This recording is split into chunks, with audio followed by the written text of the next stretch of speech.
Chapter 1. Starting Privilege. Life is tough. Yu walked down the street. An orphan, he had just graduated from university. He wanted to find a job with a higher salary. If not, there was no way he could afford a house or get married. Truthfully, his academic performance had been excellent, and his abilities were more than enough for a decent position. Yet, things never went as planned. The job he had his eye on was taken by a well-connected candidate during the interview. If it came down to actual ability, he could beat that privileged guy by a mile. But without connections, survival in this relationship-driven society was hard. The era of comparing daddies. Yu shook his head and glanced at the jade pendant around his neck. When his father passed away, all he left behind was this jade pendant.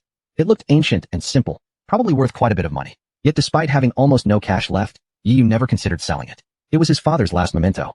Want to turn your life around? Get a game headset for only 10,000 yuan. Communicate with a magical world. Learn about another civilization. Jointly issued by global nations. The headset links directly to your bank account. Play well, and you can earn big money lying flat. Unknowingly, he had walked up to a booth selling headsets. At 7:30 a.m., a crowd was already pushing to buy them. Whoosh whoosh. Advertising flyers fluttered through the air, some landing at Yu's feet. He glanced down. The flyer depicted a fantastical world teeming with strange creatures. Bold, sharp calligraphy spelled two powerful characters across the top. Sanxiong. Sanxiong. Yu had heard of it. Rumor had it that 300 years ago, all nations on Earth conducted a joint archaeological expedition. In a mysterious region, they unearthed a massive crystal. Some scientists speculated that this crystal mysteriously preserved the records of an entire civilization. Whether it belonged to an ancient human civilization or an alien race that once visited Earth, no one knew. With the technology available at the time, they couldn't investigate it properly. Nearby, they also found 10,000 ecological pods. Carved onto each pod were cryptic symbols. After 3 centuries of research, archaeologists finally deciphered them. The symbols revealed that the crystal connected to a complete civilization, existing as a 100% realistic virtual game. Using the ecological pods, access would open at exactly 8 a.m. today. The symbols also contained instructions for constructing a headset, meaning entry via headset was possible too. And there was a prophecy. Earth would face an apocalyptic disaster, and only Sanxiong could save it. All nations immediately joined forces to promote this game. Humanity wanted to explore this civilization and verify the prophecy. To encourage mass participation, scientists developed a method linking headsets and pods directly to bank accounts, allowing real-world currency to be freely exchanged for in-game items. However, transactions could only occur between players. I heard many millionaires have signed up. Governments are sending researchers inside too. Once we're there, everyone starts equal. If I just get one good piece of gear, I can definitely trade it for serious money. If I play well, maybe I'll even meet some rich, beautiful woman. People were ecstatic. Who wouldn't want to experience a 100% realistic game? And being able to earn money while playing? How perfect. In this game world, NPCs wouldn't care about your background. Everyone competed on equal footing. Well, not really equal. Every player received a starting talent upon entry. Game headsets granted talents ranging from E rank to A rank being extremely powerful. Headsets could be mass-produced, and every major country had manufactured large quantities. But the ecological pods, whose construction method remained unknown, offered B rank, A rank, and even S rank talents. There were only 10,000 such pods, and every single one had been claimed by the powerful and elite. Sigh. Yu shook his head. Another civilization? Sounds like a dream. He didn't believe it. Even if he wanted to try buying a headset, he didn't have the money anyway. Shaking his head again, Yu turned and left. Honestly, if there really was a chance to turn his life around, he'd take it. But how likely was that? He wandered nearby for half an hour before finally stepping into a breakfast diner, planning to buy a quick meal before heading off to look for an ordinary job. Meanwhile, countless people around the globe, members of aristocratic families, CEOs of Fortune 500 companies, and more, were simultaneously pulling out their ecological pods or headsets, plugging them in, and waiting with excitement. I'm already old. Earth's science isn't advanced enough to extend my life, but perhaps another civilization can grant me hundreds more years. I must obtain an S-rank talent. I just need an A-rank talent, enough to make a little extra money. Each person had different desires, but all shared the same goal, to obtain a powerful starting talent. Flash. A blinding white light filled their vision as they entered Sanxiong. At the same moment. So bright. Yu was startled to see a brilliant white glow fill his vision, but only he could see it. It emanated from the jade pendant hanging at his chest. He suddenly remembered, when his father had handed him the jade pendant, he said it was a treasured family heirloom. Ding. Alert. The Sanxiong world has been activated. You possess the Sanxiong jade, and may enter Sanxiong directly. Enter now. What? The Sanxiong world? Wasn't entry only possible through ecological pods or headsets? Why did his family's jade pendant share such a similar name with Sanxiong, and even allow direct access? Enter. Yu instinctively spoke. His body tilted sideways, collapsing onto the floor of the restaurant. Since so many people were logging into the game today, the breakfast diner was nearly empty early in the morning, and no one noticed him just yet. Meanwhile, his consciousness traveled across space and time, arriving in a magical world, where skies bled crimson, the earth lay shattered, and angels, giants, and demons waged endless war. It looked just like a cinematic cutscene. The scene shifted once more, and he found himself standing in a vast hall. Ding! Congratulations! You have entered Sanxiong. As a bearer of the Sanxiong Jade, you gain access to a unique privilege, 100-fold critical hit. Did I really just enter Sanxiong? Yi was utterly shocked. On top of that, the system mentioned a special privilege. He quickly checked it. 100-fold critical hit. Effect. Any reward you obtain will trigger a 100-fold critical hit, granting you 100 times the return, either in quantity or quality. Description 1. Rewards already multiplied by critical hit cannot be further enhanced. Description 2. This exclusive privilege belongs solely to the bearer of the Sanxiong Jade. Hiss. This was too insane. Anything he acquired would instantly be multiplied 100-fold. Even if he obtained nothing else, as long as it was in-game currency, the amount would be boosted 100 times. With countless players in Sanxiong, and real-world money exchangeable for game currency, earning money with this privilege would be effortless. There'd be no need to struggle for an ordinary job anymore. And best of all, the privilege could grow stronger. 1,000-fold, 10,000-fold, 100,000,000-fold. Perfect. Who would have thought that this inherited jade pendant could grant him such an overwhelming advantage in the Sanxiong world? Son, I've left you the greatest fortune in this world. He couldn't help but recall his father's final words. Chapter 2, Eternal Rank Talent. Could it be that this game Heavens is run by my family? He chuckled and shook his head. It seemed impossible. But his smile quickly faded. He suddenly remembered something. Every player received a starting talent upon creation of their character. Players with ecological pods usually got better ones, at minimum a B rank, while helmet users only got as low as E rank. There was a huge gap. Still, everyone had at least one talent. But he didn't even have a helmet. What now? He hadn't expected to enter Heavens at all, so these issues had never crossed his mind. Without a talent, even with privileges, how could he defeat powerful monsters? What use would 100-fold loot drops be then? Ding! Congratulations! You have entered Heavens. The privilege attached to your Celestial Jade has been activated. Receive one S-rank talent as a starting gift. Selecting the most suitable talent based on your personal physical condition. A privilege? An S-rank talent? And it could pick the best match for him too? Above the hall appeared a golden talent roulette wheel covered entirely in S-rank talents. Anyone who saw this would be ecstatic beyond words. Even Yu couldn't suppress his excitement. What kind of talent would he get? The pointer spun rapidly before coming to an abrupt stop. Ding! Congratulations! You have obtained the S-rank talent Star of Battle. Sounded promising. Mythical rank combat talents were already rare. Those focused purely on battle were even scarcer. Yu was just about to examine its details when another notification chimed. Ding! Triggered 100x critical bonus. You may choose either 100 copies of the Star of Battle talent, or instead receive one SSS rank talent. Endless combat. Yu never expected such an unexpected windfall, so the initial talent also counted toward reward multipliers. He knew immediately what to pick. An SSS rank talent?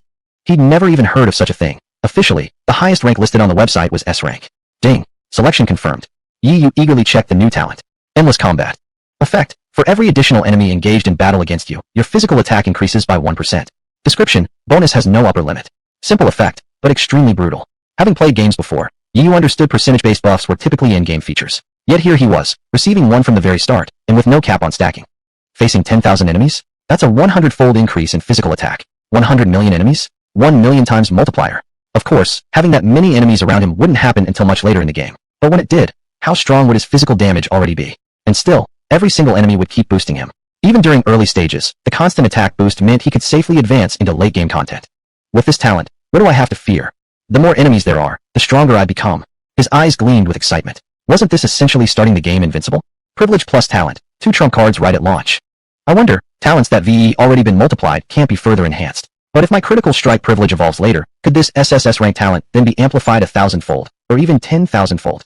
Oh well, no point overthinking it now. Yu knew better than to be greedy. With these 2 ultimate advantages, he'd already be able to dominate Heavens from day one. It was just a passing thought anyway. Ding, please set your nickname. Huh. Now that I think about it, I originally planned to stay low-key, live an ordinary life. Nothing flashy. Unlike those novel protagonists calling themselves stuff like Emperor of Heaven or whatever. He muttered softly. Ding. Nickname, Emperor of Heaven, successfully set. Huh.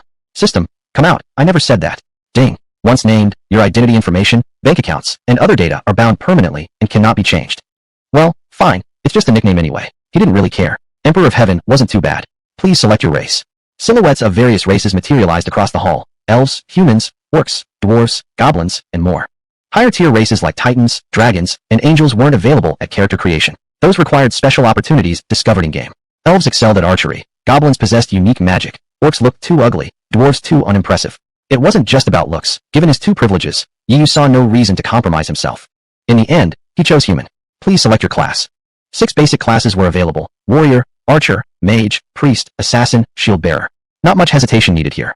Warrior. Physical attackers thrived in close combat, and with endless combat, he'd be overwhelmingly strong. Archers also relied on physical attacks, but Yu disliked sniping from afar, rushing in headfirst and crushing enemies. That was real satisfaction. Please adjust facial proportions. Yu hesitated briefly, then selected -50%. It wasn't because he was afraid. With privileges and a top-tier talent, only an idiot would back down. He just didn't want unnecessary trouble. He was simply too handsome. Walking down the street, rich women would constantly ask for his contact info. And at school, both class beauties and campus idols pursued him endlessly. The male students were extremely jealous, leading to no shortage of fights with other guys. Coming from a small mountain village, he might not have had much else, but his physique was excellent. He knocked every single one of them flat. Too bad, still too good looking.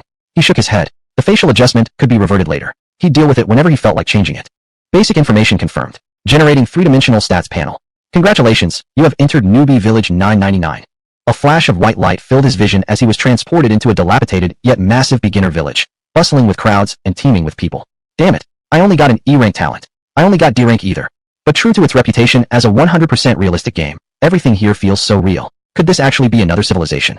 *T. I just wanted to touch that girl a little, and I got struck by lightning till my whole body went numb. Heavens had a protection mechanism. Perverts attempting to grope others without consent would never succeed. A group of men felt this deeply. But right now, some women were panicking too. Their eyes locked onto Yiyu. What a stunning man, but they couldn't touch him. Otherwise, they'd be struck by divine punishment. No, I'm barely holding myself back. TCH, annoying. Yiyu was glad he had adjusted his facial proportions. Otherwise, they might actually lose control. Everyone was taking quests. He planned to accept one quickly and leave. He wore a standard beginner's outfit. Such gear wasn't considered a reward. Beginner's axe. Effect, +1 physical attack. Description, part of the beginner set. Trash item with no rank. Beginner's cloth armor. Effect, +1 defense. Description, part of the beginner set. Trash item with no rank. Utterly trashy. Loot rates in Heavens were extremely low. Sometimes players killed countless monsters without obtaining any gear. But completing certain quests would grant equipment directly, giving players a chance to upgrade from rags to riches. Honored adventurer, could you please help me? Smith Wong Air looked toward Yiyu. When players entered Heavens, NPCs instantly received notification about their arrival. By offering rewards, they could enlist the help of these adventurers, a term used exclusively for players. It truly felt humane, nothing like mere data. As Yiyu observed, a melodious prompt chimed. Chapter 3 No, I prefer solo fighting. Ding. Accept Blacksmith Wong Air's quest. Eliminate the corrupted wild roosters. Quest description. Blacksmith Wong Air wants to go to the back mountain to collect ore, but the area has been occupied by a group of corrupted wild roosters that have been tormenting him. Slay the corrupted roosters and bring back their combs as proof, and he will reward you with equipment. Rewards. 1 rooster comb, Commandeer cloth armor *1. 10 rooster combs, Commandeer cloth armor *1. Commandeer shoes *1. 100 rooster combs, Commandeer cloth armor *1. Commandeer shoes *1. Commandeer weapon *1. This was a beginner-friendly quest. Although Commandeer gear was the lowest quality available, it was still significantly better than starting gear. The armor increased defense, the shoes boosted movement speed, both improving survivability. Only after killing 100 roosters could one obtain a weapon. And this, the simplest way to acquire gear, showed just how difficult it was to get equipped in Sanchio. Most players had opted for this quest. But 100 kills? That was too much. Many didn't even dare dream of boosting attack power yet. They focused first on improving survival. Accept. Yiyu accepted immediately and walked toward the back mountain. The back mountain wasn't far, and he arrived quickly. Because he'd spent extra time in the hall claiming privileges, talents, and spinning the talent wheel, the place was already packed. A flock of vicious roosters were beating up players. Yes, actually beating them up. Damn, these roosters are ferocious. And they swarm in groups. We can't beat them. Have to team up. Recruiting. Need a mage. Players had assumed wild roosters would be easy prey. They were supposed to be the weakest monsters. But reality hit hard. Corrupted wild rooster. Level 1. Physical damage, 6 to 8.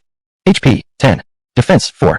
Description. Corrupted wild roosters are timid cowards who love moving in packs. Their stats were mediocre, typical of the weakest possible mob. But they loved surrounding their prey. New players hadn't yet adjusted to the game's pace. Many friends had been scattered across different newbie villages, making coordination impossible. Confidently, they'd charged in solo.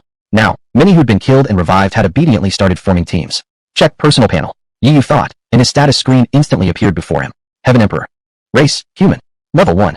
Physical damage, 7 to 9. Defense, 5. HP, 50 of 50. MP, 25/25. Attack speed, 0.421 hits/SEC. Movement speed, 17 m/s. Luck, 0. Crit rate, 5%. Talent, endless battle. Skills, detect. Inventory, 15 by 15 capacity. These stats weren't bad, not outstanding, but solid. Comparable to others, about average for newbies. Nothing special. For an ordinary player, attempting to solo these roosters would be pure fantasy. Bro, we need a warrior. Join our party? A player noticed Yiyu's axe and knew he was a warrior, immediately inviting him. Not necessary. Yiyu declined. Party members would split the rooster combs. How long would it take to complete the task then? I'll go solo. To avoid further invitations, he announced loudly. Solo. Haha. Someone still thinks soloing is possible. Dream on. Sancheong might as well be a real world. Killing monsters here is tough. Stop fantasizing. Let him experience it. He'll learn soon enough. Players laughed aloud, having just endured harsh reality themselves. They spoke now like seasoned veterans, lecturing Yiyu with smug superiority.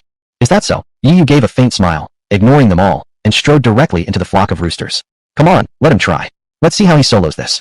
Some players who had been blocking the roosters stepped aside instantly, eager to watch Yu get crushed. Alone, Yu stood before the flock. Woo-woo-woo. The roosters screeched wildly. All except those far away fixed their eyes on Yu. Upon spotting an enemy, they would always swarm together. If all of them attacked at once, just one hit, and Yu would die? Death loomed near, yet his expression remained perfectly calm. Ding! In combat, talent, endless battle, activates. +1 enemy. Your physical attack increases by 1%. +1 enemy. Your physical attack increases by 1%. The more enemies there were, the stronger he became. Did the corrupted roosters love surrounding their prey? Sorry, surrounding was exactly what he feared least. Look, he's not moving. Scared stiff. This game feels real. Death actually hurts. Kid, give up. Mocking voices filled the air. Yu sneered internally. How could these fools understand? He was simply waiting for his power to rise. Finally, a corrupted wild rooster led the flock, rushing toward Yu and pecking, almost hitting him. At the same moment, Yu raised his axe. Ding! Enemy count, 139. Your physical attack increases by 139%. An increase of 139% meant he now had 239% of his base attack power, more than double. Swish! The axe flashed with cold light, easily severing the corrupted rooster's head. 10. Yu's actual attack exceeded 14 points. The rooster's mere 4 defense was useless. With only 10 HP, a single crimson damage number, 10, floated upward. Ha, did he die? Wachow WW what? How come it's the rooster that died? Did I see wrong? One hit kill. Over 14 attack? Is this even real? Could we possibly be playing the same game? Players stared in shock. This was unbelievable. How was this possible? Everyone had just entered the game. No one should have leveled up yet. Who could have such insane stats from the very start? While everyone stood frozen in astonishment, Yu calmly picked up the severed head, carved off the comb, and placed it into his inventory. Ding! Congratulations. You obtained 1 rooster comb. Triggered a 100x critical drop. Choose between 100 rooster combs or 1 malicious rooster comb. 100 rooster combs. Yu glanced at the options. The malicious rooster comb could be used as a poison ingredient, but he didn't need it. 100 regular combs, however, would fulfill the highest tier of the quest reward. 1 kill counted as 100. This was too good. The corrupted wild roosters were naturally cowardly. After witnessing their comrade instantly slaughtered, the rest scattered in panic. Had they attacked together, Yu might not have survived. But soon things would change. He was about to exchange for 3 pieces of equipment. Excitement filled Yu's heart as he left the area. Only then did the other players finally regain their senses. I get it now. That guy must have an A rank or even S rank talent. Only someone like that could be so overpowered at the start. Bro, I was wrong. I shouldn't have laughed at you earlier. I was ignorant, and I lost my chance to make friends with a true expert. What a pity. I didn't even catch his name. They deeply regretted their mockery. If only they had joined him earlier, wouldn't completing quests become effortless? Chapter 4. Are we playing the same game? On the way, Yu heard the prompt sound again. Ding!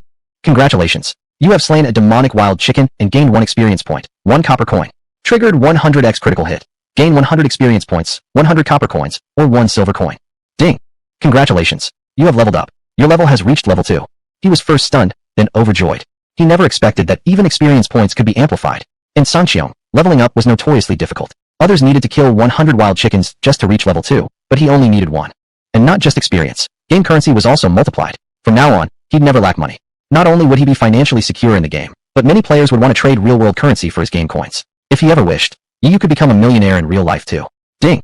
You have leveled up and gained 5 free attribute points. Please allocate them. Unfortunately, free attribute points weren't part of a bonus. They came standard with every level up, just like how a person naturally grows taller as they age. They could be distributed among strength, intelligence, agility, constitution, and spirit. Strength primarily increased physical attack and defense, along with some HP. Constitution boosted HP and defense, plus a bit of physical attack. Intelligence raised magical attack and mana, while agility improved attack speed and movement speed. But for now, he didn't consider those. With endless battle active, he had to put everything into strength, and all 5 points at once. HP, attack speed? When every enemy fell in a single strike, who needed such things? Of course, Yu understood that not every fight would involve hordes of enemies. Sometimes he might face a single, extremely powerful opponent, so stats like HP still mattered. But didn't he already have equipment? Couldn't he just stack attributes through gear?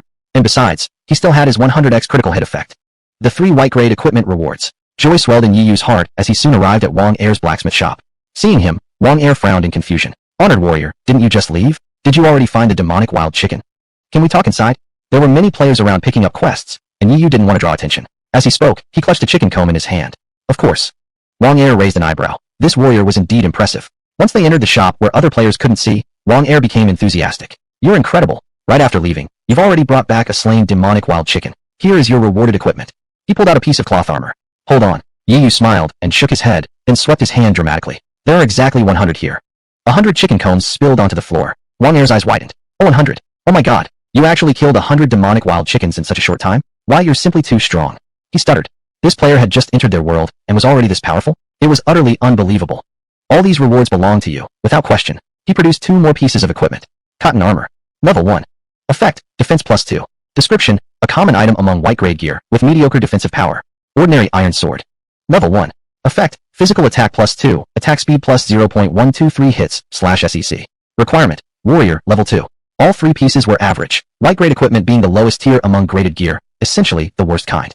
But compared to starter gear, they were still much better. Equipment grades ranked from lowest to highest. White grade, black iron, bronze, silver, gold, platinum, diamond, star rank, epic, legendary, holy artifact, mythic. As for anything above that, Yu wasn't sure if such tiers even existed. From this, one could see just how difficult progression was in Sanxiong. Killing 100 demonic wild chickens earned merely white-grade gear. Yet Yu accepted them gladly. At that moment, the notification sounded again. Ding! Congratulations! Triggered 100x critical hit. Obtained silver grade taunting cloth armor, ×1. Silver grade swift blade, ×1. Silver grade haste boots, ×1. Just as expected, the privilege worked. Yu had chosen to amplify quality. Who would have thought it would skip both black iron and bronze grades entirely, jumping straight to silver? Less than half an hour after logging into the game, while everyone else was still wearing beginner gear. Yu had already obtained 3 silver grade items. Honored Emperor of Heaven, you've done me a great service. As thanks, I'd like to offer you an additional reward. Wang Er handed over a pitch black stone. This is a spatial ore, which can expand your inventory capacity. Yu hadn't expected such a delightful surprise. He was just running out of bag space. The starter backpack had 225 slots, enough for ordinary players, but for him, after quantity multiplies, 2 items quickly consumed most of it. Low-grade spatial ore. Effect, expands inventory capacity to 100 by 100. Description, an extremely rare ore, simply place it in your backpack for it to take effect. This must be expensive? Not at all, Wang Er smiled. To meet a mighty warrior like your Majesty of Heaven is truly an honor. This small gift is but a token of my gratitude. In truth, he was deeply pained. This item had cost him a significant portion of his savings, and even with money, such a thing wasn't always obtainable. Indeed, NPCs were remarkably human-like. In any world, strength commanded respect. Yi Yu's power had earned him genuine admiration. Thank you. Yi Yu accepted the gift without hesitation. Ding. Reward obtained. Triggered 100x critical hit. Obtained, mid-grade spatial, or, ×1. Since additional ores of the same tier wouldn't increase the effect, he'd chosen to amplify quality instead. He placed the ore into his backpack. It instantly vanished, unleashing a surge of energy that rippled through his inventory. Countless new slots materialized, his capacity now expanded to 1,000 by 1,000. This would surely be sufficient for the time being. Oh, by the way, Wang Er suddenly added as he noticed Yi Yu preparing to leave. The hunter has a task that needs help, but he's a mysterious man, he won't see just anyone. Let me write you a letter, go find him and give it a try. Sure. Yi Yu's interest was piqued. Judging by the tone, this was likely a quest others couldn't access. The reward must be exceptional. Soon after, Wang Er handed over a sealed letter and gave directions to the hunter's location. After expressing his gratitude, Yi Yu departed. Finding a secluded spot, he finally took the time to inspect his equipment. When he'd received the items earlier, he placed them directly into his inventory. Now, all 3 radiated a silvery glow. If Wang Er had seen their transformation, things would have gotten complicated. The 100x critical hit privilege was far too powerful, best kept hidden from others. Taunting cloth armor. Level 1. Effect, defense plus 10. Special skill, taunt. Consumes 7 MP, taunts all enemies within a 3 by 3 meter radius, forcing them not to attack you for 30 seconds. Cooldown, 1 minute. Description, a top-tier silver grade piece renowned for its unique skill effect. Damn, it actually comes with a skill. At the start of Sanxiong, players began with only one basic skill, identify. Otherwise, they had no abilities and could do nothing but auto-attack. Yet here he was, already wielding a real skill. Chapter 5, The Mysterious Hunter. In Azure Heavens, there are basically 3 ways to acquire skills. Dropping skill books from monsters, obtaining them through quests, or having them through die as special effects on equipment. Only items of silver quality or higher can have skills through die. And this one was directly yellow class. Skill ranks, from lowest to highest, are divided into white, black, green, yellow, blue, red, orange, purple, gold. Forbidden Curse, Sacred Technique, Divine Skill. These correspond to the 12 grades of equipment. Mythic grade gear might come with a divine skill, though not necessarily. Any equipment that through die is skill is considered top tier. It could be seen that the stats on this silver item weren't particularly high. After all, it was level 1 equipment. The reason it reached a 100-fold quality rating was because of its skill. Enemies can't move for 30 seconds. Yi Yu's eyes lit up. Unending battle could increase his attack, but when surrounded by multiple monsters and with low HP, he might still be in danger. Now, however, he could taunt surrounding enemies. Immobile enemies would essentially serve as shields, blocking other monsters for him. Perfect. Jagged Sword. Level 1. Effect, plus 15 physical attack, plus 0.623 attack speed per second. Attached skill, Jagged Sword Shadow, consumes 7 MP, increases attack speed to 3x for 30 seconds. Cooldown, 1 minute. Description, a uniquely effective skill, and G-Fiend among silver tier gear. This one was also powerful. Plus 15 physical attack. After leveling up to 2, Yi Chen's base physical attack had reached 14, so this bonus exceeded his base stat. Still, since the equipment was only level 1, the bonus wasn't much. No matter, he had Unending Battle, so the equipment's physical attack boost would also benefit from its scaling. Plus, it increased attack speed and came with a skill that further boosted attack speed. Faster attacks meant quicker kills. Swift Boots. Level 1. Effect, plus 20m/s movement speed. Attached skill, Swift Step, consumes 7 MP, increases movement speed to for 35 seconds. Cooldown, 1 minute. Description, a uniquely effective skill, and G-Fiend among silver tier gear. Holy crap. When activated, this skill would push EU's movement speed to 104m/s, over 100 meters per second. Smashing world sprinting records. So damn satisfying. He hadn't invested in agility before, but now with improved attack, movement speed, and attack speed, EU's overall strength had skyrocketed. Just lacking MP. Warriors naturally had low mana pools, and since he hadn't invested in spirit, his was even lower. But he intended to walk an extreme path. The higher his attack, the better he felt. As for missing stats, he could compensate with equipment. Right now, no gear provided mana, but luckily he'd already earned in-game currency. A single copper coin had been critically multiplied into either 100 copper or 1 silver coin. 1 gold coin equals 100 silver coins. 1 silver coin equals 100 copper coins. Quantity criticals and quality criticals held equal value. Choosing randomly, he headed to the apothecary and purchased 100 bottles of minor blue potions. Minor blue potion. Effect, restores 1 MP per second for 10 seconds. That would be more than enough for his needs. It's time to visit the hunter.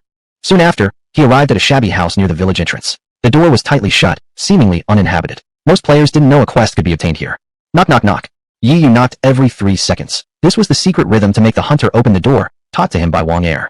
Who's the neighbor visiting? An elderly man with gray hair opened the door, eyeing Yi with suspicion. You're not from this village. What brings you here? Wang Er sent me. He said you needed help. Yi handed over the letter while scanning the old man. Hunter Linfeng. Level. Physical attack. Defense. HP. Skills. All question marks. Beyond Yi's current detection limit. Indeed, this hunter was no ordinary man. Need help? The elder snorted. I'm not looking for just anyone, not even you so-called heroes. Wait. His eyes suddenly widened as he stared at Yi's equipment in shock. You've only just arrived, yet already possess 3 silver tier items. Yi was equally surprised. He'd disabled the glow effect on his gear. Outsiders shouldn't have been able to tell their rarity, yet the hunter saw right through it. Then perhaps you truly are exceptional. The old man hesitated briefly, then grew excited. Maybe you can fulfill my unfinished business. He ushered Yi inside. My steed and I were gravely wounded long ago. Later, my mount was killed by a wolf king outside the village. If you can help me slay that beast, I'll grant you a great reward. His voice carried deep sorrow. Ding. Accept quest, hunter's regret. Quest description, kill the wolf king outside the village. Quest reward, legendary grade treasure, Oath of the Night, allows you to obtain a legendary grade mount ahead of schedule. 50% of the mount's attributes will be reflected onto you. Time limit, 1 hour. Yi's eyes lit up with excitement. A legendary grade treasure, not equipment, but still incredible. It would grant him a mount, something normally only available at level 45, yet he could obtain it now. And 50% of the mount's stats being transferred to him? Even better. He hadn't invested in HP or defense. His build was somewhat reckless and one-sided, leaving his survivability weak. But with 50% of a mount's attributes added on, everything changed. Moreover, the 100-fold critical would further enhance the reward. Think carefully, the elder warned. That wolf king is powerful, and there are many wild wolves around. It won't be easy. Accept. Without hesitation, Yi confirmed. He feared nothing more than not having enough enemies. More was always better. Very well, you're truly brave, the old man said, growing even more impressed by Yi. But why only 1 hour? Yi asked. I don't have long to live. I may pass away any moment.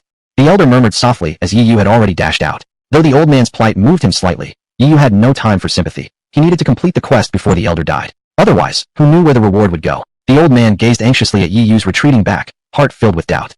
That wolf king. This young boy probably couldn't defeat it.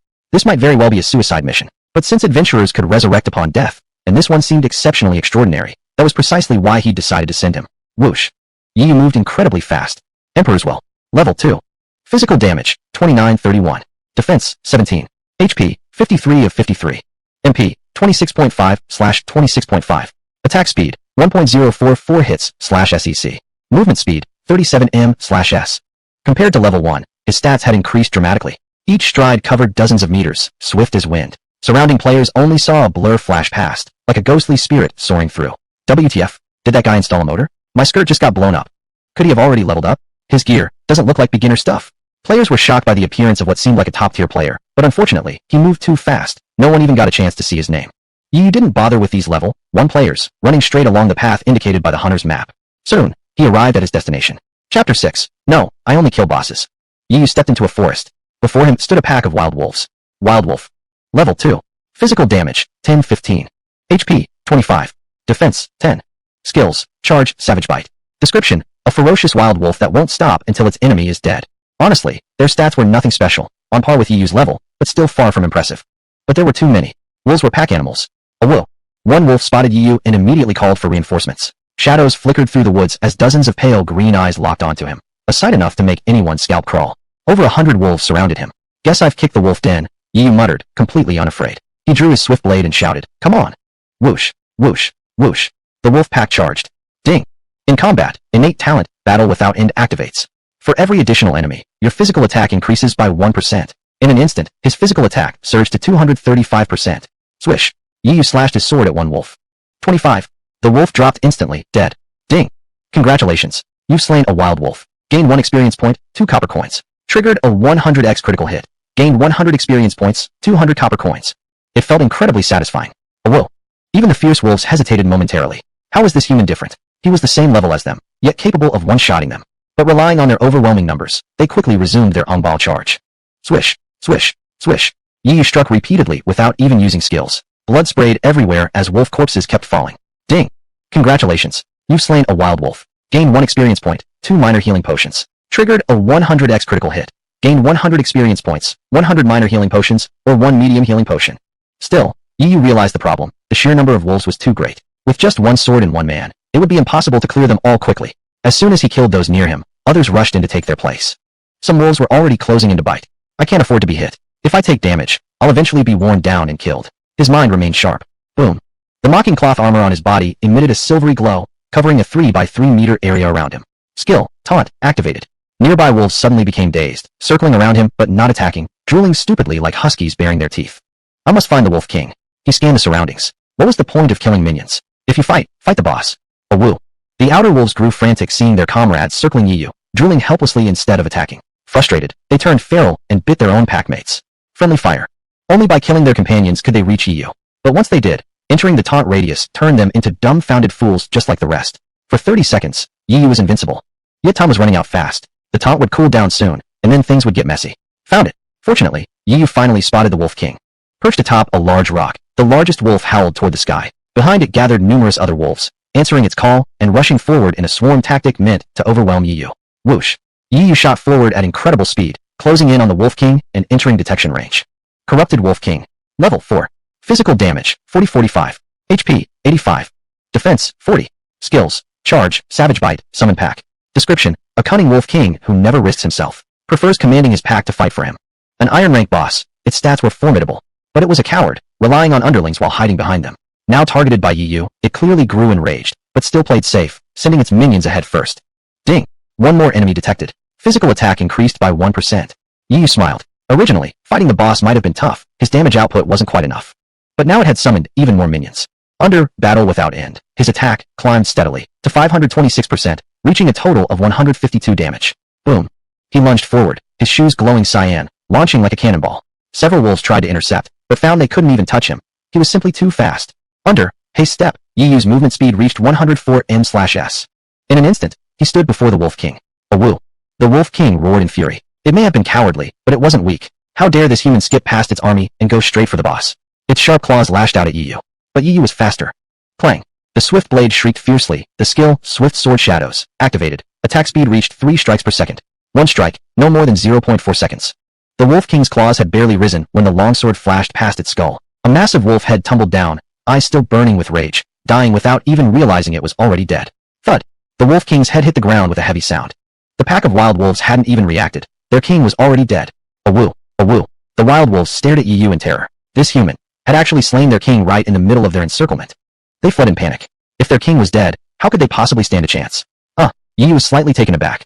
Weren't wild wolves supposed to be ferocious, fighting until one side is wiped out? Why are they running? Then he realized, it was because he was simply too overwhelming. He had terrified even the savage wolves into submission. Hundreds of wolves had surrounded him, yet he took 0 damage, effortlessly killing the boss in one fluid motion. How utterly horrifying must that appear to them? Whatever. As long as he completed the task, he didn't need to deal with these minor wolf mobs for now. He had only 1 hour to finish the mission. Round trip would take time. He couldn't afford to lose the reward over some trash enemies.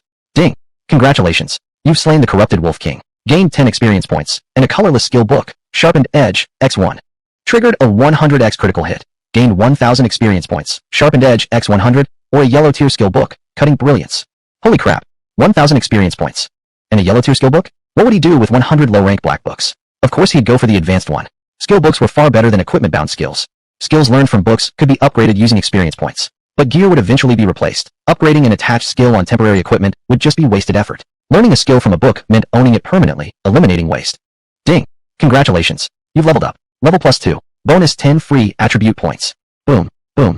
2 pillars of white light shot into the sky. Yu had instantly ascended 2 levels.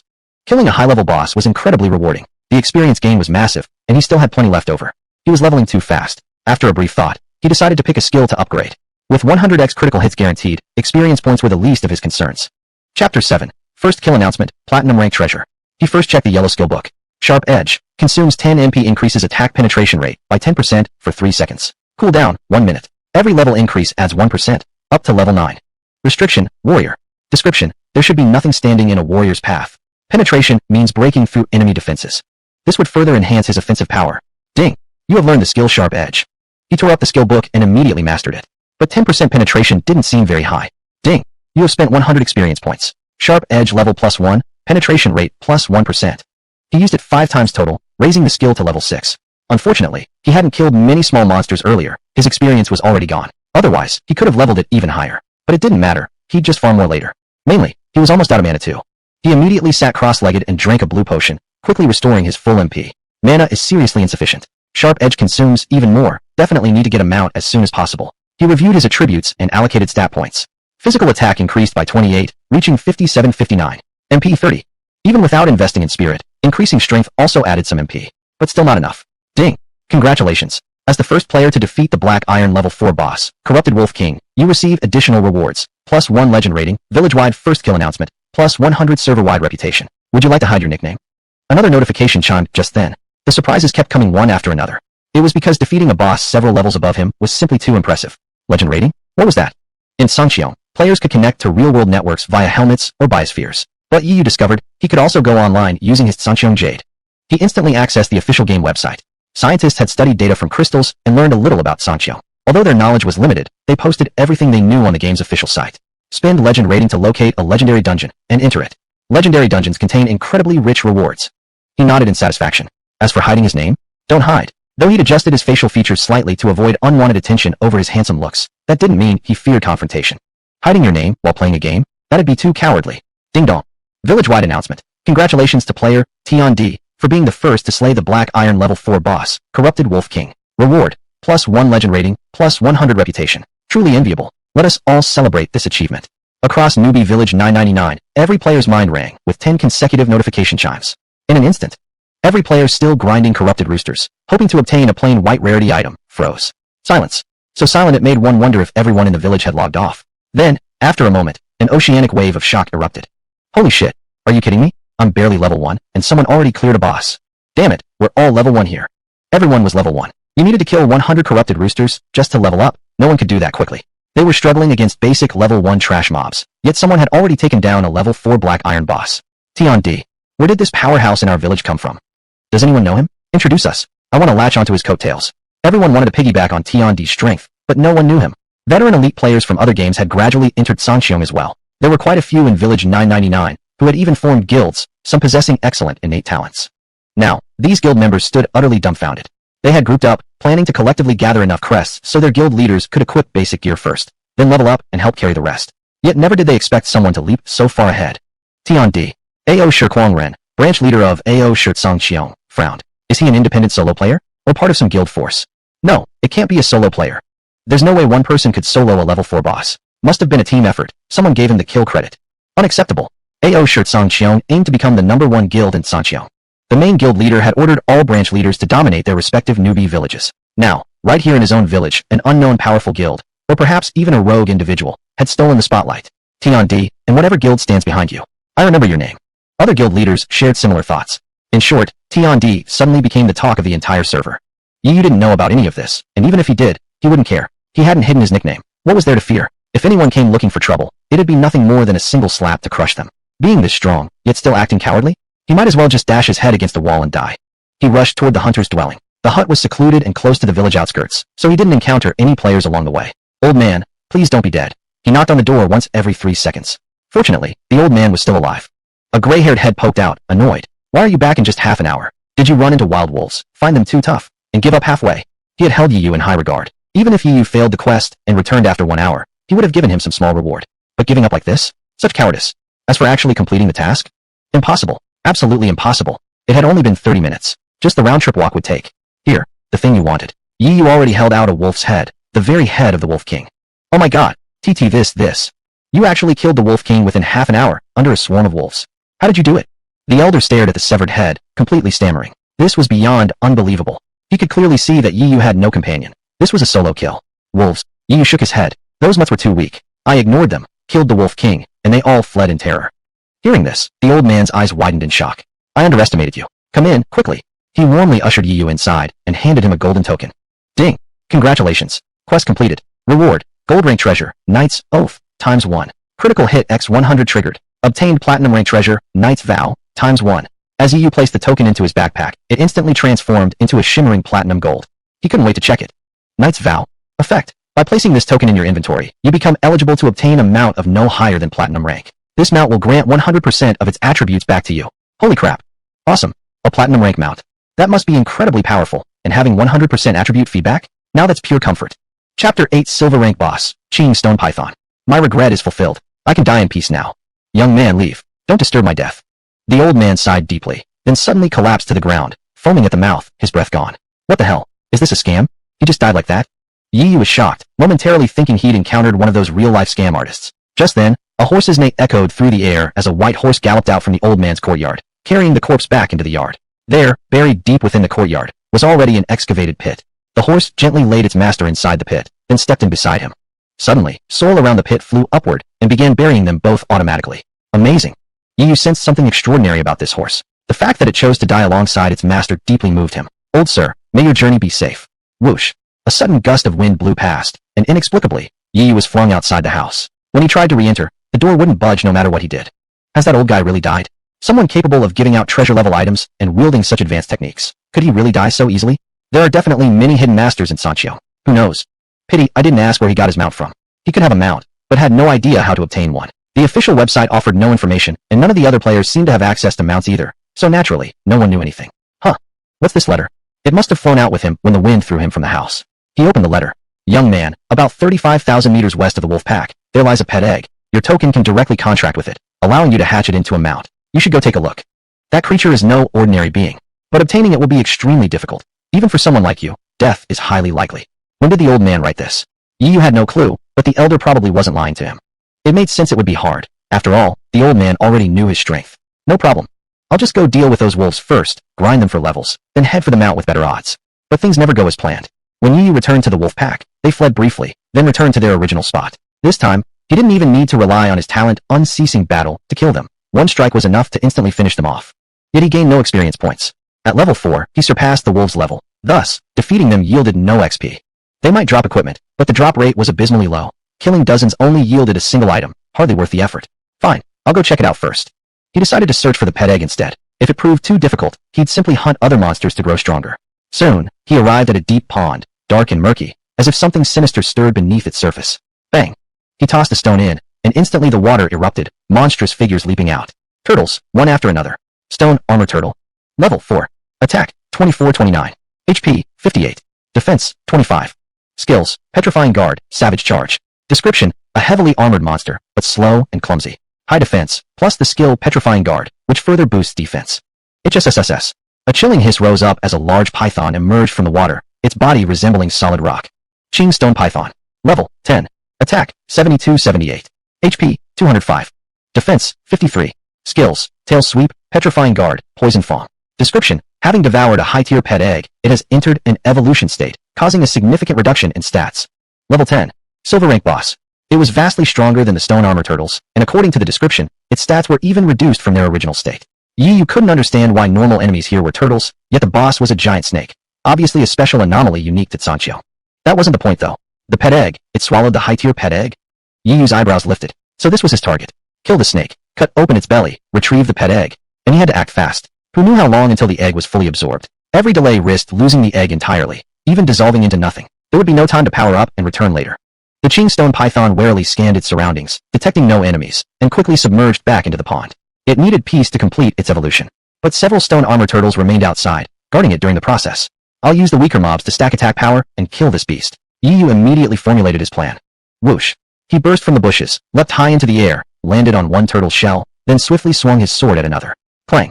A sharp metallic sound rang out. The shell was too tough. -35. The turtle wasn't dead. It turned in fury, and the others quickly followed, enraged, charging toward Yi Yu one after another. Being hit by their shells would definitely hurt. Swift step. Yi Yu activated his skill instantly, narrowly avoiding the attacks. The stone armor turtles were naturally sluggish, and Yi Yu's movement speed had increased even further. After all, swift step was a skill from a silver rank weapon. This time, the turtles couldn't touch him at all. He leapt ly among the turtle swarm, using their shells as stepping stones over the deep pond. The stone armor turtles could only glare at him in fury, enmity burning hot. Yi Yu smiled. This was exactly what he wanted. Ding! During combat, enemies +1, physical attack, +1%. His attack power instantly surged by 213%, his body surging with overwhelming strength. Whoosh! He slashed his sword again, effortlessly killing another stone armor turtle. Not enough, still not enough. I need to make them angrier, bring out more enemies. Yi Yu leapt over 100 meters in a single bound, slicing through monsters with ease. Blood dyed the surface of the pond, and previously submerged turtles surfaced once more, enraged and charging toward Yi Yu. At the same time, a massive, elongated shadow surged up from beneath the water. The Chingstone python was coming. First emerged the stone armor turtles. They came en masse, each leaping from the water, activating their skill savage charge, their speed surprisingly swift. They surrounded Yi Yu completely. No matter how fast Yi Yu was, there was no space left to dodge. Boom. The Chingstone python burst out too, its massive tail sweeping toward him. Its path to evolution lay just ahead. How dare this human interfere? It intended to kill Yi Yu at all costs. Enemies closed in from all directions, a scene that would drive any man to despair. Yet Yi Yu remained completely calm. Ding! Enemy count reached 402. Physical attack increased by 402%. A 402% increase, over 5 times his original attack power. He calmly raised his sword and delivered a simple horizontal slash. Every nearby turtle was knocked flying. No foe could withstand a single strike. The encirclement shattered in an instant. HSSSS. The Chingstone python roared in rage, sensing something abnormal about Yi Yu. As it attacked again, its scales hardened into stone. Defense increased. TCH. Yi Yu shook his head lightly. Swift step was still active. He dashed forward rapidly, deliberately intercepting the python's swinging tail, driving his sword deep into it. A brilliant yellow radiance flared along the blade, sharpening its edge. Skill, Radiant Edge. Crack, crack, crack. The python's stony scales shattered on impact. Yi Yu stepped atop the broken plates, climbing upward as his long sword carved a bloody trail through the creature's body. He reached the python's head. The serpent's body split apart midair. This silver rank boss, slain in one strike. Nothing special. Chapter 9, World Announcement, Global Shock. All the stone terrapins stared in stunned silence as Yi Yu effortlessly killed their king in an instant. Blood splattered through the air, and Yi Yu stood there, drenched in crimson, radiating peerless dominance. A pleasant chime echoed in his mind. Ding! Congratulations! You have slain level 10 silver boss, Azure Stone Python, and received 20 experience points, 1 iron rank weapon, Shadow Parting Sword, and 1 gold rank pet egg, Golden Scaled Serpent Egg. Hiss! Iron rank weapon? Gold rank pet egg? An insane drop. No wonder it was a silver rank boss. In Sancheong, drop rates were extremely low. Defeating even a silver boss didn't guarantee a silver tier item, and this was true for every player. But no matter, Yi Yu had privileges. Triggered 100x critical drop. Received 2,000 experience points, 1 gold rank weapon, Peerless Blade, and 1 platinum rank pet egg, Earth Drake Egg. Congratulations. You've leveled up. Level increased by 2. Gained 10 free attribute points. Boom, boom. 2 pillars of white light shot into the sky as Yi Yu instantly ascended 2 levels. Gold rank weapon, platinum pet egg. He couldn't suppress his excitement. He hadn't even obtained a single gold rank item yet. He immediately checked the blade's details. Peerless Blade. Level 5. Effects, plus 50 physical attack. Skill, Peerless Sweep. Consumes 20 MP. Releases 3 100% damage sword beams, each 50 meters long, lasting for 1 strike. Cooldown, 10 seconds. Requirements, Warrior, level 5. Note, skill level +1 increases beam length by 10 meters and cooldown by 1 second, max level 15. Plus 50 physical attack, plus a blue tier skill. Yi Yu's own physical attack hadn't even broken 60 yet. And being able to split 3 sword beams, each reaching 50 meters, this distance could increase further with skill upgrades. What was a warrior's biggest weakness? Short reach. Most warrior players struggled to hit targets beyond 1 or 2 meters. But now, with the Peerless Blade, Yi Yu could strike from up to 200 meters away. Even if enemies were farther than that, his high movement speed allowed him to quickly close the gap. This significantly enhances my offensive options. Still, Quick Slash's attack speed buff is excellent too, so I'll keep both and switch between them. The real issue was how much MP the Peerless Blade consumed. It was a gold rank weapon, after all. Not a problem. Back when he had insufficient MP reserves, that would have been limiting. Now, though, he finally had ways to boost it. His gaze turned to the pet egg in his hand. It pulsed with immense weight, as if he were facing a towering mountain. Earth Drake Egg. Description 1. Evolved through ancestral regression from the Golden Scaled Serpent Egg. The Golden Scaled Serpent carries trace bloodline of the Earth Brute Dragon, one branch among the great dragons, a true land overlord. Description 2. Carries a faint bloodline of the Earth Brute Dragon. Can hatch into an Earth Drake, with potential to regress into an Earth Brute Dragon. It was actually a dragon egg. Even if only a lesser drake, dragons were universally symbols of mystery and overwhelming power. Having even a trace of dragon blood was extraordinary, and there was actual potential for ancestral regression. How many levels was Yi right now? How long had he even been in this game? He had plenty of time ahead to develop this creature. No wonder the azure stone python failed to absorb this egg quickly. The golden-scaled serpent already carried diluted dragon blood, making the egg incredibly resistant to consumption, which meant all the better for Yi. Just from the name, it seems like a pet focused on defense and HP, he mused, thoroughly pleased. Those were exactly the stats he was missing. He immediately pulled out his Knight's Oath token. Ding. Detected eligible mount for contract. The pet egg will be hatched immediately. Confirm contract. Contract. There was no hesitation. Boom. The token erupted with brilliant platinum gold light. Waves of primal energy surged into the egg, which rapidly expanded in size. Cracks spread across its surface. Crack, crack, crack, before shattering completely, revealing a horned, ferocious little beast. It looked like a tiny monster. Well, because it literally was one. Yet it affectionately nuzzled against Yiyu's chest. Ding. Congratulations. Mount contract with Earth Drake successful. Its attributes will now be 100% reflected onto you. A surge of powerful energy flowed from the little beast into Yiyu's body. Earth Drake. Level 1. Physical attack, 8 to 13. Magic attack, 7 to 12. HP, 75. Defense, 55. MP, 30 of 30. Skills, Dragon's Aura, Earth Wall, Tail Sweep. Description, new skills will unlock automatically upon reaching certain level thresholds. Yiyu hadn't expected the Earth Drake to be this strong at level 1. Its stats already surpassed his own base stats at level 1, and it even had both physical and magical attack capabilities, a true testament to its dragon lineage. Apart from his special privileges and innate talent, Yiyu himself started off utterly ordinary. Only by obtaining a hidden class or improving his race might someone match, or even exceed, an Earth Drake stats at level 1. But did it matter? Yiyu felt no jealousy toward his mount. All of the little beast's attributes were now transferred directly to him. While the skills weren't shared, the creature could still use its own stats and abilities in battle, making it a perfect, loyal companion. Every time the little monster levels up, it'll give me even more stats. He didn't have mana. As long as the little beast did, it was fine. Ding. System alert. You've achieved the first kill of level 10 silver boss, Azure Stone Python. Legend points +1, reputation +200. A world announcement will be issued. Hide your name. At that moment, another notification chimed. This was the first time he realized that a first kill on a silver-ranked boss would trigger a world announcement. Black Iron bosses only triggered village-wide alerts. Once the world announcement went out, countless eyes would turn toward him. Don't hide. But he didn't care. With top-tier gear and a dragon blood mount, who needed to hide? Ding dong. World announcement. Congratulations to player T for achieving the first kill of level 10. Azure Stone Python, earning +1 legend points and +200 reputation. Let us all celebrate his achievement. 10 consecutive chimes echoed through the minds of every player worldwide. All players who were currently on quests froze in shock. Fuck, did I hear that right? A first kill on a level 10 silver boss. I'm only level 1. Our top player in Emiria is rumored to be just level 3. How the hell is T already killing level 10 silver bosses? Cheating, definitely cheating. Baka, report him. Who is this T? Players from Sakura Nation, Emiria, Cosmos Nation, and even elite guilds ranked in the global top 100 from previous games. All, whether strong or weak, were utterly stunned. This was simply too unbelievable. And, legend points? Those were used to unlock legendary dungeons, awarded only for first kills. Each first kill consumed 1 use, and so far, no one had obtained any. Yet T already had 2.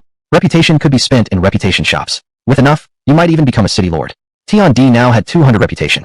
Holy crap, T scored another first kill. Our village's overlord is insane. This time it's a silver boss. He just killed a level 4 not long ago, and now he's taking down level 10.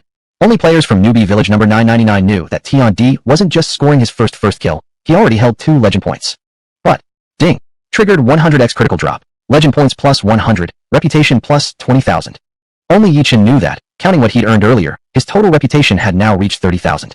As for legend points, the rare, non-renewable items that decreased with each use and couldn't be replenished, he now had 200. Chapter 10, Dragon's Might, terrifying beyond measure. Yi was extremely satisfied when suddenly another system prompt rang out. Ding! System notice. You have obtained a platinum grade mount. The mount leaderboard has been unlocked, and you are ranked first on the list, earning 1,000 reputation points. Would you like to hide your username? No, don't hide it. Would you like to conceal your mount information? This time, Yi hesitated for a moment. The dragonling was far too conspicuous. Better to conceal it, for it wasn't cowardice. If he were truly afraid, he'd have hidden his name already. After making his choice, just as the world announcement had begun to settle, it erupted once more. Ding dong. World announcement. Congratulations to player T from Long Kingdom. You have acquired a mount, unlocking the mount leaderboard and claiming the top spot, earning 1,000 reputation points. Truly enviable beyond words. This time, even his nation was explicitly named. After all, unlocking a new leaderboard was no ordinary feat. As usual, the reputation value experienced a 100-fold critical hit, totaling an additional 100,000 points. All you needed to do now was visit the main city to exchange them for valuable rewards. Global players, still in shock, were utterly stunned once again. Just after one world announcement, here came another, one that defied logic. A mount. Didn't the official site say mounts only unlock at level 45? Lying. F***CK? Still saying he's not cheating. Report him. Players around the globe immediately opened the mount leaderboard. Rank 1. Hidden. Owner. Tian D. From Long Kingdom. Standing alone at the peak. No one else followed.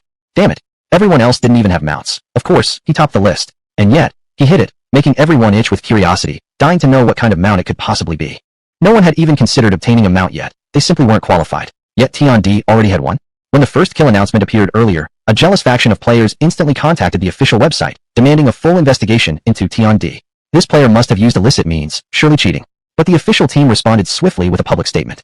Sonong might very well be a real world. No nation on Earth has fully deciphered it. We can only connect to it for now. Even deleting player accounts or tampering with data is impossible. To put it bluntly, regarding another civilization's world, even the upper echelons of global powers secretly wish they could cheat, but they can't. Tian D cannot possibly be cheating. He must simply be exceptionally strong. This was the statement released by the official site. Below it, countless comments poured in, finally quelling the outrage of the envious. But now, Tian D actually owned a mount? Reporters turned once more to the officials. The administrators were left dumbfounded. The scientists analyzing the Sonong crystal data, who spent centuries cracking mysterious symbols to gain basic insights, were baffled. Mounts at level 45 was a fundamental consensus. Then how the hell did Tian D do it? Could it be he really cheated? Impossible, roared the group of scientists, enraged. If he could cheat, then everything I've learned my whole life was wasted on dogs. His capabilities clearly surpass existing blue star technology. It's definitely because Tian D possesses some special ability. Stop being jealous. The official site immediately released another statement. If Tian D is cheating, then why don't you try cheating too? The accusers could only fume helplessly. However, a number of high-level players now clearly recognize Tian D's extraordinary nature. Tian D likely possesses an S-rank talent. And not just any S-rank. It must be something exceedingly rare. Many ambitious players' eyes gleamed with scheming thoughts, if they could recruit Tian D. I am Shen Zhu, guild master of the #1 guild in Demi country. If Tian D joins us, we'll offer a starting annual salary of 10 million. The Igwa Royal Guild invites Tian D, 10 million annually, plus citizenship. If Tian D wishes to immigrate, we will provide the most generous treatment imaginable. Aoshikankyong extends our invitation to Tian D, an annual salary of 30 million. Similar messages endlessly scrolled across the world channel. Even royal guilds joined in, those backed by real-world national elites. Since Sonong might truly be a real world, and humanity was collectively exploring it, someone as exceptional as Tian D naturally became a global target. Unfortunately, Yu paid none of these messages any mind. With his SSS rank talent and privileges, let him become someone else's underling? And that Sakura nation dared to recruit him? Offering girls for him to pick from? Dream on. Girls only slow down your swordplay, and choosing from among their women? Chances are he'd already seen them on some livestream platform. Yi would forever remain a son of Long Kingdom. We absolutely must keep Tian D in Long Kingdom. Find Tian D. Every privilege shall be granted according to his choice. At this very moment, the supreme sovereign of Long Kingdom, the Dragon Emperor, was immensely pleased. Their nation had actually produced such a peerless expert. In the real world, the Tianji Pavilion, Long Kingdom's most powerful intelligence agency, and the Long Corps in Sonong, a gaming guild established by the military, immediately joined forces to locate Tian D. Soon, news arrived reporting that the figure of Tian D had been spotted in Newbie Village number 999. The two world announcements from Yi Yu triggered a chain reaction. Both the real world and the Sonong world trembled. This was with his mount hidden. Otherwise, the sensation would have been even greater. Yi Yu wasn't aware of any of this, and even if he were, he wouldn't care. He had just finished allocating his stats. Tian D. Level 6. Physical damage 7986. Defense 85. HP 130. MP 60. Attack speed 1.701 strikes/SEC. Movement speed 78 m/s. All points invested into strength, though attack speed and movement speed also increased slightly, albeit by very little. The Earth Wyvern also granted minor boosts to movement speed and other attributes. However, the Earth Wyvern's drawback lay in its slow attack and movement speeds. It was a defensive type mount, so the bonuses weren't substantial, but still significant enough. At least it was something added, wasn't it? I need to improve my mount. I also need experience points to level up skills. Yi Yu's remaining experience points were running low. He looked toward the deep pool. Right now, he was standing on the corpse of the greenstone python, which happened to rest upon a rock, preventing him from falling in. But at present, he couldn't enter the pond to hunt monsters. If he entered the water, his attack speed and movement speed would both decrease. Even his attacks would weaken due to water resistance. That was what made this a 100% realistic game. The Stonehide turtles feared him. They had all retreated into the pond. Roar. Sensing his frustration, the Earth Wyvern let out an enraged roar. Terrifying aura surged outward, though it had no effect on Yi Yu, as he was its master. But every Stonehide turtle in the pond surfaced in sheer terror. Dragon's Might. Costs 25 MP, emits a roar imbued with draconic waysure. Weak monsters of lower quality than the Earth Wyvern will fall into fearful confusion. Stronger monsters may also be affected but recover more easily. Duration depends on power gap. Cooldown, 10 minutes. Note 1. As skill level increases, duration and range extend. A red tier skill. Naturally came with crowd control. Confusion was among the strongest control effects, though the cooldown was long and the cost high. Draconic Wei rippled across the area, covering a radius of 1,000 meters. Hundreds of monsters surfaced. And now they all stood motionless, like fools, trembling uncontrollably. Chapter 11. Is high-end gear that common? Dragon's Way, terrifying beyond measure. Ding. Confusion status, duration, 1 second. But after all, the Earth Drakeling was only level 1, so the duration was extremely short. Moreover, the stone-scaled turtles were now confused and no longer hostile toward Yu, thus failing to trigger unending combat. No matter, Yu's stats were already overwhelmingly powerful. He switched to the Peerless Sword.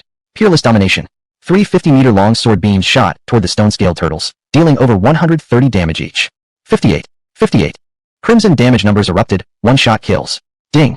You have slain 53 stone-scaled turtles, earning 3 copper coins, 3 minor health potions, 3 silver coins, and 3 medium health potions. Medium health potions restored health much faster than the minor ones. Though Yu hadn't taken any damage yet, keeping some healing potions on hand for emergencies was wise. Unfortunately, since his level far exceeded that of the stone-scaled turtles, he gained no experience from them. Not that he cared. Switching back to the Swift Sword and activating his attack speed skill, even the revived turtles stood no chance. He swiftly cut down every last one. Rewards included 23 medium mana potions, 28 silver coins, 25 medium health potions, and 1 piece of equipment. Medium mana potion. Effect. Restores 6 mana per second for 5 seconds. Minor mana potions restored 1 mana per second for 10 seconds. When subjected to a 100x crit, they became medium mana potions, restoring 6 mana per second for 5 seconds. Though the total recovery wasn't multiplied by 100, the significantly faster rate justified calling it 100x. Yu drank 2 bottles, quickly replenishing his mana. Got an item drop. He looked at the white quality gear lying on the ground. Out of hundreds of monsters killed, only a single white quality item had dropped, proof of how abysmally low the drop rate truly was. His goal had been exactly this, to farm equipment drops. Finally, success. Ding. Obtained white quality gear, ordinary staff. Triggered 100x crit. Choose between ordinary staff, x100, or recovery staff, x1. Ordinary staff. Level 1. Bonus effect, none. Bonus skill, basic recovery. Consumes 5 mana to restore 10 HP to a target once. 10-second cooldown. Requirement, priest, level 1. Description, the finest among basic tier priest staves. Absolutely garbage. That said, considering it came with a skill, it could arguably be called a top-tier white quality item. You could see the effects of the post-crit upgrade immediately and examined it now. Recovery staff. Level 1. Bonus effect, plus 15 mana. Bonus skill, intermediate recovery. Consumes 7 mana to restore 50 HP to a target once. 5-second cooldown. Requirement, priest, level 1. Description, the finest among silver tier priest staves. Honestly, Yu found himself tempted. If he weren't a different class, he'd seriously consider using this staff. I happen to be short on money. I can sell gear. Muttering to himself, he realized he'd been playing for quite a while now and still hadn't eaten breakfast. His stomach growled painfully, his ribs nearly touching his spine. Time to earn some coins and log out for breakfast. Originally, he planned to just buy a couple of steamed buns. But now that he had a chance to make money, why skimp on himself? Silver-grade gear? He wouldn't part with that easily. According to famed gamer, AI Tan's relative strength theory, empowering others is equivalent to weakening yourself. Since he had no real ties to other players, why should he help boost their power? As for the white quality gear, he already had gold rarity equipment. Why bother clinging to this junk? Ding. You have selected ordinary staff, x100. Roar. The Earth Drakeling was still small and oddly adorable, curled up in his arms, only growing larger upon leveling up. Yu stored it in his mount space. After eating, he'd come back to level it up. Hide my nickname when selling. Selling gear would definitely draw attention, but Yu thought about it and decided against hiding it. No point in being stealthy. Besides, who else in this world but him, Tiandi, could possibly be selling white quality gear right now? Newbie Village 999. Where's Tiandi? I want to see the legend. The big shot appears like a dragon unseen, so elusive. Just one glimpse would do. Numerous players loitered around the village, waiting specifically to catch a sight of Tiandi, eager to brag about it later. And then, step. A strikingly elegant figure stepped into the newbie village, the name Tiandi displayed prominently above his head. Impossible to miss. Holy crap, it's Tiandi. Tiandi has appeared. The true expert doesn't hide. He shows up boldly. Of course, who can even touch him? Go defeat a level 10 boss first before talking.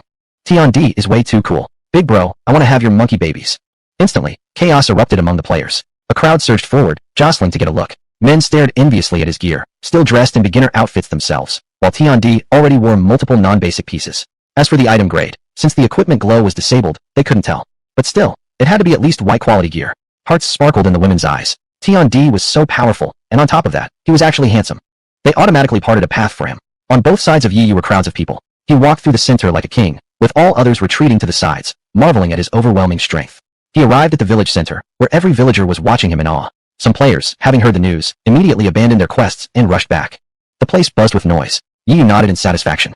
He had done this deliberately, on purpose, to draw attention. Selling gear. Highest bidder gets it. He pulled out an ordinary staff. How else would he attract buyers? Well, the big shot's selling gear. Quick, come check it out. People surged forward. After inspecting the staff's effects, they were instantly stunned. It's actually white quality gear. And it even has a skill. This is top tier. It had only been a little over an hour since launch. Most here were still wearing beginner outfits. Mutated chickens weren't easy to kill, and the white quality gear obtainable from quests was far from common. And yet T&D was already selling white quality gear. Unfortunately, it was priest equipment. Most solo players hadn't chosen the priest class, though a few girls had. I want it. Handsome bro, I'll take it. Please give it to me. Can I get your contact info? Unexpectedly, it sold incredibly well. A group of female priest players became ecstatic. Even non-priest girls scrambled to buy it, hoping to latch onto T&D's coattails. Yu shook his head, coldly replying, no contacts. Only real currency transactions. Even with his icy demeanor, the girls kept clamoring. In the end, a little rich girl bought it for 10,000 soft RMB. Ding dong. Your bank card ending in 2345 has received 10,000 soft RMB. Current balance, 12,734 soft RMB. Yu heard the notification sound. Direct bank transfers within Sanqiong. This feature, developed by scientists, linked automatically to his bank account via the Sanqiong jade. Perfect. 10,000 soft RMB, instantly in hand. It would normally take 2 months of regular work to earn that. Damn, just like that, 10,000. This money comes too easily. Though honestly, it's mainly because that little rich girl was willing to pay. A bunch of male players grumbled sourly. The little rich girl's nickname was 222. Right now, she was beaming with joy, hugging the staff tightly. I'm finally someone who owns an item from the great T&D, truly one of a kind in Sanqiong. Other female players watched enviously, but spending 10 grand on a single white quality item, they couldn't bring themselves to pay. Just then, cough cough, selling gear. Yu pulled out another staff, identical to the previous one. 222 froze. Other players were even more shocked. Another one? How many pieces of gear did this expert have? Did he carry a warehouse with him? Chapter 12. The Emperor is this bold. Yu pulled out another staff, something no one had expected. He did it precisely because rarity increases value. Little Bunny was stunned. He thought he'd bought a unique treasure, only to realize it wasn't unique at all. This big shot really played dirty. But clever men were even more attractive. I want one. I'm buying one for my girlfriend. This one sold well too. Some who hadn't managed to buy earlier deeply regretted missing out. Now that they had another chance, they immediately jumped in and snatched it up. Another 10,000 soft RMB landed in Yu's pocket. Those who got one were laughing with joy. At that moment, Yu pulled out yet another staff. Selling gear. Bro, are you seriously doing this on purpose? This is torture. We don't have a single one, yet you have so many. You're even selling them separately. And now, everyone suddenly realized one thing. The Emperor definitely still had plenty of staves left. That changed their perceived value completely. For some guilds, they had multiple priest players within the guild who were currently struggling due to lack of skills and unable to show their worth. If they could acquire a large batch of staves and train an entire team of priests, killing monsters would become far easier. For example, defeating the corrupted wild chicken would be no problem at all with healers supporting the group. Some guild members who heard the news were originally doing quests, but immediately returned to the village just to witness the legendary Emperor in person. They never expected such good fortune. One by one, their eyes sparkled with desire. Big brother, how many staves do you have left? Our Twilight Guild will take them all, 10,000 each. Our Skywolf Guild bids 11,000 per piece. Numerous guild members started arguing fiercely. Yu smiled, watching the scene unfold. His goal had finally been achieved. The more heatedly they argued, the better he felt. Who wouldn't want to make extra money? Yu had previously rented a place, and was almost unable to pay the rent. Now he hoped to buy his own apartment. Maple Forest City's housing prices were sky high, so naturally, he wanted buyers to drive the price up. But just then, an arrogant voice rang out. All the staves, our overlooking the heavens, guild claims them all. A burly man forcefully shoved his way through the crowd, followed by a swarm of players. Other players immediately backed off fearfully as they saw them approach. It's actually overlooking the heavens. The former top guild in overlooking the world. They always bullied others with sheer numbers. Do they have a branch here in this newbie village? What a dumb question. They're huge, they have branches everywhere. Now that they've shown up, are they planning to set the price themselves? Don't they fear offending the Emperor? Other guild members fell silent, intimidated by overlooking the heavens' overwhelming influence. Yu, however, was visibly annoyed. People were freely bidding. This brute barged in aggressively, causing him to potentially lose a lot of profit. Truthfully, losing some money didn't matter much. Making money wasn't hard for Yu anymore. But why should he give in? Emperor, hand over however many staves you have. The leader, overlord of overlooking, said arrogantly, as if his mere arrival meant the Emperor must surrender, all according to script. He was used to this scene. In past games, even legendary players would show him respect when they learned he belonged to overlooking the heavens. Now the Emperor had risen to fame across Long Nation and even worldwide. If he could force the Emperor to back down publicly, overlooking the heavens' reputation would soar higher by trampling on the Emperor's name. The onlookers watched intently, speculating what the Emperor would do. The Emperor stood alone. The opposing side had numbers and power. Would he yield like those past game legends? Get lost. A cold, sharp shout rang out. Everyone froze in shock. It came from Yu himself. He raised his hand and released the remaining 98 staves, scattering them across the ground. Want them? Not a single one of these will I sell to any of you. Hiss.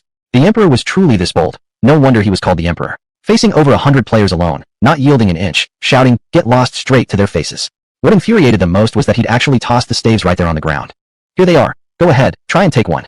No one had expected the Emperor to possess so many staves. With that quantity, one could easily form a powerful priest squad. A guild could secure stability in the early game and take the lead over rivals. You, Overlord of Overlooking, choked with rage, never anticipating the Emperor to be this defiant. And so many staves. He'd assumed the Emperor might have around 10 left at most. His plan was simply to intimidate him, use the moment to elevate his guild status. Even if he didn't get the staves, it wouldn't matter much. But now, seeing the actual quantity, things were entirely different. He should have pretended humility and begged for the staves earlier. Damn it, how badly he wanted to just grab them. If not for the no combat rule in the newbie village, he'd have snatched them by force already. What could the Emperor do, no matter how strong? They had numbers on their side. He glared furiously around. The other players involuntarily lowered their heads. See? Aside from selling to me, do you really have another choice? He sneered arrogantly. How do I not have a choice? A soft, coquettish voice chimed in. 222, spoke up? Big bro Emperor, sell me one for 15,000? How about it? Deal. Yu readily agreed. This little rich girl was pretty impressive. In an instant, all 98 staves went into 222's backpack, and 1.47 million landed in his bank account. Adding to the previous amount, that made 1.49 million soft RMB. Nearly 1.5 million, just like that, earned. Making money was truly easy. Be careful out there, Yu said indifferently, casting a brief glance at Overlord of Overlooking, before logging out directly. Did the other side want to fight? If not for the no combat rule in the newbie village, he'd have struck first. They really thought they deserved respect. Yu, Overlord of Overlooking, was furious beyond words, never expecting the Emperor to be this defiant. And so many staves. He had assumed the Emperor might have 10 left at most. His plan was simply to intimidate him and elevate his guild status. Even if he didn't get the staves, it wouldn't matter much. But now, seeing the actual quantity, things were entirely different. He should have pretended humility and begged earlier. Damn it, how badly he wanted to just grab them. If not for the no combat rule in the newbie village, he'd have snatched them by force already. What could the Emperor do, no matter how strong? They had numbers on their side. He glared furiously around. The other players involuntarily lowered their heads. See? Aside from selling to me, do you really have another choice? He sneered arrogantly. How do I not have a choice? A delicate, sweet voice rang out as 222 spoke up. Big bro Emperor, buy one for me for 15,000, okay? Fine. Yu happily agreed. The little rich girl was indeed quite generous. In an instant, 98 staves entered 222's inventory, and 1.47 million renminbi was credited to his bank account, bringing his total to 1.49 million soft RMB. Almost 1.5 million, earned just like that. Earning money was so easy. Watch yourself out there, Yu said coolly, glancing briefly at Overlord of Overlooking, before logging out directly. Want to start something? If it weren't for the no PvP rule in the newbie village, he would have taken action already. You people really think too highly of yourselves. Yu, Overlord of Overlooking, exploded with rage, but Yu had already logged off, leaving him only to fume helplessly. He turned his glare toward 222. You little brat, watch yourself. Screw off. 222 spat back and logged out as well. Humph, two cowards, both ran away. They're afraid of me. Overlord of Overlooking lifted his chin, trying to save face, then led his group out of the newbie village, instructing his underlings, post someone to watch this place. The moment the Emperor logs on, notify the guild. The feud had begun. No player expected the Emperor to be so bold, leaving with a threat against overlooking the heavens. That would cause serious trouble for the Emperor. But was he afraid? Sorry. So good. Yi woke up at the breakfast shop. The owner, who had initially found him collapsed and considered taking him to the hospital, now saw him full of energy, ordering crab roe buns, morning milk, and more, items he couldn't have previously afforded. Was 222 scared? The Emperor is so wicked. That idiot threatened me, and he didn't even tell me to stay safe. He just logged out and left.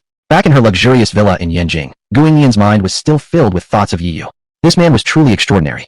Normally, shouldn't he have comforted the girl a little, especially one as stunningly beautiful as her? Who is it? What made our little Lian so upset? A dignified-looking man approached. I'm not upset, just curious. Bro, I met the Emperor.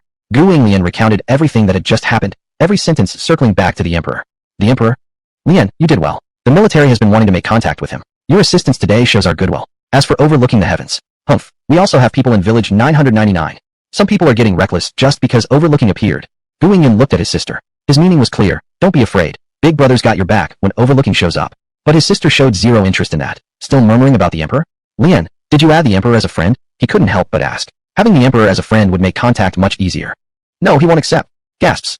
His own sister, ranked as one of the twin blossoms of the imperial capital, her grandfather being the commander-in-chief of the northern military region, countless noble scions and hung heirs vying for her attention, yet she couldn't be bothered to glance at any of them. She personally added the Emperor, and he rejected her? Chapter 13 Hidden Class Quest Trigger Scroll. Xiao Yan, here is the contact information for the military leader of village 999. Make sure to protect Tian Di when you return. Gu Yun's eyes flickered with calculation. There was another legend about Sanqiong. Players could gradually feed their in-game strength back into the real world. The future Gijuru was unpredictable, Long Kingdom and the military needed to prepare early. Someone like Tian Di had to be secured. As for whether his sister had feelings for Tian Di, he believed it was merely her curiosity toward powerful individuals, a fleeting novelty. Tian Di must possess an S-rank talent, likely one strong in the early stages, which explained his current rise. Later, when more powerhouses emerged, his sister would probably lose interest. Gu Yun nodded. She really was just curious, not emotionally attached. As long as Tian Di had decent character, a genius like him definitely deserved protection. Tian Di refused to give us face? Meanwhile, at the branch hall of Aoshi Sanxiong, in Newbie Village 999, the branch chief, Aoshi Quangren, fumed upon hearing Aoshi Laoda's report. Just an S-rank talent. They had those too. He himself had an A-rank talent. And under him was a whole team that had been grinding on royalized pheasants, farming crests for higher-ups. Now many had leveled up and even acquired some white-grade gear, allowing them to attempt slightly more advanced quests. Keep an eye on him. Let him learn what cruelty means. Yes, sir. Aside from Aoshi Sanxiong, there were also other major guilds with minor branches in Village 999. However, they didn't have as many members and hadn't participated in the village auction earlier. It looked like Tian Di and Aoshi Sanxiong might clash soon. Let's just watch from the sidelines. Yu finished his meal contentedly and returned home. He checked his Sanxiong jade. The pendant vanished inside Sanxiong, but reappeared once he was back in reality. How did one enter Sanxiong? Just as this thought crossed his mind, a notification sounded. Ding! You have logged in. So it was this simple? Way more convenient than helmets or ecopods. He was back in the newbie village, ready to level up his mount, but he didn't know where to find strong monsters. Young man, having trouble? A frail-looking man approached, his nameplate displaying Village Chief of Newbie Village 999. Yu had never spoken to the village chief before, but he'd heard players mention earlier that this NPC couldn't trigger any quests at all. Now he came to him first? Yeah, I can't find strong monsters to kill. The chief stared. Well now, most players wished for weaker enemies. This guy was truly something else. But good, perhaps this could help fulfill his trial after all. There are tigers causing havoc in the demon forest. You may try your luck there. Thanks. Yu thanked him, though inwardly rolled his eyes. F***CK was hoping for a quest, but as the chief watched him leave, his eyes flickered with subtle emotion. To be able to sell so much white-grade gear, not ordinary at all. Whether you obtain that item depends entirely on yourself. Yu stepped out of the village. At the same time, follow him. Several players from Aoshi Sanxiong inside the village immediately gave chase, but quickly realized Tian Di moved far too fast. They couldn't keep up. Fortunately, one of them had a tracking type talent. Notify the chief. Swish. Shortly after, 222 appeared within the village. She had already added the military leader as a friend. Please send some personnel to protect Tian Di. I'll give you some staffs as gifts. Quickly boost your strength. All attention from Aoshi Sanxiong was fixated on Yu, leaving her unwatched. Not that she was afraid anyway. Yu arrived at the coordinates and spotted several tigers. Demon-infused tiger. Level 6. Attack 35-38. HP 86. Defense 35. Skills. Tiger descends from mountain. Tiger aura. Description. Once powerful tigers, further enhanced by demonic energy. Yu noticed that many monsters in this village had been demon-infused. The tigers charged. Ding. Enemy ATK plus 135%. Quantity plus 135%. Too bad. They were still pathetically weak before him. Swish. His rapid sword activated. Attack speed tripled. 5 strikes per second. Sustained for 30 seconds. But he didn't even need 5 seconds. All 135 demon-infused tigers were slain. Ding. Congratulations. Gained 405 EXP. 503 copper coins. 45 small red potions. 36 small blue potions. 100x critical hit. Received 40,500 EXP. 503 silver coins. Ding. Congratulations. Earth Subdragon has leveled up. Notification after notification lit up. Waves of good news pouring in. The Earth Subdragon emerged from the mount space, growing at a visible rate, from a small beast into a massive one, now large enough for Yu to ride. System notification, mount level cannot exceed that of its owner. It had reached level 6, its attributes skyrocketing. Tian Di, level 6. Physical damage, 7986 139 146. Defense, 85 360. HP, 13505. MP, 6210. Attack speed, 1.701 hits /SEC 1.802 hits /SEC. Movement speed, 78m/S80m/S. Power flowed back to Yu. Although he hadn't leveled up himself this time, the boost he received surpassed what he'd gained from personal advancement. The defense and health increases from the Earth Subdragon were simply too much. After all, the Drake's innate talent was high. Drakes were naturally stronger than humans at the same level. Even among Drake species, it wasn't a race players could initially choose, only obtainable through racial transformation later in the game. Unless Yu had a hidden class or something, there was no way to achieve such a base potential. He still had a significant amount of experience remaining. Skill Overwhelming Brilliance, Peerless Charge, level up. Yu fully upgraded both skills. Armor penetration rate, 10% 19%. Sword chi length, 50 meters 200 meters. This surge in strength felt incredibly satisfying. 3 skills remained unupgraded. They were of lower quality, so Yu decided to hold off and see if better ones might drop later. Roar. Suddenly, from a dense thicket nearby, a giant tiger leapt out, with a black king character on its forehead. Demon-infused Tiger King. Level 6. Attack 5153. HP 94. Defense 45. Skills. Tiger descends from mountain. Tiger might. Blood rage. Description. A naturally powerful tiger further enhanced by demonic energy. The tiger's roar shook the heavens, terrifying the soul. Ding. You are affected by skill Tiger Might. Mental disruption for 3 seconds. During this time, you cannot attack, only move. You could only move. But the Tiger King activated Tiger descends from mountain, gaining speed. Unable to use any skills, relying solely on his base movement speed, he was actually slower than the Tiger King. It was inevitable that he'd be struck. Roar. At that moment, an even more astonishing roar echoed. Dragon's roar. The earth subdragon roared ceaselessly, shattering the tiger's cry. Ding! Enemy is enveloped by dragon might, entering confusion state for 3 seconds. During this time, enemy cannot move or use skills. Confusion was far worse than mere mental disruption. What rotten luck for this tiger boss, facing a creature of true dragon lineage. Swish! Yu swiftly swung his sword. There was only one enemy. Though Endless Battle Frenzy contributed minimal attack bonus, his base attack was already overwhelming. 94. One basic attack, Tiger King instantly slain. Ding! Congratulations! You have slain Demon-infused Tiger King. Gain 5 EXP, 23 copper coins, Iron Rank Equipment Tiger Pelt Armor X1, Class Quest Trigger Scroll X1. 100x critical hit, 500 points. 100, Gold Rank Equipment Shocking Leather Armor X1, 100. Or Hidden Class Quest Trigger Scroll. Another gold rank item dropped. And a hidden class? Just as he thought there wasn't one. Now it appeared. Chapter 14. Looks like I stepped on something? The previous silver boss had only dropped black iron gear. That was because the silver boss had been in the process of devouring a dragon egg, reducing its attributes, and thus the quality of its drops suffered significantly. Fortunately, Yu had the 100-fold critical ability. Leather Armor. Level 5. Effects. Defense plus 25. Requirements. Warrior, level 5. Description, a standard piece of black iron equipment. Such junk. Well, not exactly junk. Most other players would be thrilled to obtain it. But Yu already possessed numerous superior items, so this didn't impress him at all. Still, it was warrior class gear, which meant he could use it. And thanks to the high-quality critical roll, he decided to keep it instead of selling off quantity for profit. Vibration Armor. Level 5. Effects. Defense plus 50. Skill. Vibration Rebound. Consumes 20 mana. When attacked, you may activate Vibration Rebound once, dealing damage equal to, within a 1 by 1 meter area. Cooldown, 10 minutes. At level 2, range increases to 2 by 2 meters. Level 3, 3 by 3 meters, up to level 15 maximum. Requirements. Warrior, level 5. Description, an exceptional piece among gold rarity armor. Awesome. Yu loved it. Armor that could strike back? Perfect. His current taunt cloth robe was useless now, so he switched immediately. Ding. You have consumed 1,000 experience points. Vibration Rebound has increased by 1 level. Upgrading blue tier skills was notoriously difficult, yet for him, it reached max level instantly. Only someone like him could do this. For others, even obtaining a blue skill was rare, let alone leveling it. As for Swift Sword and Swift Step, neither has leveled up yet. Yu no longer had any experience points left. He knew there was no rush, so he turned his attention to another item. Quest Trigger Scroll, Class Job. Effect. Deliver this scroll to the village chief to trigger the Berserker, Class Job quest. Description. Berserker, the advanced warrior class. Advanced classes were far stronger than basic ones. Yu could choose to obtain 100 of these scrolls, use one himself, then sell the remaining 99. Each would fetch an astronomical price, with every warrior player fighting fiercely to get their hands on one. So that's how it works. The village chief's task must be triggered, and he won't come to you. He has to be approached. My excellence must have caught his attention. Muttering to himself, he checked the next item. Quest Trigger Scroll, Hidden Class. Effect. Find the village chief and say, Destruction is rebirth, to trigger the Destroyer, Hidden Class quest. Description, Destroyer, the ultimate hidden warrior class. Of course he'd choose this one. Just saying a specific phrase triggers the hidden class quest? Yu shook his head, unsure of the mechanics, but deeply impressed. Without the 100-fold critical ability, he would have never discovered this secret path at all. What was he waiting for? Back to the village. Those kids who followed me earlier. He strode swiftly, retracing his steps. When he first emerged, he already knew he was being watched. But back then, he hadn't taken action. Beating underlings was meaningless. Better to lure the strong ones out, gather them together until they trembled with fear. That way, he could eliminate many troubles at once. Meanwhile, tension-filled newbie village number 999. How dare you humiliate us? Die! Aya Schillingren, leading over 100 elite members from his branch guild, charged rapidly toward Demon Forest. Aya Schillingren himself was among them, constantly coordinating with subordinates inside the guild. Judging by the footprints, he's in. Aya Shiquin, the subordinate with tracking talent, could detect Yiyu's faint footprints clearly despite their shallowness.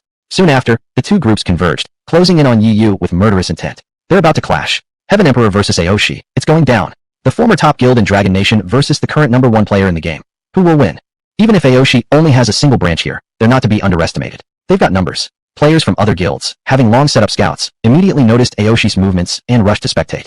None of them had ever seen Heaven Emperor fight before. Everyone was intensely curious about this mysterious legend. Move out! Taturu, leading a group of soldiers, shouted. We must save Heaven Emperor at all costs. The military faction of Dragon Nation had remained low-key in Sancho. After all, every real-world nation had their military forces embedded in the game, but here everyone started from the same baseline.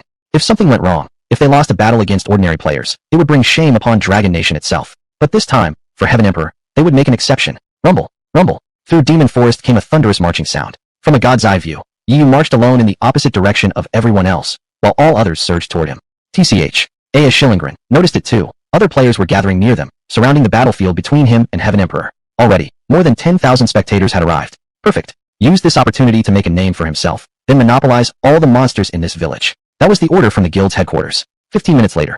He's right ahead. Aoshi Quanquin shouted. Get ready, kill him. Charge. Over 100 elite members of Aoshi clan rushed forward. Most of them were already level 3 or 4, extremely powerful at this stage. Most other players hadn't even reached level 2 yet. Everyone held their breath, about to witness an extraordinary clash. Boom, boom. But suddenly, the ground shook violently. Everyone staggered uncontrollably. The charging members of Aoshi clan couldn't stop in time and nearly fell flat on their faces, struggling to regain balance. What was going on? Was there a powerful monster rampaging nearby? Suddenly, a massive creature entered everyone's view, huge as a small hill. Other creatures were monsters. This was a beast. Compared to it, people beneath its feet seemed like insignificant specks of dust, forced to look up in awe. Dragon. Holy shit. This is a dragon. This newbie village actually has a dragon? Most players had seen images of great dragons before. Though the Earth Terror Dragon was only a lesser dragon, its appearance was indistinguishable from that of a true dragon. Everyone immediately wanted to flee. Who could possibly fight a dragon? Yet some brave souls stared carefully at the beast. After all, players could resurrect upon death. If they died, so be it. At least they'd get a good look at a dragon and gain some rare experience. And that sight shocked them even more. On top of the dragon, there was a figure. That silhouette looks familiar. It's Tian D. Holy shit. Tian D is riding a dragon. I get it now. Tian D didn't just have a mount. His mount is a dragon. No way. The very dragon they feared to death was Tian D's steed. Members of Aoshi clan stood dumbfounded. Aoshikuangren, Aoshidalo, and others turned deathly pale. They'd come in numbers, planning to gang up on Tian D while he was alone and vulnerable. But they never expected his mount to be a dragon. And worse, they'd already shown hostile intent. Ding. Enemy count plus 102%. Physical attack plus 102%. At this moment, Yu had arrived right at the center of Aoshi clan's encirclement. His vibration armor began to glow. An overwhelming aura burst outward, covering 225 square meters, affecting every enemy within range.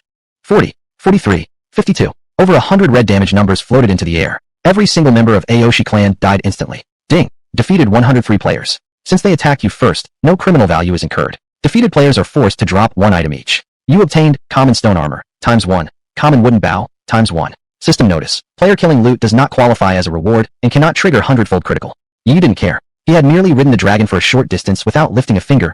Earning some free gear along the way was just a bonus. Now, the Earth Terror Dragon placed each of its 4 massive feet upon the corpses of Aoshikuangren, Aoshidalo, Aoshikuangwen, and another unknown player. It lowered its head slightly and spoke calmly. Oh, did I step on some trash? What kind of garbage is lying around on the road? I'm standing too high. I can't see. Everyone else, do any of you know what trash this is? The surrounding players remained silent. Chapter 15, The Demon Palace. Are you kidding me? Trash. That was proudly overlooking the sky, once the #1 guild in the game. Even though many powerful players have entered Skyward now and the guild rankings might shift later, it's still not something to be taken lightly. Over 100 elite players came. But then again, what they said made sense too. The Heavenly Emperor didn't even look at them, just trampled them to death. What else could that be called if not trash? It just meant there was an enormous gap between both sides. I didn't even see the Heavenly Emperor make a move. Did any of you see how Brother Heavenly Emperor killed proudly overlooking and the others? No, I didn't. Actually, earlier when Yu killed the demonic Tiger King, a village-wide announcement had appeared, earning him 100 legend points and 10,000 reputation. People knew he'd slain another Black Iron level 6 boss, and that his strength was terrifying. But players were different from wild monsters. Right now, monsters still lacked intelligence. There should have been an intense battle between proudly overlooking the sky and the Heavenly Emperor. They'd come here hoping to witness the Heavenly Emperor in action, but instead, he hadn't even moved, and just like that, the enemies died. An overwhelming, dominant crushing victory. Thud. The Earth Drake marched straight through. Everyone instantly cleared a path, watching with awe and reverence as Yu walked away. Everyone understood clearly now. In this newbie village, no one dared provoke the Heavenly Emperor anymore. He's too strong. Rabbit stood hidden among the crowd. She had just been preparing to lead people in helping the Heavenly Emperor, but now realized she'd worried needlessly. Her face flushed slightly with embarrassment before quickly gathering her group and leaving. Heichi, how is he so terrifying? Awesome old man, and the others now existed as souls within the resurrection space. Resurrection options included instant revival, corpse running revival, or automatic revival after 30 minutes. They didn't have a single gold coin, so immediate revival was impossible. As for silver coins, pooling copper into silver might allow some to revive early via corpse running. But corpse running required that their corpses remained intact. The Earth Drake had crushed everything, their bodies completely pulverized. They couldn't even attempt corpse running. They could only wait the full half hour. While others leveled up during this time, they could do nothing but watch helplessly, falling further behind. And upon revival, they'd lose 1 level. All my hard-earned levels. My gear too. Each of them typically only owned 1 or 2 basic white tier items. Now every single person had 1 piece forcibly dropped. All their early game efforts wasted. You lot, hurry and level up. Proudly Insane sent a message. Proudly overlooking the sky still had players in newbie village 999 who hadn't joined due to lower levels. They'd now have to rely on these people to uphold the guild's reputation. Moreover, humph, pushing me, huh? Proudly Insane's expression turned cold. He had previously received a certain quest. Completing it offered rich rewards, but the consequences could be severe. He'd been hesitating ever since. Now he had no choice but to take it. Back in the newbie village. You're back. How did it go? The village chief looked at him with anticipation. Destruction is rebirth. Yu didn't answer his question directly. Instead, following the task trigger scroll, he spoke the necessary words. You actually possess such insight. The chief first looked startled, then burst into delighted surprise. At the end of destruction lies brilliant rebirth. You truly are a warrior born. That quest scroll had been deliberately left by him, placed with the demonic Tiger King, to select the strongest hero within the village to slay it. Whoever killed the Tiger King would receive the warrior class. But Yu had exceeded his expectations, even better. Those exact trigger words were what his master had said when granting him his own hidden class long ago. But naturally, a superior class required proof of greater strength to obtain. Ding. Quest triggered. The village chief's trial. Accept. Accept. Quest description. Use the demon energy detector to investigate inside the demon palace and report your findings back to the village chief. Quest reward. Destroyer class scroll. Quest time limit. 2 hours. The village chief handed over a crystal disc. Be cautious. This matter is extremely important. Don't let anyone else find out. Demon energy detector. Effect. Can detect demonic energy within a 10 by 10 meter radius. Yu quickly headed toward the demon palace, taking the chance along the way to check his new gear. Many of the recently obtained white tier items were suited for warriors, perfect for him. He still wore a few beginner items, immediately swapped them out. Half an hour later, he arrived at a secluded cave. After walking inside for some time, he saw a staircase descending downward. Long-lasting lanterns illuminated both sides of the steps, casting an eerie glow. Fearless and confident, he descended the stairs. Ding! You have entered the first floor of the demon palace. Before him lay a sinister underground palace. Mysterious arrays were carved into the ground. The moment he stepped in, thick black mist surged from the formation, and a group of monsters appeared. Wolf Demon. Level 4. Attack, 25-28. HP, 53. Defense, 21. Skill, Rampant Evil Aura, Bloody Wolf Claw. Description, a minor monster from the Wolf Demon realm, part of the demonic civilization. The Wolf Demon realm? The demonic civilization? Yi noticed 2 unfamiliar terms. When he logged off to eat, he took the chance to browse Skyward's official website. Nowhere on the site was there any mention of a demonic civilization.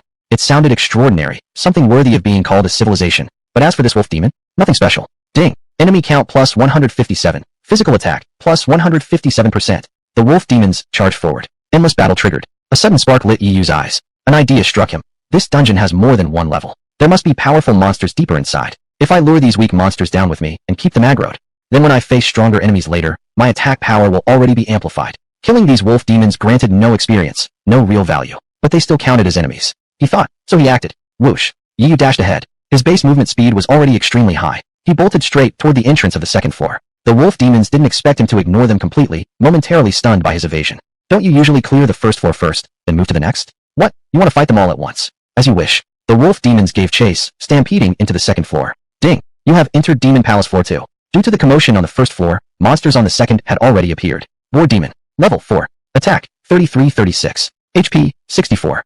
Defense, 29. Skills, Rolling Charge, Tough Meat. Iron tier monsters now appeared, clearly stronger than the white tier ones despite the same level. Ding. Enemy count plus 162. Physical attack, plus 162%. Unfortunately, their movement speed still couldn't match Yu's. Boar demons were naturally clumsy. Third floor, Iron tier level 6 boar demons. Fourth floor, Iron tier level 7 boar demons. Fifth floor, Iron tier level 8 wolf demons. Yu sprinted forward, hundreds of monsters chasing behind. Yet a wild, unrestrained grin spread across his face. The more that chased, the better he felt. His attack multiplier had already stacked to 983%. Sixth floor, Bronze tier, level 7 stone golem. Here, Yu activated Swift Step and swiftly advanced into the 6th floor. The entire dungeon trembled. The thunderous sound of running echoed deafeningly. Though it looked like Yu was fleeing, every monster behind was now exhausted, feeling as if they were being toyed with by him. Finally, the 9th floor. He stepped in. Who dares intrude here? Chapter 16, Critical Strike and Hidden Class. Intermediate Stone Demon. Level, 13. Attack, 326. HP, 630. Defense, 530. It was actually a golden boss. The stone demon stood 3 meters tall. The moment it saw Yu, it raised its stone axe in fury and swung down ferociously. At this moment, behind him were countless monsters. Before him, the blocking boss. Any player facing such a situation would be doomed without hope. But Yu smiled confidently. Ding. Enemy count, 1,383. Physical attack, plus 1,383%. More than 10 times his attack power, nearly 2,000. Right now, Yu was confident he could easily kill even stronger monsters. He switched to the Swift Sword, activated Swift Sword Shadow, gaining triple attack speed. Attack speed was paramount now. He struck just an instant before the stone demon's axe came down. A single sword slash created afterimages. 630. You wretched human. How can you possess such overwhelming power? The stone demon's body shattered into countless rocks as its horrified, enraged roar echoed. Human, await your doom. The mighty demon sovereign will crush your entire civilization to dust. Dying yet still chattering nonsense. Yu sneered mockingly.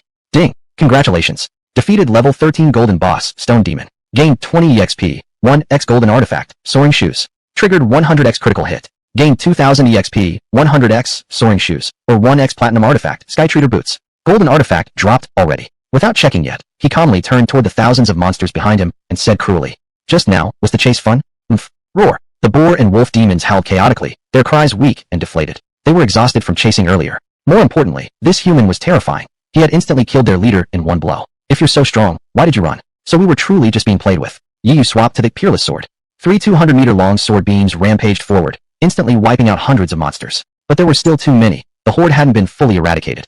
He charged straight into the mob and unleashed Resonance Rebound. Buzz. An immense aura surged outward. An invisible force field enveloped the area, annihilating another few hundred monsters in an instant. Only a few stragglers remained. Yi Yu couldn't be bothered to finish them off. The Earth Drake charged in, draconic pressure suppressing the entire battlefield. Its powerful hooves swept through, trampling the remaining monsters one by one. Taking the chance, he examined his loot. Soaring Shoes. Enables a brief burst launching up to 300 meters high. Cannot change direction midair. Functions like an extreme high jump, just very high. Skytreader Boots. Level 8. Bonus attributes. Movement speed plus 80 meters per second. Bonus skill. Walk on air. Consumes 50 mana. Allows free movement at 500 meters altitude for 100 seconds. Cooldown, 5 minutes. Note. For each skill level increase. Height plus 50 m. Duration plus 10 seconds. Max level, 20. Restriction, level 8 required. Description. Shoes that let you walk on air. Every groundbound unit's dream item. No wonder it's a platinum tier gear. Yi Yu instantly chose this. A pair of incredibly light shoes materialized in his hands. Pity it requires level 8. I'm only level 6. As soon as he spoke, a pleasant notification arrived. Ding. Gains 793 EXP. 32 common grade items. 1,862 copper coins. Minor health potions. This was the reward from killing the lesser monsters. Since some were lower level than him, they gave no experience, and over-level kills were rare, hence the modest EXP gain. No high-tier gear dropped either. Still, dropping 32 common items was extremely lucky given Azure Heaven's notoriously low drop rate. And he had 100x critical strike effect. He skipped quantity, aiming straight for quality. Triggered 100x critical hit. Gained 79,300 EXP. 32 silver tier items. Ding. Congratulations. Your level increases by 2. Your mount's level increases by 2. Gain 10 stat points to allocate. Boom. Boom. For streaks of white light shot skyward, as both he and his mount leveled up twice consecutively. He immediately equipped the silver tier gear. No trace of beginner equipment remained. Though this run had unusually high drops, none of the silver items had skills attached, an unfortunate downside. Still, one couldn't be greedy. Just boosting his stats significantly was already great. Time to switch footwear. But the Swift Boots, skill boosts movement speed, would be a shame to replace. Yet walking on air is way too tempting. Too many good things, what a headache. If only he could transfer the Swift Boots skill onto the Skytreader Boots, it'd be perfect. Well, just wishful thinking. In the end, Yi Yu painfully replaced his boots with the Skytreader Boots. He then maxed out the skill, allowing himself to walk at altitudes up to 1,500 meters. He also upgraded Swift Sword Shadow, increasing his attack speed multiplier to 5-fold. Still plenty of EXP left to upgrade Swift Step, but alas, Swift Step is destined to be phased out. I'll just sell it later to someone else. Yi Yu still felt reluctant. These shoes had helped him through a lot. Ding! You were the first to defeat the level 13 golden boss. Gained 1 legend point. Reputation plus 300. A world announcement will be issued. Hide your name. As usual, he chose not to hide. This time, however, no equipment leaderboard was activated. Perhaps owning a mount so early was too extraordinary. It had triggered the mount leaderboard for platinum tier mounts, but platinum gear itself didn't unlock any leaderboard. Ding dong. World announcement. Congratulations to player Tion D for being the first to defeat the level 13 golden boss, Intermediate Stone Demon. Gained 1. Everyone, join in celebration. The name Tion D echoed across the world once more. Congratulate my ass. Another world announcement? And a golden boss again. I'm still grinding level 2 weaklings. Though Tion D had caused several shocks already, some players had grown numb. Yet every time he appeared, he shattered expectations anew. Just finished with a silver boss, now already tackling a golden one. Truly awe-inspiring. Floor 9 was the dungeon's final level. Yi Yu took out his Demon Chi detection disc, placing it where the boss had appeared. The disc revealed thick black demonic energy, accompanied by intense alarm sounds. Alert! Alert! Demonic energy, surge detected. Demon civilization, the term surfaced in Yi Yu's mind again. But he lacked sufficient information now. There was nothing to research yet. Anyway, the quest could now be turned in. Time to return immediately. Back at the novice village, Yi Yu handed over the Demon Chi detection disc. The village chief frowned as he examined the dense demonic energy, murmuring in concern. So it's truly beginning. I wonder if we can stop it this time. Chief, what do you mean? Yi Yu asked curiously. I need to prepare some things. No time left. Here, take this. You must grow stronger quickly, at least strong enough to survive what's coming soon. The old man seemed anxious, tossing a scroll before hurrying off. Ding! Congratulations. Quest completed. Received Destroyer Class Scroll. Triggered 100x critical hit. Choose between 100x, Destroyer Class Scroll, or 1x, Annihilator Class Scroll. Chapter 17 Breaker. Yi Yu smiled contentedly. He had suspected this before, and now it had actually come true. Hidden Professions could crit too. Destruction Class Scroll. Description 1. Turns a warrior into a destroyer. Description 2. Destroyer increases the warrior's talent multiplier by 1x. Description 3. Can destroy any skill attached to equipped gear and randomly generate a new skill of the same rarity tier. Requires in-game currency. HSS. A 1x talent boost meant each attribute point was doubled in effectiveness. Leveling up once would be like leveling up twice. And the special ability. Some equipment came with subpar skills, but now he could destroy them and replace them. It was random whether the replacement would be better or worse, but at least he had a chance to change it, right? Destruction brings rebirth. That phrase made perfect sense now. Yi was already excited. He could claim 100 of these scrolls, one for himself, and the other 99 would sell for an insane amount of money. Buying cars, houses? Easy. Even a villa wouldn't be out of reach. A critical strike might yield something even better. Breaker class scroll. Description 1. Turns a warrior into a breaker. Description 2. Breaker increases the warrior's talent multiplier by 3x. Description 3. Allows skills to be extracted from one piece of equipment and transferred to another of the same type. The two skills will fuse, possibly combining effects, or evolving into a superior skill. Requires in-game currency. Holy crap, even Yu couldn't help but gasp. So hidden classes had tiers too? The breaker was far more powerful than the destroyer. A 3x talent multiplier meant leveling up once equaled leveling 4 times over, and being able to extract and transfer skills. That was exactly what he'd just been wishing for. Just moments ago he'd been frustrated. Now salvation appeared out of nowhere. This was the breaker. Break to rebuild. Improvement built upon foundation, never worse, only better. Compared to the destroyer's random renewal, this was infinitely superior. Yu already knew that in Sanxiong, when players changed gear, the skills tied to old equipment were essentially wasted. And if those skills had been upgraded, the loss was even greater. Now, no longer a problem. Breaker, Yu made his choice. Compared to selling class scrolls for profit, boosting his power mattered more. With real strength, wealth would follow naturally. Besides, his mindset had shifted. Money was just a small goal now. Sure, Imo mentioned Demon Kings. The village chief seemed so anxious. All signs indicated that Sanxiong ran deeper than he'd imagined. Storms were coming soon. He had to grow stronger. The class scroll rapidly transformed, and he tore it open immediately. Ding! Congratulations. You have become a breaker. Talent multiplier increased by 3x. Your base stats are now multiplied by 4. Tion D. Level 8. Physical damage 402-408. Defense 480. HP 575. MP 270. Attack speed 4.617 hits/SEC. Movement speed 203 meters per second. His base physical attack already exceeded that of Sure Mo, the level 13 golden boss. Attack speed 4 sword strikes per second. And that didn't even factor in gear or skill bonuses. His defense and other stats were also extremely high thanks to the Earth Yalong mount. No wonder. Originally, he should have received an advanced class quest, but it became a hidden class quest instead, a 100-fold critical strike. Then the hidden class reward itself crit again by another 100-fold. Combined, 10,000-fold critical strike. How could he not feel ecstatic? If I add war without end on top of this, I'm invincible in the starter village, Yu thought confidently. Time to test my class ability. He pulled out his swift shoes, focused his mind, and released a dull gray aura from his hands. Thick, deathly energy swirling outward. Ding! Skill, swift step, successfully extracted. Ready to transfer into skywalk slippers. Cost, 2,000 silver coins. Confirm expenditure? Expensive, but luckily he'd gotten a 100-fold crit. He wasn't short on silver. Spend. Ding. Extraction successful. Skill reborn as skywalk step. Skywalk step. Consumes 60 MP, allows walking at 1,500 meters altitude. Movement speed becomes, lasts 300 seconds. Cooldown, 5 minutes. Note. Skill level +1, movement speed +30, duration +20 seconds. Max level 20. The skill didn't evolve further. The yellow tier skill fused in wasn't strong enough to upgrade a red tier ability. But its effect was perfectly added. He originally had Skywalk Walk at level 20, but since Swift Step hadn't been upgraded, Skywalk Step started at a lower level after fusion. He spent experience points to bring it back to maximum level. For 400 seconds, he could walk at 1,500 meters above ground at a speed of 583 meters per second. Like a superhuman. Earn a bit more money and transfer Swift Sword Shadow onto Peerless Sword, Yu said with burning determination. Continuously acquiring skills, constantly stacking them onto a single piece of equipment. By then, even a trash skill could become a god tier 1. Thinking about it, he couldn't help but smile. Hey big bro, why are you smiling? Suddenly, a pair of soft arms patted his shoulders. He turned to see none other than 222. 222 had been waiting for him in the starter village all along, and finally caught sight of him. Big bro, earlier you got some white name gear, right? Can you sell them to me? 15,000 renminbi each. Still 15,000. Yi was stunned. A lot of people have white name gear now. It's practically worthless. You're not lowering your price. White name gear was junk to begin with. Its previous high price was only due to scarcity. In a little while longer, you might not even want it if someone gave it to you for free. It's fine, I have money. 222 declared generously, though a slight blush crept into her voice. And I also wanted to add you as a friend. Truly a wealthy lady. Sorry, trading is fine, but adding friends is out of the question. Yu shook his head firmly. Why not? Women will only slow down the speed at which I draw my sword. Yu walked away with an expression of utter disdain. Hey, don't get any ideas about my body. Classic Yu.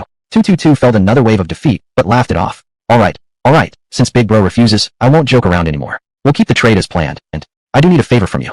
Yu took out all his white name gear and handed it over to 222. Ding, you've received 1,545,000 renminbi. 1.54 million renminbi. The white name equipment contributed by Ayasha Kankyong could finally be laid to rest. What kind of favor? Yu softened. She'd been so generous, after all. Of course, trying to seduce me still doesn't count. 222 fell silent. A friend of mine found a dungeon, but it's too difficult. We can't clear it. Could you please lead us through? All drops from the dungeon will belong to you. Yu perked up. He'd just been wondering where to find monsters to kill. A dungeon would be perfect.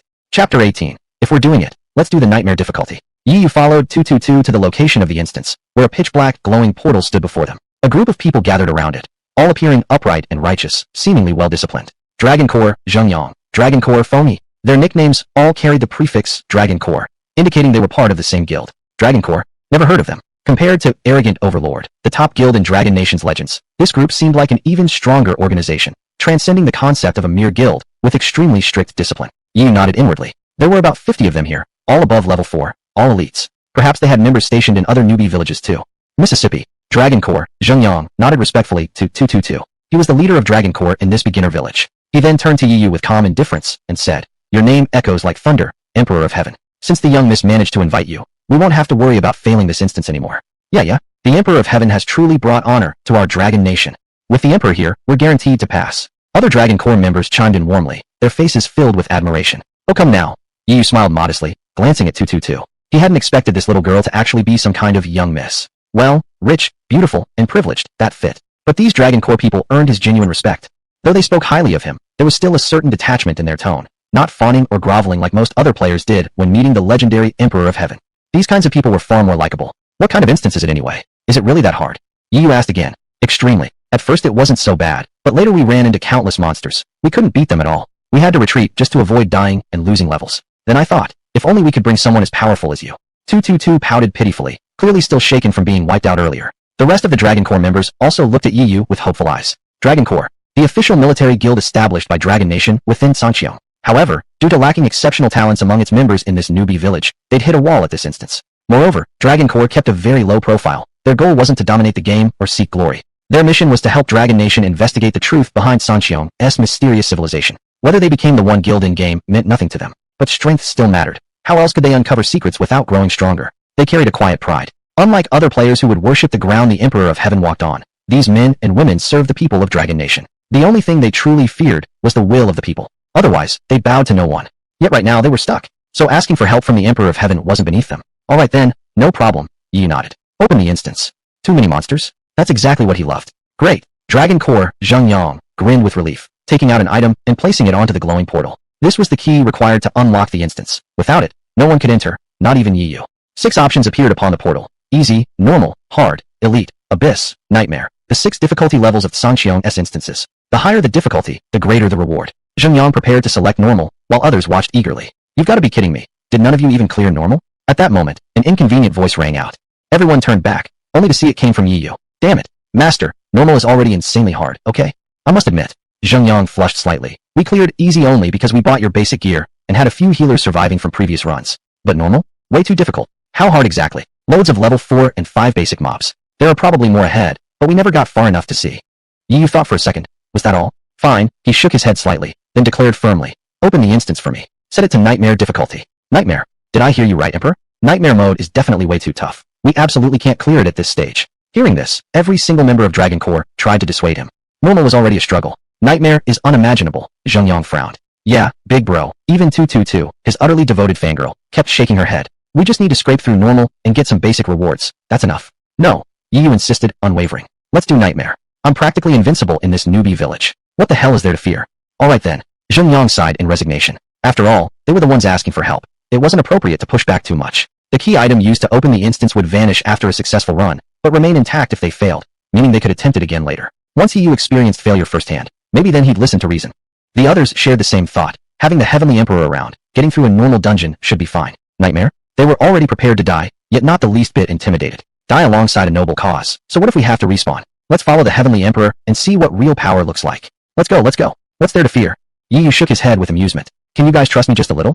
Zhengyang selected the nightmare option. 222 also pulled out the plain white gear she had just purchased, equipping the Dragon Core members in hopes that it might slow their deaths just a bit when they charged into battle. Everyone assumed this was just a wild ride. They were tagging along with the Heavenly Emperor, their powerhouse ally, for the thrill of it. One by one, they stepped into the instance. Ding! System notice. You have entered Nightmare Difficulty Beastland Dungeon Layer 1. Woof! Woof! A pack of canine beasts came charging forward. Crazed Wild Dog. Level 6. Attack 3135. HP 61. Defense 23. Shit. Level 6 white tier mobs. Be careful. Are we about to get wiped out right at the start? Panic surged through them. None of them had even reached level 5, yet they were immediately faced with level 6 enemies. Truly worthy of a nightmare difficulty. Tank, move up. Warriors charge, assassins flank from the sides, archers. Thankfully, their discipline held strong. After only a brief moment of shock, they quickly reorganized into a solid formation under Zheng Yang's command, bracing themselves for the oncoming beasts.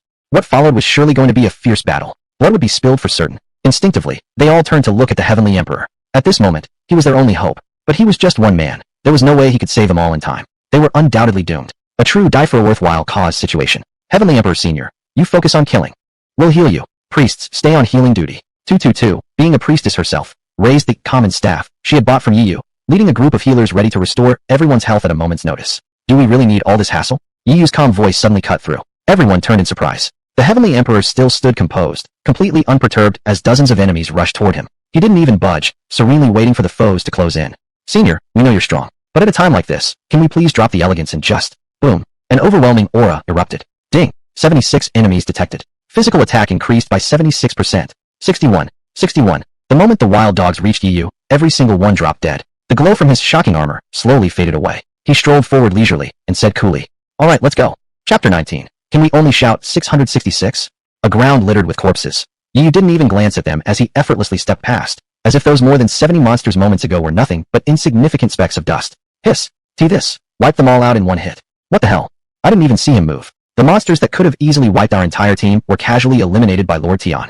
This is what a true expert looks like. Lord Tian is far more incredible than I imagined. The Dragon Squad members stared in shock, their scalps tingling. They were usually low-key and reserved, never prone to excessive praise or obvious amazement. Even when they first met Lord Tian, everyone had kept their admiration under tight control. But now, they couldn't hold back anymore. He was simply too strong, too awe-inspiring. This. Jingyang stood dumbfounded. He'd never seen someone so overwhelmingly powerful, completely at a loss for words. Truly worthy of being a master.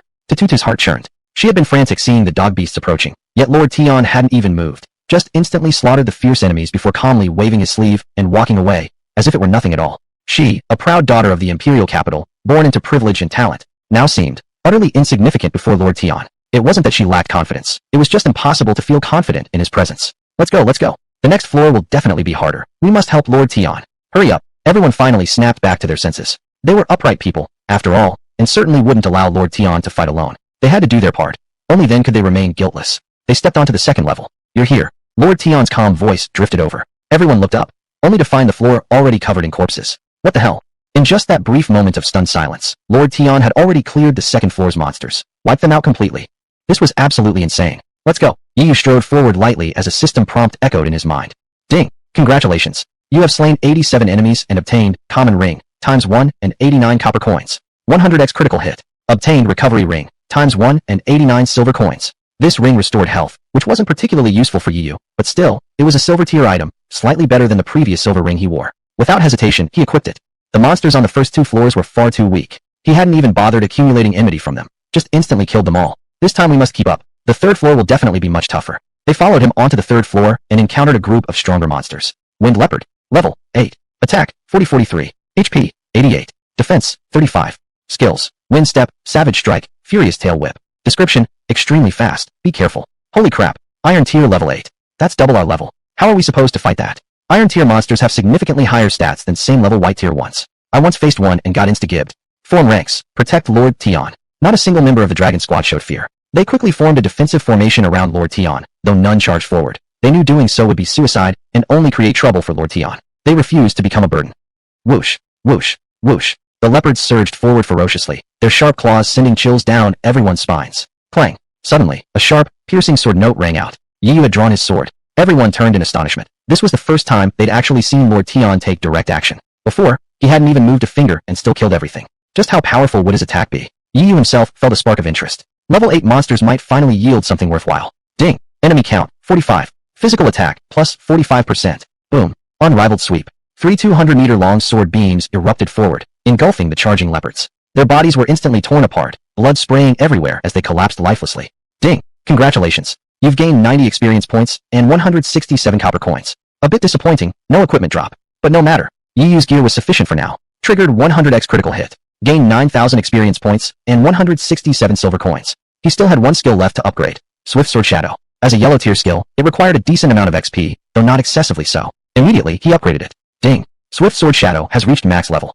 Attack speed can now reach 5x. An excellent skill. Yiyu even thought it might still be useful in late game stages. Later, he could use Destroyer to fuse it into other equipment. Meanwhile, the Dragon Squad members watched him annihilate the entire monster group with a single slash, and once again, they were left utterly speechless. Hiss! These weren't weak monsters. They were level 8 Iron Tier beasts. And he still one-shot them. I finally got to see a true powerhouse in action. The grace of that sword strike, it's absolutely soul-stirring. I just realized something. Are we only capable of shouting 666 now?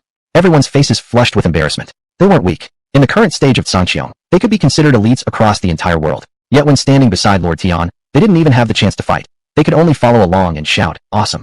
Even if they did attack, they still wouldn't stand a chance. It wasn't that they were weak. It was simply that Lord Tian was too strong. The gap between them was just too vast. They weren't the kind of people who'd selfishly tag along for glory. They genuinely wanted to help Lord Tian. But, sigh. Exactly who is this monster-level expert? Which prominent family's heir from the imperial capital? A sword prodigy from an ancient martial clan.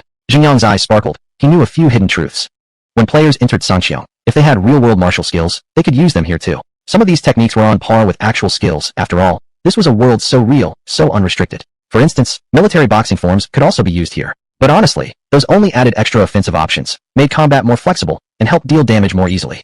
Could that sword technique possibly be a real-world martial art? Impossible. Even if a real-world technique were brought in, it absolutely couldn't be that overpowered. Wherever he's from, he's one of ours, a fellow citizen of our dragon nation. That's amazing. Xingyang stomped excitedly. A swordsman. Could this be what he meant by women slowed down my sword drawing? Tatuta suddenly blushed, then quickly snapped herself back. Oofed. What am I thinking? Guys, hurry up and follow. Let's go. Everyone was exhilarated. They had already accepted reality and mentally prepared themselves to just coast along. As long as they didn't become a burden, tagging behind and shouting 666 wasn't so bad. With Lord Tian leading the way, maybe they could actually clear this nightmare dungeon after all. 5th floor. This time, the monsters were still level 8, but bronze tier. This time, Yu didn't step forward. Instead, he gently patted his mount, Earth Drake, and said, "You've got this." Roar. The Earth Drake roared with excitement. This was its first time fighting solo. Dragon Aura. The thunderous roar shook the heavens, a vast wave of draconic might spreading through the horde. The monsters froze instantly, stunned as one. Chapter 20, definitely passing with ease. Ding. Under the dragon's way. All enemies are confused for 4 seconds. Dragon tail sweep. The massive tail lashed out, sending monsters flying. Yet they remained dazed, helpless against the onslaught. The Earth Drake charged fiercely into the enemy ranks, trampling beasts beneath its hooves. 35, 47, 72. The Earth Drake's physical attack reached a wide fluctuation, not low, but with impressively high maximum damage. For a mount focused on defense, this was already extremely powerful.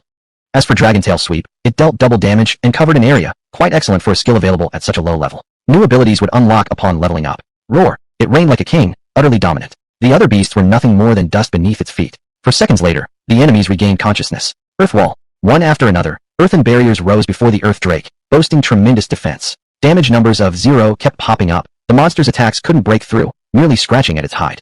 Soon after, every single monster was eliminated. It returned obediently to Yi Yu's side, nudging him affectionately, inviting him to mount up. Among beasts, it was the supreme king, but with Yi Yu, it was just a well-behaved pet. Not bad. Yi Yu nodded in satisfaction. At the same level of LV.8, the Earth Drake could easily dominate bronze-tier monsters. Ding! Congratulations! You've gained 130 experience points, 345 copper coins, a bronze grade, mana recovery necklace, *1, minor healing potions. Triggered 100x critical hit. Gained 13,000 experience points, 34,500 copper coins, mana recovery necklace, *100, or 2 pieces of gold grade equipment, spirit necklace. Pleasant system notifications continued to chime in succession. Copper coins scattered across the ground. There were dropped items, plenty of potions too, but Yu didn't pay much attention to the consumables. Too overpowered. No chance to use potions yet. Sigh. He stepped forward and began collecting loot. Meanwhile, the onlookers could no longer suppress their inner shockwaves. Holy crap, the big shot didn't even lift a finger. The mount alone cleared the fight. I've long heard that his mount is a dragon. Now seeing it firsthand, it's truly extraordinary. That move just now nearly scared me to death. Facing dozens of monsters solo and crushing them effortlessly. So envious. With this nightmare dungeon, we're definitely going to clear it smoothly. One after another, they marveled endlessly. Combined, their strength couldn't match his mount alone. Of course, it also spoke volumes about Tiandi's prowess, to have tamed such a magnificent creature. Listening to their praises, the Earth Drake proudly lifted its head. There's even bronze gear. Looking at the drops on the ground, the crowd grew even more envious. They were still wearing plain white gear, not even possessing a single piece of black iron equipment, while Tiandi was about to obtain another bronze item. And it was a necklace. In Sanxiong, necklaces were extremely rare drops. Armor and weapons were comparatively more common. Mind if I take these? Yi turned back with a smile. No problem. Of course not. Everything was killed by you, it naturally belongs to you. We're just here gaining some chance. Even if we'd helped kill them, according to our prior agreement, all drops belong to you anyway, let alone now. At this point, their faces flushed red with embarrassment. Earlier, they thought they were just accompanying Tiandi for a casual run through the nightmare dungeon. Maybe he was simply arrogant due to being overly strong, and experiencing failure here would humble him. They never expected he'd crush it so effortlessly. That wasn't arrogance. It was confidence born from sheer power. Yu smiled slightly. These people weren't bad. He turned and looked at the loot with mild curiosity. Since he hadn't chosen between quality or quantity multiplier yet, the items lay there in original form. He promptly collected them all into his backpack. The critical hit process wasn't something meant for others to see. These people seemed decent enough, not malicious, but Yu still maintained basic caution. Does a bronze item receiving a 100-fold quality boost become 2 gold items? He recalled the earlier notification. Ding! System notice. A 100x quality critical on bronze tier gear surpasses gold tier, but doesn't reach platinum tier. Therefore, it becomes 2 identical gold tier items. Ah, understood. Black iron upgraded via crit to gold, a jump of 3 tiers. Gold could crit into platinum, only 1 tier higher, because as gear levels increased, the gap widened progressively. It might become even harder later. Currently, under quality critical effects, plain white silver, black iron gold, bronze 2 times gold, silver 3 times gold, gold platinum. At the platinum level, even a 100x quality critical might not be enough to produce diamond grade gear. But it didn't matter. Yu hadn't forgotten one crucial thing. The 100x critical privilege could grow stronger. But how should I choose now? I don't even need 2 identical gold tier items. Such was the burden of excellence. While others struggled to obtain a single gold tier piece, he had 2 of the same. Yet they occupied the same equipment slot, meaning only one could be equipped at a time. Still, better than nothing. Others would kill just to have one. Oh well, when the ship reaches the bridge, it'll find its way. If all else fails, I'll just hold on to them and sell later. He definitely wouldn't sell the gold tier gear now. It wasn't wise to boost others' strength. The Dragon Squad members seemed decent enough, but he hadn't built trust with them yet. Besides, they appeared somewhat mysterious. Gold tier equipment could fetch a high price even in the late game. He wasn't worried about selling. He'd keep them for now. Mana Recovery Necklace. Level 8. Bonus effect, plus 10% MP recovery. Bonus skill, none. Requirement, level 8. Description, an item that restores mana, highly sought after by mages and priests, and also valuable for warriors who suffer from low mana regeneration. Mediocre. It was decent for mages since their natural mana regen was already fast, but less impactful for warriors who regenerated mana slowly. Spirit Necklace. Level 8. Bonus effect, plus 30% MP recovery. Bonus skill, Spirited, consumes 1 MP to increase mana recovery by 100% for 1 minute. Cooldown, 1 minute. Note, skill level plus 1 grants plus 10% mana recovery, up to level 15. Description. Now this was different. A flat plus 30% mana recovery that applied even to potions, and the skill boosted it by another 100%, effectively doubling both the speed and amount restored by mana potions. And the skill cost almost no mana itself. Cooldown was short too. An absolute top-tier item for mana regeneration. Though Yu wasn't struggling with mana right now, once he acquired more skills, his reserves would surely run dry. He hadn't invested any points into mana stats, relying solely on stat feedback from the Earth Drake. Ding. You've selected Spirit Necklace, *2. As the equipment entered his backpack, the bronze glow instantly turned golden. After disabling the shine effect, he immediately equipped the necklace. Man, I'm so jealous. He's got a bronze tier item now. They didn't realize it was actually gold tier. At this moment, Yu allocated his experience points, not upgrading Spirited, which was still sufficient, but choosing to level himself instead. Ding. Your level has increased by 1. You've gained 5 free attribute points. Boom. A pillar of blinding white light shot upward. He'd successfully reached level 9. As levels progressed, each upgrade grew harder, but for him, it was effortless. This left the Dragon Squad members utterly envious. For them, leveling past level 4 was extremely difficult. No wonder the expert was so powerful, and now he'd leveled up again, undoubtedly becoming even stronger. I wonder what level the expert really is. Maybe around level 6 or 7. Could he be higher? No way. Leveling is so hard. His strength must come from an exceptional talent. They whispered quietly among themselves as they followed Tiandi into the 6th floor. The final layer. Chapter 21. Treading the air, a being among heaven and earth. Ding. You have entered the final level. The scene before everyone shifted abruptly. They found themselves in an entirely unfamiliar world, vast skies dotted with drifting white clouds, above which a flock of eagles soared. In an instant, they swooped down fiercely, aggressive without reason. No explanation needed. Attack immediately. Gale Eagle. Level 10. Attack 52-55. HP 99. Defense 45. Skills: Wind Blade, Wing Strike, High Speed Spin. Description: Fierce gales are their weapons. Level 10 monsters. And flying units. The hell? We can't even reach them. Members of Dragon Squad shouted in panic. Not only were the monsters strong, but they flew. No player at this stage could fly yet. There was no way to touch them. Tiandi. He's a warrior. Flying is completely impossible for him. Archers ready. Attack from a distance, disrupt them, and lure the monsters down so Tiandi can finish them off. Yet Dragon Squad didn't back down. They did what they could. Over 10 archers raised their longbows, ready to obstruct the enemies when they attacked. Maybe they had done their best. But then, a calm voice rang out. Why go through all that trouble? Yu shook his head slightly, and suddenly stomped his foot. Boom. Terrifying force erupted beneath him, launching his body into the sky. 300 meters. 600 meters. Holy shit, does this bro actually fly? How high level is he? He can already fly? Wait, he's not flying yet. He just jumped with immense power, but he can't adjust his position mid-air. Compared to the Gale Eagles, which can freely maneuver in the sky, Tiandi is at a huge disadvantage. The sky was never meant for warriors. People still felt worried. Seeing Yu shoot into the air, the Gale Eagles were momentarily startled, never expecting a human to be so powerful. But quickly, fury flared within them. They were the true masters of the sky. Scree. They shrieked, ready to teach Yu a harsh lesson. Ding! Enemy count, 201. Physical attack plus 201%. It seemed there were many monsters this time. Perfect news for Yu. As the monsters charged, Yu sneered. Trash. Whoosh. He turned effortlessly, gliding past their attacks. Under treading the void step, his movement speed was simply too fast. The monsters couldn't land a single hit. Like flowing water, he weaved through the enemy ranks. In an instant, he left every monster behind. Scree! The Gale Eagles cried out in confusion, completely disoriented. What just happened? How could this human be more agile in the air than them? And Yu strolled across the sky as if it were solid ground, each step ascending higher into the heavens. Stomp! Another step, hundreds of meters gained. 900 meters. 1,200 meters. Yu reached extreme altitudes. From here, everything on the ground shrank to dust-sized specks. Around him, clouds scattered and gathered rapidly under the shockwave of his passage, as if trembling in fear of his arrival. Holy crap, he's treading on air. What's the difference between this and flying? He's like Superman, a warrior who can soar through the sky, a being among heaven and earth. Everyone looked up in awe at Yu high above. Though now just a tiny speck in their eyes, he appeared infinitely majestic, achieving what they could never dream of, climbing straight into the clouds. Rising on the whirlwind, treading empty space.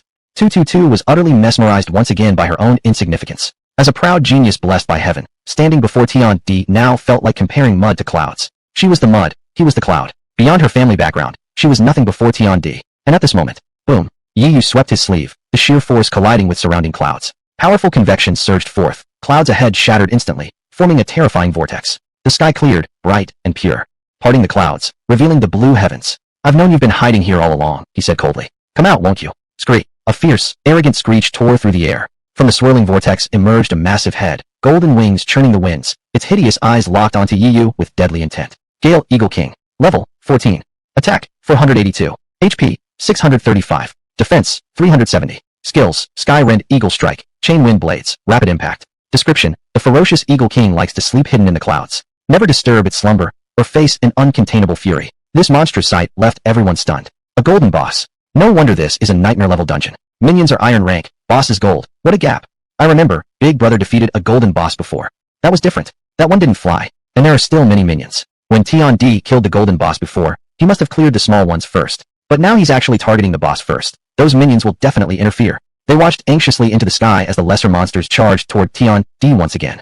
Hundreds of enemies attacked from all directions, attacks swarming like a storm across mountains and valleys. How could this possibly end well? Yet in one step, Tian Di flicked his sword lightly. His body created a series of afterimages, multiplying into countless silhouettes midair, dodging every single attack in an instant. Faster even than the Gale Eagle King itself.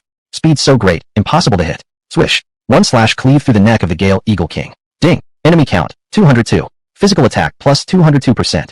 Minus 635. A faint cut appeared on the Gale Eagle King's neck. Then the wound rapidly tore open, blood exploding into the sky as its head and body separated, plummeting straight down from the heavens. Its eyes still held pure bewilderment. From beginning to end, it hadn't even managed to strike once, utterly slain in an instant. They're dead. A level 14 golden tier boss, one shot. That last slash looked so plain, like just a basic auto attack, but it actually one-shot the boss.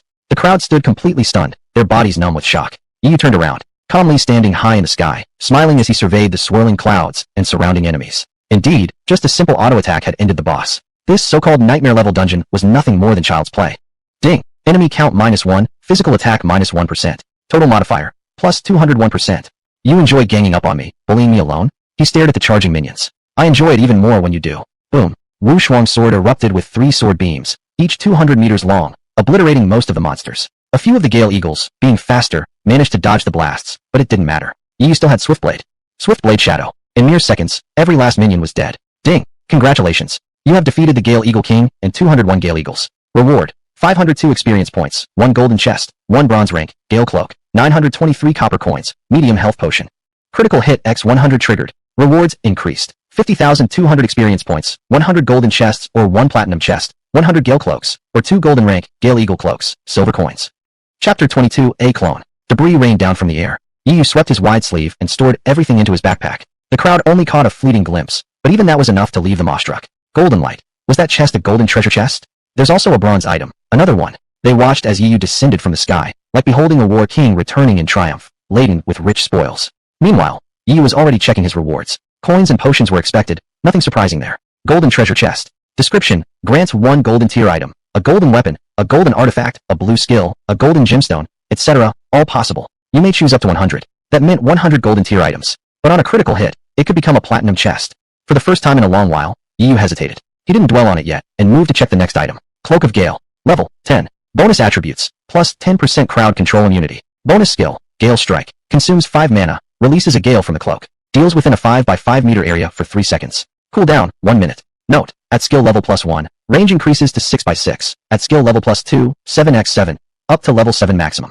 Restriction, Mage, level 10. Not bad, but it was for mages. You couldn't use it. Could it be that his luck had finally run dry? He quickly checked the effect after the critical hit. Cloak of Galehawk. Level 10. Bonus effects, plus 10% crowd control immunity, plus 10% casting speed. Bonus skill, Flock of Galehawks. Consumes 60 mana, summons 50 bronze tier Galehawks at your current level to assist you in combat. Lasts 1 minute, cooldown 3 minutes. Note, for every skill level increase, monster count increases by 10 and duration by 10 seconds. Up to level 15 maximum. Restriction, Warrior, level 10. What? A mage's gear turned into warrior gear via critical hit. And warriors could summon now? You thought. He usually preferred bypassing minions to kill the boss first, but being harassed by minions was annoying. If he could summon Galehawks, they could hold off those minions. This way, he could build up aggro from the small mobs before crushing the boss. The Galehawks were flying units. The Earth Dragon might be powerful, but it couldn't fly. It was a land-based overlord. Right now, he could summon 50 Galehawks, and the maximum would reach 200, all at his own level, all bronze tier. Not bad at all. They could assist him greatly. This one it is. Inside his bag, the cloak instantly turned golden, and split into 2 identical copies. Again, duplicates. Useless. You could equip one cloak, but the other would just collect dust in his bag. And this was a golden item. Such a waste. My golden items are already plenty, he mused, turning his gaze toward the treasure chests. 100 golden treasure chests. He alone couldn't possibly use that many. He'd probably end up selling most of them. Besides, chances were high to get multiple duplicates, lowering their value. Go big. Gambling pays off. The bicycle turns into a motorcycle. Ding. Congratulations. You chose critical quality. The golden treasure chest has been upgraded to a platinum treasure chest. The item inside, Puppet Gold *1, has changed into Clone Platinum *1. System notice. Items inside the chest have been automatically upgraded along with the chest upon critical hit. Further upgrades are not possible. HSS. Normally, when opening a chest, you wouldn't know what was inside beforehand. But now, he could see it. 2 item panels appeared before Yiyu. Puppet. Effect. Creates a puppet resembling your appearance and aura, possessing fake stats, but no real combat power. Description. A must-have for showing off or pretending to be weak while hiding strength. This wasn't bad either. But why would Yiyu need to show off? It'd just create another fake Celestial Emperor, useful only for intimidation. Sometimes, it could act as bait to draw enemy attacks and protect the real body, but he didn't really need that function. Clone. Effect. Creates a clone identical to yourself, possessing all your internal attributes. It cannot inherit external belongings. Requires experience to level up, with a maximum level cap of 300. Description. Materializing the intangible, mastering reality. HSS. Another true Celestial Emperor could be born. Internal attributes included privileges, talents, independent skills, all innate traits of the original self. If one Celestial Emperor was already this powerful, what about 2? Maximum level 300?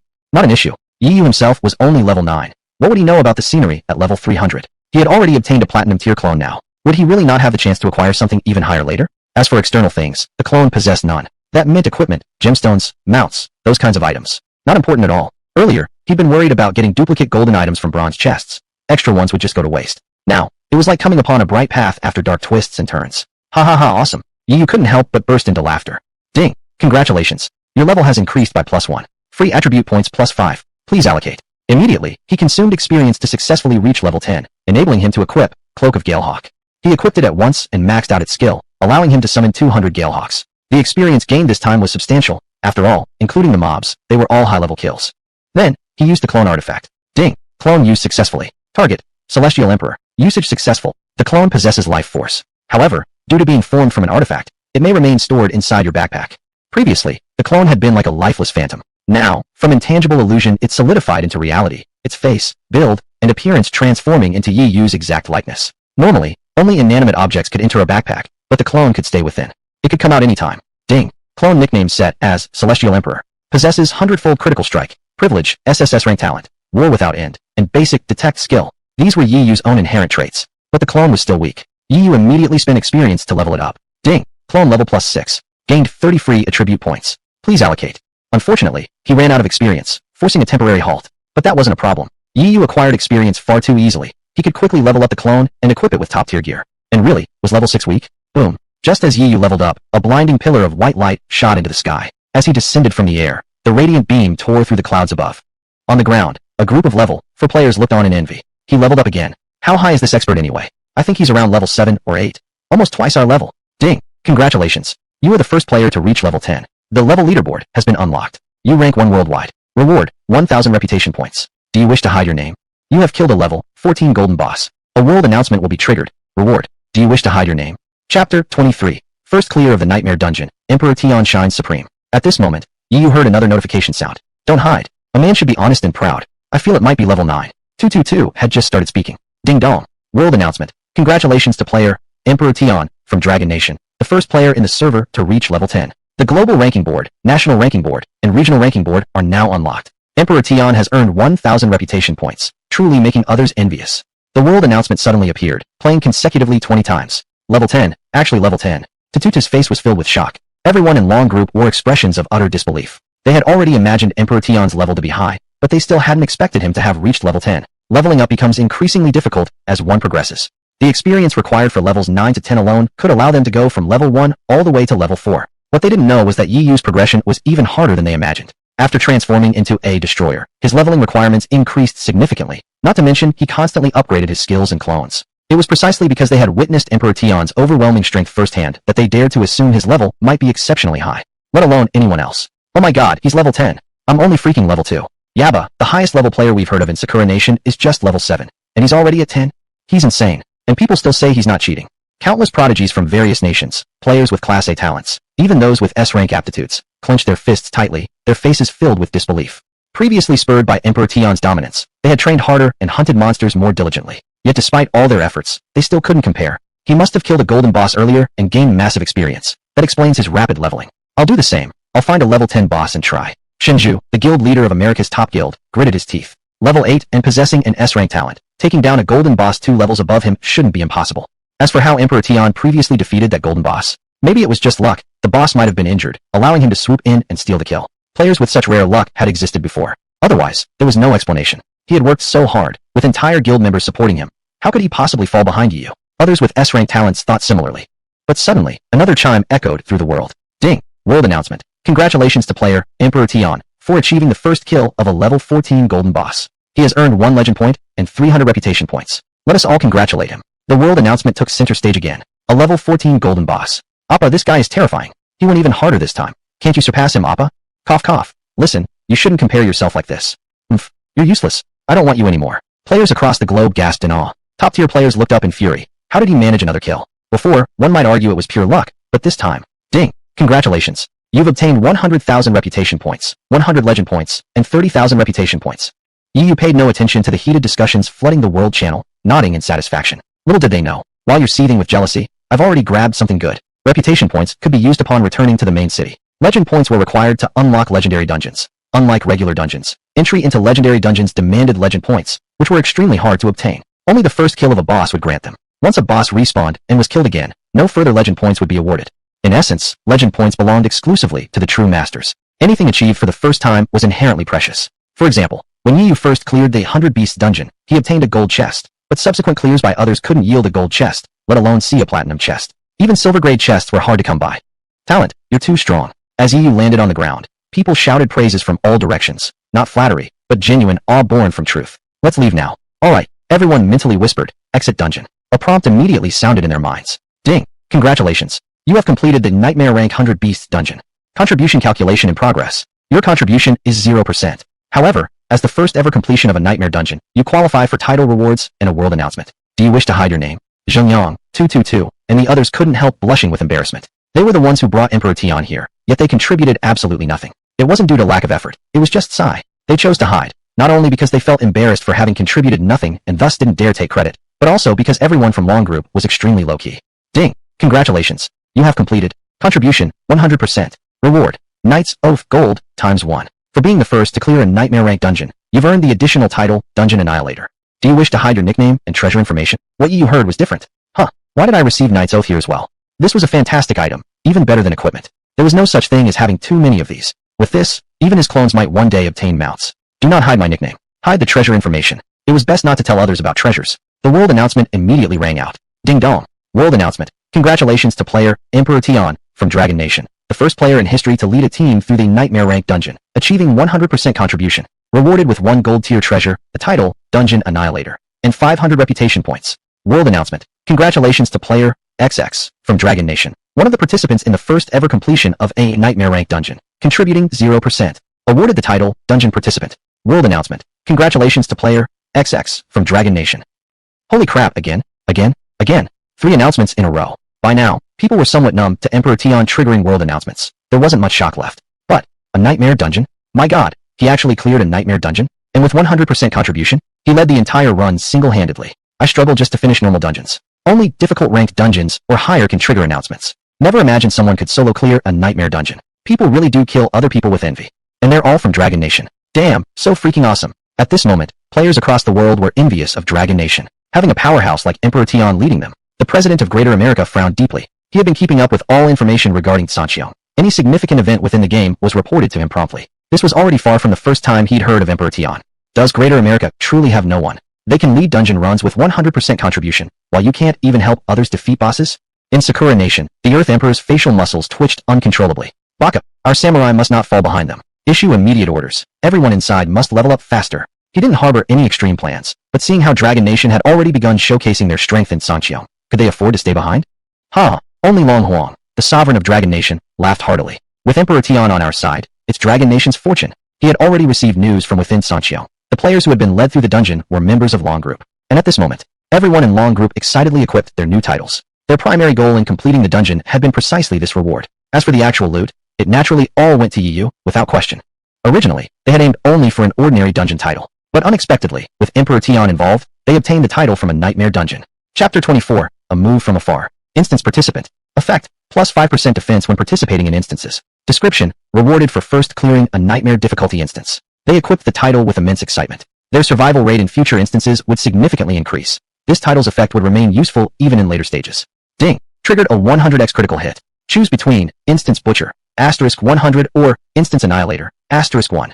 Obviously the second one. What good would 100 identical titles do? Instance Annihilator. Effect, plus 10% to all attributes when participating in instances. Description, a unique title awarded for surpassing 100% contribution in first clearing a nightmare difficulty instance. Not bad. I'll wear this during instance runs. Thank you, Senior. Thanks so much. Without you, we'd never have gotten this title. Members of Dragon Squad repeatedly expressed their gratitude. Members of Dragon Squad repeatedly expressed their gratitude. You're welcome. Yiyu nodded with a faint smile. Without you lot, I wouldn't have unlocked this instance either. If there are more instances later, feel free to find me. Of course, cooperation was great. The only regret for Dragon Squad was not obtaining any good gear. Still, with this title, they could handle regular instances easily and might eventually acquire some decent equipment. At that moment, however, Yiyu pulled out a piece of equipment, its glow catching everyone's attention. Boom. A brilliant silver light dazzled their eyes. Want it? No way. Is that a silver rarity item? Senior, you're selling silver tier gear? Everyone looked astonished. How could anyone part with such rare items so casually? Yiyu nodded. The silver rarity equipment he offered lacked special skills, but even so, these were extremely rare finds for ordinary players. Look, they'd already started offering high prices. How about 30,000 each? 222 spoke up. Fine. Yiyu agreed. After all, quite a few players now had white tier gear. Some even owned black iron or bronze tier items. Those S-rank talented players might already have obtained a few silver tier pieces. And since the silver gear Yiyu provided came without attached skills, the price was quite fair. In total, 25 silver tier items sold for 750,000 coins. He kept a few back, planning to save them for his alternate character later. Senior, could I add you as a friend?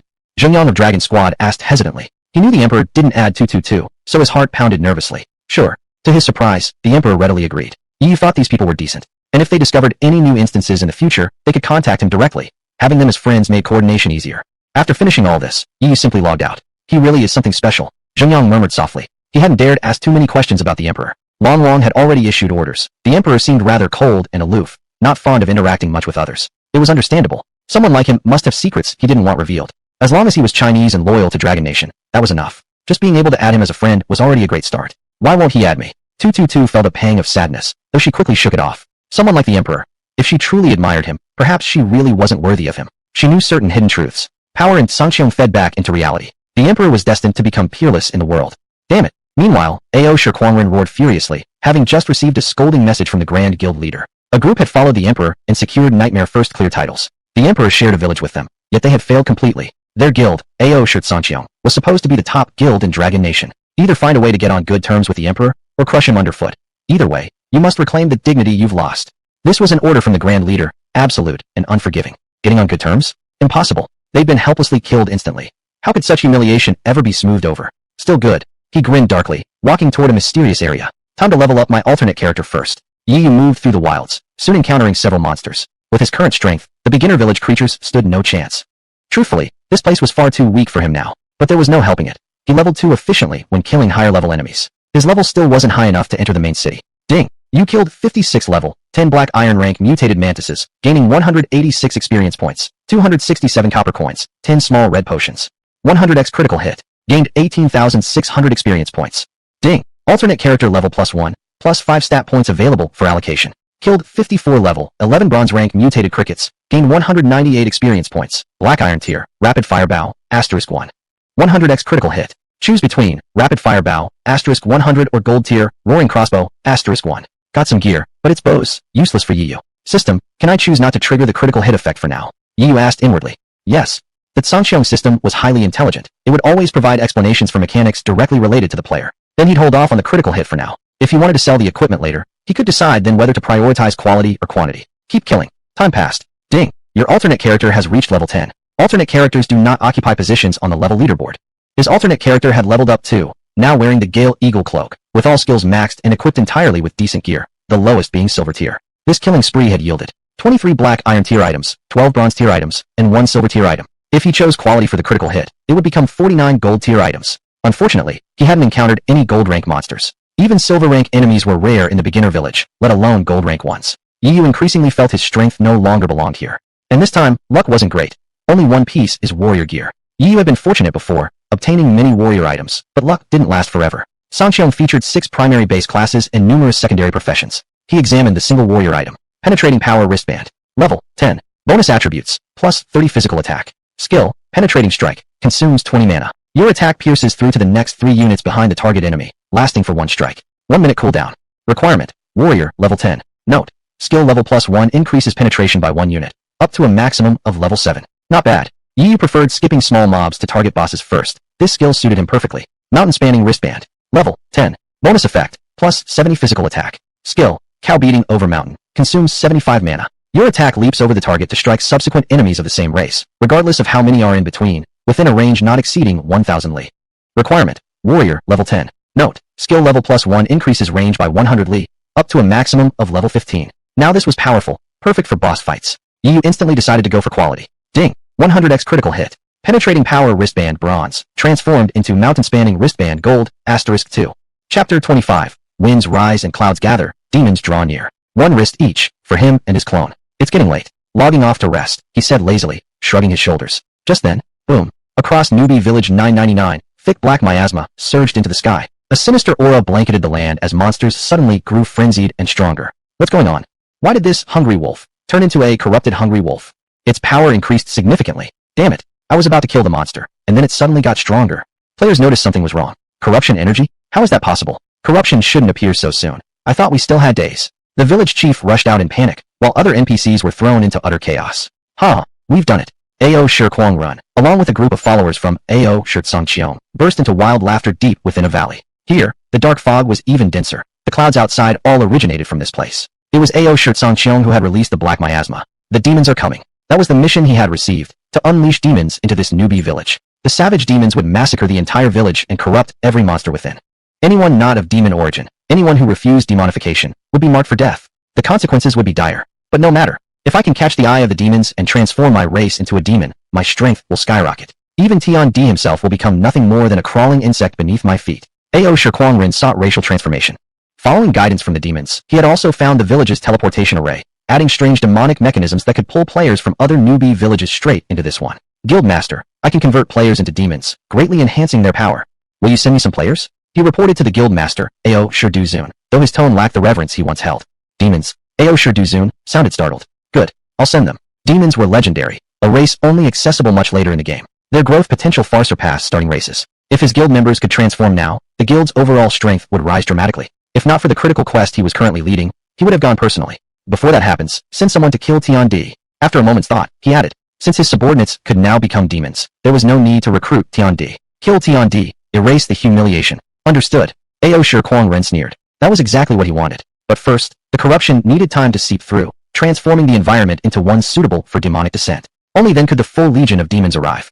Another night, that was all it would take. And throughout that night, players could do nothing, because players had to log out at night. Ding. At 7 p.m., all players will be forcibly logged out. The game Sangqiong hadn't been operational for long, only playable from 8 a.m. to 7 p.m. Scientists still hadn't fully understood the system, so extended playtime remained impossible.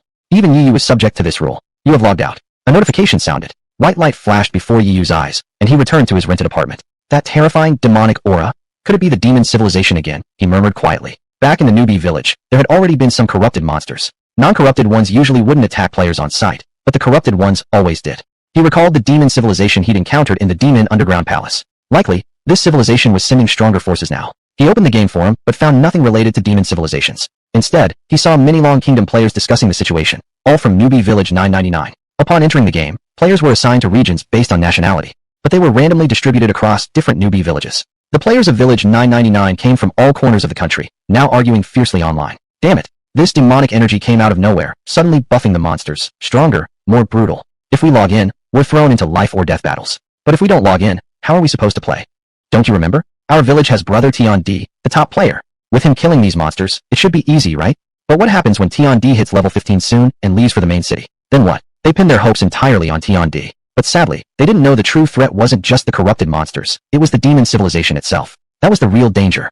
I'm a player from Nanshan City. Brother Tion D, please protect our village 999. I'm from Beiyan City. Brother Tion D, please strengthen our village 999. The players of Newbie Village 999 were all begging for Tion D. Yiyu closed the forum. These players still didn't grasp the seriousness of the situation. He had browsed briefly earlier. Players could enter the main city upon reaching level 15. Originally, without this complication, he would have entered tomorrow for sure. Now, an unnecessary obstacle stood in his way. Looks like dealing with these demons was unavoidable after all. Whatever. Who cares about caution? He'd been worried there weren't enough monsters to kill in the newbie village, making leveling slow anyway. He went downstairs, bought some dumplings and ingredients, made a spicy boiled chicken, a laver egg soup, ate them with the dumplings. It was incredibly satisfying. Then he headed to the gym for a run before going home to sleep.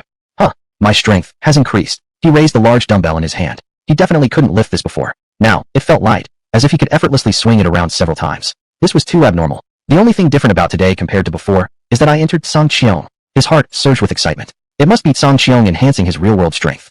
As for other players, he glanced at the people around him in the gym. A group was chatting nearby, those who'd also entered Song Qiong today, all around level 4. Yet none of them seemed to have experienced any physical enhancement. It must be because he was stronger to begin with, so the improvement was more noticeable. Song Qiong can actually boost real-life strength?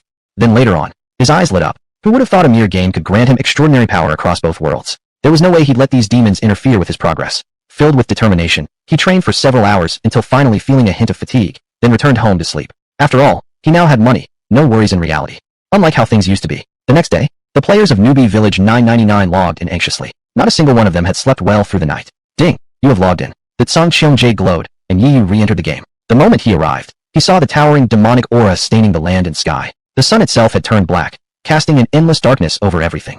Boom, boom, boom. Suddenly, the village's teleportation array flashed repeatedly with white light, and wave after wave of figures appeared. Nicknames, all bearing AO shirt Song Qiong. Where's Tion D? Make him come out. We'll send him to his grave.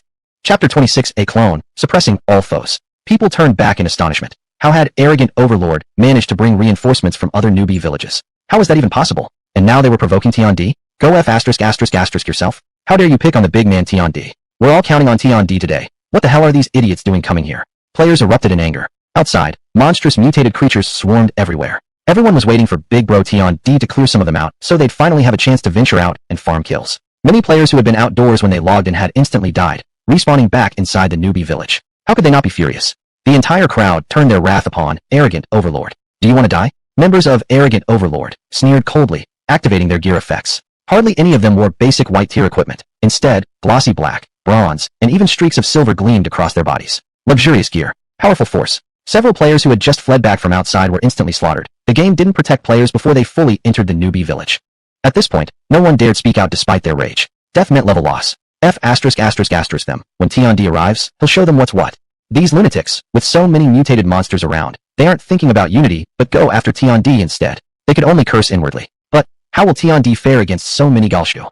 Yet looking at the overwhelming force from arrogant overlord, confidence waned. Members had been dispatched from 7 different newbie villages, numbering several thousand in total. They secretly hoped Tion D wouldn't come, that he'd stay safe. Because if he came, it might very well be a death sentence. Go find Tion D. Just then, arrogant tyrant returned to the village, exchanged nods with leaders of allied factions, and immediately sent out scouts to locate Tion D. With mutated monsters everywhere, how could they still dare to go outside? Other players were baffled. Only members of Arrogant Overlord shook their heads with cold smiles. Arrogant Tyrant had already contacted Demon Clan. The mutated monsters were under the Demon Clan's control and wouldn't harm them. Coming here was their way of defecting to the demons. Why should they fear anything? Of course, first things first, they needed to kill Tion D, the man who had insulted Arrogant Overlord.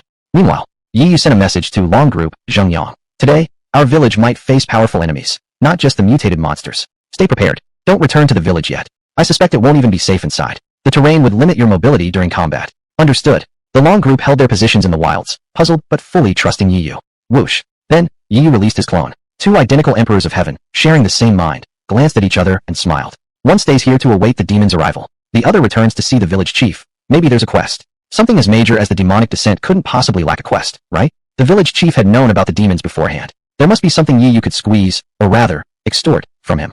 The clone dashed forward like the wind, wielding the swift sword. Along the way, he encountered numerous mutated monsters, each cut down by a single strike, granting him substantial experience, and even leveling him up once. Soon, nearing village 999, his figure appeared within sight of the villagers. Players inside immediately roared. T-on-D run. Enemies incoming. Huh, enemies. Yi Yu's clone looked over curiously, just in time to see members of arrogant overlord, ruthlessly pressing blades against the throats of players who had tried warning him. Combat wasn't allowed within the newbie village. The threat was clear. Anyone standing with T-on-D better never step outside again. Yet players still shouted defiantly. T-on-D enjoyed immense popularity. But what confused everyone was this. T-on-D continued walking forward at a calm pace, a confident smile playing on his lips. T-on-D, today marks your end. If I don't kill you 1,000 times over, I'll quit this game forever. Arrogant tyrant, sneered arrogantly. All arrogant overlord members stormed out of the village, a massive swarm surging toward Yi Yu. So it's you lot, the trash I crushed beneath my foot, Yi Yu said disdainfully, shaking his head. Trash, just as arrogant tyrant said. He's outrageously arrogant, doesn't respect us at all. Kill him. Thousands of arrogant overlord members arriving from other newbie villages burned with fury, especially the few branch leaders, all possessing B-rank talents, each highly confident. This time we'll see how you keep up that arrogance. Archers advance. Arrogant tyrant sneered, waving his hand. Hundreds of archer players stepped forward, drawing their bows. Swish, swish, swish. In an instant, hundreds of arrows shot toward Yi Yu. Oomph, let's turn you into minced meat. Arrogant overlord members mocked inwardly. Boom. But suddenly, Yi Yu pushed off the ground with explosive force, unleashing unimaginable speed. In just a few seconds, he dashed hundreds of meters forward, so fast that before the storm of arrows even fell, he had already evaded them. What the hell is this speed? He's leaving after images. Can anyone even see him clearly? Like a ghost. Everyone was stunned. How could someone move faster than arrows? These archers, weren't they practically useless now? TCH. Yi Yu sneered as he shook his head. Even though this clone didn't have a mount and his gear wasn't top tier, he still possessed quadruple the base stats from Annihilator, clad in full silver rank equipment and 2 golden rank items. There was no way the enemy could even touch him. Boom. He pushed off once more, his body shooting forward like a spear aimed straight at the enemy ranks. To him, those thousands of enemies were nothing more than feeble chickens and dogs. Ding. Enemy count, plus 7,236. Physical attack increased by 7,236%. In this instant, his entire being surged with overwhelming power, a feeling so exhilarating, he'd never felt anything like it before. Frontline tanks, defend. Hurry up, hurry. The members of Arrogant Overlord were actually frightened by his momentum. How could one person be so ferocious? With so many of them gathered here, how dare he charge in first? Hundreds of tank players raised their bronze and iron rank shields, forming a defensive line against Yi Yu's onslaught. Their defense was high. Clang. Yi Yu swung his sword at a shield, and what happened next shocked everyone. The shield instantly shattered. There was only one explanation. The attacking force was simply too immense for it to withstand. The player holding the shield was terrified, but there was no time to react. Yi Yu's blade pierced right through the broken shield and cleanly slit his throat. Ding! You have killed an enemy player. Since the hostility originated from them, your infamy value remains unchanged. One item forcibly dropped. Bronze tier, shield mountain armor, X1. Yi Yu had been worried about not having junk gear to sell, reluctant as he was to part with good equipment, and here someone handed him exactly what he needed. Well then, he wouldn't be shy about taking it all. Blood sprayed through the air. Yi Yu licked his crimson lips and activated swift sword shadows. Swish, swish, swish. 7 strikes, in just 1 second. Minus 65, minus 45, minus 51. Crimson damage numbers flashed rapidly. Like a peerless demon king, he rampaged across the battlefield, carving through Arrogant Overlord as thousands with a single sword. His extreme movement speed made it nearly impossible for enemies to land hits. Of course, occasionally he did take a few blows, but his silver rank armor absorbed them easily, supplemented by frequent use of mid-tier health potions. He was invincible. As so terrifying. One man chasing thousands of us, slaughtering relentlessly. Are we surrounding him, or is he alone surrounding us? Arrogant Overlord retreated in disarray. Players from Village 999 stood dumbfounded. One man, one sword, cutting through the entire enemy force. How utterly horrifying. And they knew, if T-on-D hadn't even summoned his dragon mount yet, T-on-D hadn't even unleashed his full strength. If they realized this was merely a clone of T-on-D, who knows what they would think then. Chapter 27, Supreme Class Event, Demon Invasion. Don't kill me. Ao Shakwangren's legs trembled violently. The cold glint in Yi Yu's eyes filled him with utter terror. Swoosh. A sharp blade flashed, slicing open his throat. Yi Yu stormed in ruthlessly, cutting down several branch leaders with a single strike each. He's terrifying. Members of Ao Shurt Sangxiong shook in fear. Each of those branch leaders had B-rank talents. Yet they were instantly slaughtered by the Heavenly Emperor in one blow. Screech. Having grown weary of killing, Yu charged into the heart of the enemy ranks. His cape flared as 200 Stormhawks appeared, level 11 creatures that made quick work of these guild players. He strode calmly through the enemy crowd, surrounded by circling hawks, his smile illuminated by sprays of blood filling the air. Like a god descending, he crushed everything before him. Ding! World announcement. The Heavenly Emperor is on a rampage in Village 999. AO Shirt Sancheong has suffered 1,037 player deaths. Who can stop him? World announcement. The Heavenly Emperor, AO Shirt Sancheong, has suffered 2,834 player deaths. Suddenly, world announcements began blaring. Players across the globe froze in shock. This was the first time world announcements had reported player kills, due to the sheer number of deaths. The Heavenly Emperor is insane, killing thousands, all by himself. AO Shirt Sancheong, isn't that once the top guild in Long Kingdom? Incredible. The number 1 guild is being utterly destroyed by the number 1 player. No one expected the Heavenly Emperor to be this overwhelmingly powerful. People already regarded him as the game's strongest, but even the strongest individual shouldn't be able to stand against an entire guild alone. Yet here he was, single-handedly annihilating thousands. Players at the scene were even more stunned. This wasn't just slaughter, it was complete, utter domination. Not long after, all over 7,000 members of AO Shirt Sancheong were wiped out. Yu looted more than 7,000 pieces of equipment, the lowest grade among them being iron tier gear. The path he walked was now strewn with corpses. As he passed, players instinctively stepped aside. Heavenly Emperor is awesome. He's flying higher than the sky. Someone shouted, and immediately a thunderous cheer erupted like a tidal wave. Every player in Village 999 was celebrating. The Heavenly Emperor once again shattered their understanding of strength. There may be great disaster coming soon. Ironically, the starter village might become unsafe. You should all leave and prepare yourselves. Yu turned back and advised. He said it merely for the sake of goodwill, because earlier, some players had tried to warn him. What danger? Is this real or fake? Alright, we'll listen to the big brother. Though puzzled, nobody doubted him. They quickly exited the starter village. As for Yu himself, he went straight to the village chief's house and knocked on the door. Village chief, I'd like to speak with you. The door opened, and the village chief peeked out. Quick, come in. What brings you here? The demon civilization should be arriving soon, right? You actually know about the demon civilization? The village chief stared deeply at Yu. Ah, I see. You've been to the demon dungeon before. Looks like you're already prepared. Ding. Accept quest. Village chief's request. Quest details. Defeat the incoming elite forces of the demon civilization.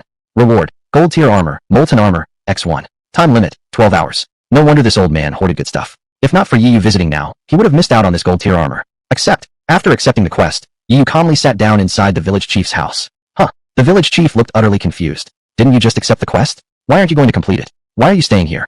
I'm waiting to turn it in. Otherwise, going out and coming back again would be troublesome. What did he mean? The village chief remained baffled. Meanwhile, Yu's main body, currently grinding monsters outside the village, nodded in satisfaction. Sure enough, when my clone accepts a quest, it's as if I myself have accepted it. They're linked. And so, the clone stayed put.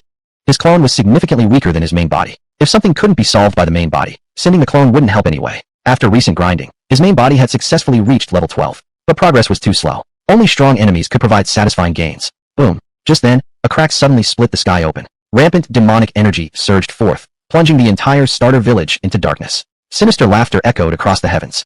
Finally, we've found this realm again. This civilization shall become a vassal of our demon civilization. One by one, powerful beings descended from the sky. As players stood bewildered and helpless, a notification suddenly rang out. Ding! World announcement. The vanguard force of the demon civilization has entered Long Kingdom's starter village 999, triggering the supreme class event, Demon Invasion. Players are urged to resist the demon invasion. Rewards will be distributed based on contribution. This announcement wasn't initiated by the Heavenly Emperor. The situation was severe. Announcements blared 50 times consecutively. Demon invasion? What the hell is the demon civilization? Baka, just hearing the name means great rewards. But why did it trigger in Long Kingdom? We can't even get in. Village 999. That's where the Heavenly Emperor is, isn't it? He's gonna profit again. The entire world saw this as just another ordinary event, merely a bit harder than usual. Everyone assumed the Heavenly Emperor would once again reap the benefits. Only Ao Shirt Sancheong wore a cold expression. Damn it. Over 7,000 members wiped out by the Heavenly Emperor alone.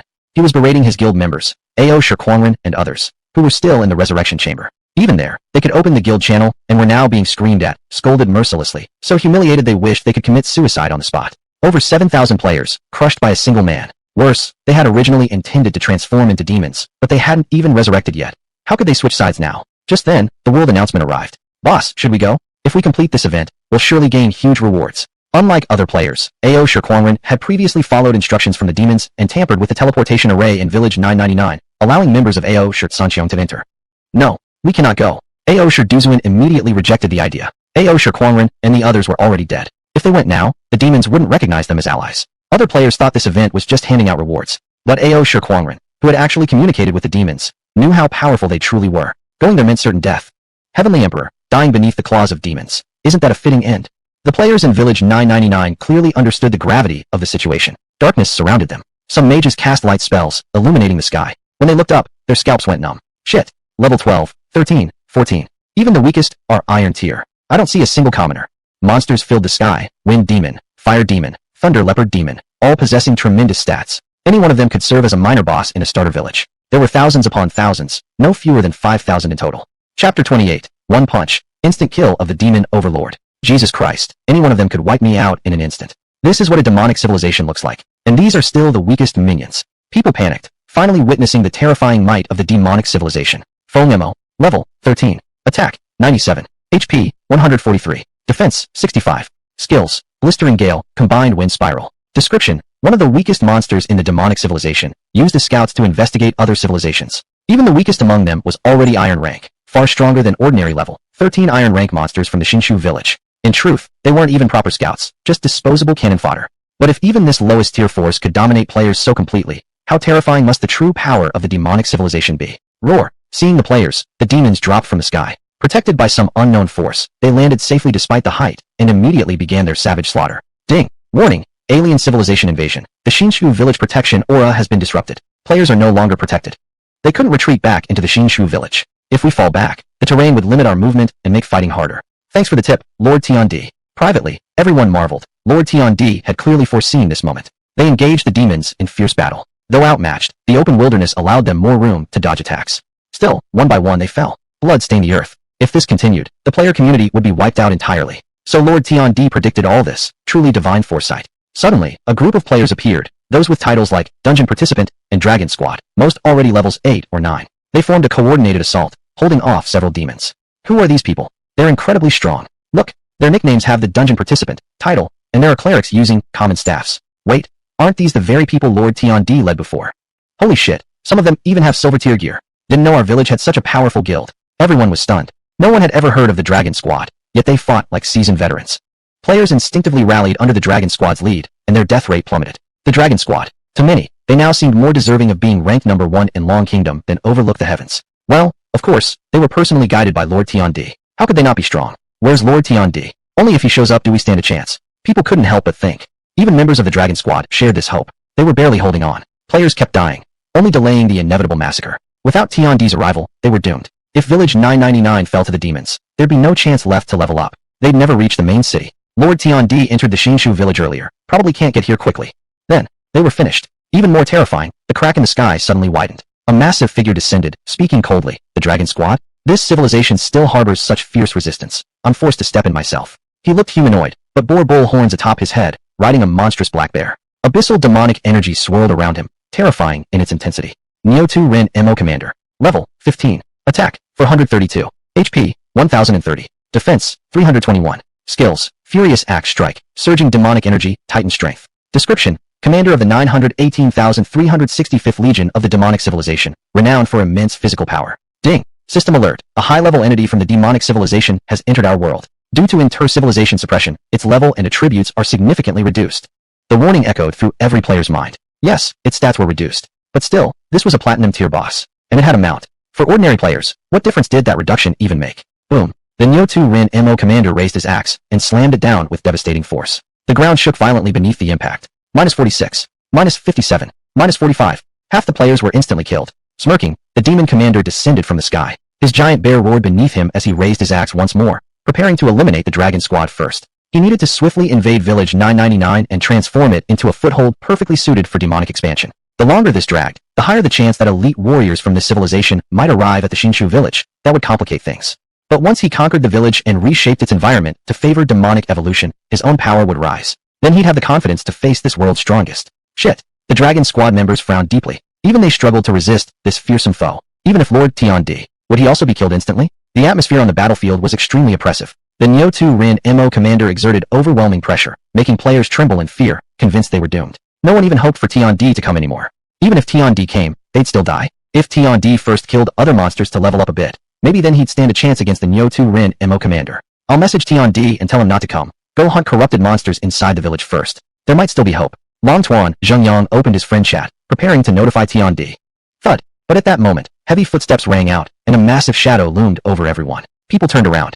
Holy shit. Tiandi is here. Tiandi, run. The enemy is too strong. Yet Yu ignored them completely, calmly riding his dragon as he approached. He had actually been nearby all along. The reason he hadn't acted earlier was because he wanted to wait for the boss to appear. Now that it had, so would he.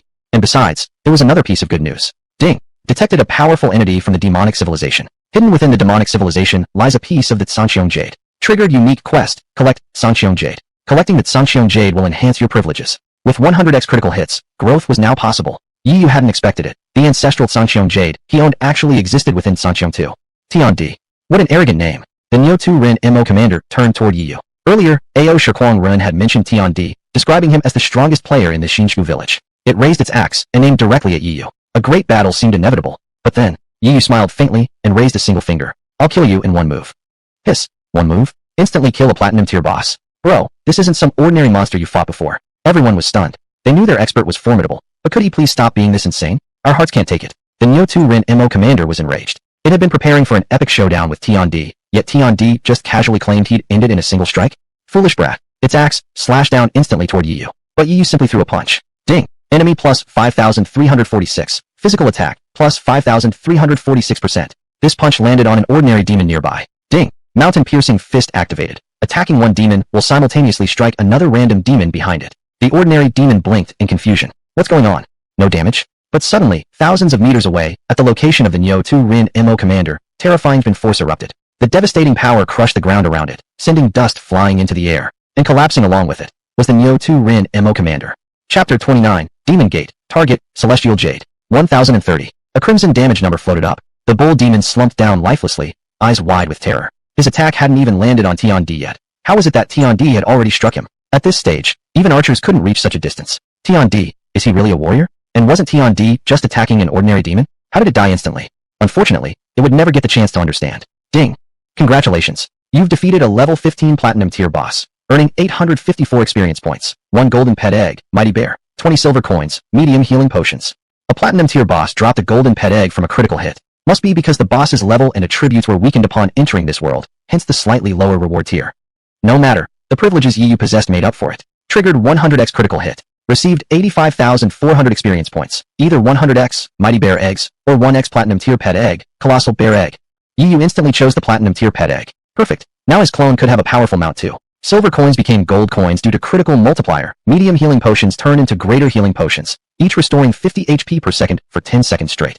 The loot was incredibly generous. With a sweep of his hand, all rewards were stored into his inventory. Only then did everyone else snap back to reality. Fast, too fast. Everything happened in the blink of an eye. Right after Tiandi claimed he'd one-shot the platinum boss, he actually did exactly that. The boss's axe attack vanished mid-swing as the creature collapsed dead. How? How was that even possible? They didn't understand, nor did they need to. There was only one thing clear now. Tiandi is terrifying beyond belief. Brothers, follow Tiandi and let's charge. With Tiandi around, what threat were the remaining demons? Didn't they see how panicked the demons looked now? Their leader had been instantly slaughtered, crushing morale among the demonic ranks. Meanwhile, players surged forward with renewed courage, fighting fiercely without fear. The tide of battle had completely turned. Boom, boom. At that moment, 2 flashes of white light erupted around Yu. Ding. Your level increased by 2. Gained 10 free attribute points. Please allocate. He was now level 14, just a little more until he could enter the main city. Among the remaining demons were some level 14 monsters. Without hesitation, Yu launched into a killing spree, felling even the mount ridden by the boss. Ding. You are the first to slay the level 15 platinum tier boss, Bull Demon Commander. A global announcement will be issued. Reward, plus 1 legend point, 1,000 reputation. Would you like to hide your name? As he continued slaughtering enemies, the notification arrived. No. In this invasion, the demons sent a platinum tier commander. Even though their strength is greatly reduced in our civilization, it's still a platinum boss. Tiandi is definitely finished. Inside the Prideful Sky Guild chat, members were discussing the demon invasion. Huh, what does strength matter? Can you compare to NPCs? Ding dong. Global announcement. Congratulations to player Tiandi for being the first to defeat a level 15 platinum tier boss. Awarded plus 1 legend point and 1,000 reputation. Let us all celebrate his achievement. Aoshi Duzuan's face darkened dramatically. Especially Aoshi Kwangren. He screamed furiously from within the resurrection chamber, waiting to revive, while Tiandi kept reaping massive rewards. And then, are you kidding me? A level 15 platinum boss. So the demon invasion is this tough? But Tiandi actually killed it. This guy is insane. He hasn't even reached the main city yet. He must not be level 15. How can he kill a platinum boss beyond his level? Unbelievable. The entire world felt like it was going mad, as if living inside a dream. They were filled with envy. Clearly, Tiandi was going to complete the demon invasion event and claim enormous rewards. Meanwhile, Yi received 100 legend points and 100,000 reputation. Satisfied with his gains, he slaughtered even more enthusiastically. Time passed. The battlefield was littered with demon corpses. Every invading demon lay dead. Many players had fallen too, but the Dragon Squad remained unscathed thanks to their overwhelming power. As for Yi Yu, well, calling him abnormal was an understatement. People watched his figure with awe. Over 90% of the demons had been killed by Tiandi alone. Ding! Battle summary. Obtained 58 Iron Tier items, 23 Bronze Tier items, 736 experience points, 2,235 copper coins. 100-fold critical hit activated. Now acquired, 104 Gold Tier items. None came with innate skills this time. Items with skills attached were exceedingly rare anyway. But he didn't mind. His current skills were sufficient. With endless combat, even basic attacks could slaughter bosses. Ding! Monster invasion repelled. Calculating individual contribution. Your contribution, 0.0001%. Received 1 Iron Tier item. Contribution, 0.0004%. Received 1 Iron Tier item and 1,000 experience points. A notification rang in every player's mind. Although this event was extremely difficult, the rewards were quite substantial. Everyone couldn't help but look toward Tiandi. Surely his contribution ratio must be enormous. What would he receive? Ding! Monster invasion repelled. Calculating individual contribution. Your contribution, 99.99%. Received 1 Gold Tier treasure demon badge. Yi Yu's contribution was simply too great. Just killing the Platinum Tier boss alone accounted for over 95% of the total. Triggered 100x critical hit. Choose between 100x, demon badge, or 1x Platinum Tier treasure, demon gate. Demon badge. Effect. Wearing this badge allows 1 entry into the demon civilization. The badge vanishes upon entry. Description. Walking into peril. Tread carefully. Demon gate. Effect 1. Devour monster corpses to accumulate entries into the demon civilization. The stronger and more numerous the monsters devoured, the greater the number of entries gained. Effect. When entering the demon civilization, you will not suffer civilization suppression. Your strength remains unchanged. Description. Why should we only endure invasions? It's time we struck back. A way to enter the demon civilization? Yi Yu's eyes lit up. This was exactly what he desperately needed. The first option allowed him 100 entries. But hunting for the celestial jade, nobody knew how difficult that might be. Yi Yu had to prepare thoroughly. The second option offered unlimited entries as long as he kept killing more demons. And once inside, his power wouldn't be weakened. He knew exactly which choice to make. Ding! You have selected 1x Demon Gate. The badge in his inventory transformed into a black portal radiating platinum gold light. Yi Yu turned off the glow, then activated it again. The dark gate flared open, releasing terrifying suction. Every single demon corpse was pulled in and swallowed. Ding! Entry count +1. Thousands of demon corpses. Only enough for 1 entry. But Yi Yu didn't care. He valued sustainability. Once he entered the demon civilization, there would be ample opportunities to kill more demons. Besides, Yi Yu had a suspicion. Just now, was that Platinum Tier boss truly a monster, an NPC, or perhaps, a player? After he killed the boss, its axe simply vanished. It felt more like when a player is killed, and their gear automatically returns with them to the revival chamber. The reason there was no alert about murder penalties or forced item drops might be because, from the Blue Star Civilization's perspective, players from other civilizations are treated as mere monsters. The demon civilization. Is it merely a civilization within Celestial Vault? Or could it be an actual alien civilization, just as humans from Blue Star entered Celestial Vault? Could civilizations across the universe not do the same? In this vast universe, life undoubtedly exists beyond Blue Star. But there's celestial jade there. He couldn't afford not to think deeper. Chapter 30. A Bountiful Harvest. With the demon beasts eliminated, the malevolent energy over the novice village dissipated completely. The monsters reverted from their corrupted state back to normal strength. Big bro Heavenly Emperor, we're off. Hope we get to witness your legendary prowess again someday. Eager to level up, players quickly left one after another. Yi Yu gave a calm nod, and was about to leave as well when 222 grabbed his arm. Bro, you must have gotten quite a few bronze and iron tier gear by now. Mind selling the ones you don't need? Sure. He happened to have numerous pieces of equipment looted from the raid team, led by AO Shirt Song Cheong, none of which were useful to him. Iron tier gear sold for 10,000 each, bronze tier for 20,000. The price was high, but considering that iron tier gear had become fairly common and bronze wasn't extremely rare either, this deal only worked because 222 wasn't short on cash, and Dragon Guild urgently needed equipment upgrades. Otherwise, such prices wouldn't have been possible. In total, he sold them for 90,270,000 soft coins. When more than 7,000 pieces of equipment appeared at once, members of Dragon Guild were stunned. 222 hesitated. This amount is huge. I can't decide alone. I need to consult someone first. Fine. Yi nodded. Inside, he was thrilled. This was nearly 100 million. 222 logged out immediately and found his older brother Guingyun. Over 7,000 pieces of gear, mostly iron tier, some bronze. We're taking this deal. Guingyun decided instantly. Now that players had friend slots, they could directly send items through friends lists. This allowed the gear to be distributed among Dragon Guild members across various novice villages.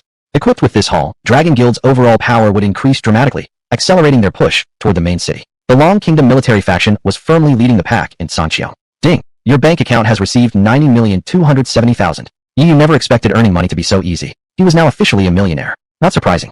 Who else could casually farm gear like him? He briefly considered selling some gold tier gear. It'd bring in a fortune, but dismissed the idea. Not only would it feel wasteful, but selling gold tier gear right now would attract too much unwanted attention. Till we meet again. Yi Yu flicked his sleeve and mounted his dragon, flying away. The big bro must be heading to the main city. He's probably already level 15. He might even be the first player worldwide to enter. Dragon Guild's voice echoed behind him. Yi Yu smiled faintly. They guessed correctly. Ding. Your level increased by 1. Plus 5 free attribute points available for distribution. After consuming experience, a pillar of white light shot skyward as he successfully reached level 15. His equipment automatically shifted. He equipped several newly acquired gold tier items. Now, most of his gear was gold tier, with a few platinum tier pieces mixed in. His combat power surged instantly. Swift sword. He glanced at the swift sword in his hand. It was no longer suitable for him, but it came with a skill. Discarding it would be a shame. In Sangxiong, equipment with innate skills were rare, each one a top-tier treasure. Destroyer, his hidden 3-star class, could finally be used again. Ding! You've spent 2,000 silver coins to extract Swift Sword Shadow from Swift Sword and install it into Peerless Blade. Swift Sword Shadow and Peerless Domination have fused and evolved. The skill actually evolved. He checked immediately. Horizontal and vertical dominance. Consumes 60 MP splits into 10 200-meter long sword beams, each dealing 100% physical damage in rapid succession. Within the sword beam range, your attack speed increases to 7x normal for 7 seconds. Cooldown, 20 seconds. Note, for each level increase, beam length extends by 10 meters, cooldown increases by 1 second. Max level, 20. Extremely satisfying. He still had some leftover experience. He immediately leveled the skill 3 times, but not to max. Most of the demon minions he'd killed were lower level than him, granting minimal XP. To gain more experience, he had 2 choices. Rush to the main city, or activate the demon gate, sooner to locate the Sangxiong Jade within the demon civilization, boosting his critical hit privilege, making even small amounts of XP far more valuable. First, head to the main city, then deal with the demon civilization. The minor demons sent by the demon civilization were quite powerful. Caution was warranted. Better to strengthen himself first. There was still much room for improvement. For example, merging the skills from blank taunt cloth armor and gold shock armor. He hadn't done so yet because there was still another defensive piece he could obtain. Village Chief, the mission is complete. His avatar arrived at the village chief's house. You are not ordinary, said the chief, eyes crinkling with amusement. From beginning to end, Heavenly Emperor had stayed right here, and yet the demonic army was wiped out. Could it possibly have been someone else who did it? That's impossible. Since I didn't intervene, only Heavenly Emperor had the power to accomplish this within the novice village. How he did it is beyond comprehension, utterly inexplicable. Ding. Quest completed. Evaluation. Superb perfect. Rewards obtained. 1x gold tier, lava armor. Triggered a 100x critical hit. Choose between 100x, lava armor, or 1x platinum tier, infernal armor. The village chief handed over the golden gleaming equipment, which his avatar received into the backpack. Lava armor. Level, 15. Bonus attribute, plus 80 defense. Bonus skill, lava golem. Consumes 40 MP, transforms the armor into molten state, turning the wearer into a lava golem. Molten lava rolls off the body, dealing damage equal to for 10 seconds. Cooldown, 10 seconds. Note, for each skill level increase, duration extends by 5 seconds and cooldown increases by 5 seconds. Maximum level, 15. Restriction, warrior, level 15. Top quality, offensive and defensive, truly an elite among defensive gear, but turning into a molten golem might be a bit unattractive. Yi Yu quickly checked the critical hit option. Infernal armor, level 15. Bonus attribute, plus 120 defense. Bonus skill, infernal demon. Consumes 60 MP, releases a phantom of an infernal demon from the armor, unleashing a sea of hellfire across a 100 square meter area, dealing damage equal to for 10 seconds. Cooldown, 10 seconds. Note, for each skill level increase, area expands by 100 square meters. Maximum level, 20. Indeed better. The damage output remains unchanged, but while Lava Golem is single target, this one deals AoE damage. Ding. You have selected 1x, infernal armor. The armor instantly transformed into a platinum gold hue. However, since the avatar hasn't reached level 15 yet, it couldn't be equipped. It would be given to the main body later. As for the avatar itself, time to give him a mount. Ding. Your Knight's Oath has critically hit into Knight's Covenant. Previously, Knight's Oath hadn't been subjected to a critical hit, as Yi Yu wasn't sure whether he could ever find another platinum tier mount again. But now that he'd already inspected the obtained Mighty Bear Egg, and also seen its critical hit version, he hesitated no longer. Ding. Your Mighty Bear Egg has critically hit into Giant Might Bear Egg. Thus, the avatar now also possessed a platinum tier mount. Both the main body and the avatar had achieved tremendous improvements. This journey could truly be called a bountiful harvest. Chapter 31. Entering the city, instantly a general. Wait, are you heading to the main city? The village chief asked again. That's right. Yi looked up. Could it be that he'd triggered something again? Since you perfectly resolved the demon invasion, let me give you some guidance. Head to Tianqing City. I've written you a letter. Look for someone named by Ming. The village chief handed over the letter. Yi Yu curiously inquired for details, but the elder only shook his head. You'll understand once you get there. Well, isn't that mysterious? Seemed like another chain quest was about to trigger. Yi Yu decided to go. Watching Yi Yu leave, the village chief nodded meaningfully. With the demon invasion, I had originally prepared some things and planned to intervene personally, but Mei Shangda, you managed to handle it yourself. All my efforts weren't wasted then, leaving behind the Destroyer class manual here. That's the legacy of the war god. I hope after you reach the main city, you won't disgrace this profession. The clone appeared outside, then suddenly vanished, reappearing inside Yi Yu's backpack. This clone was a peculiar life form, transformed from death to life, from intangible to solid, and counted as Yi Yu's personal item. No matter the distance, Yi Yu could instantly recall it into his inventory. When released again, the original and clone exchanged glances and smiled, beginning to swap items. Ding! Clone used, Knight's Oath, bound Mighty Bear Egg. The Mighty Bear hatched, becoming the clone's mount. A clumsy little mini bear appeared at Yu's feet. Mighty Bear, level 1. Physical attack, 12-15. HP, 78. Defense, 58. MP, 33. Skills, Mighty Strength, Mountain Crush Press, Berserk. Description, one of the masters of the earth, a giant beast unique to demon civilizations. Upon reaching certain level requirements, will automatically gain new skills. Also an earthly overlord, unique to demonic civilizations. Its stats at the same level were slightly higher than those of the Earth Drake, though the Earth Drake had magical attack as well, making their combined stats roughly equal. Both could be considered evenly matched. Not bad, Yu said satisfied. He then handed several gold-tier equipments to the clone, causing its strength to skyrocket. Yu wasn't sure exactly how powerful S-rank talent players in Azure Heavens currently were, but he felt even the clone alone could easily crush any S-rank talent. As for himself, he was even stronger. He equipped the lava armor. But for now, he didn't extract the skills from taunt cloth armor or shot cloth armor. Even if he fused them now, he had no experience points left to upgrade anyway. He'd deal with that later upon reaching the main city.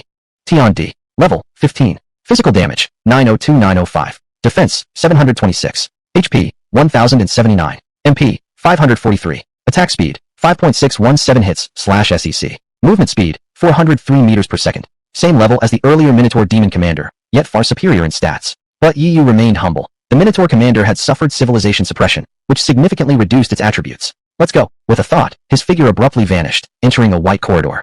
In Azure Heavens, once a player qualified to enter the main city, they could teleport there directly whenever desired. Please select the main city you wish to enter. Tianqing City. Bathed in mysterious energy, he shot rapidly through the white tunnel. Meanwhile, in Village 999, boom, the ground trembled violently. A deeply buried teleportation array underground emitted white light, the very mechanism sending Yu to the main city. Its range covered the entire Xinshu village, now activated. Above ground, the light was invisible, but beneath, it could clearly be seen. At this moment, within the home of the mysterious hunter, beneath the pit where the hunter was buried, a white horse carrying the hunter freely moved through the earth. The seemingly dead hunter suddenly raised his head. Good kid, you've truly activated the teleportation array, right on schedule. My gift of the Knight's Oath wasn't in vain. He had been lingering in this Xinshu village for a long time. He couldn't use the teleportation array to enter the main city himself. Only low-level players could activate it. But when the array was turned on, he had his own way of riding along. Tianqing City? Just where I needed to go. Flash. White light flickered, and the hunter vanished. The old man swiftly arrived at Tianqing City. Riding the white horse underground, he raced forward as soil parted around him, closing back seamlessly behind, leaving no trace anyone had passed. He headed toward a mysterious area. Ding! Congratulations. You have entered Tianqing City. As the first player to arrive at a main city, you've earned 10,000 global reputation points. Hide your name. Yu had arrived in Tianqing City, greeted by the system announcement. That reputation reward was substantial, more than defeating a platinum boss. Do not hide. Ding dong. World announcement. Congratulations to player T&D for becoming the first player to enter a main city. You have earned 10,000 reputation points. Everyone, please congratulate him. The world announcement flashed 20 times in a row. This time, people were numb to it. No shock, no surprise. This kind of thing had become routine for T&D. Only a group of top-tier players clenched their fists in frustration, once again overshadowed by someone else. Reputation points were extremely valuable in the main city, and he just obtained so many at once. Worse, only the first player to arrive received this reward. Now that T&D had claimed it, no one else stood a chance. Ding! 100x critical hit. Obtained 1 million reputation points. System notice. Upon entering the main city, the reputation shop has been unlocked. A pleasant chime sounded. Yu opened his personal panel and immediately entered the reputation shop. Return scroll, 1,000 reputation per piece. Tianqing City Gate Guard Position, 10,000 reputation. Gold tier weapon, Sun Mang Spear, 100,000 reputation. Platinum tier robe, Storm Cloud Robe, 1 million reputation. There were many items, all sorts of goods. Even gold tier and platinum tier equipment were available, though they required massive amounts of reputation. Still, Yu wasn't particularly interested. Reputation decreased with each use, while equipment could always be farmed later. You can even buy positions like city guards? Yu raised an eyebrow. At that moment, halt, just came from a newbie village? The gate guards immediately sneered upon seeing him, their words dripping with contempt.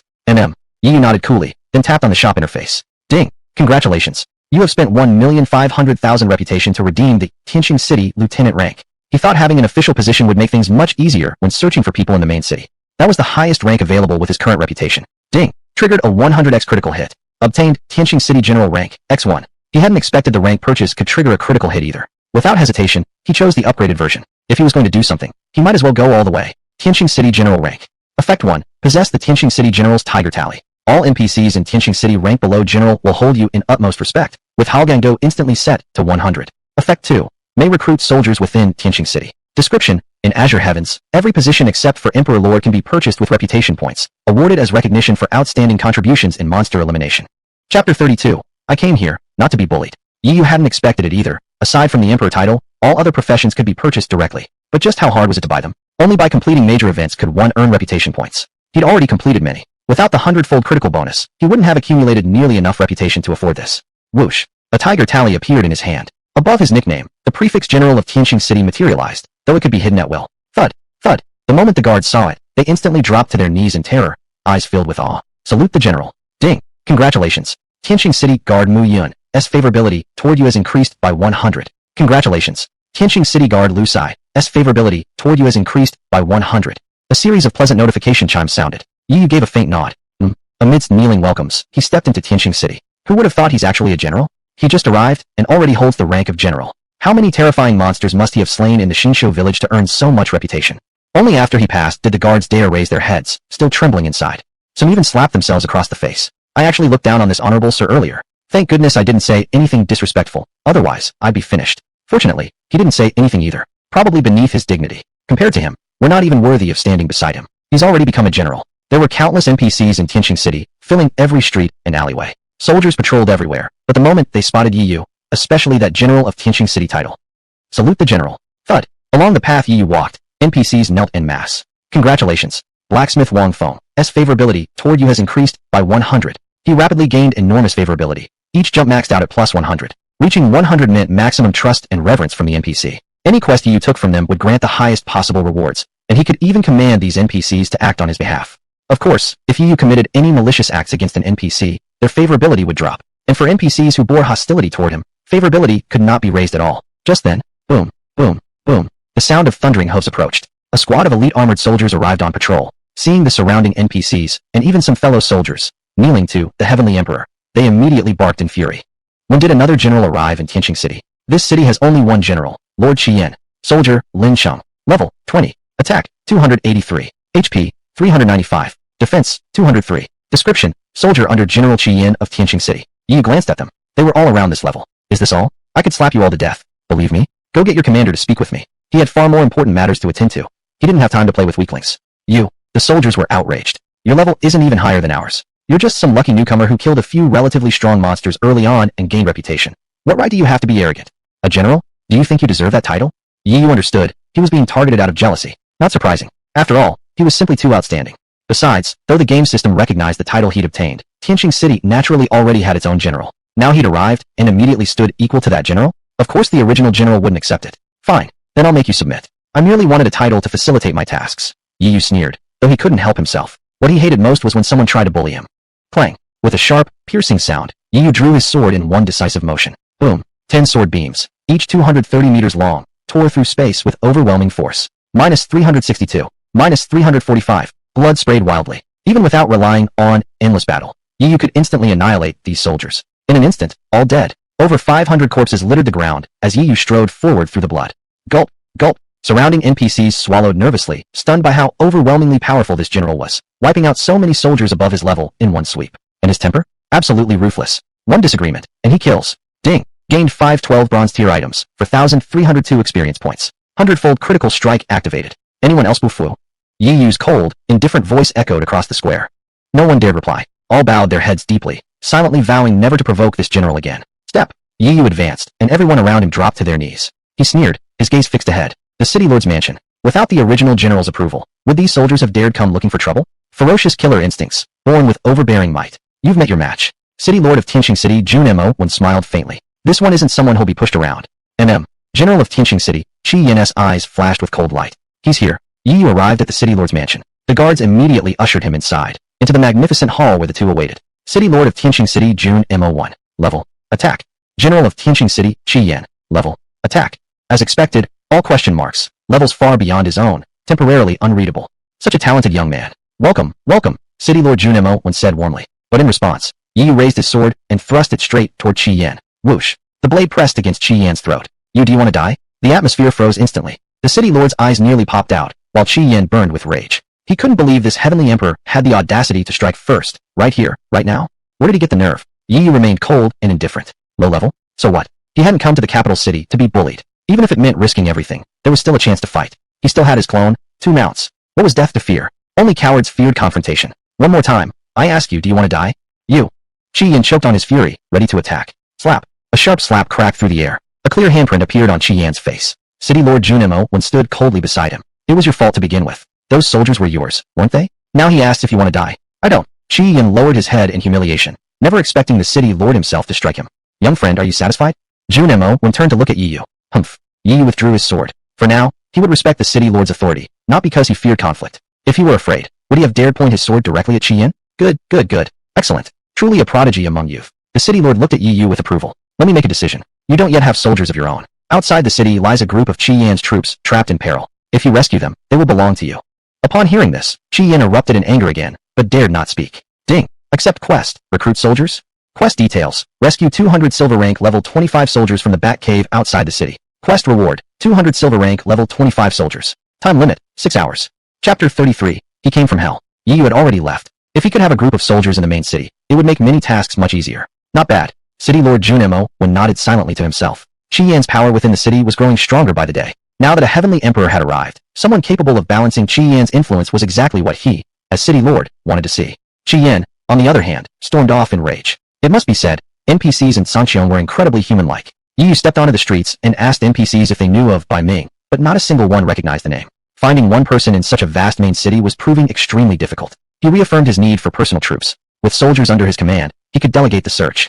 Outside the city, the Bat Cave. Deep within the pitch-black cavern, a squad of soldiers illuminated the area with magical light. Around them came rapid whooshing sounds through the air. Careful, the bats are coming again. Swish, swish, swish. A swarm of grotesque bats surged forward, emitting an irritating wave of sound. That damn sonic skill again. The soldiers braced for combat, but as soon as the sound waves hit, their bodies trembled violently. For a brief moment, they couldn't use any skills. Some could barely even grip their weapons, and could only maintain defensive stances. The bats slammed directly into them, inflicting heavy injuries. By the time they recovered enough to fight back, the bats had already withdrawn, preparing for their next assault. If this keeps up, we're dead. Should we retreat? We can't. If we go back now, Qi Yan won't let us live, unless we flee to another main city. But between cities lies an endless horde of monsters. Traveling across the wild is just as deadly. It wasn't that they were weak. It was simply that the bats' sonic ability was too overpowered, leaving them unable to fight at all. They did have control skills, but the bats were too agile to be restrained. All they could do was endure the beating and wait for death. Soon enough, the bats returned once more. Damn it all, we'll die fighting these beasts anyway. Let's charge. They fought with all their might, but the bats immediately scattered, retreating into narrow crevices. The light in the darkness was already faint, making visibility poor. Now, it was nearly impossible to locate the bats. But the bats could freely navigate the dark using echolocation. They waited until the soldiers were exhausted before emerging again. The soldiers suffered terribly. One by one, some were on the verge of dying. Roar! At that moment, a terrifying dragon's roar echoed through the cave. Boom, boom, boom. A ferocious colossal beast smashed through the cavern wall, charging in with overwhelming force. With just 2 simple roars, it shattered the bats' sonic waves, causing them to drop from the air like rain. What kind of monster is that? Another huge monster? What's going on? This looks like a dragon. Holy crap, the very bats that tormented us mercilessly moments ago are utterly crushed before this dragon. They fell lifeless in an instant. The soldiers turned around in shock, their faces pale with fear. How could a dragon appear here? Already wounded, now trapped between the bats ahead and a dragon behind. They were certain this was their end. Wait, there's someone on top of that dragon. Yi Yu stood atop the dragon, his gaze fixed ahead. Evil bat. Level, 17. Attack, 201. HP, 278. Defense, 167. Skills, Chaotic Ultrasound, Bloodthirsty, Frenzied Claw. Description, a particularly troublesome monster. Their stats weren't strong. These silver-ranked level 25 soldiers far outclassed them. But that one skill, Chaotic Ultrasound, rendered the soldiers helpless. Ding! Under the dragon's aura, evil bats are confused for 3 seconds. Too bad for them. They had encountered the dragon's voice. Boom. With a mere indifferent slash, Yi Yu unleashed 10 devastating blades of sword energy. 278. 267, 289. The confused evil bats were instantly wiped out. Ding! Defeated 167 bats. Gained 328 EXP for bronze tier items, 23 medium health potions, 1683 copper coins. 100-fold critical hit. The pleasant notification chimes sounded, and Yi Yu collected all the rewards into his backpack. His EXP was now sufficient to level up. Be careful, there are still many bats left. The soldiers suddenly called out, realizing this human likely meant no harm, and quickly warned him out of goodwill. Is that so? Yi Yu shook his head dismissively. He preferred when there were more.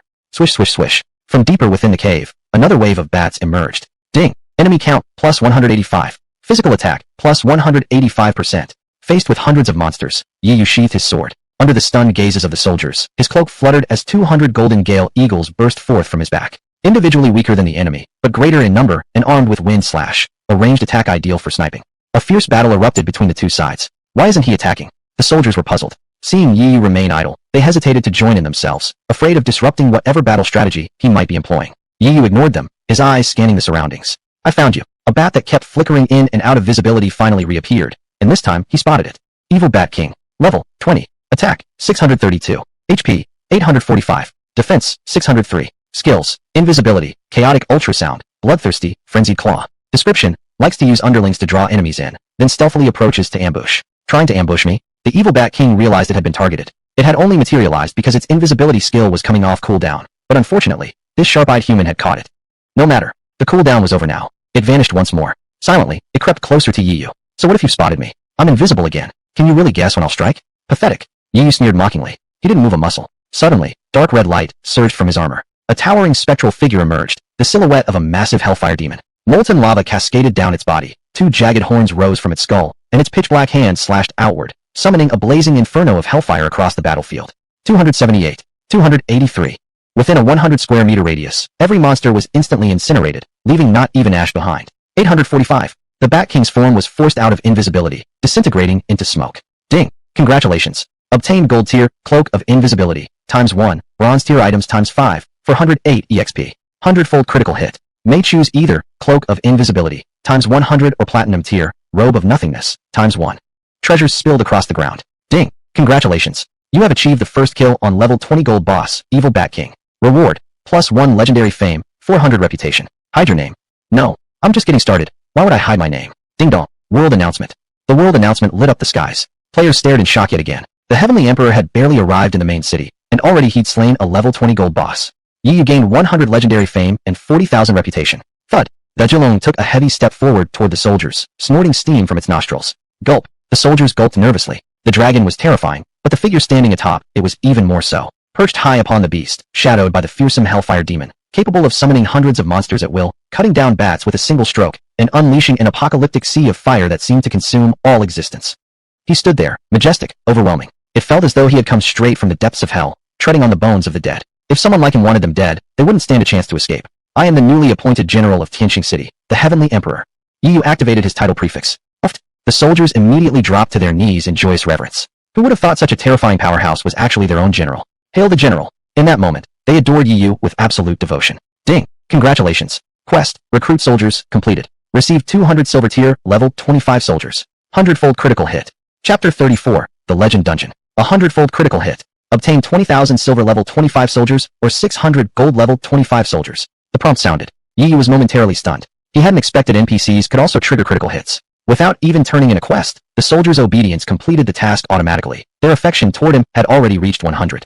That was the maximum possible value. Otherwise, it might have been even higher. These soldiers now gazed at him with pure admiration. We are willing to serve you loyally, General. Who would have thought we'd get a new general? We've long resented Qian. He never valued our lives. If not for him, we wouldn't have fallen into such peril. None compared to you, sir. All right then. From now on, you follow me. Yi nodded. These soldiers were indeed powerful. It was only because of the bat's bizarre tactics that they had struggled. Otherwise, they could have easily won. He couldn't help but imagine Qian's arrogant face when he found out that Yiyu had taken this elite group of soldiers right from under his nose. And, I grant you greater strength. Serve me well, Yiyu declared loudly. Ding. You have selected 600 gold level 25 soldiers. Boom. A surge of power erupted around the soldiers. Their levels didn't rise, but their potential skyrocketed, making them vastly stronger. Behind them, an additional 400 gold level 25 soldiers materialized. The new soldiers looked different from the original ones, which made Yiyu curious. This must be a hidden effect of his privilege. Equipment could look identical, but identical-looking NPC duplicates from a critical hit felt strange. As long as their stats were the same, it didn't matter. Did the general do this? Just standing still, and with a single word, I've grown stronger? What incredible power is this? Could our general be a god? The soldiers were utterly shocked. This was beyond belief. It was divine intervention. They stared up at Yiyu as if beholding an omnipotent deity. As for the newly appeared soldiers, well, if the general could perform miracles like this, conjuring a few more soldiers was nothing. They had firmly decided to follow the general for life. At this moment, even if someone offered them legendary artifacts, they wouldn't betray him. What use were artifacts? The general was a god. Yiyu stood there awkwardly, momentarily baffled by their intense worship. Too much effort to explain. Soldier Liao. Level, 25. Physical attack, 723. Health, 929. Defense, 702. Skills, Assault Formation, Savage Blade, Dance of Blades. Description, a soldier of the Celestial Emperor, who sees him as a god and lifelong master. Yiyu casually checked one profile, pretty satisfied. These soldiers were even stronger than that previous gold rank boss. Each one was essentially a mini-boss, including mages, archers, and others, forming a well-rounded small army. Other players had guilds. Sorry, but his NPC troops alone could wipe out an entire guild. He reviewed his loot. 9 bronze items, critical hit upgraded into 18 gold items. Unfortunately, only one had a skill attached. Nowadays, equipment without skills wasn't even worth keeping. Ring of Disarray. Level, 15. Bonus attribute, casting speed plus 10%. Bonus skill, disarray ultrasound, consumes 40 MP, releases a disorienting ultrasound wave covering a 200 square meter radius. Duration depends on the power difference between user and target, guaranteed 1 second, up to 10 seconds. During this time, enemies cannot attack. Cooldown, 1 minute. Note, as skill level increases, duration extends. Restriction, all classes, level 15. Pretty good. Equipment also had tiers, a level, 1 legendary item might not even surpass a level, 100 basic white item. Yu immediately replaced his old level, 8 gold ring. The previous one only gave plus 6 casting speed. For warriors, casting speed equated to skill activation speed. The higher, the faster the skills. The key here is disarray ultrasound. Even with the Earth Drake's aura of intimidation, he still needed contingencies. What if he couldn't summon the dragon someday? Besides, no matter how strong the enemy, disarray ultrasound would always disrupt them for at least 1 second. Disarray meant unable to attack. Now, check what the boss dropped. Cloak of Invisibility. Level 15. Bonus attribute, control resistance plus 11%. Bonus skill, invisibility, consumes 40 MP, turn invisible for 10 seconds. Cooldown, 3 minutes. Note, skill level increase extends duration by 10 seconds. Max level, 15. Restriction, all classes, level 15. This was great. Not just the survivability from invisibility, but also added resistance to crowd control. If locked down, being able to break free quickly was crucial. Void Robe, level 15. Bonus attribute, control resistance plus 20%. Bonus skill, Void, consumes 60 MP, enter, Void, state for 20 seconds. Cooldown, 3 minutes. Note, skill level increase extends duration by 20 seconds. Maximum level, 20. Restriction, all classes, level 15. Void. Yu was confused. As soon as the thought arose, the Void in the description showed a status that could be viewed. He immediately clicked into it. Void surpassed invisibility. It transformed the user into an illusory state of nothingness. In short, things like walking through walls became possible. At that moment, although Yu would still be alive, he'd effectively ceased to exist. Breaking through barriers or bypassing magical seals would all become simple. Perfect. Yu was thrilled and instantly selected this item. He spent experience points to max out the skill, allowing him to stay in Void for 400 seconds. This was a life-saving ability. Maxing it out was completely justified. As for Disarray Ultrasound, since it already guaranteed 1 second of disruption, he didn't feel like upgrading it for now. However, the Void Robe occupied a defensive gear slot. Normally, he'd still wear his Purgatory armor, only switching to the Void Robe in specific situations. He also obtained 3,572 copper coins, which had crit into silver coins.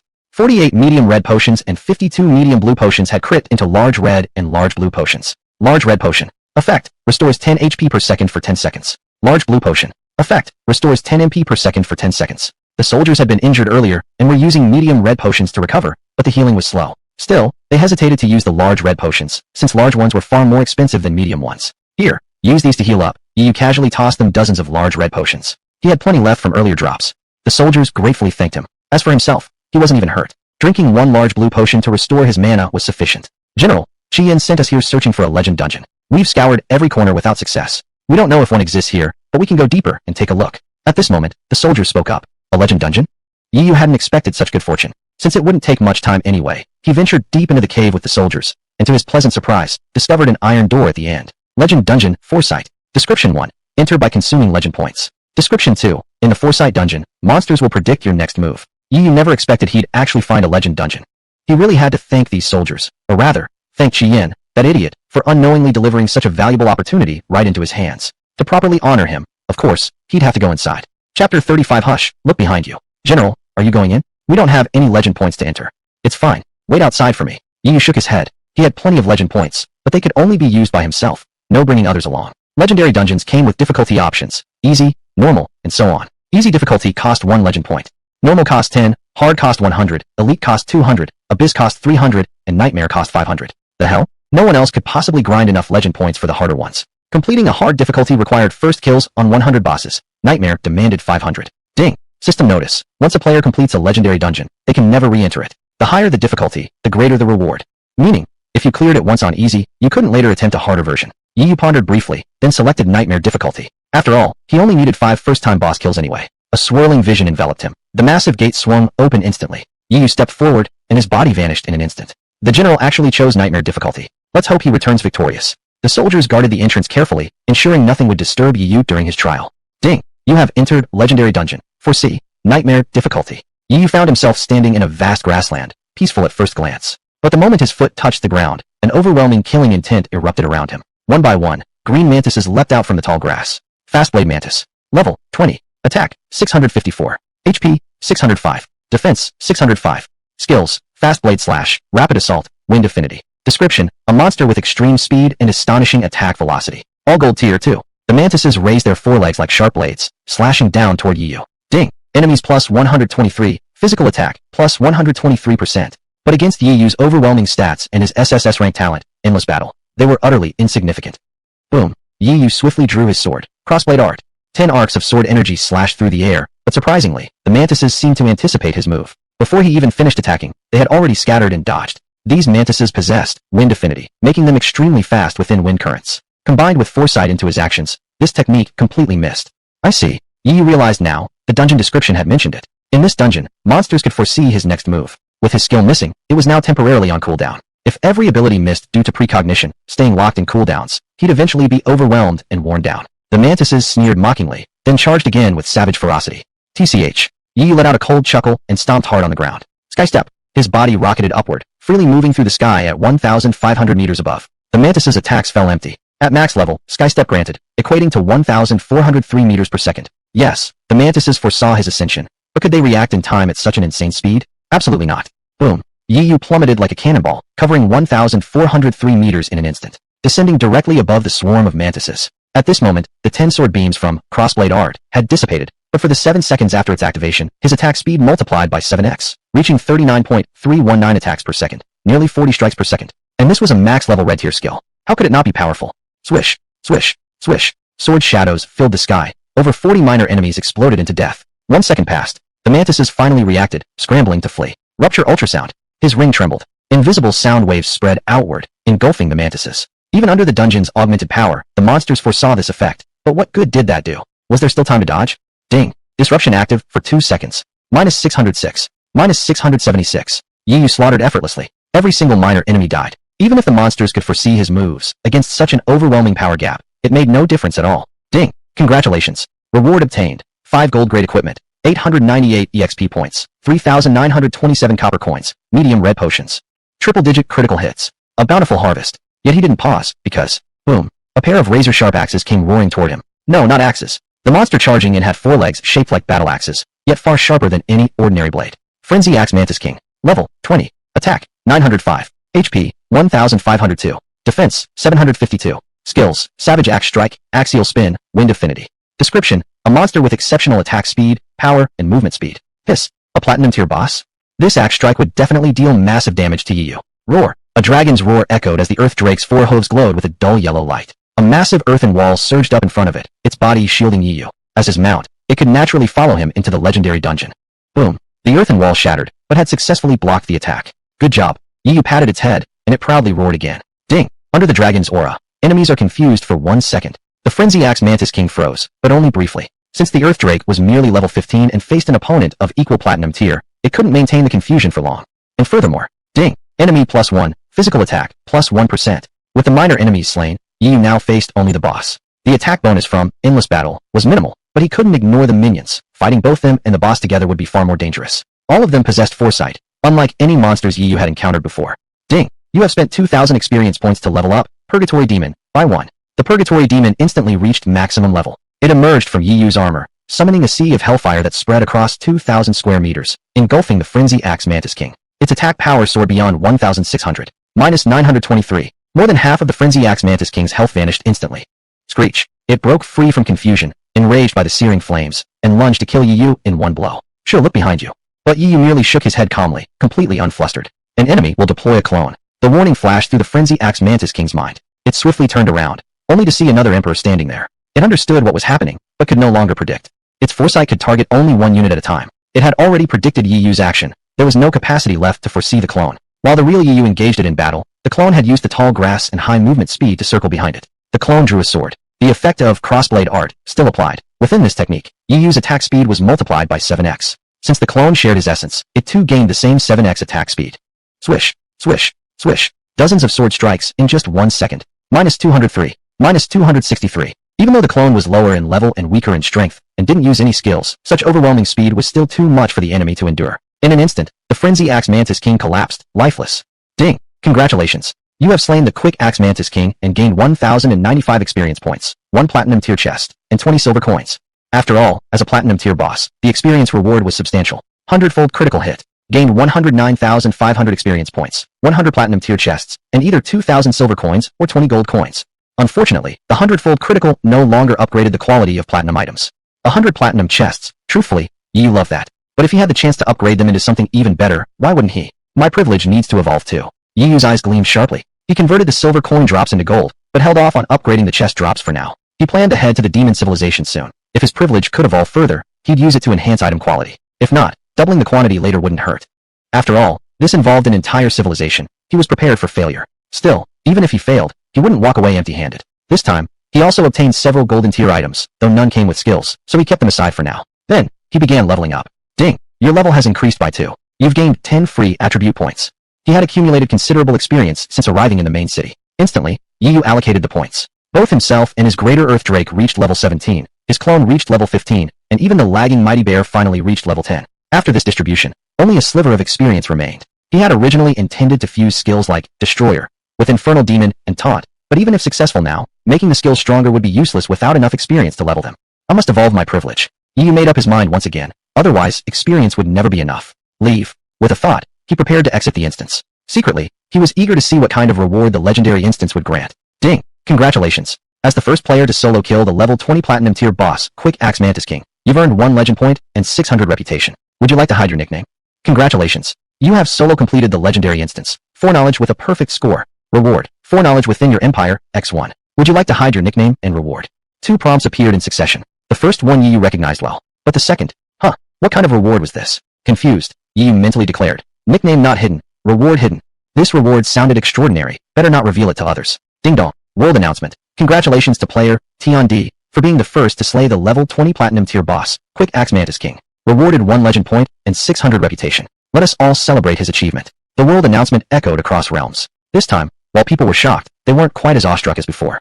Well, a level 20 platinum tier boss? I'm still grinding white tier monsters at level 5. Just get used to it. Tion D basically checks in daily with world announcements. First kill after first kill. No need to be surprised anymore. Something that should have been incredibly difficult seemed natural when done by Tion D. People chatted briefly, then returned to their own affairs. But suddenly, ding dong, world announcement. Congratulations to player Tion D for solo clearing the legendary instance. Foreknowledge, earning the highest possible reward. Truly enviable. The announcement rang out again, this time repeating 30 times in a row. What? Did I hear that right? A legendary instance. Soloed on nightmare difficulty?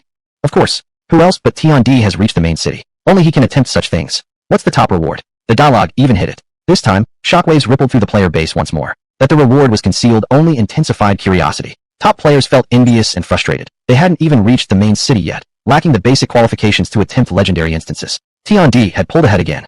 Unfazed by the chaos, Yu heard the pleasant chime of his personal notification. 100-fold critical hit. Gained 100 legend points, 60,000 reputation, and either 100 uses of foreknowledge within your empire, or 1 use of foreknowledge within your civilization. Foreknowledge within your empire. Effect. Allows foreknowledge of any event within your current empire.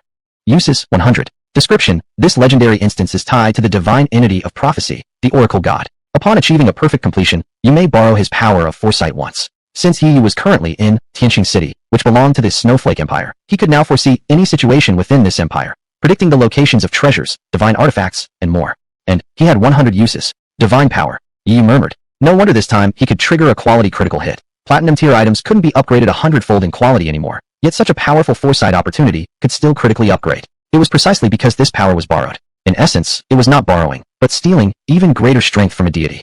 What if the gods discover I stole their power and become enraged? Foreknowledge within your civilization. Effect. Foresee any situation within your current civilization. Uses 1. Description. Upon critical hit, seize power directly from a divine being. He absolutely had to have this. The Sanxiong Jade is within the demon civilization, but I don't know its exact location yet. With this foresight ability, everything changes, even if the gods strike back. Screw it. What was there to fear? Fortune favors the bold. Only the timid starve. Critical hit on quality. Yu instantly made his decision. Boom. At the moment he willed it, the heavens and earth churned. Yu suddenly vanished from the instance, appearing instead within an endless expanse of darkness, where a colossal figure sat in meditation. Supreme Deity, Oracle God. Level. Attack. Defense.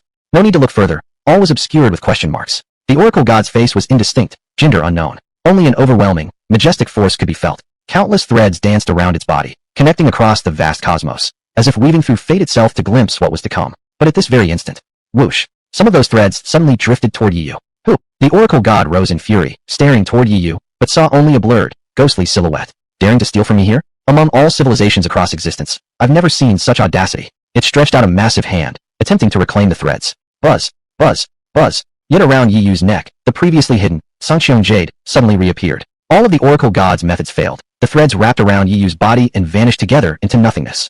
What terrifying power! Who exactly are you? For the first time, the Oracle God showed a trace of panic. Such immense power, it had never encountered anything like it. When it tried to divine who had stolen from it, blood suddenly spurted from its mouth. In alarm, it gasped, the sole true spirit from the void, utterly invisible. After a long silence, it began to laugh. Interesting. An anomaly among constants, a being destined for godhood. I look forward to our next meeting. Ding. Congratulations. Obtained foreknowledge within your civilization, X1. Huh. Yi let out a deep breath. He had just robbed power directly from a god, and not just any god, clearly one of immense stature. Damn, that was intense. And that Sanxiong jade really was something else. Next piece, he had to get it. Chapter 37, A Different World Announcement, Blue Star Civilization Invasion. Yi Yu exited the Fuban and prepared to head toward the demon civilization. This time, his mindset was calm. I've already snatched power from gods themselves. What do I have to fear from the demon civilization? Congratulations, General. The soldiers greeted him with smiles upon seeing his face, knowing he had successfully cleared the Fuban. They secretly marveled at how formidable the general was, completing a nightmare-tier legendary Fuban in such a short time. But Yi Yu's next words left them stunned. I will be heading to the demon civilization. Will you follow me there? The demon civilization? General, no. You know about the demon civilization? Yi Yu asked. The demon civilization exists in a different world from ours. Our civilization is called the Blue Star Civilization. The demon civilization is far stronger than us. Not that we're afraid, but their territory is the stronghold of demons. If the general leads us there, let's charge through with brute force. No tricks. Blue Star Civilization? Hearing this, Yi Yu couldn't help but feel shocked. His suspicions were confirmed. There must indeed be other civilizations across the universe. Sanxiong spans civilization after civilization. Beings from each civilization can enter Sanxiong, and Sanxiong itself might even be a real world. The area where players from a particular civilization appear upon entering is named after that civilization. For example, when Blue Star humans entered Sanxiong, they arrive in what's known as the Blue Star Civilization. When demonic creatures enter, their arrival point becomes the Demon Civilization. A galaxy-wide game. Yi Yu's scalp tingled. He asked again, how did you come to know that our civilization is called the Blue Star Civilization? It's been passed down by ancient legend. We've always been known as the Blue Star Civilization. That detail didn't match his assumptions. Blue Star humans had only just entered, unless there had been Blue Star individuals in the game before. Forget it. Whatever the case, perhaps it was some trickery by the game system. In any case, he now understood even more clearly. Sanxiong was no ordinary thing. To confront another cosmic civilization, he took a deep breath. Humanity from Blue Star had never encountered extraterrestrial life yet, but Sanxiong, spanning the entire universe, offered him a chance to witness it firsthand. We are willing to follow the general through life and death. Sensing his unshakable determination, the soldiers immediately pledged to accompany him. They weren't men who feared danger. Good. Yi Yu drew out the Tianqing City General's Tiger Talisman. The talisman could store soldiers inside it. Unlike the Fuban, when entering another civilization, one could bring along their subordinates. He then summoned the pitch-black demon gate and stepped through. Ding! Congratulations. You have entered the demon civilization, Ox Demon City, Dark Forest. Demon gate entry count -1. Remaining entries, 0. Under the effect of the demon gate, you are not suppressed by foreign civilization forces. Your level and attributes remain unaffected. Before him lay a dark forest. Around him echoed monster roars and the voices of players. Before you could make out the details, another notification rang out. Ding! You have entered the demon civilization. This counts as an invasion. Should you perform major actions, rewards will be granted according to the scale of the event. So simply entering counted as an invasion? Yi didn't mind. Why should only demons be allowed to invade, while he couldn't strike back? Yet he didn't know that a unique world announcement had just gone off. Ding dong. World announcement. A being from the Blue Star Civilization has entered Ox Demon City, triggering the special class event, Blue Star Human Invasion. All players are urged to stop the human invasion. Rewards will be distributed based on contribution. It repeated 50 times, a clear sign of extreme urgency. And critically, this announcement was different from before. It was an announcement within the demon world. Since Yi Yu wasn't part of the demon world, he couldn't hear it. He couldn't access the demon world's global channel, just like how demons invading Blue Star couldn't access Blue Star's channel during their invasions. At that very moment, the entire demon world erupted like a tsunami, its world chat exploding into chaos. Moo. The Blue Star Civilization, isn't that the one previously invaded by our vanguard forces?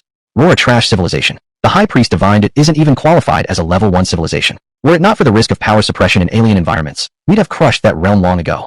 How dare they invade us? Damn it, take down this human. Let the top-ranked players from the demon ranks intervene. Our demon civilization has players nearing godhood. How can we allow a mere human to run wild here? Still, he's in Ox Demon City, an insignificant primitive town. Most high-level players like us are restricted from entering. No matter. The Blue Star Civilization is too weak. This invader can't possibly be strong.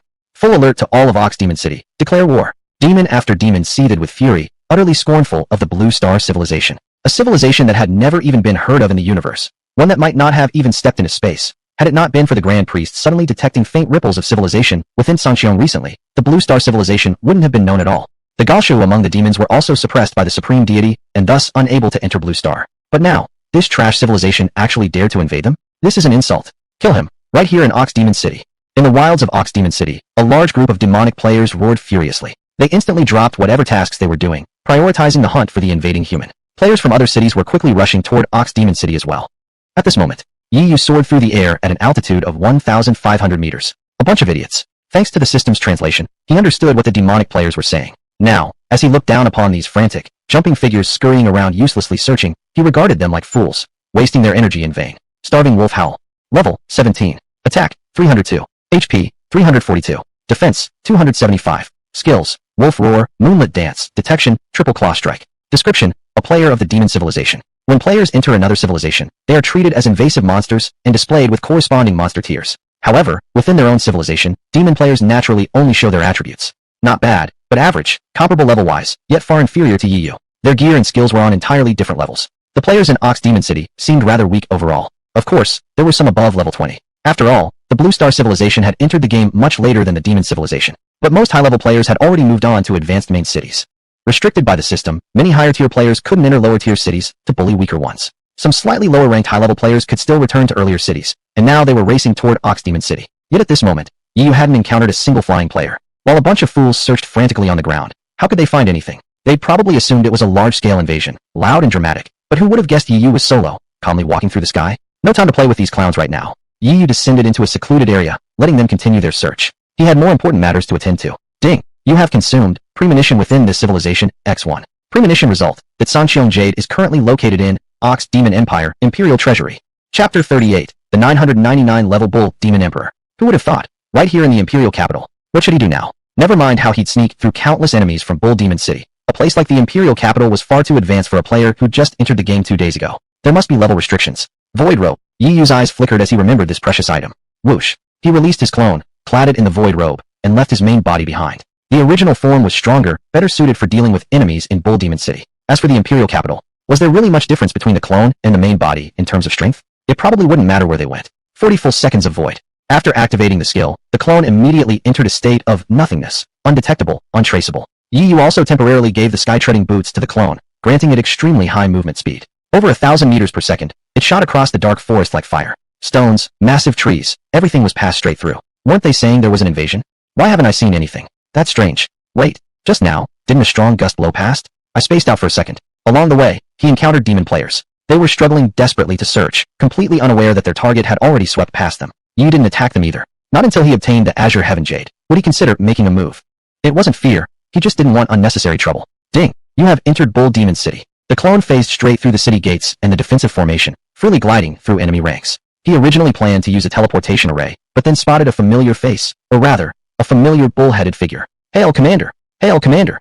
The demon world housed many fiends, but Bull Demon City was populated mostly by bull-headed demon players and NPCs. A commander led a group of these bull-headed demons outward. Bull-headed demon commander 2 by level 30. Huh, wasn't this the very bull-headed demon commander he'd slain earlier during the demonic invasion? Though bull-headed demons all looked similar, Yi Yu recognized him instantly. After all, he'd killed him before and even knew his name was 2 by. I shall redeem my disgrace with valor, crushing the Blue Star invaders. 2 by roared furiously as he rushed toward the dark forest. Inside, he laughed wildly. Finally, a chance to prove himself. Previously, as part of the demonic vanguard entering Blue Star civilization, he'd suffered under civilizational suppression, unable to fully exert his power. After respawning, he bore great humiliation. Now things would change. Damn it, he was a genius, already possessing a mount at level 30, which earned him permission to invade Blue Star, hoping to claim merits even from a mere beginner village. Yet not only did he fail, but he also lost his mount. Go on ahead. The more enemies, the better. Shaking his head slightly, Yi Yu stepped into the teleportation array. Normally, activation required in-game currency and produced a glowing effect. Yi Yu felt a bit nervous. Ding! You are currently in a state of void. Teleportation has no cost or restriction. You may directly activate this array and travel to any destination it connects. Tier 2 Main City, Horn City. Tier 2 Main City, Lionheart City. Perfect. Yi Yu chose a location related to bulls and was instantly transported to a Tier 2 Main City. Then Tier 3 Tier 4. Ding! You have entered Bull Demon Empire Imperial Capital. Yi Yu stepped out from the teleportation array and first headed to the wilderness. The void ability was about to go on cooldown. It'd be better to enter the capital at full capacity. He waited in the wilds for a short while until the skill refreshed. Void. Skytreading step. Yi Yu dashed through the skies and descended upon the Imperial capital, overlooking various NPCs and high-level players. Gate Guard. Level. Great Bull. Level. Extremely powerful. Basic detection couldn't reveal any information. Yi Yu felt a tingle of excitement. Heard about the Blue Star invasion? What kind of trash civilization is that? They won't survive in Bull Demon City. If my level weren't too high to enter, I'd love to go play around there. Too bad humans can't step foot into our capital. This capital isn't just restricted by level. There are defense arrays, aerial detection arrays. How could any Blue Star creature ever break in? Demons laughed among themselves, glancing at the formation. Any living being entering would trigger noticeable fluctuations. Absolutely no fluctuations. Yet Yi Yu stepped calmly out from within the formation, scanning the surroundings of the capital, laying eyes on a heavily guarded, magnificent hall glittering with gold. Imperial Treasury. Description: the Imperial Treasury of the Bull Demon capital, protected by a supreme formation. That's the one. Yi Yu moved swiftly across the sky, penetrating layer after layer of barriers. The guards didn't notice him at all. One had to admit, the void ability was truly incredible. Already, he caught sight of numerous rare treasures. Sky Column Formation Diagram, epic. Frostfire Robe, epic. Solar Spear, divine artifact. So many treasures, diamonds, legendaries everywhere, no shortage of epics, and even divine artifacts. But Yi Yu wasn't tempted. What were these compared to the endless riches he'd gain once his privilege evolved? The void state won't last much longer. I must take the Azure Heaven Jade quickly. The Imperial capital was vast, and flying across it had already taken him a long time. Fortunately, he'd foreseen the exact coordinates. At position, he spotted a box. The box was eerie, sealed with powerful restrictions. Without special means, it was impossible to open. Yet his hands passed straight through it, reaching inside and grasping a piece of jade, which instantly vanished into his inventory. Azure Heaven Jade. Description 1. Grants privileges within Azure Heaven, but can only be used by the sole, true spirit of the void. Description 2. All descriptions are visible only to the sole, true spirit of the void. The sole, true spirit of the void. What did that mean? Yi Yu didn't understand, but he had no time to ponder it now, because suddenly, alarm bells rang out. Ding ding ding. Alert! Alert! Treasury breached. Treasury breached. The alarm echoed throughout the entire Bull Demon Imperial capital, thunderous and overwhelming, a result of the Treasury's defense formation. Whenever someone took a treasure through unnatural means, this alarm would sound. At that moment, the 999-level Bull Demon Emperor was speaking with the Demon High Priest. Your Excellency, Blue Star life forms have entered our Bull Demon Empire territory, but due to suppression from the Supreme God, I myself cannot enter Bull Demon City. Have you predicted their location? Could you bestow upon me an artifact so I may enter Bull Demon City? Pooh. In response, the High Priest coughed up blood. This one cannot be predicted. If the Supreme God of Foresight himself heard those words, he would agree wholeheartedly. How could a mere divine official's divination ability perceive what even the Supreme God couldn't foresee? Upon hearing this, the Bull Demon Emperor froze momentarily. This one, only a single being? Alert! Alert! Just then, the alarm sounded. The Bull Demon Emperor shot upright in fury, but the next instant, after scanning the Imperial Treasury, he burst into laughter. High Priest, farewell. No need for divination anymore. He's here. He saw it. A creature whose appearance was completely unlike any demon or fiend. A human. It had to be. Ding. Void cooldown activated. At this moment, Yi Yu exited the void state, materializing within the treasury. A group of guards had just opened the vault, and every demon NPC and player in the capital was rushing toward the scene. Within the heart of the capital, under countless eyes, a human had infiltrated the treasury and actually succeeded in stealing something unforgivable. Meanwhile, far away in the dark forest, Yi Yu's original body opened his eyes. Battle begins. Chapter 39, 10,000-fold critical strike, legendary axe. Kill him, damn human. At this moment, countless experts from the Bull Demon Imperial City rushed toward Yi Yu. The Bull Demon civilization had many high-level players. All of them in the Imperial capital were above level 500, along with numerous powerful NPCs. Insolent mortal, how dare you cause chaos here? A massive Bull Demon suddenly appeared across the sky, the Bull Demon Emperor himself, level 999, that a human could steal from the treasure vault, right under his nose. It was an unforgivable disgrace. He would personally intervene. This human must not escape. Terrifying skills filled the air, shaking heaven and earth. Surrounded by endless monsters, Yi Yu stood alone, seemingly helpless against overwhelming odds. TCH. But he sneered coldly, revealing a cruel smile. Ding! Combat endless activated in battle. Enemies plus 802,635. Physical attack increased by plus 802,635%. With over 8,000 times more attack power, his physical damage surged to 7.45 million. The more enemies there were, the better he felt. Boom. Activating Sky Tread Step, he leapt into the sky at 1,500 meters and threw a punch straight at a Bull Demon soldier. The soldier didn't expect someone of his level to already be capable of walking on air. He hadn't even reacted yet. Yi Yu's fist was already upon him. Ding! Mountain Crossing Fist activated. Attack bypasses intervening enemies and strikes the Bull Demon Emperor instead. Far away, the Bull Demon Emperor was suddenly struck by an immense force. Minus 3,420,000. Pooh! A crimson damage number rose as the Bull Demon Emperor spat blood, flung tens of thousands of meters backward, roaring in midair. In no way. How can a trash biosphere species like Earth possess such power? Your Majesty! Your Majesty! Countless NPCs and players froze in shock. Could it be true? The level 999 Bull Demon Emperor just suffered a critical blow from a single punch. They stared at that lone figure hovering in the air. How could this human be so strong? Yet again, countless skills came flying toward Yi Yu. He'd avoided one earlier by stepping into the sky, but there were still many attacks in the air. Fools, until we meet again. Yi Yu waved casually at them, then vanished. Ding! You have recalled your clone into your backpack. Back in the dark forest, Yi Yu's main body took a deep breath. Under combat endless, his attack power was astronomical, but his survivability hadn't improved. Enemy attacks could still kill him instantly. He wasn't sure exactly what level that emperor was, but taking 7.45 million damage and only being severely wounded meant its defense exceeded 4 million. Frankly speaking, Yi Yu still lacked sufficient combat techniques. His attack could soar, but his range of offensive options remained limited. But how long had he even been playing? How high was his level? To heavily wound an emperor was already incredible. Besides, his mission this time had already succeeded. Your Majesty, should we launch a pursuit and track down his location? A group of bull demons asked within the imperial city. No, absolutely not. The bull demon emperor hastily stopped them. This human was too terrifying. He himself was the strongest being in the bull demon empire, yet still received a grievous injury from a single punch. Right now, he desperately needed to recover HP. How could other bull demons possibly stand a chance? Spread the order. All forces of the bull demon empire shall avoid the heavenly emperor at all costs. Heavenly emperor. That was the title he saw earlier. Previously beneath his notice, now seared permanently into his mind. Instantly, a command spread throughout the capital. All must actively avoid the heavenly emperor. Do not go seek death. From the imperial capital to every major city across all levels, elite warriors of the bull demon empire were deeply confused by the news, but obeyed without question. Players who had set out in pursuit of Yi Yu immediately turned back. However, information transmission wasn't instantaneous. Some demons hadn't yet received the message. For example, the bull demons currently searching for Yi Yu in the dark forest. Roar, come out. Bull demon commander 2 by led a group of players rampaging through the dark forest, organizing every available player to hunt down and unearth this earthling at any cost. TCH, I don't have the habit of taking hits passively. Who do you think you are, coming after me? Hearing their commotion, Yi Yu shook his head disdainfully. Removing items from his clone, the sky tread boots, the azure heaven jade, and seeing the boots' cooldown had ended, he stepped deliberately into the sky. In his hand, a tiger talisman erupted with dazzling light.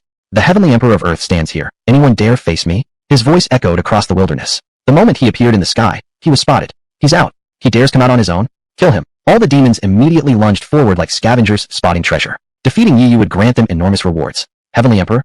2 by widened his bull eyes. During his previous failed invasion of Earth civilization, the kill notification told him the one who defeated him was none other than the Heavenly Emperor. To think he'd meet him again. Perfect. Today he'd reclaim his honor. You killed me and gained rewards last time. Now it's my turn. Immediately, monsters surged toward Yi Yu, shooting arrows and casting spells at him. Otherwise, they couldn't reach him. Ding. Combat endless activated in battle. Enemies plus 23, physical attack increased by plus 23%. Enemies plus 34, physical attack increased by plus 34%. Unlike the experts from the Bull Demon Imperial City, whose attack ranges were vast enough to strike from afar, the monsters here had shorter reach, and some couldn't attack yet. Only when they launched an attack would hostility accumulate. Yi Yu had deliberately revealed himself, to draw all enemies close and rapidly stack his attack power. Whoosh. The tiger talisman in his hand shimmered, and suddenly 600 level, 25 golden soldiers materialized. Soldiers under the blue planet Heavenly Emperor. Engage the demons. They charged forward with fervent battle cries, clashing fiercely with the enemy. To fight against another civilization alongside their general was exhilarating for these war-loving troops. The demons never expected such a large force of high-level soldiers to appear out of nowhere. The strongest among them was 2 by level 30. These soldiers weren't much weaker than him. Though vastly outnumbered, they managed to hold the line and keep the demons locked in combat. Meanwhile, the moment Yi Yu took out the Azure Heaven Jade, a notification sounded. Ding! Second piece of Azure Heaven Jade collected, merging with first piece. Privilege growth activating. Privilege growth required time. During this period, the soldiers formed a protective barrier around him. 3 minutes later. Damn, that guy called 2 by is too strong. We can't hold on much longer. There are just too many of them. We're too few. Cowards. Fight me one-on-one. The soldiers gradually began to falter. At that moment, a calm voice cut through the chaos. Leave it to me. Yi Yu had long since descended from the sky. Ding. Privilege growth complete. Evolved into 10,000-fold critical strike. 10,000-fold critical strike. This was the evolved form of the previous 100-fold effect. Eager to test its power, he looked into his backpack at the platinum-grade treasure chest, an item that previously couldn't benefit from critical hits, and suddenly, golden light erupted from it. Ding! 10,000-fold critical strike activated. Platinum-grade treasure chest. Asterisk 1 critically struck into legendary-grade treasure chest. Asterisk 1. Contents inside the chest have also been critically struck. A legendary chest. Ding! You have opened the chest and obtained the legendary item, Abyss Annihilator Axe. Asterisk 1. Chapter 40. The Sword of the World, awake to rule all under heaven. Heavenly Emperor, you finally dared to show yourself. 2 by led a host of demons and monsters, sneering at Yi Yu. But Yi Yu didn't even spare him a glance. He used the tiger talisman to jowl away his soldiers. Return. Having held their ground against an encirclement of 10,325 demons, the soldiers had already performed admirably. How did Yi Yu know the exact number? Ding. Enemy count plus 10,325, physical attack plus 10,325%. His current attack power had skyrocketed again, though this was only raw offensive strength. Without a proper method of attack, such power would be difficult to fully unleash. But now, things were different. In his hand appeared a dark ink-colored axe, its cold, sinister edge emanating an oppressive aura of death. Dark Annihilation Axe. Level, 17. Bonus attributes, plus 200 physical attack, plus 10% armor penetration rate. Bonus skill, Dark Annihilation Axe Beam. Consumes 200 mana. Deals 100% base physical damage in a 200 square meter area. Actively reduces physical attack by 5%, but increases area of effect by 100%. Lasts for 1 strike. Cooldown, 1 minute. Note, for every skill level increase, AoE increases by 200 square meters, up to level 50. A direct plus 200 physical attack boost. And the attached gold tier skill was truly terrifying. It was a skill whose range could self-extend. It didn't boost attack power, but with Yi's already astronomical physical attack, did he really care about such a small addition? Under Limitless Combat, his physical attack reached 127,706. Boom. Yi struck instantly, a ferocious downward slash. A black beam erupted from the axe, darkness swallowing the surrounding area, like shadows piercing through light, eclipsing even the proud sun on the horizon. Reducing physical attack by 95%, Dark Annihilation Axe Beam deals 6,385 damage, affecting a 4,000 square meter area. Though there were over 10,000 enemies, they were densely packed on the battlefield, not covering too wide an area. Minus 2,927. Minus 863. Minus 3,012. Minus 5,081. The axe beam spread outward. Different damage values appeared based on each enemy's health and defense, but without exception, every single foe lost their life under that single swing. Ding. Defeated 10,325 demons. Gained 52,734 experience points. Acquired, Platinum Tier, Thunder Feather Wings, ×1. Gold Tier, Chasing Wind Bow, ×1. Gold Tier, Flame Arrows, ×1. 7 Silver Tier items, 45 Bronze Tier items, 1,342 Copper Coins, 245 Silver Coins. 10,000x critical hit. Gained 527,340,000 experience points. Needless to say, Sanxiong's drop rate was truly abysmal. Some demons were low level, yielding little individual EXP, but collectively, it added up to something substantial. And then there was Yi's privilege. Ignoring his loot for now, he glanced at the more than 10,000 corpses lying on the ground and released the demon gate. The bodies were all devoured. Ding. Devouring demon corpses increases available entries into the demon realm by 3. Perfect. The demon realm really was great. Even a weak city like Bull Demon City had given him so much. There were even higher tier capital cities. In the Bull Demon Imperial capital, he'd seen countless treasures. Back then, it was such a pity he couldn't take them. He'd definitely have to come back someday. Yi was truly fierce. If other Blue Star players entered this demonic civilization, they'd probably get eaten without leaving a trace. Yet here he was, already looking forward to his next visit. Still, he wouldn't linger in the demonic civilization for now. It was time to return and check on Blue Star civilization. There are no immediate enemies around. I can look at my loot first. Thunder Feather Wings. Level 30. Bonus attributes. Flying speed plus 1,000 meters per second. Bonus skill. Thunder Wings. Consumes 60 mana. Allows flight at 100% movement speed. Above 5,000 meters altitude, speed decreases with increasing height. Duration, 1 hour. Cooldown, 30 minutes. Note, at max level, enables flight at 300% movement speed. Above 10,000 meters, speed changes with altitude. Restriction, all classes, level 30 required. Description, flight-capable equipment, extremely rare. This dropped from 2 by. You could have chosen to roll for 10,000 crits and get 10,000 items, or 1 legendary wing item via critical drop. But damn it, it required level 30. I'll hold on to it for now. Wait until I reach level 30. Yi figured he wasn't far off anyway. This time, he gained over 500 million experience points. He was ecstatic. This was the most EXP he'd ever gotten at once. He immediately used it. Ding. Your level increased by 3. Plus 15 free attribute points. Please allocate. Earth Wyvern level plus 3. Clone level plus 5. Plus 25 free attribute points. Please allocate. Giant Power Bear level plus 10. Prompt after prompt rang out. There was simply no describing how satisfying it felt. Yi, his clone, and his 2 mounts. All now level 20. Ding. Your level has reached 20. You must complete a class promotion before you can continue leveling up. But unfortunately, he had no choice but to stop here. All players needed to undergo a class promotion at level 20. Basic classes like Warrior or Mage were easy to promote. NPCs offering the quests were available in major cities. But his was a rare 3-star hidden class, Annihilator. The Annihilator evolved from the Destroyer upon a critical condition. He had obtained the Destroyer title from the village chief of Newbie Village number 999, who told him to seek someone named Bai Ming. He strongly suspected that Bai Ming was connected to his class promotion quest. Therefore, he had to return to the Blue Star civilization. Mount levels couldn't exceed their masters. Since he could no longer level up, neither could his mounts. There are still 2 gold tier items. I could use critical roll to turn them into 20,000 gold tier items or 2-star tier items, but both are archer equipment. I'll hold off on rolling for now and keep them as they are.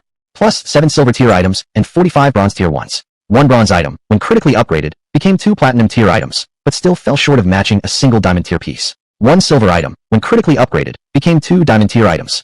Yi reviewed the results of his critical upgrades. Only 1 item has an attached skill suitable for a level 20 warrior, he murmured, nodding slightly. Given Sanxiong's notoriously low drop rates, this was already a decent haul. Ding. You have critically upgraded Bronze Separation Sword, ×1 into Platinum Sword of the World, ×2.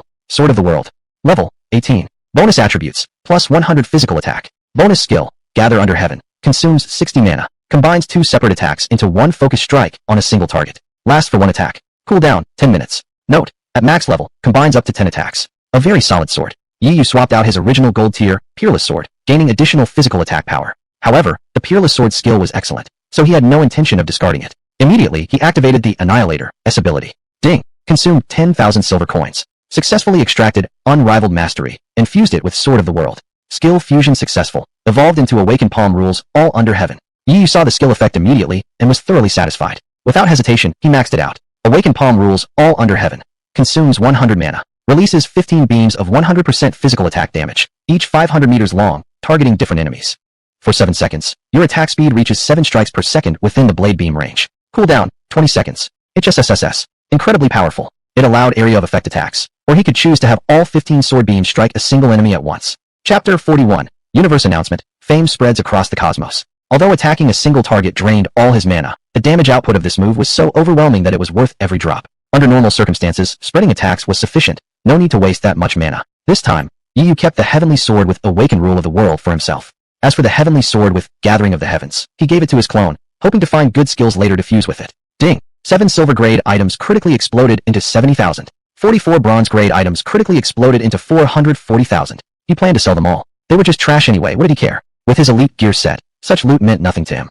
It's time to leave. The moment the thought arose, his figure vanished abruptly. Ding! As an invader, you may return to your civilization only after killing players from foreign civilizations, or being killed by them. You have fulfilled the condition. Return to Blue Star Civilization is now permitted. Yi Yu reappeared in the wilds outside Tianqing City. Ding!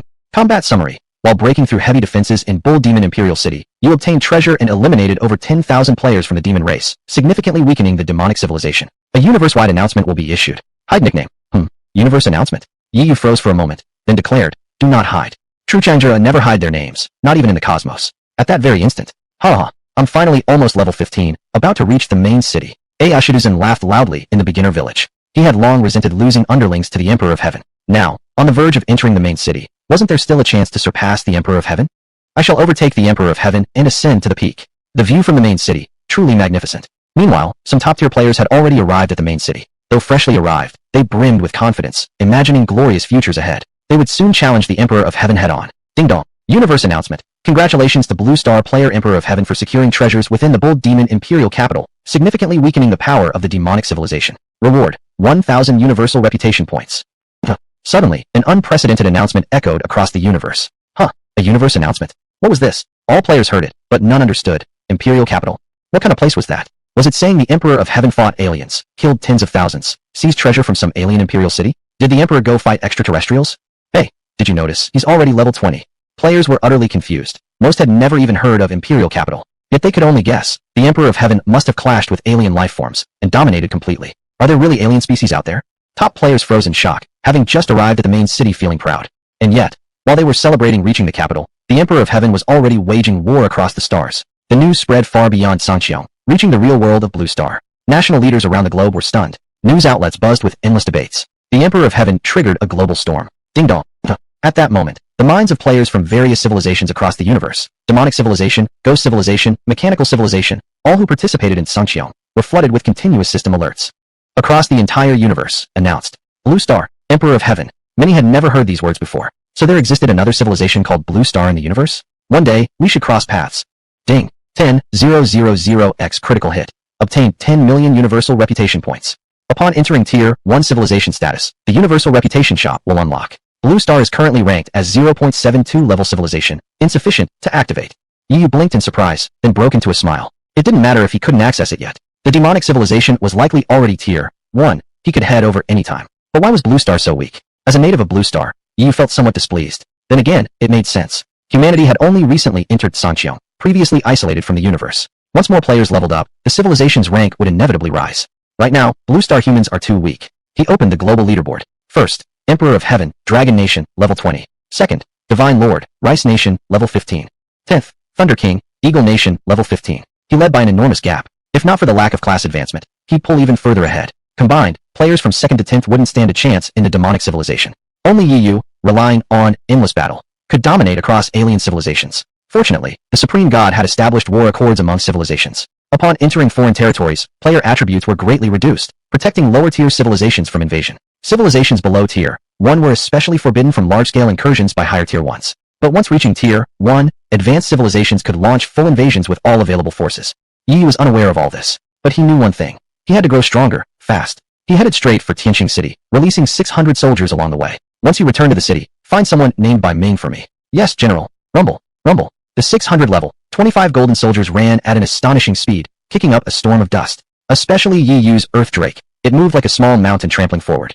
Meanwhile, within the city, I wonder how the Emperor of Heaven is doing with that rescue mission, said Lord Junimo-1, his eyes flickering as he stood atop the towering City Lord's mansion, hoping for good news from the Emperor of Heaven.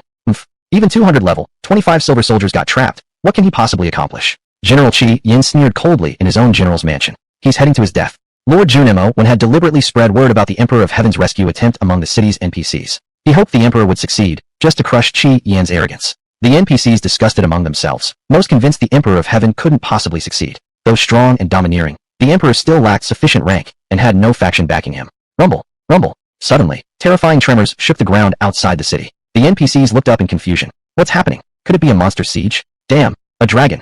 That's the Emperor of Heaven, riding a dragon. And look, there's an army of elite soldiers behind him. 600 level, 25 gold rank soldiers. Lord Junimo shot to his feet, staring in shock at the scene beyond the gates. His eyes instantly pierced through their attributes. What on earth was going on? Wasn't the Emperor supposed to be rescuing only 200 level, 25 silver soldiers? How come he returned not only riding a dragon, but also accompanied by such a massive force of gold rank troops? Where did they even come from? Welcome back, General. As Yi Yu approached the city gates, the guards immediately swung them open. He marched in with his army, the Earth Drake roaring fiercely behind him, its enormous shadow casting over the stunned NPCs.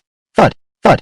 Overwhelmed by the sheer might radiating from his presence, the NPCs instinctively dropped to their knees in reverence. What? Inside the general's mansion, Qi Yin received the report and leapt to his feet in fury. A dragon? And hundreds of mysterious soldiers? This man was full of inexplicable surprises. If he was allowed to grow stronger, who would stand above him in this city later? This kid must not be left alive. And with that, Qi Yin stormed toward Yi Yu's location.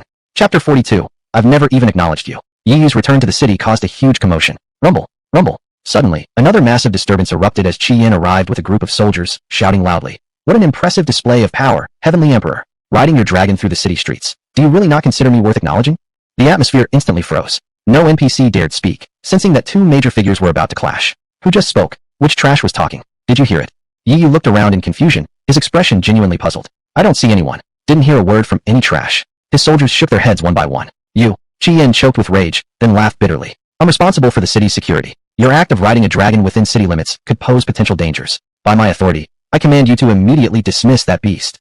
Potential danger, my ass. He was clearly trying to assert dominance over Yi Yu. As fellow generals, if Yi Yu obeyed, he'd be seen as inferior. A heavenly emperor, also a general, naturally has the right to ride a dragon through the city, came a sudden voice. From above, City Lord Junimo leapt down from the city hall. Qi Yin hadn't expected Junimo to side with Yi Yu again, but this was exactly what he wanted. Smirking, he sneered, fellow general? I don't see it. Does he possess strength comparable to mine? Why don't we settle it with a duel and find out? No, the city lord roared angrily. Qi Yin was growing bolder by the minute, daring to openly defy him. Qi Yin, backed by connections to a high-level city lord, had long been arrogant and intolerant of others. The city lord had despised him for ages. Now that the heavenly emperor had arrived, he saw a chance to use him as a counterbalance. But unfortunately, the heavenly emperor was still too weak. Understood, honored city lord. Qi Yin flashed cold eyes, turning to leave, muttering. So the heavenly emperor is just a useless coward after all. I actually thought he was someone special. Since the city lord had intervened 3 times already, he couldn't escalate further. But then, of course, a calm voice cut through the air. Everyone turned in shock. The speaker was none other than the heavenly emperor himself.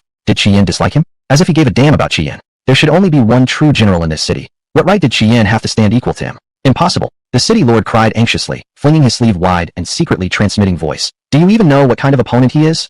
Yi Yu raised an eyebrow. The city lord tossed him a book. Ding. Congratulations. City Lord Junimo has gifted you Intermediate Detect Skill Book, X1. 10,000X critical hit bonus. You may obtain Intermediate Detect Skill Book, X10,000, or Super Detect Skill Book, X1. Never expecting this to count as a reward, Yi Yu instantly triggered maximum quality bonus and tore it open to learn.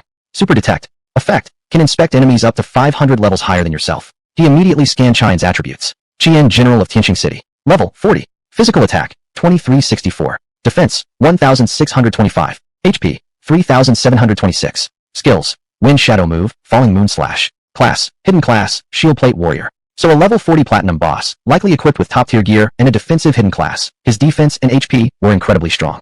Yi Yu, level 20. Physical damage, 1627 1630. Defense, 1056. HP, 1582. MP, 683. These were Yi Yu's current stats. Though boosted by a 3-star hidden class and mount, the level gap remained enormous. In pure stats alone, he'd be one-shot by Qi Yin. Yet he didn't care at all. Calmly, he said, "Where shall we fight?" The city lord froze. Unable to believe you could already see Chian's stats, yet still chose to fight. This was foolish beyond reason. The Heavenly Emperor might not just lose, he might die. The Central Plaza. Let everyone in the city bear witness. Don't say I bullied you. I'll face you one-on-one. Qian sneered, believing his scheme successful as he strode toward the plaza. One-on-one. For Yiyu, this format was the worst possible scenario. Fine, let's test it. Yet he showed no fear. He too wanted to see. Could he now challenge a level 40 boss alone? Yiyu and Qian stepped onto the plaza. Below, a vast crowd gathered. Qian is far too high-leveled. This puts the Heavenly Emperor at a terrible disadvantage. This move by the Heavenly Emperor is reckless. Even with a mount, there's no way he can close such a gap. Mounted on his Earth Drakeling, Yiyu faced Qian, who held a massive blade. The battle hung by a thread. Die. Qian slashed downward, sending a crescent-shaped blade wave through the air. Skill, falling moon slash.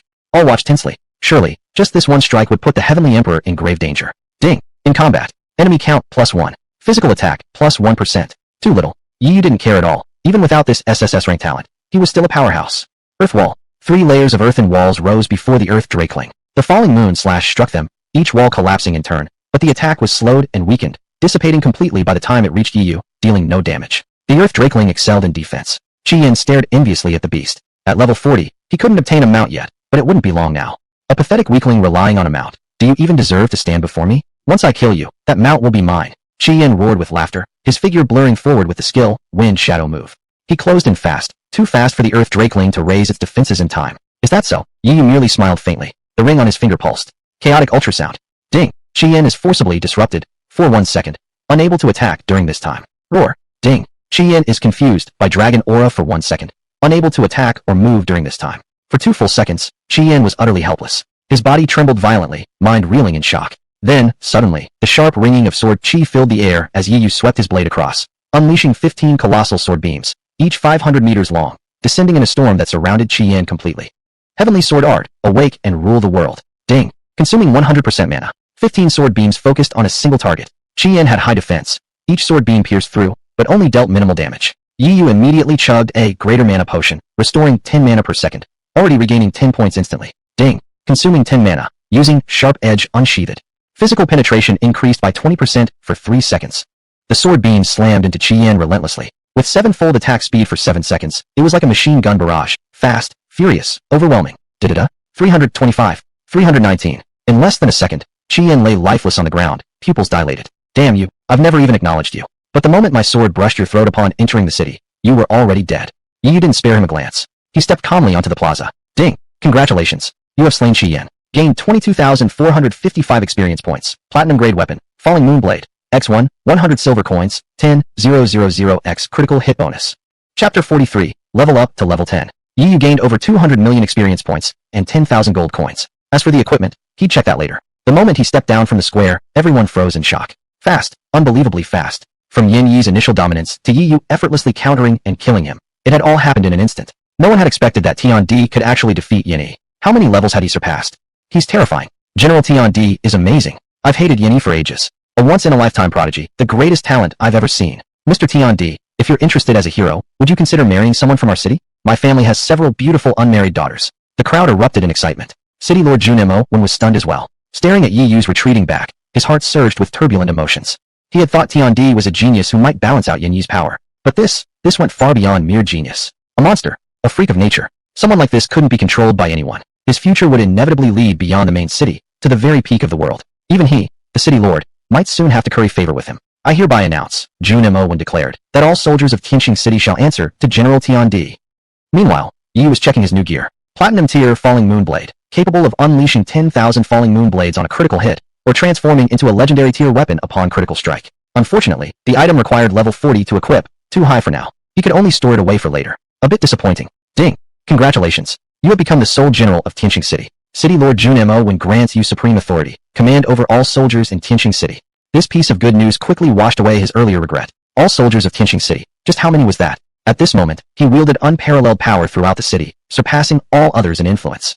10,000-fold crit. He could even use critical hits to enhance soldiers, though he didn't act on it yet. Boosting soldiers dramatically in front of so many eyes would be too shocking. Better to wait for the right opportunity. Yi nodded slightly toward the city lord before leaving. Junimo smiled back. It was clear now, Tian Di's prestige within the city was already rivaling his own, effectively making him a second city lord. But there was no jealousy. People like Tian Di were destined to transcend Tianqing City. The general's manner. Previously Yin Yi's residence, now belonged to Yi Yu. He summoned all his soldiers here. Golden rank, plus previous ones, he had 1,000 in total. Silver rank, 3,000. Bronze rank, 5,000. Iron rank, 1,000. No more blank slate troops. This was the main city after all. And just because they were iron or bronze didn't mean weak, they were all above level 20. Lower tier simply meant poorer potential. Yi Yu could upgrade their quality, but rewards should not be given without merit. Go find someone named Bai Ming. Yes, sir. The soldiers immediately set off. Not having to search himself, this was comfort indeed. Yi logged out to eat lunch. Sitting there, he couldn't help but feel moved. Now he was the general of an entire city. In real life, he didn't need to live in hardship anymore. He could finally quit that rented apartment.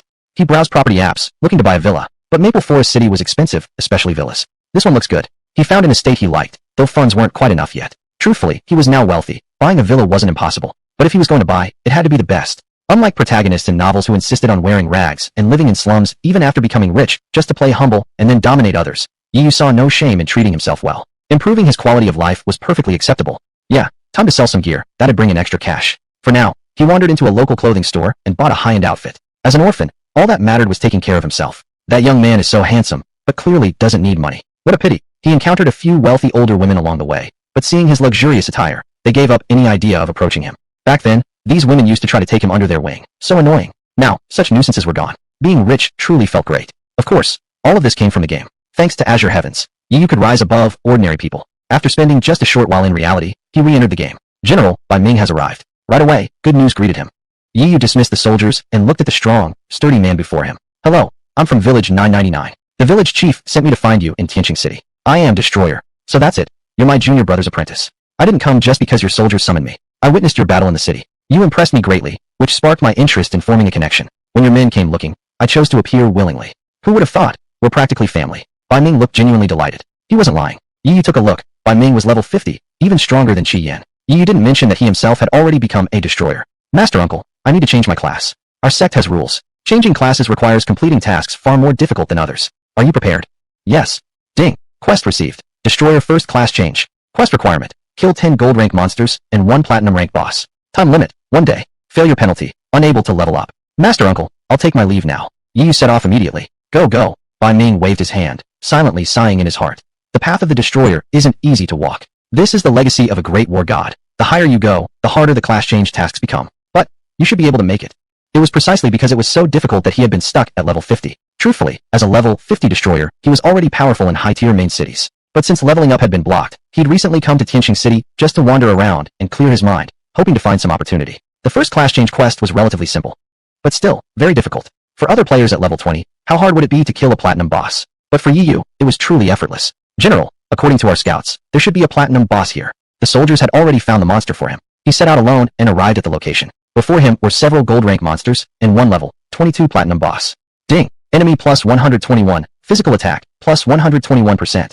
Awakened dominance. Infernal demon. Dragon's might. Yi Yu attacked directly. The greater earth dragon charged wildly. Sword aura spread across the wilds, and the infernal demon summoned a sea of flames. In just moments, all monsters were slain. Ding. Congratulations. You gained 2,030 experience points, 3 gold tier items, 1 platinum tier item, icy wrist guard, and 23 silver coins.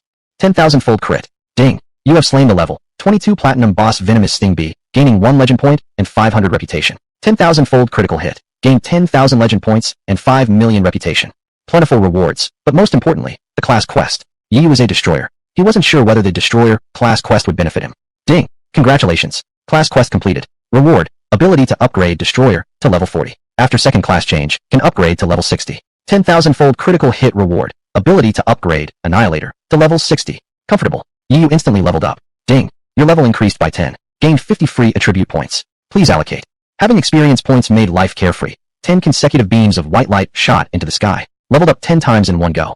Chapter 44. The Dragon Blood Purification Quest. Yi Yu instantly reached level 30. Not only that, but he also leveled up his clone and 2 mounts to level 30. With a 10,000-fold critical hit, leveling up was effortless. However, as levels progressed, it became increasingly difficult to gain experience. Additionally, skills required experience to upgrade, so he paused to look for better skills while first checking his loot. Stinger Dagger. Level 20. Attributes. Plus 80 physical attack. Plus 10% armor penetration. Requirements. Assassin. Level 20. Poison Bow. Level 20. Attributes. Plus 80 physical attack. 50 poison damage. Requirements. Archer. Level 20. 3 epic items. None with attached skills, and none suitable for himself. He planned to store them for later sale via Baoji stacking, though right now, even if he wanted to sell, no other players had reached level 20 yet. He checked the Platinum Frost Wrist Guards. They were usable by warriors and came with a skill. Since his current golden wrist guards lacked any skill, he immediately prepared to switch them out. Ding! 10,000-fold critical hit. Obtained legendary item, Frostbite wrist guards, X1. Of course, the quality of the crit mattered. Frostbite wrist guards. Level, 22. Attributes, plus 20% control resistance. Skill, Frostbite shield. Consumes 200 MP to create an ice shield with HP. When the shield breaks, unleashes this defense value as frost damage within a 1000 SQM area, with a 10% chance to control enemies. Note, skill level +1, defense plus 50, max level 50. Requirements, non-cleric, level 22. A gold tier skill, truly powerful. Defense, attack, and crowd control, all covered. You immediately spend experience to max out the skill. When activated, it would grant him an additional 3,450 defense. Since one could equip 2 wrist guards, he still wore the other, mountain separating wrist guards. He also immediately maxed out his other gold tier skill, Dark Annihilation Axe Beam, increasing its base range to 5,100 square meters. It could even allow voluntary reduction of damage output in exchange for further range expansion. His offensive power and survivability both increased dramatically. However, upgrading gold tier skills was extremely difficult. Leveling 2 to max consumed all of Yiyu's experience. Now I'm probably unbeatable in a tier 1 city. He prepared to return to the city to see if he could access higher tier cities. Roar! The Earth Drake roared, swiftly carrying him toward Tianqing City. Dragon roar. No, something's missing. There should be a trace of true dragon blood. Just then, a loud laugh rang out. A ragged man suddenly darted from nearby, staring at the Earth Drake with the admiration. I finally found it. Who are you? Yiyu asked calmly, tossing a detection spell. Duosi. Level, 20. Average strength. Even if hostile, Yiyu could handle him easily, so he remained calm. Is this beast with dragon blood yours? Unbelievable. You're not even level 45, yet you already have a mount? Even geniuses from high-tier main cities couldn't compare to you. Clearly, Duosi meant no harm. My ancestor was a mighty Drake Knight, who spent his life trying to elevate Drakes. Sadly, he passed away before completing his goal. Our family has pursued his legacy for generations. Would you help me? Ding. Accept quest. Legacy of Drake Knight, Luoshi. Quest description. Complete the trial left behind by Drake Knight Luoshi. Reward. Dragon Bloodstone. Can purify 0.01% of Drake bloodline. Time limit. 10 hours. Failure penalty. None. Yiyu hadn't expected such good fortune. Drake bloodlines were notoriously difficult to enhance. True dragons were exceedingly rare, and transforming a Drake into a dragon nearly impossible. Luoshi's Dragon Bloodstone could only purify 1/10,000th of the bloodline. But Yiyu had 10,000-fold critical hits. Upon completion, he'd obtain a true dragon. I accept. Yiyu replied without hesitation. Ding, quest accepted successfully. Excellent. But you must complete my ancestor's trial. Here is the trial gate he left behind. Duosi raised his hand, conjuring a portal that erupted with radiant light. Yiyu stepped inside. Ding. Entered the first stage of Luoshi's trial. Within the trial zone, enhanced by Drake bloodline, monster traits are amplified, trait attributes increased. This stage tests offensive capability. Whoosh, whoosh, whoosh. A wave of monsters spawned. Ironhide Porcupine. Level, 30. Physical attack, 23. Defense, 1,364. HP, 1,365. Skills, Ironhide, immovable stance. Description, a thick-skinned creature with very low attack power. Its attack was pathetic, but its defense and HP were extremely high. This was the nature of the Ironhide Porcupine, and within the trial chamber, these traits were further amplified, making even Iron rank creatures formidable. They blocked Yiyu's path, preventing him from advancing. Their skin turned as hard as iron armor. Under the Ironhide skill, their defense increased by another 10%. Pathetic. Yiyu sneered. Although the enemies didn't attack, he couldn't stack the attack bonus from War Without End. It didn't matter. At level 30, his physical attack had reached 2,327. Sword Funlong Bilu with a defense reduction effect. Awake to rule the world. He slashed forward, unleashing 15 terrifying sword beams that rained down violently. 967, 961, 970.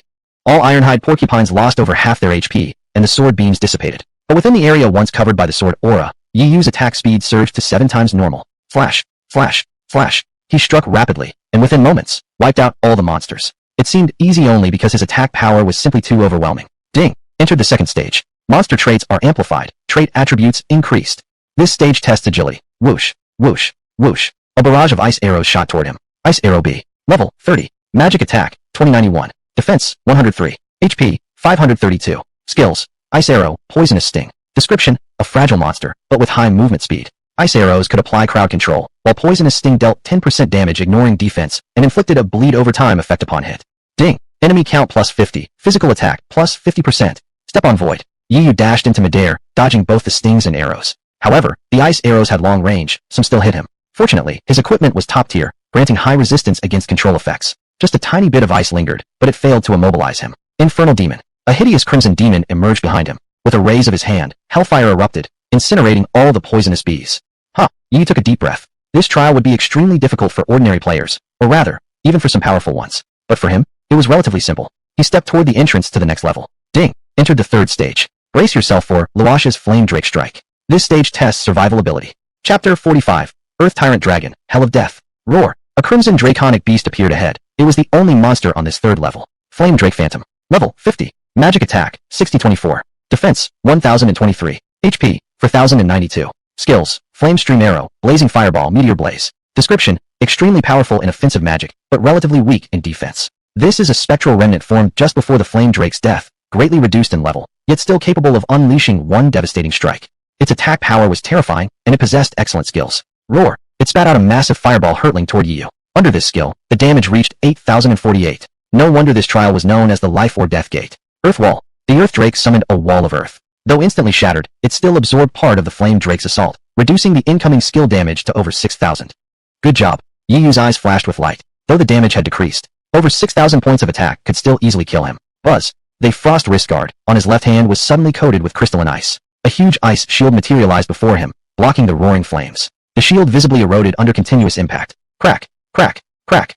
The shield shattered, yet Yu still took the hit. But behind the frost barrier, his current defense had risen to 5,032. 1,023. He could withstand that damage. And as the frost shield broke apart, countless icy shards exploded outward, spreading across 1,000 square meters, instantly engulfing the Flame Drake and dealing damage equal to Yu's current defense. 4,009. The Flame Drake was immediately reduced to critical health. Sky Step. Yu stepped through the air, soaring above the Flame Drake, then slashed down with his sword. 83. The Flame Drake's phantom shattered completely.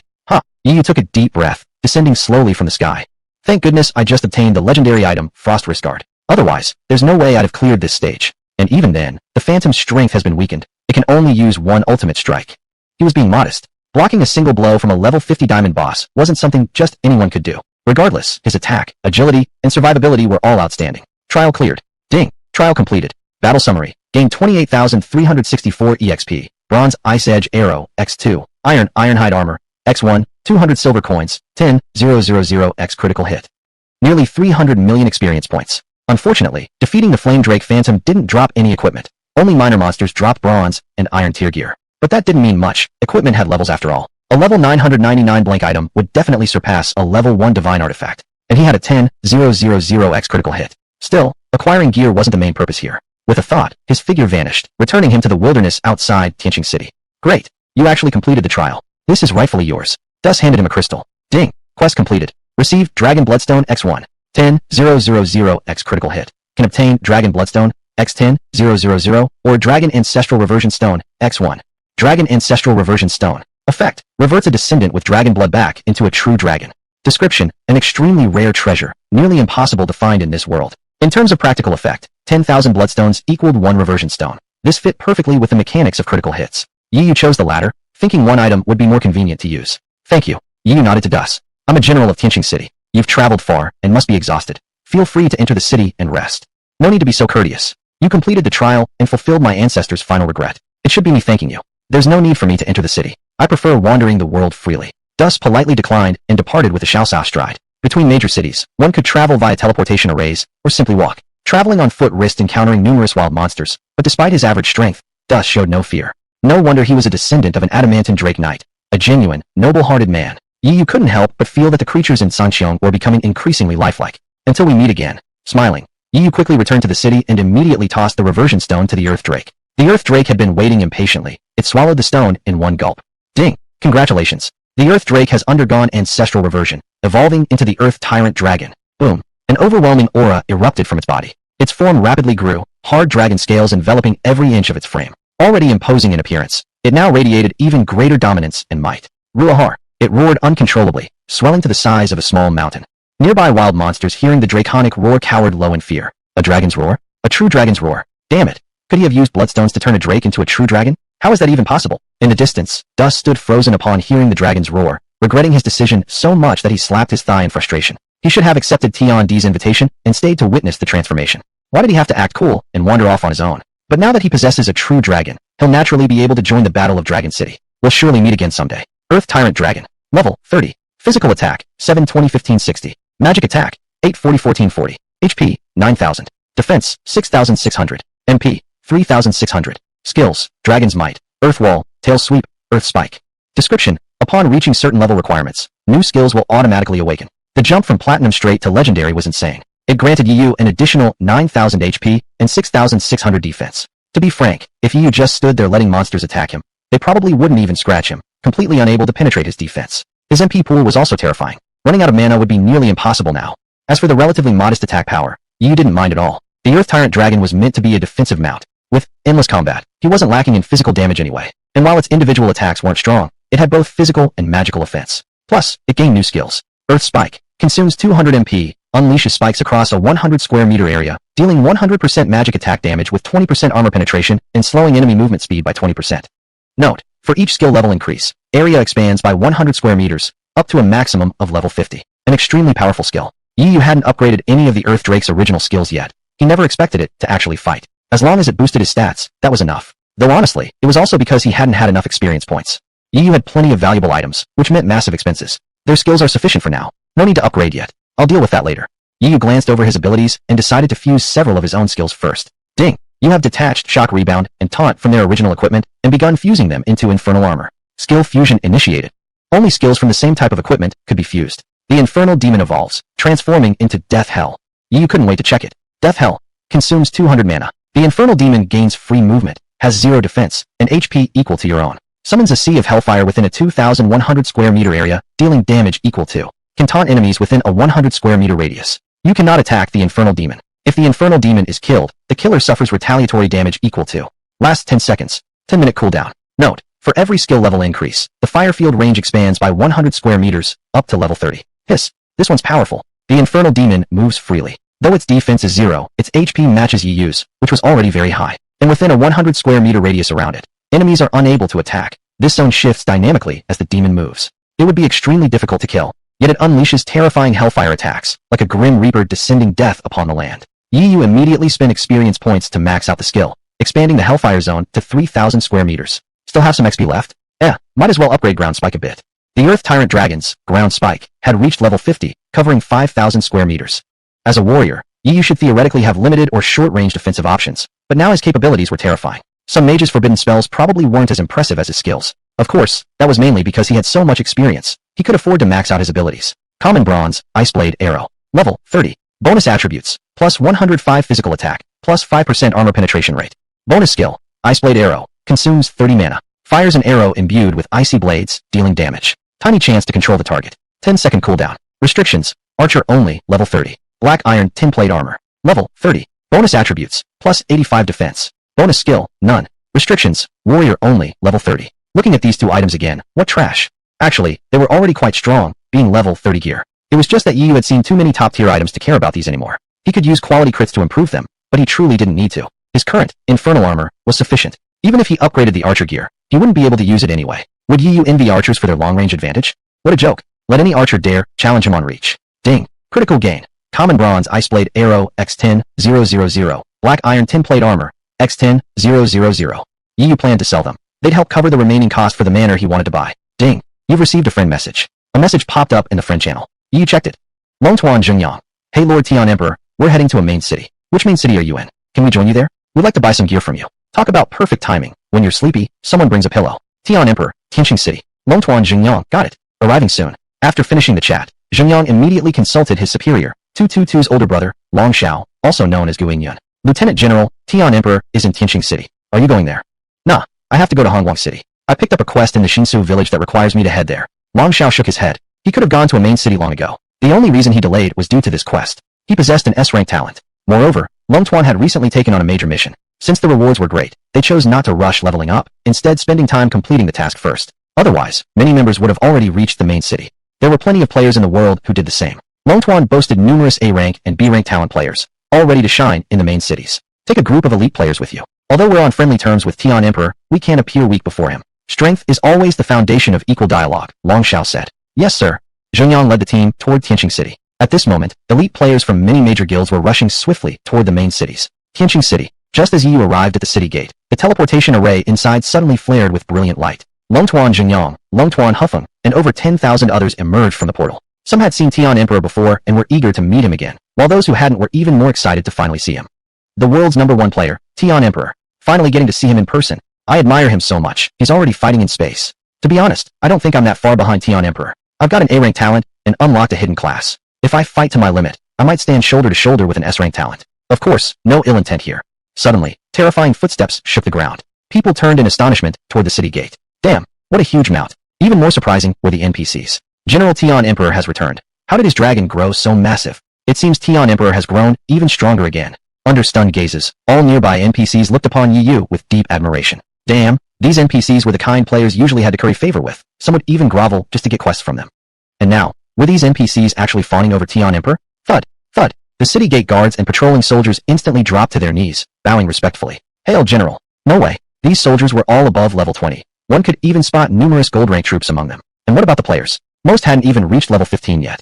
Yet these elite soldiers were kowtowing before Tian Emperor. Holy crap, Tian Emperor is actually a general now? He just entered the main city. How is he already second only to the city lord? One shock followed another. Newcomers meeting Tian Emperor for the first time felt their hearts surge with emotion. Some who had previously thought themselves nearly equal to him now lowered their heads in shame. Players had to seek out NPCs for quests. But Yi Yu commanded an entire city's worth of NPCs. That meant players who wanted to advance and take on quests would have to answer to Tian Emperor. You've arrived. I need to speak with the city lord. Wait here a moment, Yi Yu said, nodding slightly at Jingyang. He turned toward the city lord's manor. The Longtuan members nodded in unison. Anyone else asking them to wait like servants would have been laughed off, but Tian Emperor? He had that authority. They watched Yi Yu walk away, murmuring among themselves in awe that he was now a general, second only to the city lord in status. As Yi Yu scanned his surroundings, he sensed something unusual. The soldiers glanced at him as if wanting to speak, but hesitated, unwilling to say anything openly in public. The reason he hadn't lingered with Longtuan was precisely this. Something had happened in Tianqing City. Forget it. He'd returned to inquire about requirements for upgrading to a higher-tier main city. He didn't want to get involved. The city lord's manor. As Yi Yu stepped inside, a group of soldiers suddenly knelt before him. General, Lord Jun Moen, the city lord, has died unexpectedly. We beg you to succeed him as our new city lord. Their voices were low, not meant to carry outside. Thud. Yet every NPC outside, as if receiving some silent signal, simultaneously collapsed to their knees. We beseech General Tian Emperor to assume the mantle of city lord. Chapter 47, The Cursed Land. At this moment, every single NPC in the city knelt down, pleading to Tian Di. There were only 10,000 soldiers within the city, but actually countless NPCs, nearly 100,000 in total, many of whom weren't low level at all, just not serving as soldiers. Frankly speaking, if these NPCs went out into the wild, they'd utterly dominate any player. Yet now, all of them knelt, beseeching Tian Di. Wait, what? He's about to become the city lord?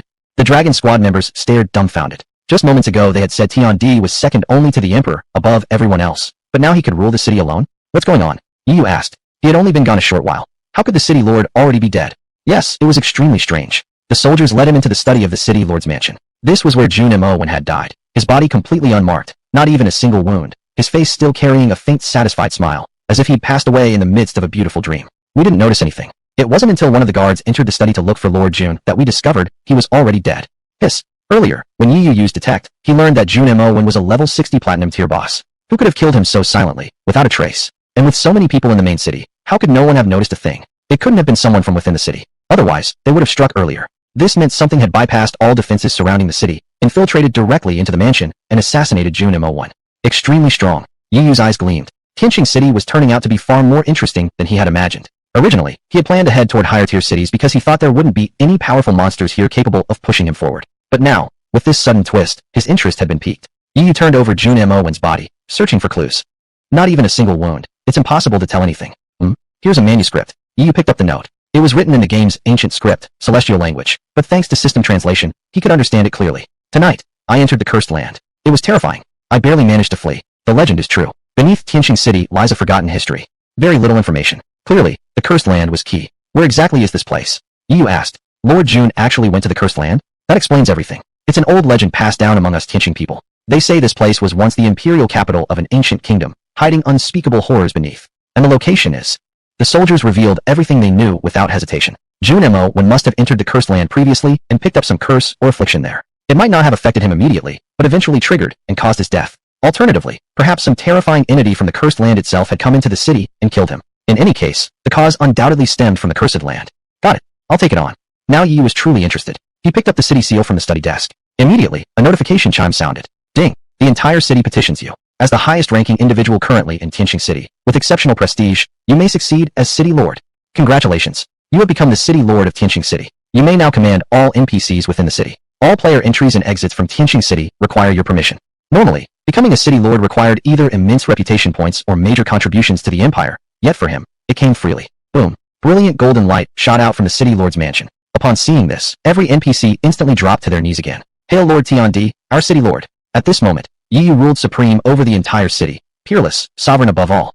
He paused to think. Within the city existed elite troops and numerous powerful NPCs. Before, as a general, he could issue orders but couldn't bring them along when leaving. Now, things were different. Even if he decided later to go to a higher-tier main city, he could now take these NPCs with him. They were finally, and truly, his assets. At this very moment, a group of large guild players had just entered the main city, wandering aimlessly through its alleys and streets, hoping to pick up a good quest. Yet many NPCs ignored them completely. Even those who acknowledged them did so arrogantly, forcing the players to beg and plead. They couldn't help but sigh. Life in a main city was tough. Ding dong. World announcement. Congratulations to player Tian D on becoming the city lord of Tianqing City, gaining command over all NPCs within the city and earning 2,000 global reputation points. Let us all celebrate. Suddenly, the world announcement rang out. Not once, but 30 times in succession. Oh my god, Tian D became a city lord already? I'm trying so hard to please NPCs, and Tian D just commands them outright? Yabba dabba, I'm still stuck in the newbie village. This can't be real. Is Celestial literally Tian D's personal playground? Wherever he goes, he just becomes absurdly powerful. The entire world seethed with envy. Hanguang City. Long Xiao heard the world announcement and froze mid-step. After a long pause, he quickly opened his friend chat. Zhengyang, you must maintain a good relationship with Tian D. Fulfill any request he has, no matter what. Then, he turned toward 222. Little sister, you were right. 222 pouted, her eyes misty with tears. Earlier, Long Xiao had asked if she wanted to go to Tianqing City to find Tian D. She had declined, saying it wasn't necessary. His presence was too dazzling. Anyone standing before him would inevitably feel inferior. Long Xiao hadn't understood then. After all, his own sister was one of the twin flowers of the imperial capital, beautiful, sweet-voiced, from a powerful background, and possessing an A-rank talent, even if it was in healing. But now he finally understood. Just wait till your brother rises up. Long Xiao comforted her. He was confident. He had an S-rank talent too, and he wasn't inferior to anyone. Other players with S-rank talents felt the same way. Ding! Critical hit X10,000. Gained 20 million reputation points. Yi Yu nodded in satisfaction as he walked out of the city lord's mansion. Everyone, back to your duties. With a sweep of his sleeve, the NPCs immediately dispersed to work. He pondered whether he should eventually use a X10,000 critical hit on every NPC. After all, gaining control over them counted as a reward. He didn't do it now because the NPCs had just submitted themselves. Rewarding them without cause would make Tian D's favor seem cheap. Besides, Yi Yu didn't currently need their strength or assistance. He could consider enhancing them later. Why should only players act while NPCs merely granted rewards? From now on, it should be the NPCs doing things for Yi Yu. Only when he was in a good mood would he bestow rewards upon them. Rewards that cost him nothing, created by mere thought. Big brother. Big brother. The Dragon Squad members gathered around. Now that Tian D was city lord, whether they could remain in Tianqing City depended entirely on his whim. Tian D, big brother, we'd like to purchase a batch of equipment from you. Don't worry, we'll pay above market price. Name any condition you want. Good. They knew how to handle things properly. How much do you want? Yi Yu happened to be short on money. As much as you have, we'll take it all. Those are strong words. Yi Yu smiled. Of course. Zhengyang of the Dragon Squad chuckled. He deeply respected Tian D. But come on. No matter how powerful you are, could you possibly have more gear than we can afford? The Dragon Nation's military had poured immense pre-allocated funds into Celestial. Rustle. But when Yi Yu casually waved his hand and scattered countless pieces of equipment before them, Zhengyang's eyes bulged wide open. 10,000, 20,000, 30,000, 10 and... Holy crap, is that gold tier gear? Chapter 48. Instantly becoming a billionaire. The equipment Yi Yu put up for sale consisted of 70,000 silver tier items, 460,000 bronze tier items, 10,000 black iron tier items, and 518 gold tier items. It couldn't be helped. There was simply too much gear. Even though his inventory capacity was 1 million, far larger than any other players, if he didn't sell some soon, it would be full. This is way too much. The Long group members were stunned. The entire group combined hadn't accumulated nearly as many items as Tian D alone had, not to mention the complete variety, archer gear, warrior gear, priest gear, and more. How many monsters had he killed? The most unbelievable part was that there were even gold tier items, and he was actually willing to sell them. Name your price. Yi Yu silently chuckled. Don't act so surprised. These skillless pieces are nothing special, yet they're making you this excited? But then again, it was normal. Take the gold or invincible sword, for example. Once stripped of its skills by Yi Yu, it became significantly less valuable, but its physical attack boost was still impressive, making it a treasure in others' eyes. Some of the bronze and silver tier items were level 20 or higher, perfectly usable by Long group members once they hit level 20. With these, they wouldn't lack gear for quite a while. I need to consult my superiors. With such an enormous transaction volume, Zhengyang couldn't make the decision himself. Zhengyang, General, we don't have enough funds. Long Xiao, HM, didn't I give you authority over 1 billion? Zhengyang, there are 70,000 silver tier items, 460,000 bronze tier items. Long Xiao, buy it all. Make sure you secure everything. Don't worry, I'll speak with the old man. Upon hearing this, Long Xiao on the other end was overjoyed. This amount of equipment could fully arm every member of the Long group. This was exactly what the Dragon Nation's military had hoped for. In the end, black iron tier at 3,000 each, bronze tier at 5,000 each, silver tier at 10,000 each, and gold tier at 100,000 each. Most players had already acquired black iron tier gear, with plenty of bronze and silver as well. Selling at these prices was excellent, mainly because Tian D's equipment levels were high, and the Long group was eager to maintain good relations with him. These prices exceeded market value. The Long group gathered the equipment, their inventories quickly overflowing. They immediately transferred the items through friend channels to Long group members stationed in other major cities. Yi Yu heard the notification chime. Ding! Your account ending in has received 3,081,800,000 soft coins. Nearly 3.1 billion. Just like that, effortlessly earned. In an instant, he had become a tycoon. Yi Yu briefly considered. He still had 3 skillless gold tier items, including the gold bee sting dagger, as well as 2 skill-bound ones, the gold wind-chasing bow and gold flame arrow. He hadn't even used critical sales yet. If he triggered a critical sale, it would bring in another fortune. Scarcity determines value. Releasing too many gold tier items now would devalue them. Besides, 30 billion should suffice for now. For ordinary players, obtaining gold tier gear in the short term was extremely difficult. He had no worries about selling later. Bro, I've got a question. What did you mean when you activated that cosmic announcement? Are there alien civilizations in Sanxiang? Zheng Yang voiced a question the entire world wanted answered. Yes. Yi nodded. Since they'd given him so much money, he was willing to share this piece of information. There are other civilizations in the universe. Ours is called the Blue Star Civilization, currently a level 0.72 civilization. The place I went to is called the Demon Civilization. I'm not sure what level they are, but they've definitely surpassed Blue Star. They have countless powerful beings. What he didn't know was that the Emperor he had severely injured with a single punch was level 999. Hearing this, every member of the Long group turned solemn. So there really were other life forms in the universe, and now both they and humanity from Blue Star existed together within Sanxiang. Humanity was clearly at a disadvantage, and this was just inside the game.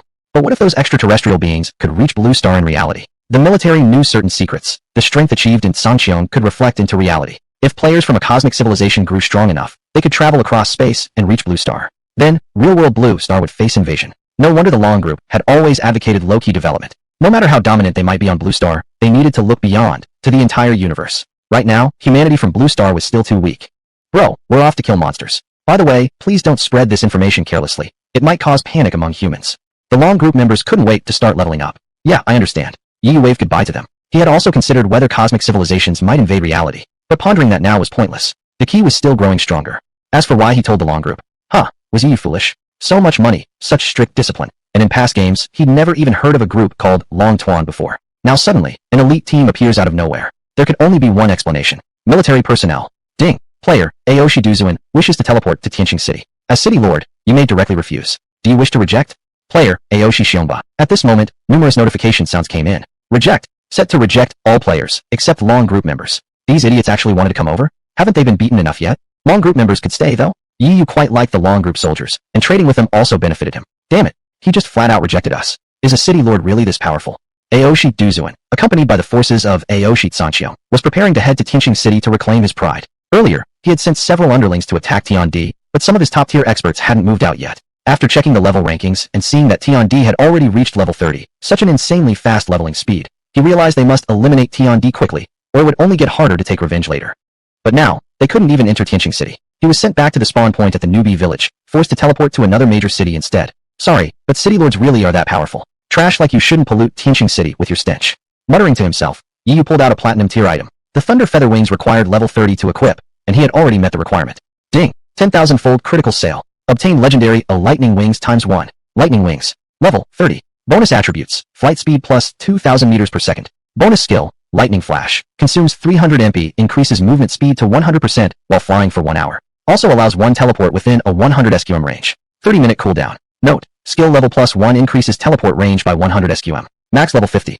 Previously, when flying too high, his speed would drop, but not anymore. And now he could even teleport. Yi Yu immediately maxed out the skill. Teleport range now spanned 5,000 square meters. My flight speed reaches over 3,000 meters per second, but teleportation lets me dodge attacks across a much wider area. Now, I'm officially someone who can fly. Thinking it over, he handed the Skyward Boots to his clone. The Skyward Step ability granted movement speed and the ability to walk on air, but compared to his current flight gear, it was vastly inferior and hadn't even seen use lately.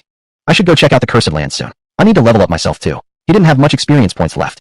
Chapter 49, Skeleton Mage. Not far outside the city, beneath the Cursed Land, players one day unearthed something strange while clearing Wangdi. A hole from which thick black mist surged out, swallowing the player instantly. Yi Yu arrived at the entrance of this cavern and stepped inside. Green phosphorescent flames flickered within, providing just enough light to see. The tunnel stretched downward, its walls lined with pale bones. As Yi Yu stepped in, the bones suddenly stirred. Skeleton Soldier. Level 33. Physical attack 1892. Defense 492. HP 593. Skills: Bone Spike, Bone Dust Storm, Skeleton Throwing Knife. Description: the corpse of a soldier buried here has transformed into a skeleton. Clang, clang, clang. A barrage of bone spikes and throwing knives flew toward him. Yi Yu didn't move an inch, letting every attack land on his body. 0, 0. A string of zeros floated up. Yi Yu smiled in satisfaction. he had intentionally not dodged. As expected, these skeleton soldiers couldn't break his defense. Roar! The Earth's savage dragon roared, and long spikes erupted from the ground. 593, 626, 582. Every skeleton soldier was impaled and killed. Ding! Defeat reward. 549 EXP. Iron skeleton throwing knife. X1. Iron bone spike. X1. Iron skeleton fragment. X1. 3 silver coins. On 10,000x critical hit chance.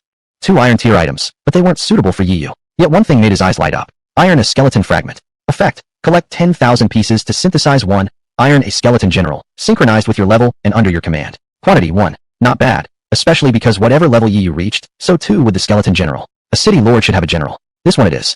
He could use a 10,000x critical hit to instantly get 10,000 fragments and forge an iron tier general, but he chose not to. 10,000x critical hit. Obtained platinum skeleton fragment. X1. Platinum skeleton fragment. Effect. Collect 10,000 pieces to synthesize 1. Platinum skeleton general, synchronized with your level and under your command. Quantity 1. Jumping straight from iron to platinum. There were indeed countless skeleton soldiers embedded in the cave walls. Many had become animated skeletons, though until activated they dealt no real damage. The earlier spike trap had wide coverage, yet failed to kill them all. No matter. Yiyu still had plenty of ways. Screech. The Stormwind Eagle cloak. On his back fluttered as 200 bronze tier level 30 Stormwind Eagles burst forth. These eagles shared his level, though their max cap was level 50. At equal level, bronze tier eagles easily slaughtered iron tier skeletons. Roar. The Earth's savage dragon unleashed its dragon aura, sending skeletons into confusion, and charged in aggressively. These minor enemies didn't require Yiyu to lift a finger. He only needed to enjoy the pleasant sound of notifications. Defeat reward. 649 EXP. Iron skeleton ring. X1. Iron skeleton fragment. X1. 2 silver coins. On 10,000x critical hit chance. 649,000 EXP. Platinum skeleton fragment. X1. EXP and fragments rapidly piled up. He also summoned the giant bear, his platinum tier mount, capable of ing through these skeleton soldiers. Time passed 1 hour. Ding! Congratulations. You've collected 10,000 platinum skeleton fragments. Synthesize now. Yiyu glanced around. All skeleton soldiers had been wiped out. 10,000 skeletal corpses littered the ground, an impressive sight. They wouldn't respawn for another half hour, and collecting more fragments was pointless now. Alright, let's do it. Preparation for synthesis began. Just then, asterisk boom, asterisk. All the skeletons exploded simultaneously, sending a storm of bone dust swirling into the air. Visibility dropped to 0, everything turned blinding white. Boom. A terrifying beam of energy shot straight toward Yiyu. Die. A cold, sinister laugh echoed, but its source remained unseen. In that instant between life and death, Yiyu's lips curled into a faint, knowing smile. The wings on his back flashed with lightning, and vanished. Lightning flash. Yiyu teleported 5,000 meters away. He had been prepared all along. That technique, the skeletons exploding into bone dust, was precisely the bone dust storm skill of the skeleton soldiers. It could activate before or after death, but post-death activation required another entity to trigger it. Yiyu had found it odd. How could such a place lack a boss? That's why he hadn't acted directly. Instead, he stayed alert, letting him kill weak monsters easily, lowering his guard, then suddenly unleashing a sky-darkening cloud of bone dust to blind him, followed by a deadly strike from the shadows. This boss was truly cunning. High intelligence, not an ordinary monster. Yiyu scanned his surroundings. Bone dust filled the air, obscuring everything. He still couldn't see anything clearly. But on the other side, neither could the enemy see him. Void. Yiyu entered a state of nothingness. He was still physically present, yet at the same time, completely non-existent. Ding. Enemy +1, physical attack, +1%. A negligible boost, but better than nothing. Yiyu moved silently through the swirling bone dust, not even a footstep betraying his presence. Boom, boom, boom. Explosions echoed in the distance. Yiyu followed the sound. Come out. Where are you? If you've got guts, come out and face me. He spotted the enemy, a skeleton clad in a black robe, wielding a skull-topped staff, frantically looking around in confusion. Unable to see Yiyu, it could only recklessly unleash attacks. The sound of its attacks would attract enemies, but it had no choice. It had to attack. It couldn't see its foe, blindly attacking might by chance hit, but doing nothing meant being battered without defense. Skeleton Mage. Level, 35. Magic attack, 3184. Defense, 1483. HP, 2025. Skills, create skeletons, death wave. Class, advanced class, skeleton mage. Description, a skeleton mage that once attacked the Radiant Moon Empire, permanently sealed here. So it had an advanced class. Those earlier skeleton soldiers? They were all created by this one from dead corpses. Its attacks were powerful, each spell terrifying in its execution. Unfortunately for it, Yiyu is now in a state of nothingness. Every single attack passed right through him. When Yiyu reached its side, the skeleton mage still had no idea, continuing to flail wildly in blind desperation. Swish, swish. Yiyu didn't even activate any skills, just plain basic attacks with his sword, 5 strikes per second. And after just 2 hits, 1023, 1034, the skeleton mage collapsed, dying without ever knowing who killed it, dying in utter humiliation. If it realized it was felled by just 2 basic attacks, it would probably rage revive from sheer indignation. Sneaky bastard resorting to ambushes, this death suits you perfectly. Yu smirked amusedly, then heard the notification chime. Ding. Defeated higher level Skeleton Mage. Gained 16,632 EXP. Skeleton Mage Class Manual. X1. 32 silver coins. On 10,000x critical hit chance. Skeleton Grand Magus Class Manual. X1. Chapter 50. The Buried Imperial Capital. Ding. World announcement. Congratulations to player Tion D for being the first to kill a level 35 Platinum tier boss. Reward. 1 legend point and 600 reputation points. Yiyu's critical strike earned him 10,000 legend points and 6 million reputation points. It dropped the class manual. Skeleton Mage Class Manual. Effect. Allows user to create skeletons from corpses. Restriction. Skeleton race only. Yiyu could obtain 10,000 copies of this. Sacred Skeleton Mage Class Manual. Effect. Allows user to create skeletons from corpses, summon skeletons out of thin air, control skeletons below their rank and title, improved aptitude. Restriction. Skeleton race only. Of course, he chose this one. Truthfully, Yiyu himself was tempted, but it required being of the skeleton race. I still want to remain human, but my skeleton general can use this. He took out all his fragments. Ding. Fragment synthesis successful. Obtained platinum, level 30 skeleton general, X1. A towering, imposing skeleton materialized on the spot, its bones solid and jet black, exuding an eerie aura. Upon seeing Yiyu, it bowed. Master. The fragment synthesis did not count as part of regular rewards. Platinum tier, still lacking somewhat. Yiyu said, tossing the class manual to it. Here, serve your master well. The skeleton general tore the manual apart. Dark energy surged throughout its body, and numerous skeleton sigils appeared across its bones, as if imprisoning thousands of skeletons within, ready to release them into battle at any moment. Ding. Skeleton General has become a sacred skeleton mage, aptitude increased. Evolved into a legendary tier boss. Damn, instantly turned legendary. I name you and Yi. Become a blade in my hand. Ding. Naming successful. Skeleton General and Yi. Level, 30. Physical attack, 523. Magic attack, 4510. Health, 5237. Defense, 4293. Class, Warrior, Sacred Skeleton Mage. Skills, Skeleton Summoning, Create Skeletons, Bone Spike, Skeletal Dagger Throw, Control Skeletons, Death Seal. Description, a mysterious creature summoned by the Heavenly Emperor, capable of both physical and magical attacks. Combining both attributes, physical damage via bone spikes and dagger throws, magic focused on summoning, creating, and controlling skeletons. Ding. You have critically upgraded Iron Skeleton Dagger into Platinum Spinning Coil Dagger and Iron Skeleton Staff into Platinum General's Bone Staff. Yiyu selected a set of recently dropped equipment, enhanced them with critical strikes, and tossed them to the Skeleton General. Use these for now. Yiyu then consumed experience points to level up himself, his clone, and both mounts. The Cursed Land seemed far more dangerous than expected. He had just arrived, and already encountered a skeleton mage. Who knew what else lay ahead? Better boost his strength first. Everyone leveled up by 2 levels. The Skeleton General also simultaneously gained 2 levels. Master, allow me to scout ahead. It stepped forward willingly. Notably, as Yiyu's summon, if it died, it would eventually resurrect after a certain time, so it didn't need to fear death. Suddenly, many soldier corpses appeared before them. These still retained flesh, unlike the earlier skeletal soldiers, but their bodies were entirely tinged purple-black, stiff, and lifeless. SSSHH. One of the soldier corpses abruptly leapt to its feet. The Skeleton General struck with its right hand. In midair formed a hand-shaped imprint composed of skulls. The skill, Death Seal, activated, and with one palm strike shattered the corpse into dust. Minus 1,475. Then, one after another, the corpses began to rise. Zombie Soldier. Level, 35. Physical attack, 928. Defense, 1,783. HP, 1,475. Skills, Poisonous Bite, Bloodthirsty, Frenzied Claw Attack. Description, soldiers' corpses buried here have transformed into zombies. Most shared these stats, modest base attack, but high defense and HP. Their Poisonous Bite inflicted toxic damage with some true damage effect, while Bloodthirsty allowed them to heal. Ding, you killed a zombie soldier. Gained 8 experience points, 56 copper coins, and 1 large healing potion. 10,000x critical drop. The rewards were trash. Unlike skeleton soldiers, they didn't drop usable fragments. Yi was visibly disappointed. Kill them. Dark mist swirled around the Skeleton General. The skeleton sigils on its body detached and transformed into hundreds of small skeleton troops. 500 bronze tier skeletons at level 32. Skeleton Summoning. With increased skill level, both the quality and number of summoned skeletons improved. Rustle, rustle. The Storm Eagle cloak behind Yiyu flapped violently as 200 Storm Eagles shrieked forth, joining the skeletons in attacking the zombies. Though lower in level, there was still the overwhelming presence of the Skeleton General. The Skeleton General utterly dominated the zombie soldiers. Yiyu leisurely watched on, beginning to realize that sometimes, letting subordinates fight his battles wasn't so bad after all. Clearing monsters all the way forward. Ding. Combat Summary. Killed enemies granted 47,236 experience points. Bronze Zombie Armor, X1. Bronze Zombie Sword, X1. Bronze Zombie Belt, X1. With 10,000x critical drop. Diamond Zombie King Armor, X1. Diamond Zombie King Sword, X1. Bronze Gear, turned into diamond through critical hits. Yi didn't check the loot yet. He had walked deep into the descending cave for a long time and finally reached level ground. In the distance lay an endless expanse of ruins. A massive city had been shattered, its walls crumbled and broken, decayed and desolate. yet traces of its former glory still remained. Its sheer size reminded Yu only of the demon civilization, old demon imperial capital. Could it be that beneath Tianqing City lies a buried imperial capital? Above Tier 1 main cities came Tier 2 to Tier 9, and only then the imperial capital. Tianqing City, as a Tier 1 main city, once had Lord Mo1 as its lord, a level 60 player. Just imagining what power an actual imperial capital might hold was staggering. There must be treasures inside. SSSHH.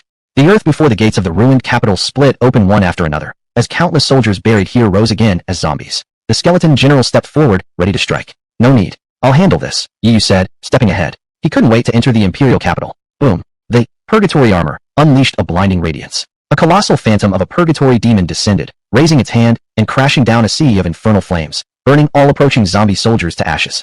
-1,625. -1,532. Whoosh. The purgatory demon charged into the enemy ranks, now dealing several thousand damage per hit. These lowly mobs stood no chance. Its only flaw was zero defense. As a group of zombies moved to attack it, taunt. All enemies within a 100 square meter radius were unable to target it. The demon flowed seamlessly through the horde, its taunt range moving with it. Only attacks spanning over 100 square meters could possibly reach it.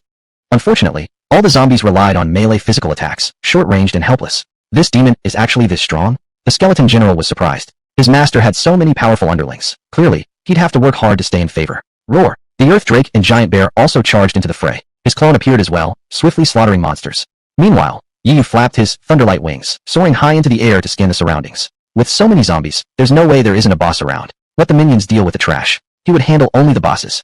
Chapter 51, Lost Ancient Kingdom, large-scale dungeon activated. Sure enough, he spotted the boss inside a crater. Roar! Beside the pit, an oversized zombie raised its head to the sky and roared furiously. Just having burst out of the ground, it now saw a human hovering in midair, wings of violet flapping behind him, staring coldly down. Boom! It thrust both legs into the earth and launched itself high into the air, swinging a massive hammer straight at Yu. Zombie Commander. Level, 35. Physical attack, 50-56. Defense, 4,927. HP, 4,823. Skills, Rampage Hammer, Skybound Step, Bloodthirst, Poisonous Bite. Description, a once mighty soldier commander who perished long ago. Over time, his corpse transformed into a zombie. Though his level has significantly decreased since death, his rarity grade remains unchanged. Extremely powerful. Yu had encountered a level 50 diamond boss, the Flame Drake, but that was only a phantom with greatly diminished strength. This, however, was a genuine level 35 diamond boss. Clang! A vibrating strike rang out as the zombie commander's iron hammer came crashing down. The Rampage Hammer skill boosted its attack power to 10,034. Fortunately, an icy barrier materialized before Yu. Factoring in the defense boost from the Earth Drake, along with other skill enhancements, the shield's defense value reached 11,852. 0. Unable to penetrate. Roar! Furious, the zombie commander lunged forward, biting savagely at the barrier. Its Poisonous Bite activated, instantly shattering the weakened shield, its defense already drained by 10,034, into a spray of frost.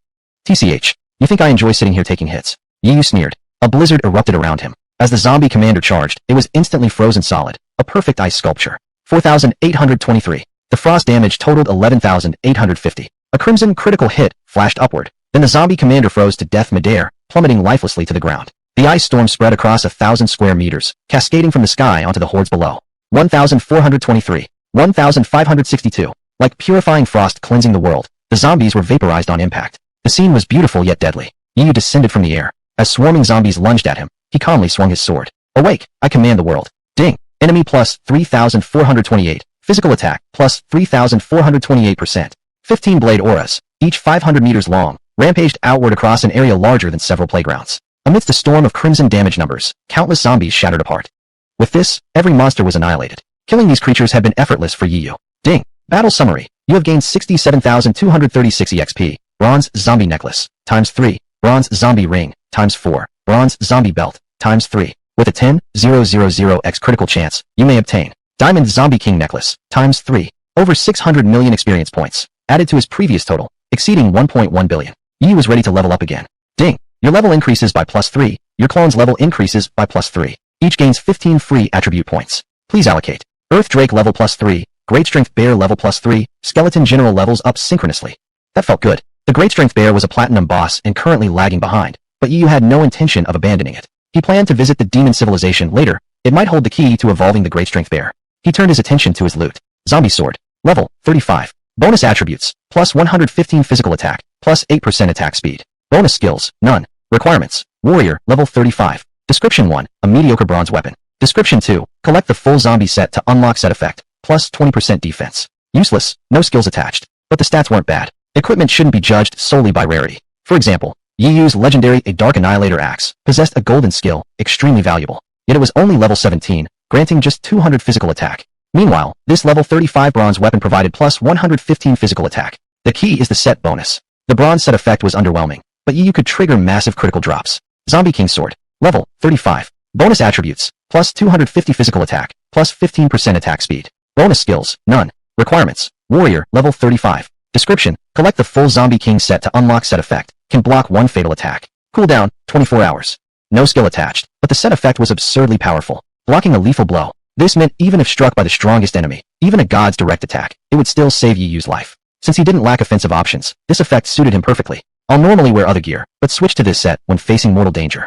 This drop included zombie armor, zombie sword, and similar items. Thanks to his critical multiplier, Yi Yu obtained 4 full sets, one for himself and one for his clone.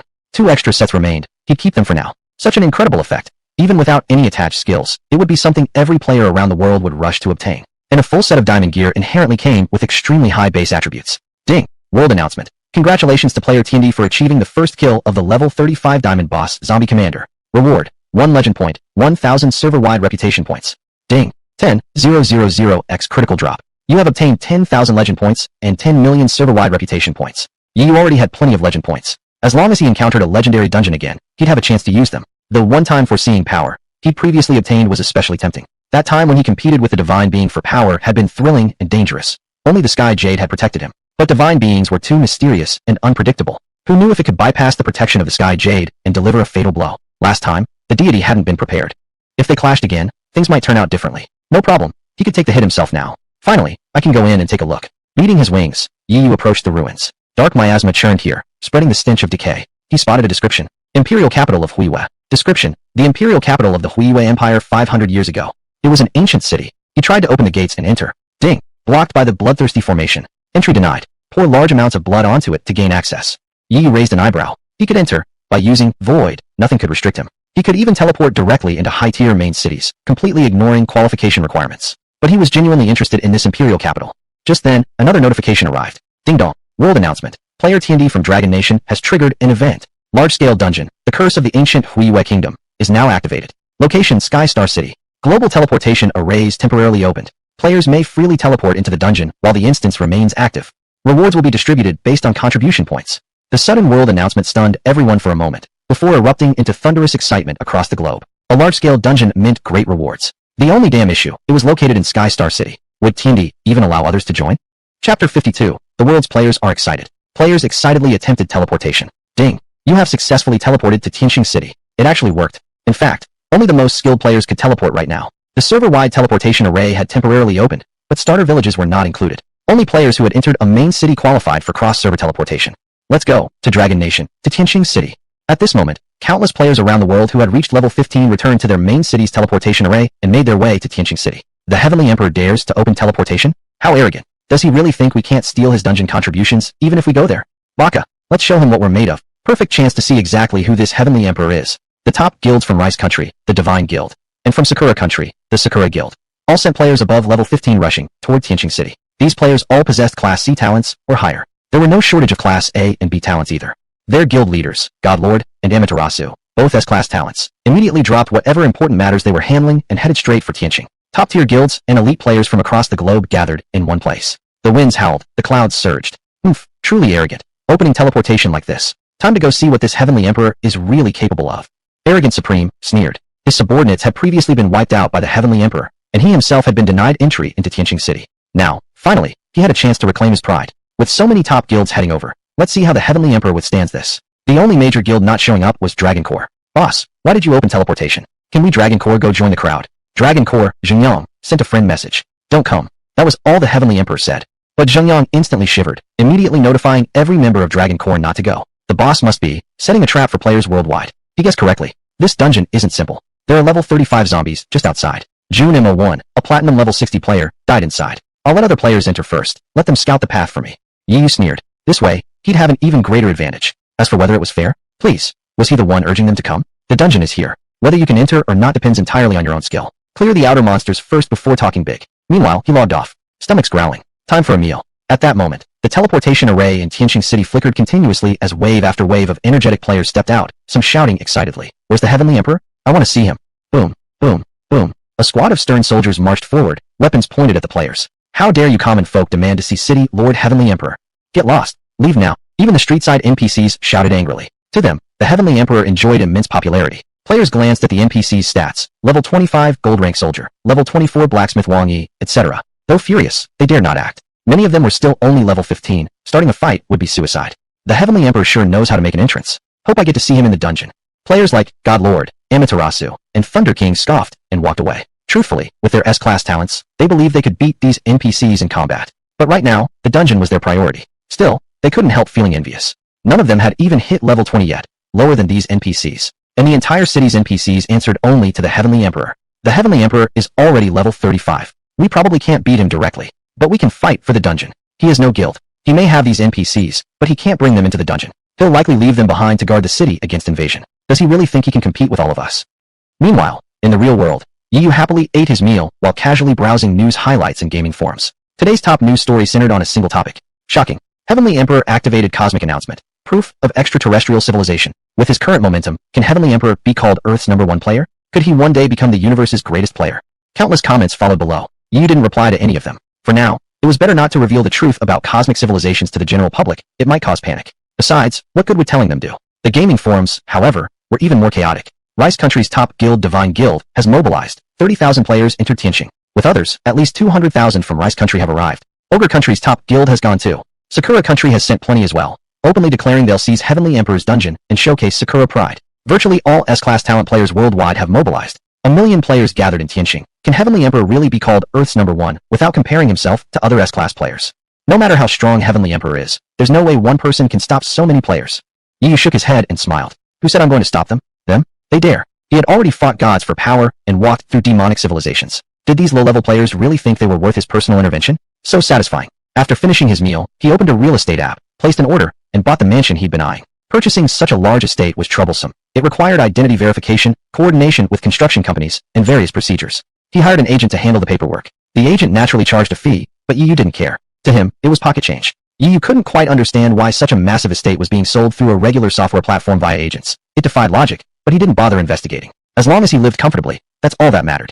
It took 2 hours to complete everything. He then re-entered Sancho. Time to go see those clowns. Ha ha ha, this place is amazing. The drop bronze zombie set increases defense by 20%. Too bad it requires level 35. We can't equip it yet. Not even our guild leader. Just the outer area is this good. Imagine what's deeper inside. The only problem is the heavy level loss.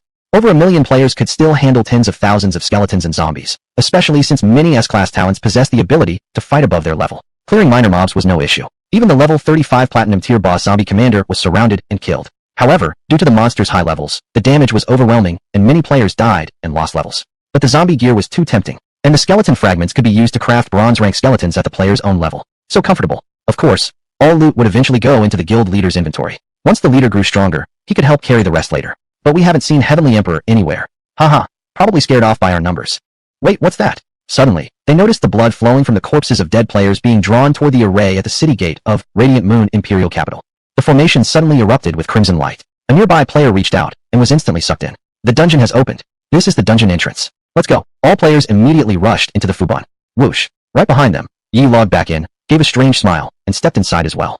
Chapter 53. The Mysterious Corpse, the wipeout of 1 million players. It's here. Reward time. The earlier monsters were level 30 plus, but with our numbers we could hold them off. It shouldn't be too difficult from here on. Excited, the players advanced. Hee. But suddenly, an eerie laugh rang out. They looked up in terror to see, perched atop the tallest palace in the imperial capital far away, a long-haired woman in white robes, a corpse, laughing coldly down at them. White-robed corpse. Level. Attack.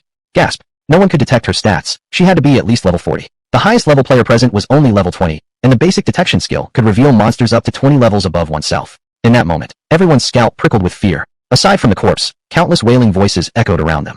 Kill you. You're all going to die. Agonized screams pierced their ears, yet no visible threat appeared. It was as if something unseen was speaking directly into their hearts. Ugh. A level 16 player suddenly spat out a mouthful of blood. 573. Without warning, he died. At once, panic erupted among the players. An invisible enemy was too terrifying to comprehend. Fortunately, an S-rank talent player stepped forward. God King, raising his hand dramatically, declared, "Let there be light, and dispel the darkness." Flash. Brilliant golden light burst forth from his hand. Actually, This came from a piece of equipment, but he spoke dramatically to appear more powerful in front of so many spectators. If they saw how impressive he was, maybe they'd be willing to join his guild later? But somehow, he couldn't finish saying asterisk, dispel the darkness. Asterisk, because, the light did illuminate dark shadows across the battlefield, but could not banish them. Instead, these shadows clung onto the players' bodies, releasing eerie pulses of energy. One after another, players coughed up blood and died instantly. S-rank talent, 100 Ghosts Night Parade. Tenshou activated his ability, summoning a swarm of ghostly figures from behind him. With this talent, he could eventually enslave billions of spirits, growing stronger by absorbing defeated monsters. Yet his spectral minions were immediately devoured by the black shadows. Damn it, he spat blood and died too. Then, one by one, every S-rank talent user fell, unable to resist or even react before being killed, let alone those with lower tier talents. Hee. The corpse's laughter grew increasingly bone-chilling. Not a single player remained standing. From the moment they entered until death, less than a few seconds had passed.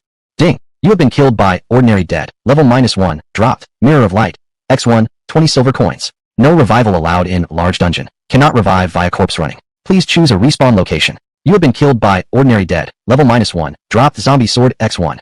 In the resurrection space, players heard the notification chime. F******. Only now did they realize the things that killed them were called dead, and even ordinary ones at that. They hadn't earned a single reward, lost a level, dropped equipment, and now the bronze zombie set they had painstakingly assembled was incomplete again. Without set bonuses or skills, the individual pieces held no appeal whatsoever. What a devastating loss. No way. They had to return to that dungeon and reclaim their rewards to make up for it. Now that they knew it was the dead, and considering how terrifying that attack was, its cooldown must be quite long. If they revived and rushed back now, perhaps they could actually win. Respawn at Tianqing City. Everyone made the same choice, reviving right at the city respawn point, which only cost some silver coins. As high-level players currently in the game, they could afford it. Ding! Tianqing City Lord Tiandi has denied your entry. You cannot respawn in Tianqing City. What? Everyone felt utterly tricked by Lord Tiandi. Some had come specifically to challenge Tiandi using overwhelming numbers, yet never even laid eyes on him. Now, after suffering massive losses, they weren't even allowed to revive in the city? Tiandi, what's the meaning of this? Are you messing with us? Give us an explanation. On the World Channel, S-rank players like God King and Tenshou jointly demanded answers. They were furious. Many hadn't even managed to use their S-rank talents before dying. Their followers felt the same. They wanted another chance to re-enter the dungeon. At the very least, let them go retrieve their dropped gear. Players who hadn't yet entered the main city watched amusedly as bystanders, secretly stunned. Millions of players entered that dungeon, and not a single one survived. These were already the strongest human players from Blue Earth and Azure Heavens. Ding dong. Tiandi. Yes, so what if I'm messing with you? Greed blinds people. Without strength, who do you think you were coming to this dungeon to show off? At that moment, a message appeared on the World Channel. Holy crap, Lord Tiandi actually responded. A group of players who hadn't yet entered the main city were ecstatic. Many idolized Tiandi, and seeing him speak for the first time sent them into a fervor. Yeah, who the hell do you think you were showing off without any real skill? Did Tiandi force you to come? You died by your own incompetence. Whose fault is that? Tianqing City belongs to him. He can open it or close it whenever he wants. If you don't like it, get out. This dungeon spawned in our Dragon Nation. It should be ours to clear. Why are you all crowding in? Long Tuan Zhengyang closed the World Channel and chuckled happily. Glad I listened to Lord Tiandi and didn't go. 1,000,000 players wiped, completely eradicated. That place was just too terrifying. Aoshi Duzuan turned pale, his face tinged with purple. As a Dragon Nation player, he had gone inside and brought the entire Aoshi Sanqiong guild with him. Now, they'd all lost levels and dropped gear. In just this single incident, many high-level players who had already entered the main city dropped 15 levels and were sent back to the beginner village. Damn it, Tenshou and others were furious, yet completely speechless. What could they say? They lacked the power. Whose fault was it if they couldn't beat the monsters? The more they complained, the more pathetic they'd seem. Filled with rage, they respawned at alternative locations, back in their home servers' main cities, returning to places like the big American city, Cherry Blossom Nation, and so on. He was using us to trigger traps. God King finally realized the truth. Such a horrifying skill from the undead. Its cooldown must be incredibly long. Now, the dungeon could only be accessed by Tiandi alone. And himself? Not only did he gain nothing, he even lost the Mirror of Light, a valuable piece of equipment. From beginning to end, he never even laid eyes on Tiandi, yet was manipulated like a puppet. Tiandi won't make it either. Yeah, if he actually clears the dungeon, I'll write my name, Tenshou, backwards. How delightful. Why not add a re-character in the middle? You dare F*** anything else, but not Tiandi. But then they remembered the female corpse. Even if the undead horde's terrifying attack was now on cooldown, that monstrous woman hadn't acted yet. Inside the dungeon. The corpse's sinister laughter suddenly ceased. Thud. Footsteps echoed across the ground. Ahead of her, a handsome man walked forward, raising his sword.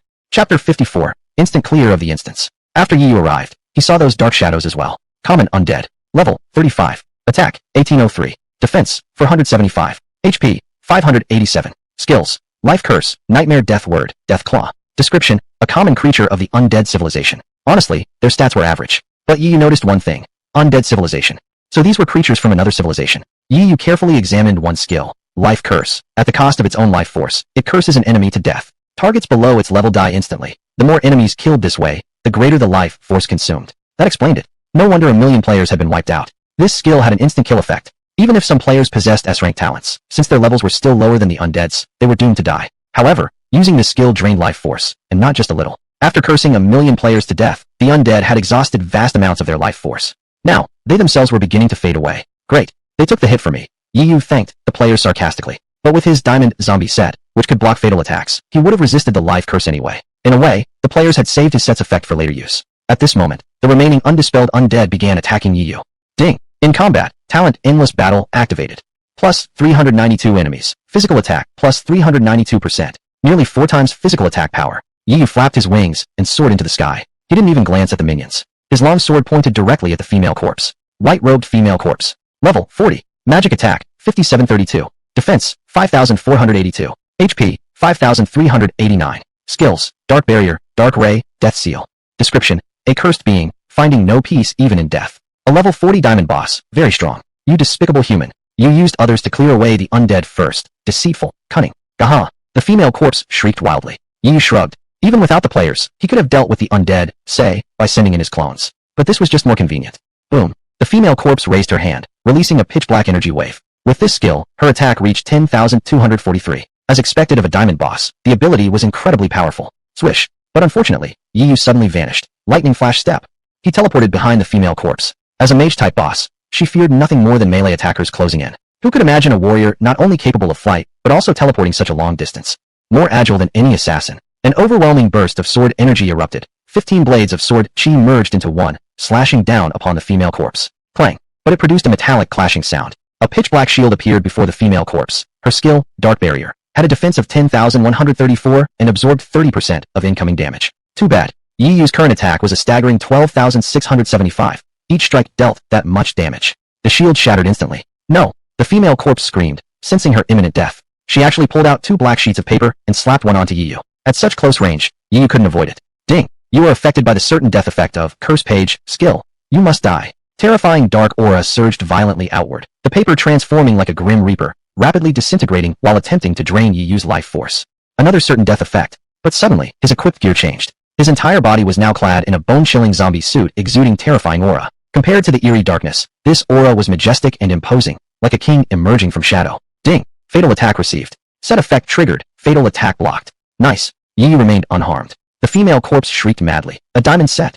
Some diamond bosses don't even have one. How do you possess it? How hard was it to complete a full set, let alone a diamond tier 1? Under relentless sword energy, the female corpse collapsed. Ding! Congratulations. You have slain level 40 diamond boss white-robed female corpse. Reward: 18,364 EXP. Diamond, Curse Page, X1, 200 silver coins, 10,000 X critical. Yi Yu nodded in satisfaction. Another nearly 200 million EXP credited.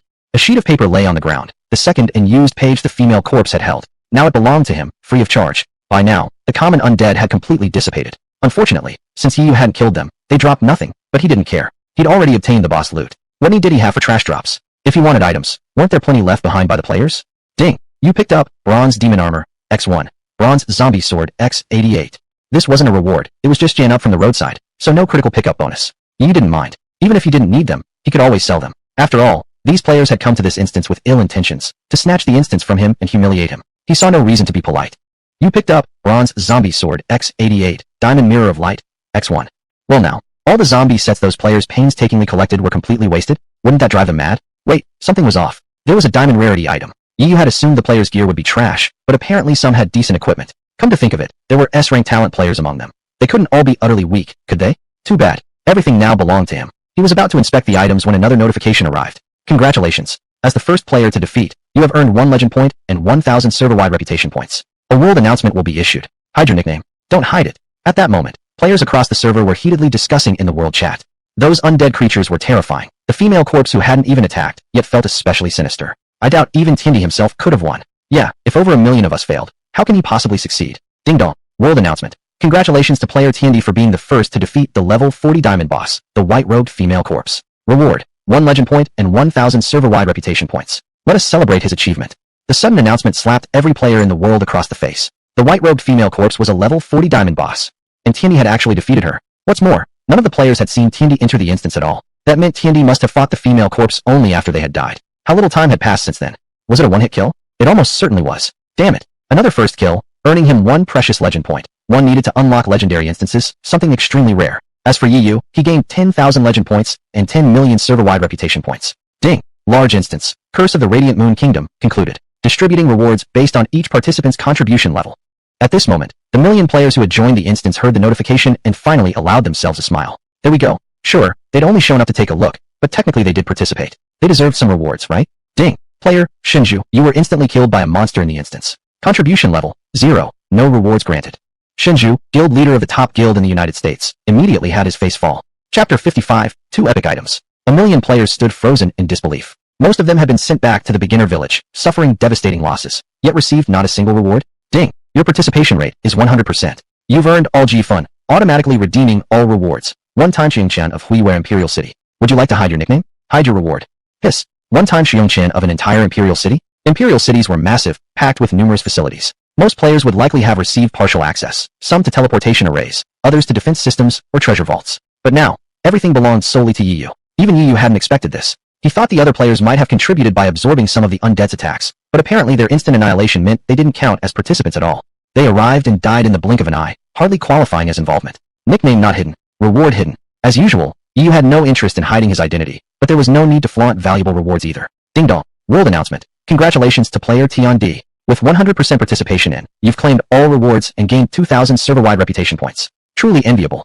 The announcement chimed 20 times in succession. Instantly, chaos erupted among players. Haha. Tiandi achieved 100% participation. Does that mean a million players got 0%? A million players couldn't match a single Tiandi?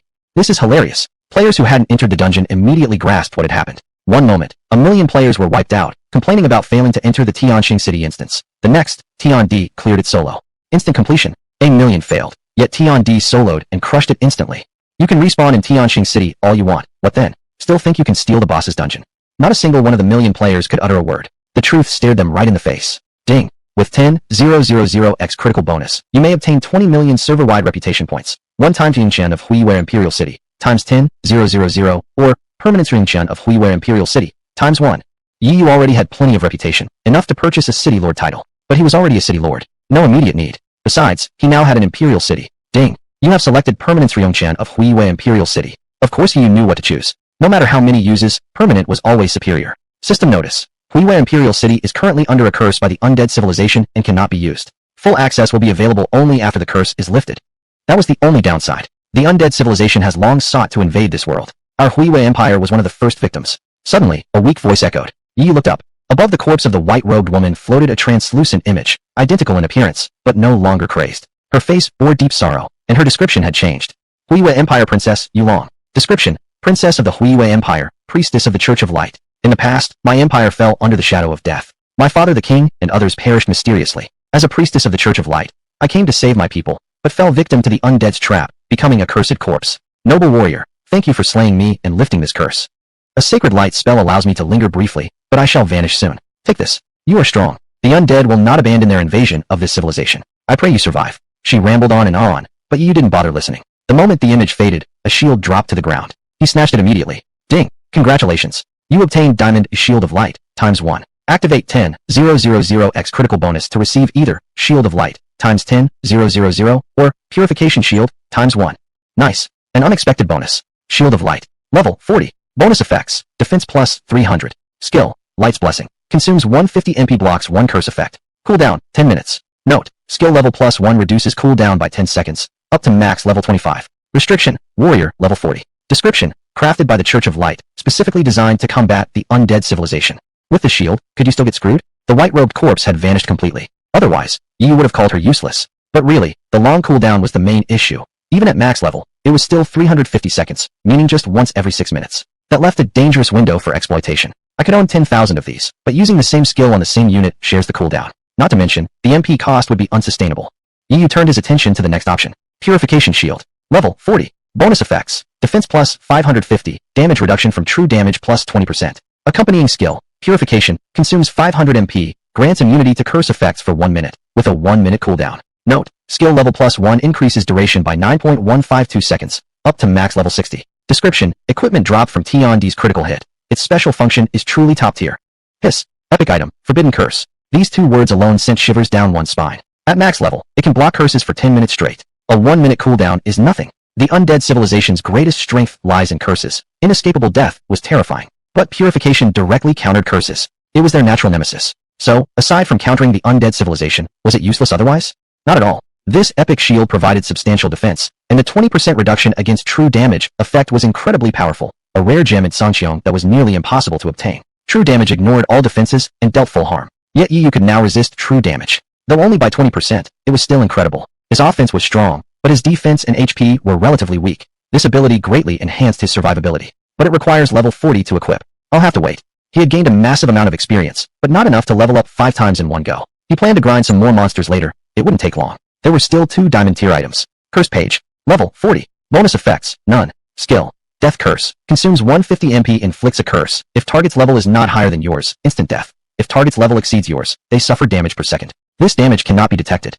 No range limit. As long as you are engaged in combat with the enemy, usable. If the enemy survives 24 hours, the curse dissipates and the damage becomes detectable. Note, skill level +1 increases damage ratio by 0.001%, up to max level 25. Quantity 1. Restriction. All classes, level 40. Description, one-time use consumable, vanishes after use. Now this was impressive. Instant death against any opponent not exceeding your level? This was insane. Whether the target had Class A, Class S talent, or anything else, they would die. This skill's effect rivaled even an S-rank talent, possibly surpassing it. Even enemies above your level would suffer the curse and might die. No wonder someone like Junimo when it perished this way. Too bad it was a consumable, one use only. Sorry, I've got privileges, Yu smirked. Ding. Curse page, triggered a critical hit. Obtained Epic Book of Curses, ×1. Chapter 56, Coming to Die, Curse Tome, level 40. Effects, none. Skill, Infinite Curse, consumes 550 mana, launches a curse. Targets no higher than your level will die instantly. Targets above your level take damage per second, cooldown, 24 hours. Note, skill level +1, damage ratio +0.002%, up to level 60. Restriction, all classes, level 40. The skill effect remains the same as before, but the damage ratio is doubled. And it's no longer a consumable item, maximum level also increased. Yu was powerful, but he couldn't afford arrogance. With this, however, he'd truly be invincible at the same level. If this skill reaches max level, enemies above my level will take 0.12% of my HP as damage per second, lasting 24 hours. Yu quickly calculated in his mind. His current HP stood at 10,865, thanks largely to the contribution from the Greater Earth Drake. That meant 13.038 damage per second, totaling 1,126,483.2 damage over time. Yes, over 1.12 million. This wasn't attack damage, it was direct damage over time. No matter how high the enemy's defense, they would lose that much health, and under the curse, they wouldn't even notice their HP draining. By the time they realized it, they'd already be dead. And as my HP increases later, the damage will only grow stronger. Damn it, who could withstand this? Truly worthy of being a forbidden spell. With Endless Battle, Yu had no problem dealing with groups or tough enemies. But when facing a single powerful foe, he used to be at a disadvantage. Now, though he held a trump card, killing enemies above his level, no problem. Even though this equipment skill had a 24-hour cooldown and provided no stats, it was more than enough. I need to be level 40 to equip it, and I'll also need experience to max the skill. Yu felt an urgent desire to level up. He had accumulated too many good items. His leveling demands were high. Luckily, gaining experience came easily to him. Satisfied, he turned to look at the other piece of equipment. Light Mirror. Level 17. Attributes. Plus 15% resistance to control effects. Skill. Radiant Brilliance. Consumes 200 mana. Reveals all invisible units within a 1000 SQM radius for 10 minutes. Area moves with you. Cooldown. 3 minutes. Note. Skill level +1. Area plus 100 SQM, max level 25. Restriction, all classes, level 17. Yu thought there was no rush to upgrade this skill. The base range was sufficient, especially since it moved with him. Revealing stealth units was a solid ability, useful against sneaky bastards. This dropped from a player, no critical hit bonus. Still, he was content. After all, it was free loot. Players had dropped millions worth of gear. Combined with what Yu himself had dropped, he couldn't carry it all. His million capacity backpack was full, he'd have to discard some junk. Let me check my Imperial capital. He opened the treasury, empty. As expected, the Moonlight Empire had been cursed by the undead civilization. Naturally, the undead had looted everything. But basic infrastructure like barracks remained. Yu could train his own soldiers here. Normally, such buildings cost a fortune, but now he got them for free. Defensive Array, Bloody Thirst Done. It could repel intruders. Activated by Bloodshed, it would open upon detecting enemy presence, attacking any enemy trying to breach it. Currently, however, the formation lay dormant. It hadn't attacked players earlier because it hadn't been activated. Everything needed the curse lifted before it could function properly. How do I lift this curse? Yu murmured, walking toward the Imperial Palace. Suddenly, he noticed a glowing portal inside the palace. Undead Passage. Description, a passage created by the undead civilization to invade the Blue Star civilization. Hiss. There was an undead passage right here in the Moonlight Imperial capital. That meant undead forces could emerge beneath Star City at any moment. Yu felt lucky he'd discovered it early. Otherwise, once the undead arrived, he'd be caught off guard. Let's go take a look. Fearless and confident, he stepped forward. Ding! System notice. This passage was forged from endless blood and piled bones. Entry requires a kill count of 10,000. Annoying. Yu considered cheating, activating Void to sneak in. But just then, the light gate rippled violently, and a figure leaped out from the passage. Damn those stinking undead. So damn annoying, an old man grumbled angrily. Yu recognized him. Hunter. None other than the old hunter who had given him Knight's Oath. Old bastard, you're not dead. Seriously? He'd personally seen the old man dig a hole and let his white horse bury him. He'd always suspected the hunter wasn't ordinary, but never imagined the guy could leap all the way from beneath the Shinshu village straight into the Moonlight Imperial capital. Hunter Lin Foam, level 60. With super appraisal active, Yu finally saw through the hunter's attributes. His level was quite high. It's you, kid. What the hell? How did you get so strong? The hunter exclaimed, eyes wide open. I knew I wasn't wrong about you. What are you doing here? You're in my imperial capital and asking me that. Yu shrugged, his nickname now displaying an additional title, owner of Radiant Moon Imperial Capital. This marker appeared after he claimed ownership and could be toggled on or off at will. Humph. The hunter fell silent. He had expected the Heaven Emperor to grow powerful someday, but never imagined he'd already obtained an entire imperial capital. This city is cursed. Only by slaughtering every creature within the undead passage can the curse be lifted. That's what I've been doing. But those undead are endless. They can't be wiped out. Then we'll kill them until they're terrified and retreat. Yu said with a sharp gleam in his eye. More enemies? He loved it. I captured some undead for interrogation and learned bits of information, but each of them had an explosive skill planted in their minds. The moment they mentioned slaughter or demon civilization, they self-destructed. I deduced that within the demon civilization, there must be something related to slaughter, something they deeply fear. Yu nodded thoughtfully. The passage connected directly to the undead civilization, making it nearly impossible to exterminate all monsters. But if they had something they feared, then the situation was workable. I came out looking for a way into the demon civilization, but haven't found any leads yet. No need to search anymore. Leave it to me. Yu smiled. He could enter the demon civilization. He already had access. Really? The hunter looked skeptical. Relax. Go back and hold the line. With a kick, Yu shoved the old man straight back into the portal. Don't die on me, old bastard. I'm going to the undead civilization for you. When I come back, you'd better have some good rewards ready. Inside the passage, the hunter rubbed his sore backside but chose to believe in Yu. Fine. This Heaven Emperor clearly had extraordinary capabilities. If he actually succeeded, he'd certainly reward him handsomely. Now, Yu's eyes glimmered with calculation. Something related to slaughter? He wasn't sure what exactly it was yet. The only thing he currently knew of was the concept of kill count, something acquired by killing other players. To prepare thoroughly, he figured he should accumulate some kill count first. After all, weren't all the players just cannon fodder for him? Smiling faintly, he opened the world channel. Ding! Chapter 57 Top Players? Just delivery men for the waste. At this moment, the world channel was bustling. Poseidon, fuck. The Emperor used us to absorb the Necromancer's attacks so he could clear the dungeon easily. Why didn't we get any rewards? We of Divine Council refused to accept this. Emperor's little fanboy, because you all got wiped instantly. Kamita Teru. Damn it. The Emperor is cheating everyone worldwide. This is unacceptable. Emperor's second fanboy. But you did get wiped instantly. Emperor's 995th fanboy. Exactly. If you hadn't been wiped out, you'd have had a chance at rewards too. Who else can you blame but yourselves for being noobs? The Emperor surpasses you in strength and intelligence. It's only natural you're just worthless trash. The million players who had been tricked were furious. On the other hand, the Emperor's fanboys were numerous. Most of them joined the game later, arriving just in time to claim nicknames related to the Emperor. But honestly, there wasn't much to say about the situation. First, yes, the Emperor had indeed deceived a million players. Second, they really were weak. They simply refused to admit it. Considering themselves the current elite players on Blue Planet, getting tricked en masse by the Emperor left them indignant, hence their tantrum on the World Channel. Just let the Emperor fight us head on. With so many of us, are we afraid of him? Truthfully, it was nothing more than helpless rage. Everyone knew the Emperor wouldn't bother with them. But suddenly, an unexpected message popped up. Ding dong. The Emperor, I permit you to come forward and die. Immediately, the World Channel fell into sudden silence. Hiss. The Emperor spoke. This was truly a direct confrontation with the top players. Emperor's 245th fanboy. Why aren't you talking anymore? The Emperor has granted you permission to die. Go ahead and offer your lives. This player laughed heartily from the newbie village as he posted in the World Channel. Stop that. The Emperor is actually facing off against the top players now. He might get hurt. His teammate quickly stopped him. Both were devoted fanboys of the Emperor. Oh, what should they do now? Although the Emperor had tricked the elite players, earning cheers from spectators, some jokingly, others genuinely admiring his audacity, he had never truly fought them head-on before. Many top players had died and lost levels, falling back to the newbie village. But there were still plenty remaining. Surely, even the Emperor couldn't take on so many at once? They were genuinely worried. But someone was even more terrified. What do we do? The Emperor actually replied. Sakura Guild Kamita Teru trembled. He had only been mouthing off on the World Channel earlier, but the thought of facing the Emperor directly made his heart race. This was someone who could one-shot a level 40 diamond tier boss. There were many players like him. They weren't mindless fools. Everyone saw how strong the Emperor was. How could anyone remain calm? But, good, S-rank talent player, Lord God, sneered coldly. My Mirror of Light, dropped inside the dungeon. It's likely the Emperor picked it up. I must kill him and retrieve it. The Mirror of Light wasn't just equipment.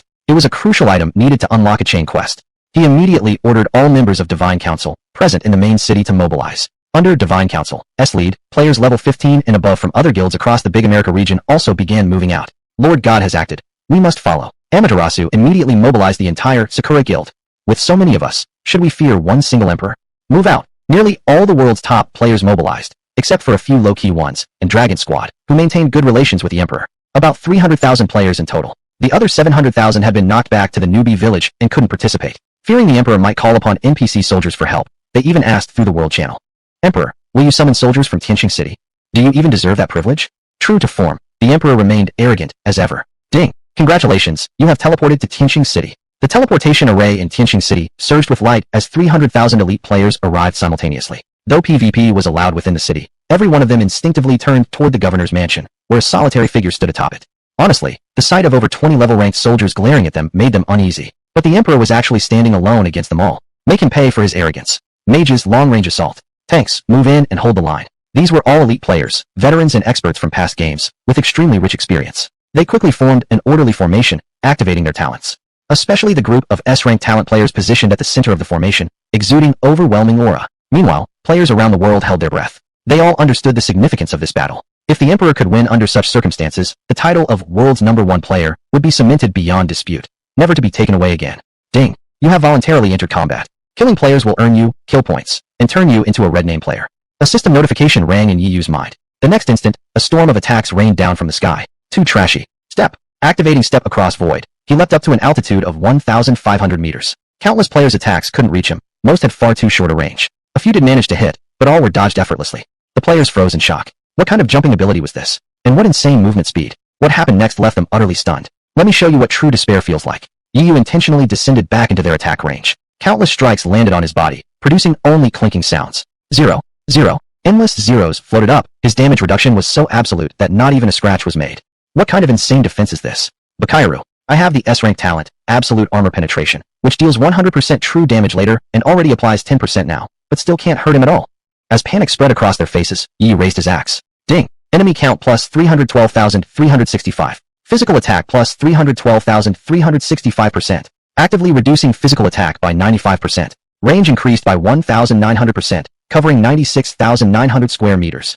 Even Yi felt this was overkill. Swish! One swing tore through darkness and pierced light itself. Descending, the color of blood.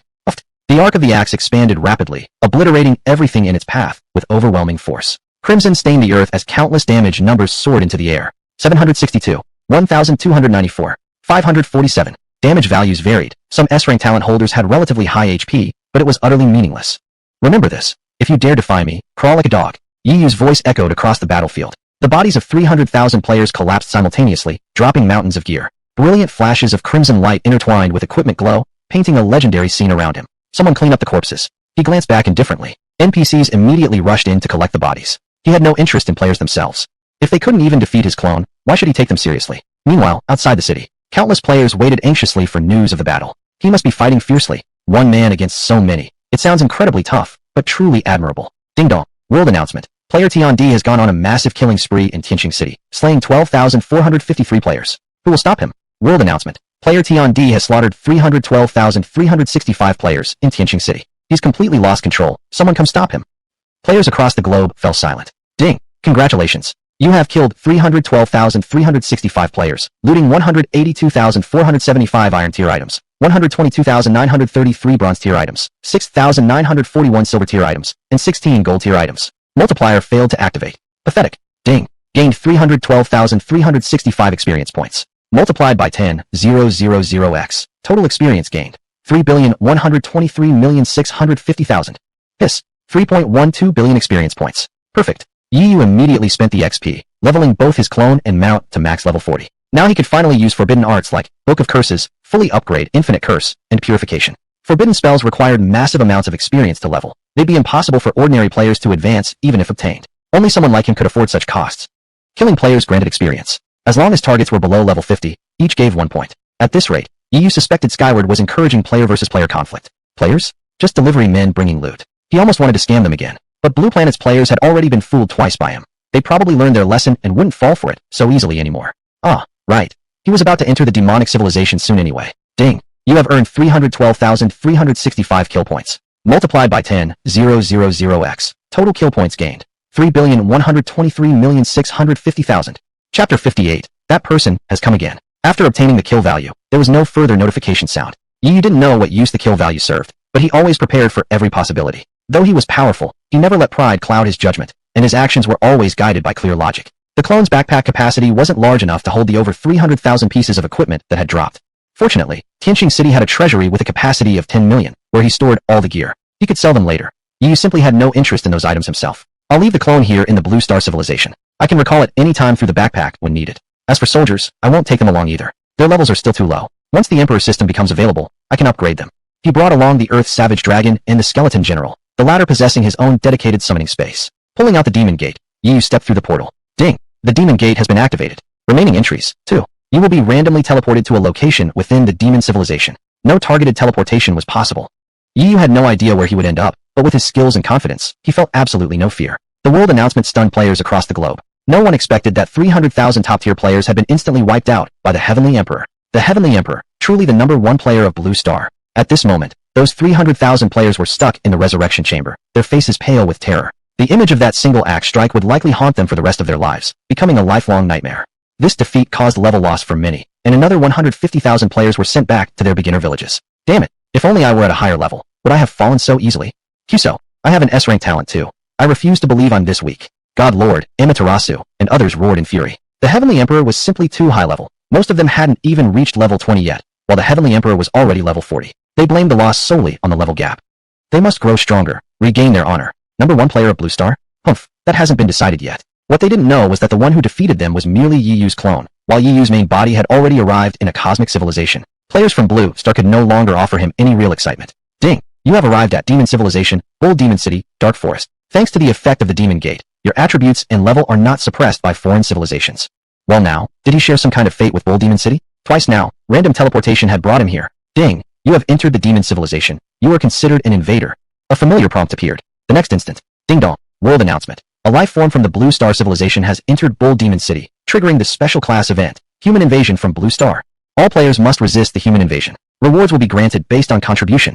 The announcement rang repeatedly in the minds of all demon creatures. How dare a weak civilization like Blue Star invade our demon civilization again? Who came this time? Could it be the Heavenly Emperor again? Because of the previous cosmic announcement, all demonic beings knew that the last intruder went by the name Heavenly Emperor. Is it him?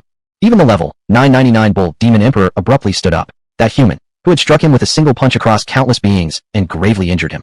He would never forget. But the most panicked were the players in Bull Demon City. Compared to their panic, Yi was quite pleased. Ding! You have entered a level 1 civilization. The Cosmic Reputation Shop has been unlocked. Indeed, the Demon Civilization was far stronger than the Blue Star Civilization. He opened the shop. It was filled with dazzling goods. Diamond Tier Falling Moon Cloak, 1 million Cosmic Reputation Points. Random Teleportation to a high-level civilization, 1 use, 100 million Cosmic Reputation Points. Yi had 10 million Cosmic Reputation Points. He could buy a good piece of equipment, especially since critical hits could still improve item quality. But after a moment's thought, he mused, with my abilities, isn't it easy enough to loot gear myself? Buying equipment might seem like no loss, but in reality, it was inefficient. Better to save up more points for something truly valuable. For instance, being able to teleport randomly to a high-level civilization greatly appealed to him. As a man, his heart should yearn for stars and oceans. The universe was vast, he wanted to see it all. Besides, the 10,000-fold critical skill could still grow stronger. Perhaps other cosmic civilizations also held fragments of the celestial jade. First, complete this current mission. He recalled the keywords, kill, demon civilization, though he didn't fully understand the details. Still, there were plenty of demon players in the Dark Forest. Best to find one and ask around. Do you think it's the Heavenly Emperor again? Let's retreat to the city first. Once inside the city, under protection of the defense formation, even the Heavenly Emperor might not be able to touch us. The players in the Dark Forest were terrified. It was right here last time that so many had been wiped out by a single axe swing from the Heavenly Emperor, a fear that remained their darkest nightmare. In fact, they developed a deep fear toward any life form from Blue Star. No matter if it's the Heavenly Emperor or not, better run first. They quickly fled back toward the city. But just then, a cold voice rang out. Where are you going? The demon players shivered uncontrollably and turned in terror to see a human riding a massive dragon, sneering at them. A face they would never forget. Damn it, it really is the Heavenly Emperor. Kill him. Fight back. How can we let one human humiliate us like this? They struggled desperately, but to their utter despair, every attack they landed on the Heavenly Emperor only produced strings of 0, completely unable to break his defense. Hiss, the Heavenly Emperor was even stronger than before. Yi looked down at them with contempt. These players were so weak they weren't even worth scratching. He didn't even feel like lifting a finger. Ignoring all attacks, he said calmly. I'm asking you, do you know anything related to slaughter? If you tell me, I might let you live. Thud. To his surprise, the players immediately dropped to their knees, scrambling to speak. I'll talk. At Nyoyin City, a new legendary dungeon called Slaughter has just opened. We've told you everything. Can you spare us now? A legendary dungeon? Yu became interested. Awake and rule the world. 15 sword beams tore through the air, slicing the demon players to pieces. Without even glancing at the corpses, Yi remarked coldly, I said I might spare you. Besides, you're not even human. Did those demon players kneel because they lacked courage? Any species that's become a level 1 civilization in the cosmos couldn't be entirely spineless. Yi's eyes flickered with thought. They must have intentionally told me this, but without lying. The truth itself is the most tempting trap. He was right. The demon players had tried to lure him into a trap. The slain players revived using in-game currency in Bull Demon City, instantly reporting to NPCs, who then relayed the message to other main cities, and even to the Bull Demon Emperor himself. The Heavenly Emperor is heading to Nyoyin City. Nyoyin was a higher-tier main city where players were at least level 40. They planned to ambush and kill him there. TCH. Yu saw through it all. Want to set a trap for him? Fine. He'd walk right in. Now we'll see whose grave this trap will end up burying. Chapter 59, Legendary Instance Slaughter. Confirmed, the intruder is Tion D. Target, Nyoyin City's Slaughter Instance. All players in Nyoyin City, kill Tion D and show the world our demonic pride. Haha, last time he was so arrogant in Nyoimo City, that primary capital we can't return to, but now he's voluntarily entered a secondary capital? He's asking for death. The Slaughter Instance has just opened, and there's already a group of players inside. The Demon World chat buzzed nonstop. Players could enter secondary capitals upon reaching level 40, but once they did, returning to a primary capital became nearly impossible, a protection mechanism for lower-level players. In Nyoyin City, the legendary instance Slaughter had just been activated, drawing in waves of players above level 40. Now, as Tion D approached, he would face an army of foes. But it wasn't over. Tion D, Neo-Mo Emperor Lord, snarled coldly. The incident where he'd been severely wounded hadn't spread. He valued his pride too much to let it. And those few players who knew better kept silent out of fear. How could such a low-level player wound him? He suspected it was due to a talent. Back then, based on Tion D's attack power, he could have easily fought aggressively for the treasure. But instead, he chose theft, meaning his offensive capability must be unstable. At the time, when surrounded by demons, he only struck after everyone else attacked. Could it be Tion D's talent grows stronger with the number of enemies present? As an Emperor Lord, he was intelligent and cautious. Afraid of being killed, he wouldn't act until his theory was confirmed. Let these so-called demon warriors test him first. Once proven, he'd deliver a guaranteed killing blow. One-on-one would be enough. Meanwhile, Yu arrived openly at Nyoimo City. The city immediately went into level 1 alert status. Countless players and NPCs stared at him in terror, fearing instant annihilation. Open the gates and let me in, or die. Choose. Yu spoke calmly. He could have used Void to slip in, but he couldn't be bothered. Creak, creak, creak. To everyone's disbelief, the city gates actually opened, and even the defense arrays were deactivated. They had no choice. They were simply too afraid. Everyone just wanted this overlord gone as quickly as possible. Thus, Yu marched boldly through the demon encirclement into the city, Earth's savage dragon rampaging behind him. Demons trembled violently, hearts filled with humiliation. When had they ever suffered such disgrace? An enemy stood right before them, yet they were forced to open their gates and welcome him in. Thankfully, Tion D didn't strike. Instead, he left via teleportation array. No point wasting time on trash. The slaughter instance opened before I arrived. I need to move fast. The demons collectively sighed in relief. Some even wet their pants, spreading a foul stench. The teleportation records confirm. He really went to Nyoyin City. Let's see how cocky he is there. Current location, Nyoyin City. Yu arrived and instantly activated Void. Has Tion D come? Nearby swarmed countless demon players, some even teleported from other main cities. Yu turned invisible, activated lightning wings, and soared high into the sky, swiftly bypassing the crowd. Players could be slaughtered anytime, but the instance needed to be cleared, quickly. Well, easier said than done. Boom. Suddenly, amid a cluster of excited demon players, a terrifying infernal demon emerged, unleashing a sea of hellfire. In an instant, 5,000 square meters of players evaporated completely. One-shot kill. Level 40 players? Pathetic. Was Yu really going to stand around while they surrounded and targeted him? Ding. Congratulations. You've slain 12,108 demon players, gaining 14,108 experience points, 15,132 slaughter points, 10,000x critical strike. Over 100 million experience points, over 100 million slaughter points, all instantly credited. Consider it a warm-up bonus before the real slaughter begins. Who was that? Why the sudden attack? The demon players were stunned, until the Fallen received notifications revealing the killer, Tion D. Instantly, rage and shame surged. So many of them couldn't even stop Tion D. Yu flew for half an hour before reaching his destination. Here too, countless players waited, ready to ambush him. Remaining invisible, he reached the instance entrance. Legendary instance, Slaughter. Description 1. Enter by consuming legend points. Description 2. Within the Slaughter instance, monsters are blessed by the supreme god of murder, enhancing their stats. Upon killing a player, their attributes strengthen further. Ding! You have consumed 500 legend points and selected Nightmare difficulty. The Nightmare option flickered. Yu stepped into the instance. Players monitoring the entrance immediately noticed the anomaly. The Nightmare option just reacted. Something went in. Who could it be? Boom. In that very spot, an infernal demon materialized, summoning a blazing inferno, slaughtering scores of players. A cold voice echoed. I'm busy right now. Just stay here and keep your necks nice and clean. It's T-on-D. The slain players spread the news through friend channels. Shit. So many players blocking the way, yet T-on-D still killed a large number of them and entered effortlessly, leaving them behind to wait for death. They were eager to rush into the instance, but the Nightmare-class legendary instance required 500 legend points, which they didn't have. Don't worry. A group of players already went in. There's no way T-on-D can clear the instance. Oomph. If he even survives to come back out, that'll be lucky enough. The strongest guild nearby, Demon Lair, their leader, Mo-Exine, along with Xiaoyan and Hong Tu, all have demon players inside. These are all top-tier experts.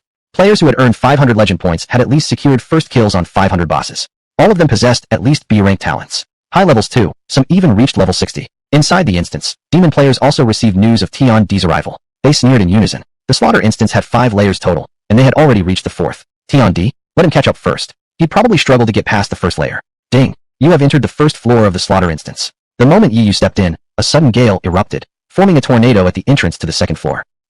Yu frowned. He hadn't even seen any monsters, yet an attack had already occurred. Invisible units? He formed a hypothesis and drew out the mirror of light. Radiance of light.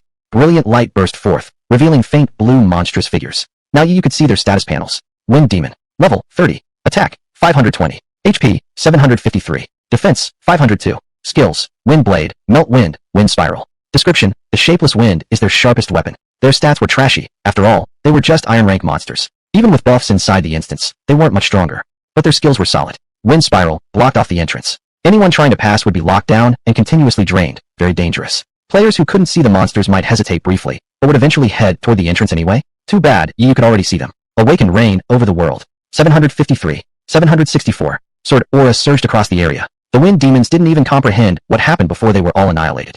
Ding. Defeated 2014 wind demons. Obtained 93 iron rank equipment, 34 silver coins, 10,000x critical strike. 93 platinum rank equipment, 34 gold coins. Yu stepped into the second floor. At the same time, Mo-Exine froze instantly. To ensure victory over the instance, he placed a detection skill near the lower entrance. If anyone passed through, he'd receive an alert. This allowed him to intercept strong enemies in advance and prevent the instance from being snatched. 1 second. T-on-D cleared the first floor in 1 second. He knew exactly how difficult the first floor was. It had taken him half an hour and a tremendous cost to get through. And T-on-D, 1 second. Chapter 60, The 3 Demon Guild Leaders. Did the Demon Heart Guild leader just say cleared the first layer in 1 second?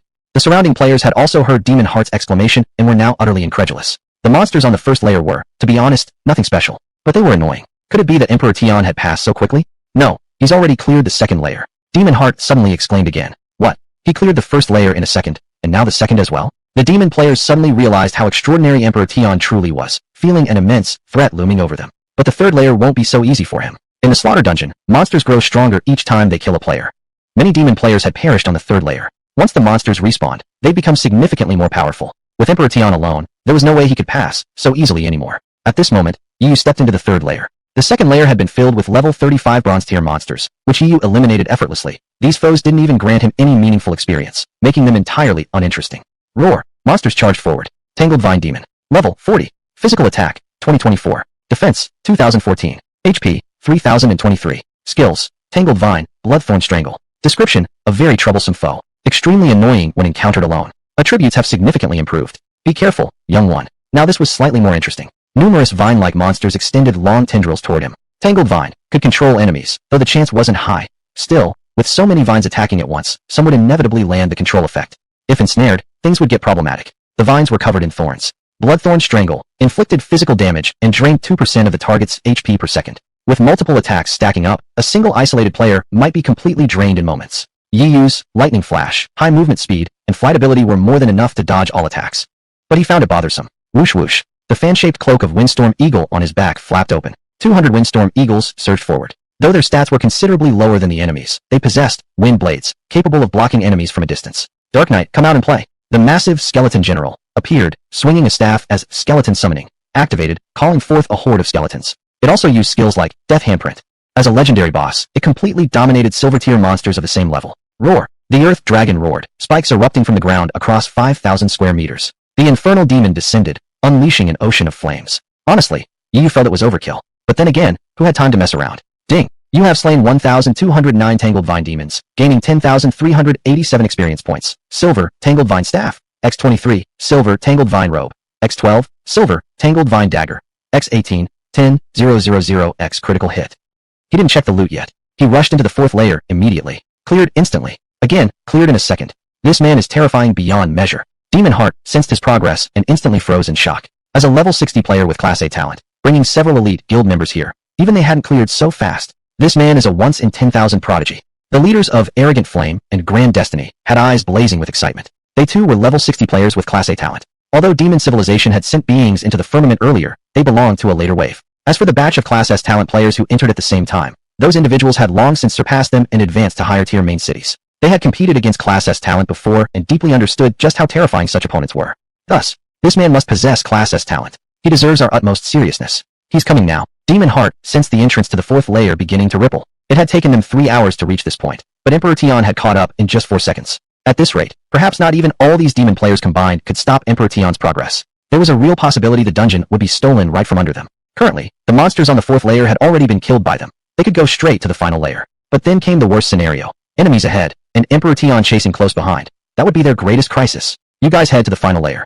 The 3 of us will stay here and delay Emperor Tian. They sent their subordinates ahead to finish the dungeon quickly. None of them were fools. Their thinking was clear. The worst case scenario? Their subordinates failed to complete the dungeon, and they still failed to stop Emperor Tian. But within the slaughter dungeon, whenever a player dies, the monsters grow stronger. By then, Emperor Tian would face incredibly powerful foes. Thud! A firm step echoed. Yi Yu entered the fourth layer, finding a scene of aftermath and destruction, and 3 wary, battle-ready players standing before him. I see. You killed the monsters and waited here for me. Demon Heart. Level, 60. Physical attack, 5381. Defense, 4328. HP, 5280. Skills, Despair Slash, Triple Claw Strike. They were undeniably strong. The stats of demon players at the same level were indeed superior to those of Blue Star players. This was determined by race. Demons from a level 1 civilization were naturally stronger than humans. Of course, this only applied to ordinary players, not counting hidden classes or other exceptions. Moreover, they each had talents. But talents couldn't be seen through data panels. The other 2 players had similar attributes. As for Yi Yu, level 40, Demon Heart and the other 2 demons stared closely, then realized they hadn't misread. Emperor Tian was truly only level 40. The weakest player they brought was above level 55, yet Emperor Tian had surpassed them all. Even more outrageous was what came next. My apologies for keeping you waiting, said Emperor Tian, and suddenly vanished. In a flash of lightning, he closed in on the entrance to the 5th layer, his mocking voice trailing behind. But Tishi, your wait was wasted. Ding! You have recalled your clone into your inventory. Then, he released the clone once more, while his true body stepped into the final layer. Unbelievably arrogant. Demon Heart and the other 3 demons raged furiously, but the clone already blocked their path. Sorry, they had assumed they were the ones holding back Yi Yu. In reality, it was the clone holding them back. If these 3 broke through, Yi Yu's progress in the boss layer would be disturbed, and that would be quite annoying. A mere clone dares to stop us?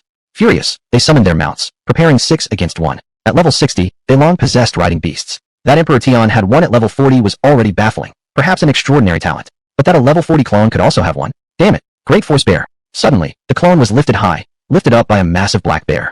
In Demon Civilization, the Great Force Bear held the same status as Dragon Offspring did in Blue Star Civilization. Combat erupted instantly. Emperor Tian. Level 40. Physical attack, 4018. Defense, 2334. HP, 1870. These were the clone's current stats, nowhere near the original's power. After all, it still wore mostly low-tier platinum-grade gear. The Great Force Bear was a platinum-tier boss, far weaker than the Earth Dragon.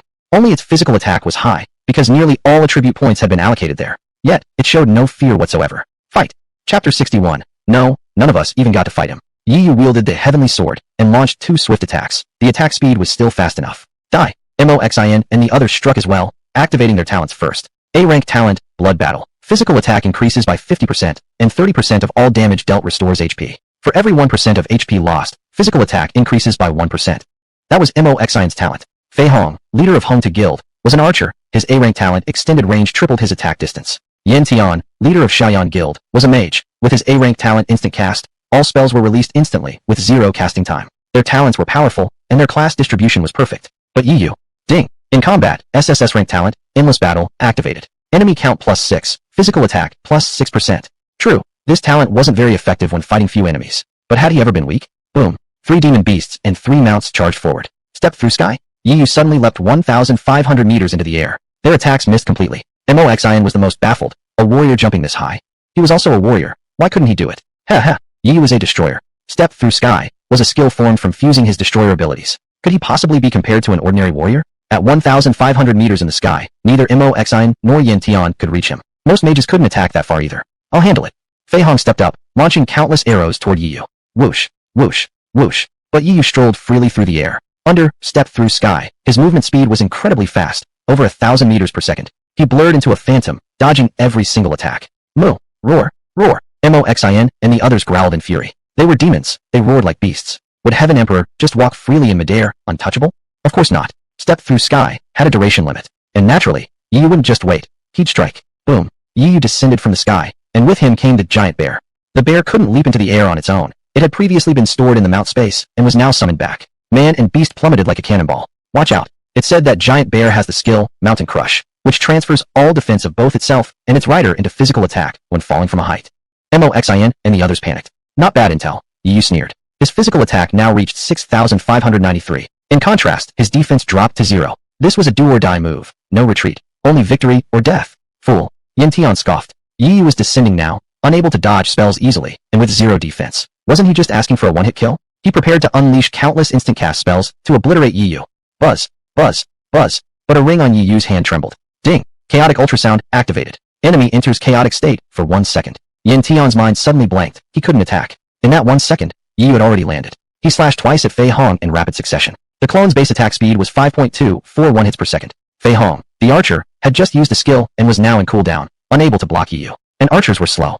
Nothing hurt more than a warrior getting up close. His defense was only 3,024. Swish. Swish. 3,570. 1,724. HP emptied. He collapsed instantly. Less than 0.4 seconds had passed. Yin Tian hadn't even recovered from the chaotic state yet, and mages were slow to escape. Swish. Swish. 2 more slashes, and he died too. Yi Yu had already killed 2, but in the next instant.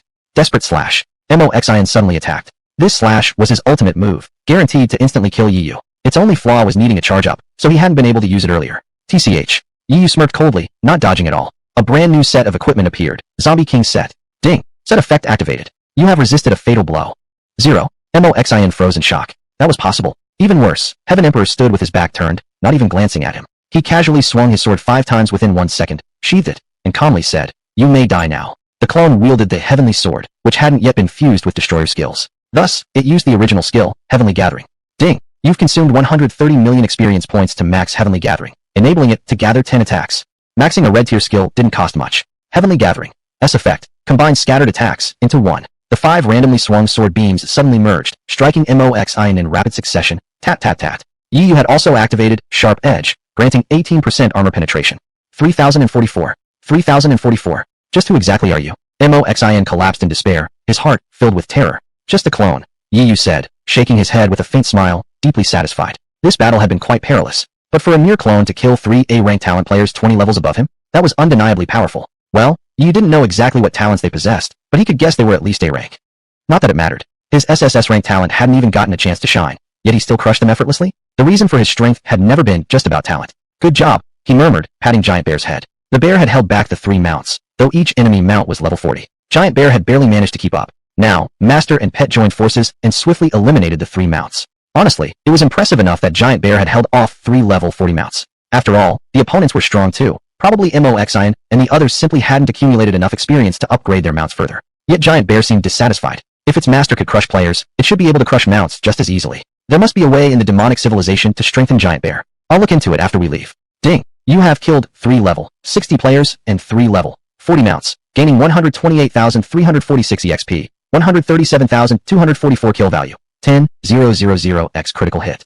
Killing players across levels granted FOHO rewards, 1.2 billion EXP, and 1.3 billion kill value. Obtain Diamond Tier Dinsong Bao X1, Diamond Tier Scorching Flame Staff X1, Diamond Tier Despair Blade X1. No 10,000x critical hit. Looting gear from slain players wasn't part of system or NPC rewards. It was akin to stealing, so no Baji applied. But overall, things were looking good. Yi Yu decided to check his spoils one by one after completing the Fuban. Meanwhile, another round of alerts were far less pleasant. Ding! Devil's Lair. Your guild leader, Moxin, has been killed. Rush to assist immediately. Home 2. Your guild leader, Kuang Xiao, has been killed. Rush to assist immediately. Xiaoyan. Your guild leader, Yin Tian, has been killed.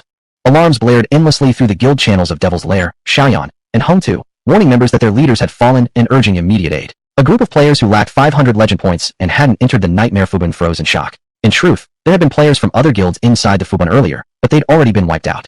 These 3 guilds were undoubtedly the strongest among secondary main cities, and the ones who entered this Fuban, they were the elites among elites. Yet now, all of them had been slaughtered. Leader, what happened? Beware of Heaven Emperor. This man, he's ridiculously strong. Moxin and the other 2 demonic leaders trembled as they typed. Huh, all 3 guild leaders had been killed by Heaven Emperor? The news quickly spread to the World Channel. After all, Heaven Emperor was currently an invader.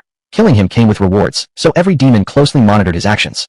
Be careful. Heaven Emperor is extremely strong. The top 3 guild leaders of the entire secondary city tier have been eliminated. Damn, this guy is absurdly overpowered. Could it be? Humans are actually a higher life form than us demons? Demons chattered endlessly on the world channel. Heaven Emperor is strong. That was now a universal consensus. No, none of us even got to fight him directly. The one who killed us was just his clone. Its stats are significantly weaker than his true self.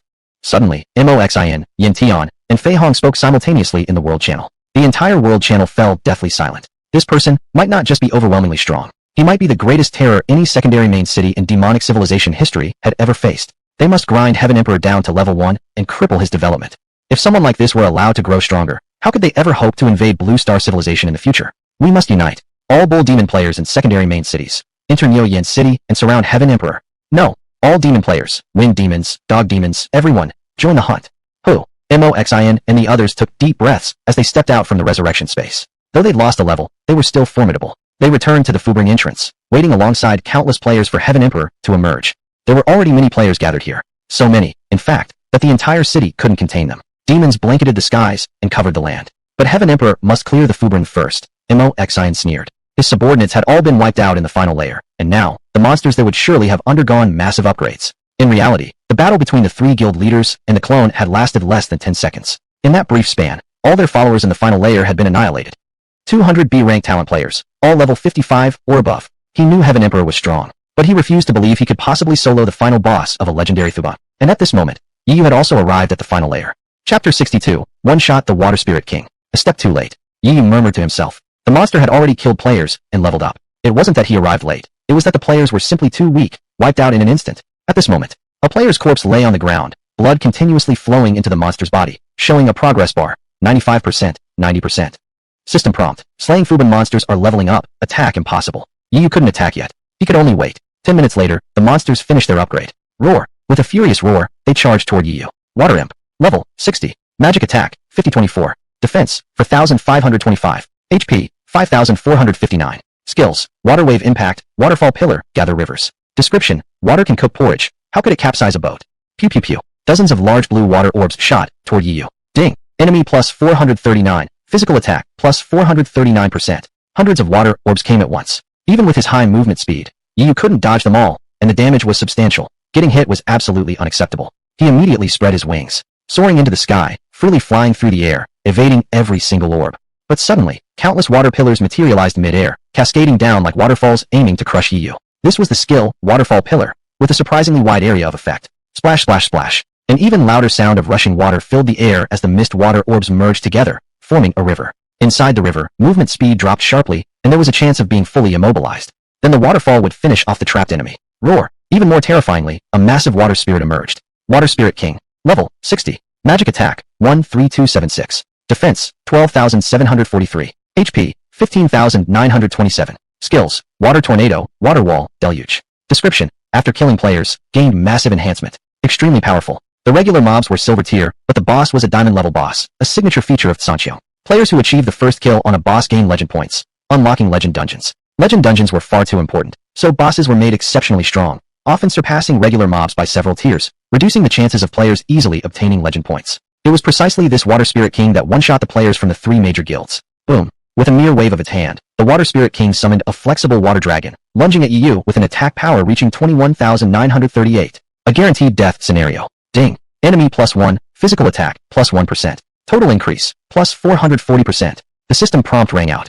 Yu sneered. He had intentionally left the lesser mobs alive for exactly this situation. Thunderflash instant. In the blink of an eye, he teleported, dodging every attack and appearing near the Water Spirit King. Awakened Palm of the World. 15 terrifying sword energies merged into one, violently surging into the Water Spirit King's body. At this moment, each strike dealt 23,848 damage. More enemies meant greater strength, and here there were plenty. Water Wall. Walls made of water formed in front of the Water Spirit King, attempting to block the assault. But not a single wall lasted an instant. They all shattered immediately. Minus 11,105. Minus 4,822. Finally, 2 sword beams pierced straight through the Water Spirit King's body. It exploded into countless droplets of water. One shot, effortlessly. Ding. Enemy count minus 1, physical attack minus 1%. Total, plus 439%. Yu turned his gaze toward the remaining weaker monsters. Well, did he really need to deal with these personally? Boom. The Hellfire armor turned bright red. A blood-red hellish demon emerged, unleashing an ocean of flames across the battlefield. Damage dealt was based on meaning the damage output equaled EU's own attack power. All water released by the water imps was instantly vaporized. Fire feared water? Perhaps, but overwhelming fire could incinerate rivers and boil seas. The sea of flames covered 5,000 square meters, transforming the area into a true inferno, scorching everything to ashes. Minus 5,459. Minus 5,245. In just one move, over 1,000 water imps died instantly, leaving behind a field of scattered equipment. Too easy. This final layer has many minor mobs, which actually works to my advantage. Ding. Battle summary. You have gained 17.52 million experience points. Skill book, orange, annihilating life. Times 1. Silver, water ripple staff. Times 1. Silver, water ripple sword. Times 1. Silver, water defense armor. Times 1. 2,321 silver coins. 10,000x critical hit. The boss dropped a skill book, the regular mobs dropped gear. He hadn't triggered any critical hits yet, because another system prompt followed. Ding! You have achieved the first kill on level 60 Diamond Boss, Water Spirit King. You will receive 1 legend point and 12,000 server-wide reputation points. Hide your nickname. No. Outside, HEIRLOOM was waiting, questioning players who had entered the final layer, just what kind of monsters awaited within. It's a level 60 Diamond tier boss. That water tornado move keeps attacking continuously and is extremely agile. Only killing the boss can dispel it. We were all one-shot by that skill. Hiss. Such a powerful boss. And after the boss killed players, the monsters even leveled up. That Heavenly Emperor. He shouldn't be able to make it through. Ding dong. World announcement. Congratulations to the Blue Star player T for achieving the first kill on the level 60 Diamond tier boss, Water Spirit King. You've earned 1 legend point and 1,200 server-wide reputation points. Let us all celebrate this achievement. Suddenly, the world announcement rang out 30 times in succession. He actually succeeded in soloing the boss. Moreover, this was the first time a Blue Star player had triggered a non-invasion world announcement within the Demon Realm, an announcement reserved only for first kills on bosses, each of which was incredibly rare. And now a Blue Star player had snatched it. Yi was technically an invader here, but fundamentally still counted as a player, which allowed him to trigger announcements within the demonic civilization. Ding. 10,000x critical hit. Gained 10,000 legend points and 12 million server-wide reputation points. These server-wide reputation points referred to the entire Blue Star server, meaning anything obtained from the Demon Realm could now be used back on Blue Star. Only by accomplishing extraordinary feats could one earn cosmic reputation points. This person is truly exceptional. Wait until he comes out. The demon players grew increasingly anxious. Their only fear now was that T would take his rewards and immediately return to the Blue Star civilization. Hurry up and come out. We'll reclaim everything you've taken. They knew full well that items obtained from legend dungeons were top-tier treasures. They could only wonder what incredible reward the slaying dungeon had granted. T&D's main body is level 40. Though formidable, we have many level 60 players here, far more than inside the dungeon. There's still a chance we can kill him, HEIRLOOM thought. Even if he cleared the dungeon, he wouldn't gain massive experience or level up significantly. HEIRLOOM had fought against T&D's clone before. While strong, the clone hadn't completely overwhelmed them. Surely the original body wouldn't be overwhelmingly stronger? But it didn't know. Yu's true form was far stronger than his clone, and with the 10,000x critical hit, he had gained enormous experience and was already leveling up. Chapter 63. Straight to level 60. Yu had nearly 180 billion experience points. Ding. Your level has increased by 20. You've gained 100 free attribute points. Please allocate them. Go big or go home. 20 beams of radiant white light shot skyward. Yu had just reached level 60. You have reached the maximum level for first promotion. Further leveling is disabled. Please complete your class's second promotion quest on Blue Planet as soon as possible. It was a shame he'd hit the cap. He'd need to return to Blue Planet for the class advancement quest later. Ding. Your avatar's level increases by 20, gaining 100 free attribute points. Please allocate. Your mount, Greater Earth WIRM, levels up by 20. Your giant strength bear levels up by 20. All of them were now level 60. Even without counting other gains, this trip had been incredibly rewarding. You still had plenty of experience left. Let's upgrade my mount skills. Ding. The Greater Earth WIRM skills, Earth Wall, Dragon Aura, and Tail Sweep, have reached maximum level. At max level, it could summon 15 Earth Walls, each possessing 100% of the Greater Earth WIRM's defense. Enemies would have to break through these walls before they could reach Yu or his mount. And at this moment, the Greater Earth WIRM's defense had reached an astonishing 13,200. Its survivability had increased dramatically. With Dragon Aura maxed, the chance and duration of confusing enemies were greatly enhanced. Tail Sweep dealt damage. It was quite solid. However, since Yu himself dealt so much damage, the mount rarely got the chance to use this skill. Ding. The Giant Strength Bear's skills, Giant Strength, Crushing Descent, and Frenzy, are now maxed. Giant Strength, maxed, boosted its physical attack by 80% for 3 seconds. The Giant Strength Bear was a defensive type pet, so you didn't really care much about its offensive stats. Crushing Descent converted attack into, reducing its own defense to 0. After the skill ends, it reverts to its original state. Frenzy boosts all attributes by 150% for 1 minute.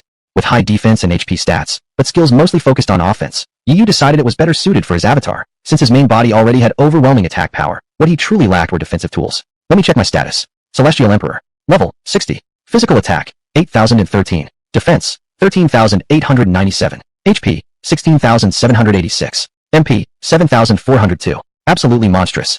At this level, he could easily crush any Atirtanfu demonic player. Remember, even at equal levels, demonic players normally had superior stats compared to humans. Now, even without using talents, I can beat any demonic player into the ground. Yi was confident. After all, he received 100% stat feedback from the dragon, plus his aptitude had been enhanced by the Annihilator. Speaking of the Annihilator, I should get more skills. His offensive options were still somewhat limited. He immediately checked his equipment. First, the loot dropped from killed players. He ignored anything below diamond tier. There were 3 diamond items. Diamond Dinsong Bao and Diamond Blazing Staff weren't suitable for a warrior, so he'd keep them aside for now and decide later what to do with them. Despair Blade. Level 60. Bonus attribute. Plus 550 physical attack. Bonus skill. Despair Slash. Consumes 80 MP, delivers a charged attack. Damage equals, single hit, 30-minute cooldown. Note, each skill level increase adds 4% to the multiplier, up to level 25. No wonder it was a level 60 diamond grade weapon. An excellent skill, and plus 550 physical attack to boot. Yi Yu's epic Purification Shield only added plus 550 defense, the same numerical value as the Despair Blade, but that was because the shield was level 40, while the blade was level 60. Of course, being an epic item, the Purification Shield also provided 20% resistance to true damage. That was the quality gap between epic and diamond gear. Previously, his avatar stats were lower than those of Moxin and others.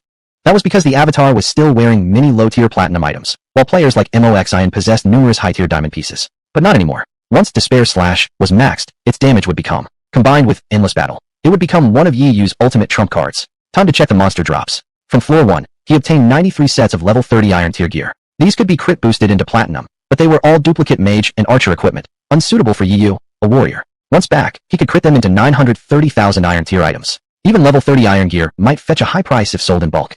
But he wouldn't upgrade them yet. His inventory couldn't hold it all. From floor 2, he got 97 bronze tier items, mage, priest, and universal class gear, each making up about a third. Impact boots. Level 35. Restriction. All classes, level 35. Has the skill, Impact Strike. Jump from a height to perform a slam attack. These boots allow the wearer to jump up to 500 meters, increasing attack by 50 for every 100 meters in height. The effect was decent, but the base attack bonus was trash. There were 32 in total, and Yi Yu took out 2 to crit. Ding! You have critically upgraded Impact Boots times 2 into Diamond Meteor Shoes times 2. They had the skill Meteor Step, which at max level allowed jumps up to 2,000 meters high, increasing slam attack by 100 for every 100 meters of height. Already quite good. But Yi Yu wasn't satisfied, because there was potential for something even stronger. He summoned his avatar, who was wearing Voidwalk slippers. The Annihilator could extract skills from gear of the same type and fuse them into a single piece, so fusing the 2 shoes was possible. Ding! You spent 12,836 silver coins to remove Voidwalk Step from Voidwalk Slippers and transfer it onto Meteor Shoes. The Voidwalk Slippers could now retire. They were merely level 8 platinum gear after all. Skill fusion successful. Evolution triggered. A new skill Meteor Step has been created. He checked immediately. Meteor Shoes. Level 35. Bonus attribute. Movement speed plus 1035 m/s. Bonus skill. Meteor Step. Consumes 100 MP, allows free movement at altitudes up to 3,000 meters, with movement speed increased to for 300 seconds. 5-minute cooldown. Can initiate a slam attack dealing damage. After activation, the skill enters cooldown immediately. This altitude limit applies only to walking in midair. Flying higher doesn't count. Yi Yu had already maxed the skill. It could add up to 3,000 physical attack on top of 110% of his base physical attack, while also providing extremely high movement speed, typical for high-end boots that focused on mobility. Not bad. One kick could kill someone. This one's for me. He equipped the Meteor Shoes. As for the other pair of Meteor Shoes, its skill remained Meteor Step. Since there were no more skills available to fuse, he let his avatar wear it, and had already maxed its skill too. It could boost attack by up to 2,000 plus 100% of physical attack, which was still very solid. Next, the silver tier drops. Entangle Staff and Ripple Staff were for mages, Entangle Dagger for assassins, no need to dwell on those, and none had been crit yet. 1 sword and 2 sets of armor. I can use all of these. It was time to upgrade Xinjiang Tianxia and Death Hell.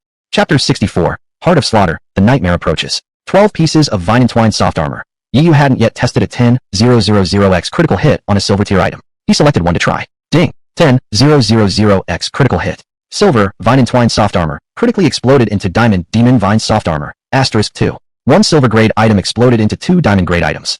Yi Yu paused, quickly analyzing the specifics of the 10,000x critical mechanism in his mind. Iron Platinum, Bronze Diamond, Silver 2 times Diamond, Gold Stars Hard, Platinum Legendary, Diamond Epic. This was extremely powerful. Silver couldn't explode into a Stars Hard item, too far a leap, but it clearly surpassed Diamond, hence resulting in 2 diamond items. As for common gear exploding, he hadn't encountered any plain white items in a long time, so he couldn't verify that possibility. But at the very least, it should yield 2 gold tier items. As for what Stars Hard or legendary items might explode into, he hadn't come across such a case yet. Demon Vine Soft Armor has the skill Demon Vines. Yi nodded and moved on to the next. Ding! 10,000x critical hit. Silver Water Ward Armor, critically exploded into Diamond Water Dragon Armor, *2. It came with the skill Water Dragon Cyclone. He glanced at his own level 15 Platinum Hellforged Armor. Its stats were nowhere near those of a level 60 diamond water dragon armor. Ding! You've spent 38,276 silver coins to detach Death Hell and Demon Vines and implant them into water dragon armor. The fusion of 3 skills triggered evolution, giving birth to a new skill, Dance of 1,000 Demons. Water dragon armor. Level 60. Bonus attributes, defense plus 605. Bonus skill, Dance of 1,000 Demons. Consumes 400 mana. Summons a Hellfire Inferno within a 10,000 square meter area, dealing damage. Summons 1,000 Demon Vines, each with a 10% chance to trigger crowd control. Unleashes a Water Dragon Cyclone, dealing 130% physical attack damage. Summons a Hell Demon. Its movement synchronizes with the fire field. The demon has 0 defense and health equal to yours. Lasts 10 seconds. Cooldown, 10 minutes. Yu had already maxed out the skill. The effect lived up to its name perfectly. He equipped this armor himself, while giving the other Water Dragon armor to his clone. That one had only the Water Dragon Cyclone skill, dealing 130% physical attack damage in a 10-second duration, with a 13-minute cooldown. Ding! Silver Water Ripple Sword, critically exploded into Diamond Dewdrop Sword, *2. Ding! Spent 20,283 silver coins to detach Wake to Rule the World from Skyward Sword and transfer it to Dewdrop Sword. Skill fusion triggered evolution, giving birth to a new skill, Rain of Swords Across the Skies. Dewdrop Sword. Level 60. Bonus attributes, physical attack plus 530, attack speed plus 1.62, 4 hits, /SEC. Bonus skill, Rain of Swords Across the Skies. Consumes 250 mana. Releases 15 full damage sword beams, each 1,000 meters long, targeting different enemies for a single strike. Alternatively, all can target the same enemy. After impact, each beam splits into 100 smaller sword beams dealing 30% physical attack damage, reaching 2,000 meters in length. Within the blade radius, your attack speed reaches maximum for 7 seconds. Cooldown, 20 seconds. Increased range, and post-attack fragmentation. As usual, Yu kept one for himself. The other Dewdrop Sword released only 50 small blades at 30% damage each, so he gave it to his clone. His clone could also use Gathering of the Blades to concentrate the beams into focused attacks. My strength has increased dramatically. Yu was very satisfied. Finally finished upgrading his equipment, he turned his attention to the dropped skill books. Soul Sever. Description. When used, units killed by you cannot be revived. Duration increases with skill level. Tear open to learn. Could this skill be the key to countering the undead civilization? He checked the effect after the critical explosion. It remained the same as before, but the duration was extended. Ding. Critical explosion resulted in Forbidden Curse, Life Erosion, Skill Scroll ×1. Yu immediately tore it open and learned it. Ding. You and your clone have acquired Forbidden Curse, Life Erosion. Unlike equipment-bound skills, skills personally owned by him would also be possessed by his clone.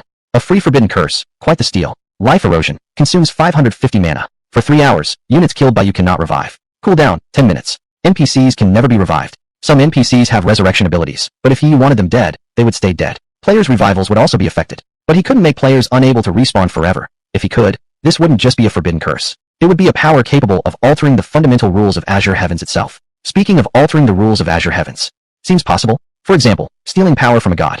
Subtle Fubung rewards. With a mere thought, Yu could instantly claim his dungeon rewards. Until then, players could remain inside the Fubung indefinitely, a safeguard for those who cleared it. Legendary Fubungs were always tied to gods. Last time, seizing power from a deity had thrilled Yu beyond measure. This time, he was even more excited. Ding! Reward settlement in progress. You have obtained Intent of Slaughter, 1 minute, and 1,000 universal reputation points. Intent of Slaughter, 1 minute. Description 1. For 1 minute, you gain the power of slaughter, converting 100 million slaughter points into 1.5 physical attack. Description 2. A sliver of divine strength from the supreme god of slaughter, granted for a fleeting moment. Hiss. This powerful? It actually converts slaughter points into attack power? Slaughter points weren't supposed to be good, they were a curse. But now, this turned something negative into something valuable. Yu couldn't help but feel fortunate that he'd killed so many players before, accumulating vast slaughter points. He'd originally thought slaughter points might be key to threatening the undead civilization. Wrong. But by sheer coincidence, he'd gained something far better. This was permanent stat increase, not from leveling up, but an additional boost. Though the conversion rate is low, and it only lasts 1 minute. If he used it now, any future slaughter points would go to waste. And the stat gain wasn't much anyway. Luckily, he had privileges. At that moment. If the intent of slaughter isn't properly controlled, it will become a disaster. 1 minute should suffice. Supreme God of Slaughter resided in a mysterious realm, issuing the reward. Players with slaughter points became red name targets, losing all their items upon death. The intent of slaughter could erase those points, and enhance strength. To ordinary players, this was already a tremendous reward. But suddenly, whoosh, within the divine being's sacred realm, a bizarre figure appeared. It waved its hand faintly, and instantly, the god of slaughter felt his murderous aura surge uncontrollably, vast amounts of it ripped away and absorbed into the strange silhouette. Who are you? The god of slaughter roared in fury and struck instantly. Bang, bang. A palm strike blanketed the sky. Countless stars surrounding him exploded into dust. Buzz, buzz, buzz. But suddenly, an ancient jade pendant flickered on the intruder's body. With a resonant hum, it nullified the entire attack. Then the figure vanished without a trace. Who in the world was that?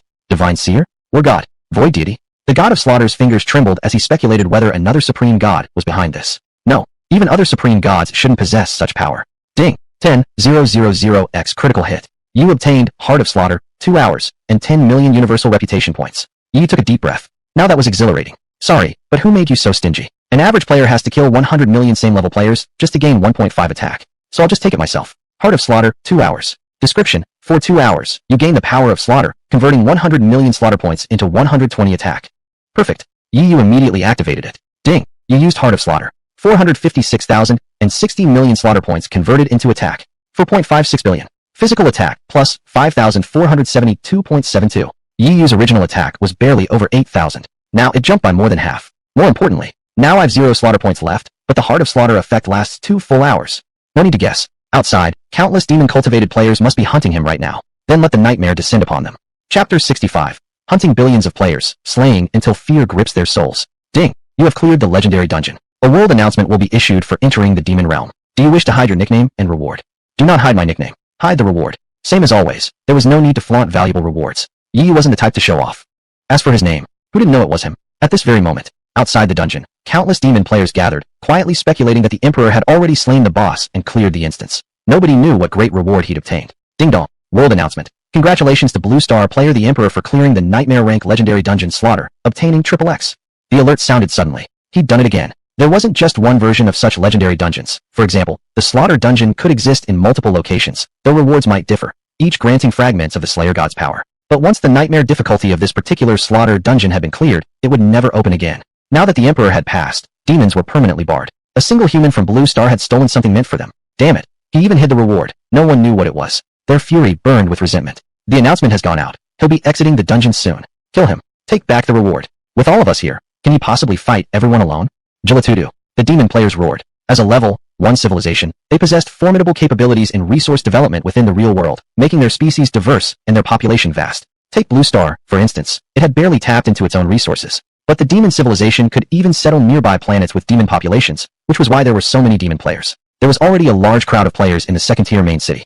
And now all of them had arrived. 100 million strong. It was already overwhelming. Not a single Blue Star player had even reached the second-tier main city yet. How could the Emperor possibly face 100 million enemies? Buzz. Suddenly, the dungeon entrance trembled violently. He's coming out. Get ready. All at once, Ma Xin, Fei Hong, and Yintian, the 3 strongest demon players present, took command of the battle. As powerful guild leaders, they had extensive combat experience. Over 100 million players launched attacks simultaneously. Boom, boom, boom. Countless spells, arrows, blades, and sword beams targeted the dungeon entrance. Step. Exactly then, Yu's figure appeared. Die. An avalanche of attacks crashed down. A grand fireworks display to welcome my arrival? Well, before a nightmare begins, there must always be some dazzling overture.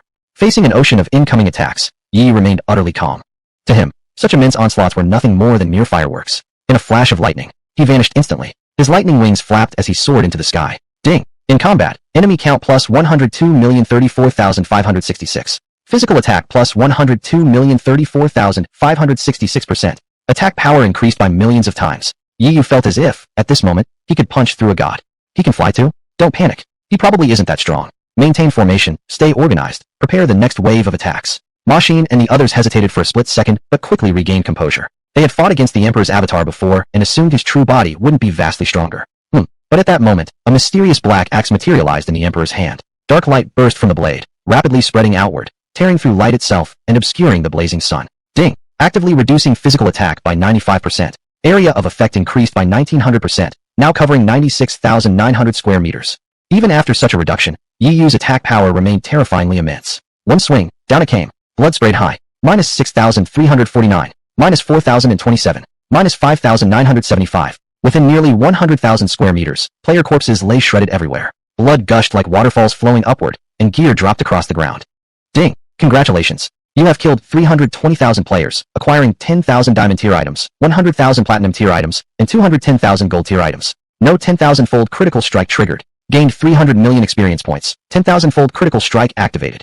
Players were densely packed, so the slaughter was devastating. Unfortunately, diamond tier gear was already among the highest tier available. Few players in the second tier main city possessed it, so force drops were limited. Most loot consisted of gold tier equipment. Still, it wasn't bad. And 3 billion experience points too. Yi was level 60 now, the highest on the battlefield. Killing any other player normally granted only 1 experience point, but with the 10,000-fold critical strike, he gained hundreds of millions instantly.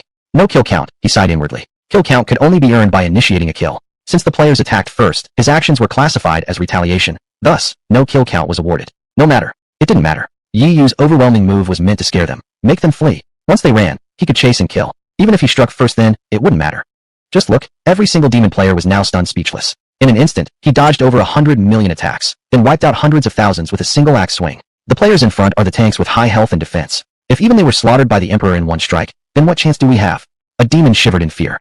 The crowd of over 100 million players stretched too far. Some couldn't even see the Emperor. They spread the news through the world channel. Hiss, hiss. A chorus of gasps filled the world channel. One swing, 300,000 slain. No, I refuse to believe it. Your avatar wasn't that strong. Your true body can't possibly be this terrifying. Ma Xin, Xiaoyan, and Fei Hong roared in unison, their entire worldview shattered. Wasn't the Emperor a Blue Star player? Wasn't Blue Star not even a level 1 civilization yet? How could someone from there be so monstrous? Is that so? Step. A figure suddenly leapt into the sky. It was Yi Yu's avatar. Then, descending like a falling star. Meteor step. Don't block it. He can't crush me with this attack. Ma Xin stood firm, making no attempt to dodge. It had fought the Emperor's avatar before. This move couldn't kill it. 5,130. Yet, it was crushed. And no. How can you be this strong? It died utterly confused. Yi Yu didn't even spare it a glance. With 2 casual slaps. Slap, slap. The sounds of ear-splitting smacks echoed. Yin Tian and Fei Hong were sent flying thousands of meters, their bodies shattered upon impact. You damn cheat. You never used your full strength when fighting us before. That was the only explanation possible. Otherwise, how could he suddenly become so powerful? Hiss. 1 kick. Ma Xin dead. 2 slaps. Yin Tian and Fei Hong destroyed. And this was just his avatar. Ma Xin, Yin Tian, and Fei Hong were the strongest players in the second-tier main city, yet they were utterly crushed. Those 3 idiots misled me. They said the Emperor's avatar wasn't that strong. The demon players now turned their gaze toward the Emperor's true body. Just how insane must his real form be? But they'd already seen it. Single axe swing, 300,000 slain. Run. What good was their 100 million strong army? It was just over 300 groups of 300,000. The Emperor could wipe them all out in 300 swings. And there was still that terrifying avatar. If they didn't flee now, when would they? Ding. Enemy is fleeing and no longer attacking you. You will now gain kill count for slaying players. Yi Yu opened his eyes, cruelty flickering within. Chapter 66. Level 200 player, Divine Arrow. Boom. Just as the demon players were fleeing, a sudden explosion roared from behind. They looked back in terror. There. A sea of fire covering 10,000 square meters descended, instantly incinerating a vast number of players. Some tried to escape, but 1,000 Voiturings surged from the flames, tightly wrapping around the fleeing players, holding them in place. Splash, splash, splash. Amidst the roaring water, a dragon made entirely of rushing water appeared, piercing through the bodies of players, sending sprays of blood into the air. The water dragon, now drenched in crimson, transformed into a bloody serpent. Water and fire converged, like a living hell. Roar. Even more terrifying, a monstrous infernal demon emerged, roaming freely. Wherever it went, the sea of fire followed, as if the god of flames himself had descended from the abyss. This was the chaos of demons. Ding. 12,745 players killed. Gained 12,745 kill points. 10,000x critical strike. Gained 127,450,000 kill points. 103,274 more. Countless players were wiped out instantly. Yi Yu planned to later convert all accumulated kill points into physical attack power. Earth Beast Dragon. Roar. Dragon's Might. Earth Spikes. Tail Sweep. One devastating skill after another rained down. His clone and the giant force bear continued hunting down players. I should upgrade General Skeleton's skills, Yi Yu thought. He still had plenty of experience points, more than enough for the foreseeable future, and immediately allocated them to upgrade his undead general's abilities. All skills maxed out. Summon skeletons. Now capable of summoning 100,000 skeletons at the same level, though all were diamond tier. Still, considering he was a legendary boss, it made sense his summoned minions couldn't be too strong. But even so, they were incredibly powerful. Diamond tier wasn't something to scoff at. Even without being bosses themselves, these skeletons were formidable. 100,000 level 60 diamond tier skeletons rampaged across the battlefield, chasing down enemy players relentlessly. Create skeletons. Transform 100,000 dead units into skeleton subordinates, retaining their full abilities in life. Their level cannot exceed that of General Skeleton. Last 2 hours. Cooldown, 10 minutes. Many fallen players rose again as skeletons, turning on their former comrades and aiding Yi Yu in slaughter. General Skeleton himself joined the assault, capable of one-shotting enemies. The Emperor's skills are insane. Even his underlings have terrifying abilities. Could it be? All of them have top-tier max-level skills. The demon players suffered immensely. Maxed-out skills weren't common at all. Most players had to painstakingly level up gradually, first spending precious experience on low-quality early skills, then abandoning them once better ones became available. The experience cost was enormous. Impossible to sustain. But Yi Yu was different. He gained experience easily, and even weak skills could be enhanced with Destroyer. This was nothing short of a one-sided massacre. Ding dong. World announcement. A Blue Star player in Neo Yin City has killed 362,327 demon players. He's gone berserk. All demon players, hurry and stop him. The announcement echoed across the demon world, leaving every demon player stunned. What happened? Weren't all players from the second-tier main city supposed to team up and eliminate the Emperor instantly? How had they been wiped out so quickly? The Emperor is terrifying. In person, one axe swing killed 300,000. His clone kicked Mag Xian to death, slapped Yin Tian and Fei Hong to death with bare hands. None can stand against him. HSSSS. Every demon player collectively sucked in cold breath. Even the top 3 strongest players in the entire second-tier main city had been eliminated? And by what? It sounded like the clone killed them with basic attacks? Were slaps even considered skills? An entire billion players are being hunted down by just one man from a supposedly primitive blue star civilization. What humiliation has our demonic civilization ever suffered like this? Let the elite players on the demon level rankings step forward. The demon level rankings were extremely powerful. Among demon players, there were those who approached divine strength. However, the Supreme God had established war contracts. High-level players were forbidden from entering lower-tier main cities. Not only were godlike players barred, but even third-tier main city players couldn't enter right now. Was there nothing left but to wait until they were all exterminated? Damn it! What right does such a weak civilization have? Enter the main city, teleport to other main cities, block the Emperor from following. They came up with a plan. Players rushed into Nyoyen City and activated the teleportation array, relocating to other second-tier main cities. With over 1 billion players, Nyoyen City couldn't hold them all anyway. Some had originally been stationed in other cities, waiting to fill in gaps when others died. The demon NPCs configured the teleporters to allow demon players passage, but would shut it down the moment the Emperor arrived. Void. Yi Yu turned intangible, slipped directly into the teleportation array, and teleported alongside the fleeing players. Haha, we made it out. This is Neo Feng City. The Emperor can't catch us here. Is that so? The players had just barely escaped with their lives when suddenly, a terrifying voice sent chills down their spines. They looked up in horror. The Heavenly Emperor. This nightmare. How was he here again? One by one, Neo Yu City, Neo Hua City, and others fell beneath Yi Yu's footsteps. But the players scattered in all directions, making it impossible for him to chase them all. They'd spread too far apart now, so unlike before, he could no longer wipe out vast numbers with a single area of effect skill. Arg, why are we the only ones being slaughtered? At that moment, the Bull Demon Emperor was deeply troubled. The demon players included dog demons, wind spirits, and many others. Yet the Heavenly Emperor seemed fixated solely on the Bull Demon Empire. Yi Yu thought to himself, wasn't it simply because they were closer, meaning shorter teleportation time via the arrays? Any news? The Bull Demon Emperor asked his subordinates. We have information. The Heavenly Emperor's clone took some time fighting Mag Xian and others one-on-one. But later, when surrounded by numerous demon warriors, he suddenly wiped out Mag Xian in a single strike. Good. Exactly as I suspected. The Heavenly Emperor's attack power must increase drastically when facing multiple enemies. That made sense. Otherwise, how could a mere level 60 player be so overwhelmingly powerful? So, all we need is a high-level player to challenge him one-on-one? The Bull Demon Emperor still refused to step forward personally. What if there was an exception? What if the Heavenly Emperor was simply terrifyingly strong to begin with? After all, that punch from the Emperor had nearly crippled him earlier, leaving a deep psychological scar. He feared going himself might end in disaster. To be honest, he was a true cowardly emperor. Soon, the Bull Demon Empire located a high-level player. Demon World Channel. We're safe. The Bull Demon Emperor has ordered Shinshur to eliminate the Heavenly Emperor instantly. Shinshur? That S-rank talent. Level 200 player. The very one. A high-level player already in a tier 5 main city. Great. We're going to win. Die, Heavenly Emperor. Shinshur was stationed far away in a tier 5 main city. Yet no one worried about whether he could reach the Emperor. Because of his S-rank talent, as long as he obtained the target's coordinates, he could launch an attack, though the damage would gradually decrease with greater distance. But even so, it was something the Heavenly Emperor couldn't possibly withstand. After all, this was a level 200 S-rank talent player. At best, the Emperor shared the same talent rank, but the level gap alone was insurmountable. Moreover, brave warrior Shinshur, this is a treasure bestowed upon you by His Majesty. It will greatly enhance your attributes for a short period. NPCs commonly referred to players as brave warriors. Chapter 67. It came, it died. Shinshi used a treasure item to open the world channel. Tiandi is at Nyotu City. Tiandi is. Players sent coordinates. Though Tiandi kept moving, shifting the location continuously, it didn't matter. Homing arrow. With a sudden draw, Shinshi fired an arrow toward Tiandi's current coordinate. Even if Tiandi moved afterward, the arrow would automatically track him down. Humph. Shinshi sneered coldly, estimating the distance between them based on Tiandi's current position. This shot's damage would reach 150,000. How could a level 60 player withstand that? Even if Tiandi had high attack, could his defense and health be that strong too? If so, that wouldn't just be powerful, it'd be outright cheating. Ding. Combat in progress. Enemy count +1, physical attack +1%. The notification startled Yi Yu. The players he was chasing never dared to fight back. They only wanted to flee and buy time. So who was attacking? Moo moo moo. You're finished. Shinshi has struck. With coordinates, he can hit at will. That's a level 200 S-rank talent player. Several fleeing players jeered loudly. They weren't afraid of Yi Yu knowing. The attacks from Shinshi were impossible to dodge anyway. I see. Yi Yu nodded, suddenly remembering something. Didn't he possess a similar ability? He pulled out a book, from which surged eerie black mist. Huh? Is he writing a confession letter? A surrender note? Worthless. Players mocked him, confident they were about to win. Ding. Activating skill, infinite curse. No range limit. Usable as long as target is engaged in combat with you. Shinshi has attacked you and is considered your enemy. Curse him. Curse. Yi Yu muttered mentally, then put the book away. Boom. Boom. Boom. At that moment, a terrifying arrow shot across the sky, trailing blinding light over 10,000 meters, churning the clouds across thousands of miles. Shinshi's arrow was incredibly fast. Die. The demon players shouted in unison. Roar. but a dragon's roar erupted, drowning out their voices. 12 earthen walls, released by Earth Tyrant Dragon, formed around Yi Yu. Crash, crash, crash. The arrow struck the walls, each shattered one after another. Ding. Earthen wall -1. Enemy attack damage. 13,200.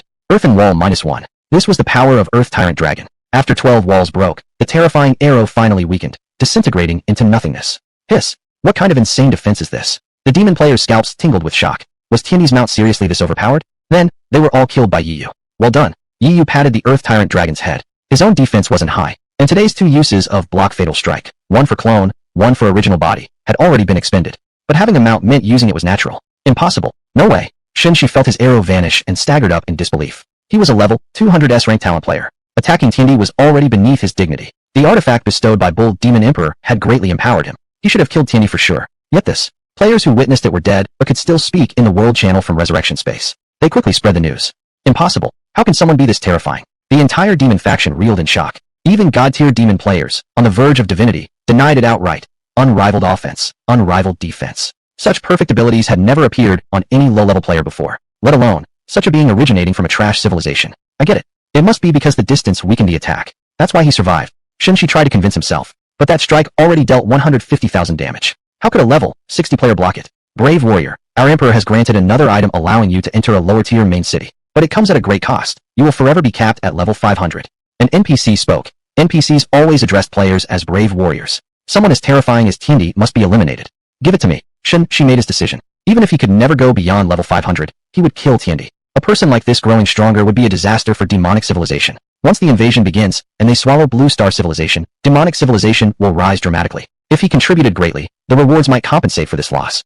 Eliminating Tiandi alone would count as a supreme contribution. He didn't know. 20.14. 20.14. Its HP was continuously dropping. The curse was imperceptible, and at this moment, Yi Yu had 16,786 HP, draining over 20 HP per second from his enemy. Breaking news. Shenshi will personally arrive at a tier 2 main city to kill Tiandi. Hiss. The closer the distance, the higher its attack power. There's no way Tiandi can survive now. Estimated arrival in 1.5 hours. Returning from a high-tier main city came at a huge cost, and the teleportation time would be significantly longer. Yi Yu kept hunting down demon players. 10 minutes, 20 minutes. Wherever he went, death followed. Though the players had scattered too widely for him to eliminate many at once, as time passed, the cumulative number slain was still considerable.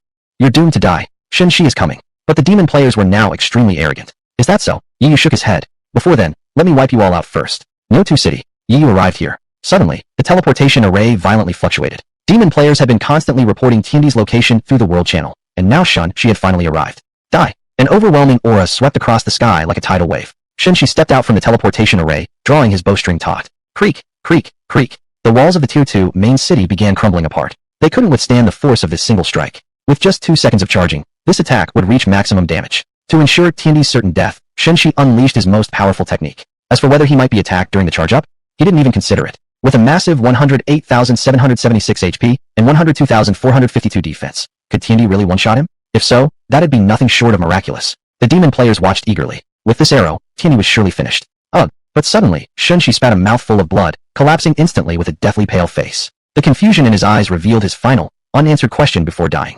How did I die? F***CK. All the demon players simultaneously cursed in shock. It came, and then, it died. Did it have to be so sudden? Could it be that this was also done by him? They couldn't help but turn their gaze toward Tiandi. Ding! Congratulations! You have slain Shenshi, earning 1.93 million experience points and an epic item. Tracking wrist guard, ×1. Since you did not initiate the attack, no kill count value has been added. 10,000x critical hit. Gain 19.3 billion experience points. So much experience. Damn, this equaled killing countless bosses. Plus an epic item. Neo Mod Zhu, who had been closely monitoring the battle, instantly received the notification. Thank goodness I stayed hidden. He suspected that if he had gone himself, he would have been killed too. Chapter 68. A finger flick, the artificial mountain explodes. Yi Yu looked at the epic item. Although it had been looted from another player and didn't count as a reward, so no critical multiplier, it was already high quality. Tracking wrist. Bonus attribute, attack speed plus 50%. Skill. Tracking, consumes 700 mana. Your strike will pursue an enemy up to 10,000 meters for 1 hit. Cooldown, 10 minutes. Note, at max level, it can pursue enemies across any distance. Restriction, warrior. Incredible. An attack speed boost of 50%. Any percentage-based gear like this was excellent. And there wasn't even a level restriction. He could use it right now. The forbidden curse was also powerful. Yi Yu immediately upgraded it to maximum level. Once launched, if an enemy tried to flee, his attack would chase them relentlessly. Shinshir's tracking arrow was essentially just tracking applied to a single arrow. Then, turning toward nearby demonic players, he unleashed chaos. In a whirlwind of destruction, every last one was annihilated. Ding! Killstreak heart will end soon. Countdown, 5, 4. Yu instantly consumed his kill value. He had accumulated 6.2719 billion, having killed over 620,000 players. It couldn't be helped. The players later scattered, making mass eliminations impossible. Ding! You have activated Killstreak heart. Kill value minus 6.2719 billion. Physical attack plus 7,526.28. You are no longer a red name player. Upon death, you will not drop all your equipment. Yi Yu's physical attack reached 21,012. Killstreak heart alone contributed 12,999. Humans were inherently weak and skybound. The initial selectable races, orcs, elves, and others, all had inferior potential compared to demons. And then there were mysterious beings like dragons, leagues beyond. Even as a destroyer, with all attribute points invested into physical attack, his base stats weren't overwhelmingly powerful. But now, Yi Yu's offensive power was absolutely off the charts. A level 200 Shinsher dealt 150,000 damage. Did they use a powerful skill? Or obtain some divine treasure? Still, he remained humble. Skybound was mysterious, and the universe vast.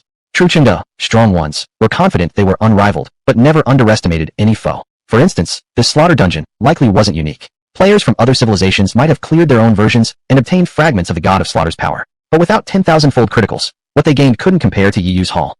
Moreover, there's more than one slaughter dungeon. I might encounter them again someday. And honestly, he wanted more. Time to return. This trip had been immensely rewarding. It was time to go back. The demon gate still had 2 entries remaining. No need to consume demon corpses yet. He could always come back and devour them later. With a thought, his figure vanished. Has Emperor Tian left? Holy crap. Didn't even move, just one-shot Shinsher. Can't even tell what method he used. This guy is terrifying. If he stays around our side much longer, everything will collapse. On the Demonic World channel, players groaned in despair. Suddenly, ding dong. Universe announcement. Congratulations to Blue Star player, Emperor Tian, who pursued and slaughtered over 100 million demon civilization players, killed hundreds of thousands, and cleared a legendary dungeon, weakening the demon civilization. Reward, 2,000 universal reputation points. The announcement echoed across the entire universe, 50 times. Phew. Demon players collectively exhaled in relief. The announcement meant Emperor Tian had returned to Blue Star. That killing machine was finally gone. Damn it, don't ever come back. We've been humiliated. Our shame reaches the stars. Again that Emperor Tian, again Blue Star. What a dominant figure, slaughtering over 100 million players. Pity Blue Star civilization must be far from us. Can't locate them yet. Otherwise, we'd definitely test our strength against him. The demon civilization, truly disgraceful. Players from great cosmic civilizations, mechanical, evil ghost, and others, had no choice but to engrave Emperor Tian's name in memory. His fearsome reputation had spread throughout the universe. He's finally gone. Bull Demon Emperor let out a frightened sigh. Just moments ago, he had sent subordinates to contact Shinsher, asking how it had died. No idea. It just died mysteriously. Lucky he hadn't shown himself. Otherwise, the announcement would have said, defeated Bull Demon Emperor. Too terrifying. I hope he never returns. Shinsher stepped out from the resurrection zone. Its lifetime cap was now only 500 levels. Even after using precious treasures to boost attributes, at great cost, it had still been one-shot by Emperor Tian. And such a fine epic item got looted too. But if he dares return, surely some even stronger players won't hesitate to pay a heavy price and intervene? They'll all want to uncover the secret behind his strength. Blue Star Civilization. A group of top-tier players listened to the announcement, speechless for a long while. Over 100 million players were hunted down, and dozens of thousands slaughtered. These weren't Blue Star players. Demonic players were definitely strong, and chasing them made it hard to kill many. Yet he still managed to eliminate so many. And he cleared another legendary nightmare dungeon. Damn it, aside from Emperor Tian, no other Blue Star player has even cleared a single legendary dungeon yet. He's too difficult to catch up to. We'll have to find another path, muttered a top-tier player. Ding, 10,000-fold critical hit. Gained 20 million universal reputation points. Yi returned to Blue Star and entered Sky City. Ding, at 7 p.m. tonight, all players must log out. Countdown, 5, 4. Having played for quite some time today, Yi naturally logged out. Back in the real world, he had a simple dinner. Then a call came through, notifying him that his house purchase procedures were complete. Yi hadn't expected it to go so quickly. He immediately terminated his rental lease and headed off to see his new home. Shuiyan residence. Built in the style of ancient Long Kingdom architecture, located on a mountain in Fenglin City, fresh air, beautiful surroundings. It had an outdoor swimming pool, private gym, and more. Yi was very satisfied. It's him? Asked a man in a dark suit, standing in the shadows. Yes.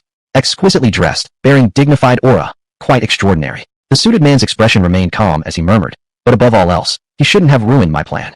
This estate, he built it. Spanning the entire mountain, it was dozens of times larger than an average estate. Its low-key luxury was evident. Though extremely expensive, it was absolutely worth every coin. But who could afford it? Those who could usually wouldn't buy it. They already owned estates and didn't need another. But he could afford it, and would buy it.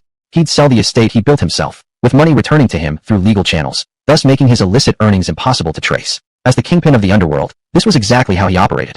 And this young man had accidentally destroyed his entire plan. Don't kill him yet. First, test him. We can drive him away and use that to probe his background. Avoid any unexpected consequences. He spoke to the underground boxing king beside him. Kaka. At that moment, a terrifying explosion rang out. Huh? I only lightly touched it. Was it really this fragile? Could it be shoddy construction? Yu gently poked a finger at an artificial rock nearby. Shit. In the darkness, the ruler of Fonglin City's underworld and the underground boxing king both sucked in cold breaths, their faces filled with terror. The artificial rock wasn't large, just ornamental. Yet its material was solid stone, and he had shattered it with a single fingertip. Chapter 69, Divine Technique, Body of Calamity. The rockery exploded outward, shattered as if struck by a bomb. Just like the single finger flick from Yu. Was this still a human? Or was it a god or demon? It must be that my strength has increased significantly, and I haven't adapted yet. I accidentally crushed it. It's not because the construction was shoddy, Yu murmured. The power from Sanxiong was beginning to manifest in reality. Pity, the full extent of my strength hasn't arrived yet. Hiss. Two concealed kings instantly felt their scalps go numb, their pants soaking wet with fear. Even this wasn't his full power? Go, go, go. Get out of here now. Their legs trembling violently, they stumbled away in panic. Fortunately, being far from Yu, they didn't make much noise to draw attention. This man was undoubtedly someone who could reign supreme in the real world. He must be an immortal described in novels walking among mortals. The reason he hadn't claimed dominance yet? Didn't you hear him say his full strength still wasn't available? Of course. He must be waiting until he can unleash it all. Compared to this immortal, the so-called underground kings and underground boxing champions were nothing but insignificant trash. Ding! Your bank account has received 1.3 billion renminbi. Yu's phone buzzed with a notification. Huh. Out of nowhere, money had appeared. But wait, wasn't this exactly the amount he paid for the estate? Boss, the seller said, the house is yours as a gift. Came a trembling message from the underground boxing champion pretending to be a real estate agent, who immediately threw his phone away afterward. As for trying to build a relationship with Yu, they knew clearly, they weren't worthy. Did they really think this was some novel, where groveling would make him accept them as followers? Yu found it strange, sent a message back to the agent, but got no reply. It seemed, the person was terrified of him. That night, unrest spread through Fonglin City. The king of the underworld fled with all his men. The once fearsome underground boxing champion was seen running frantically out of Fonglin, not even daring to take a car.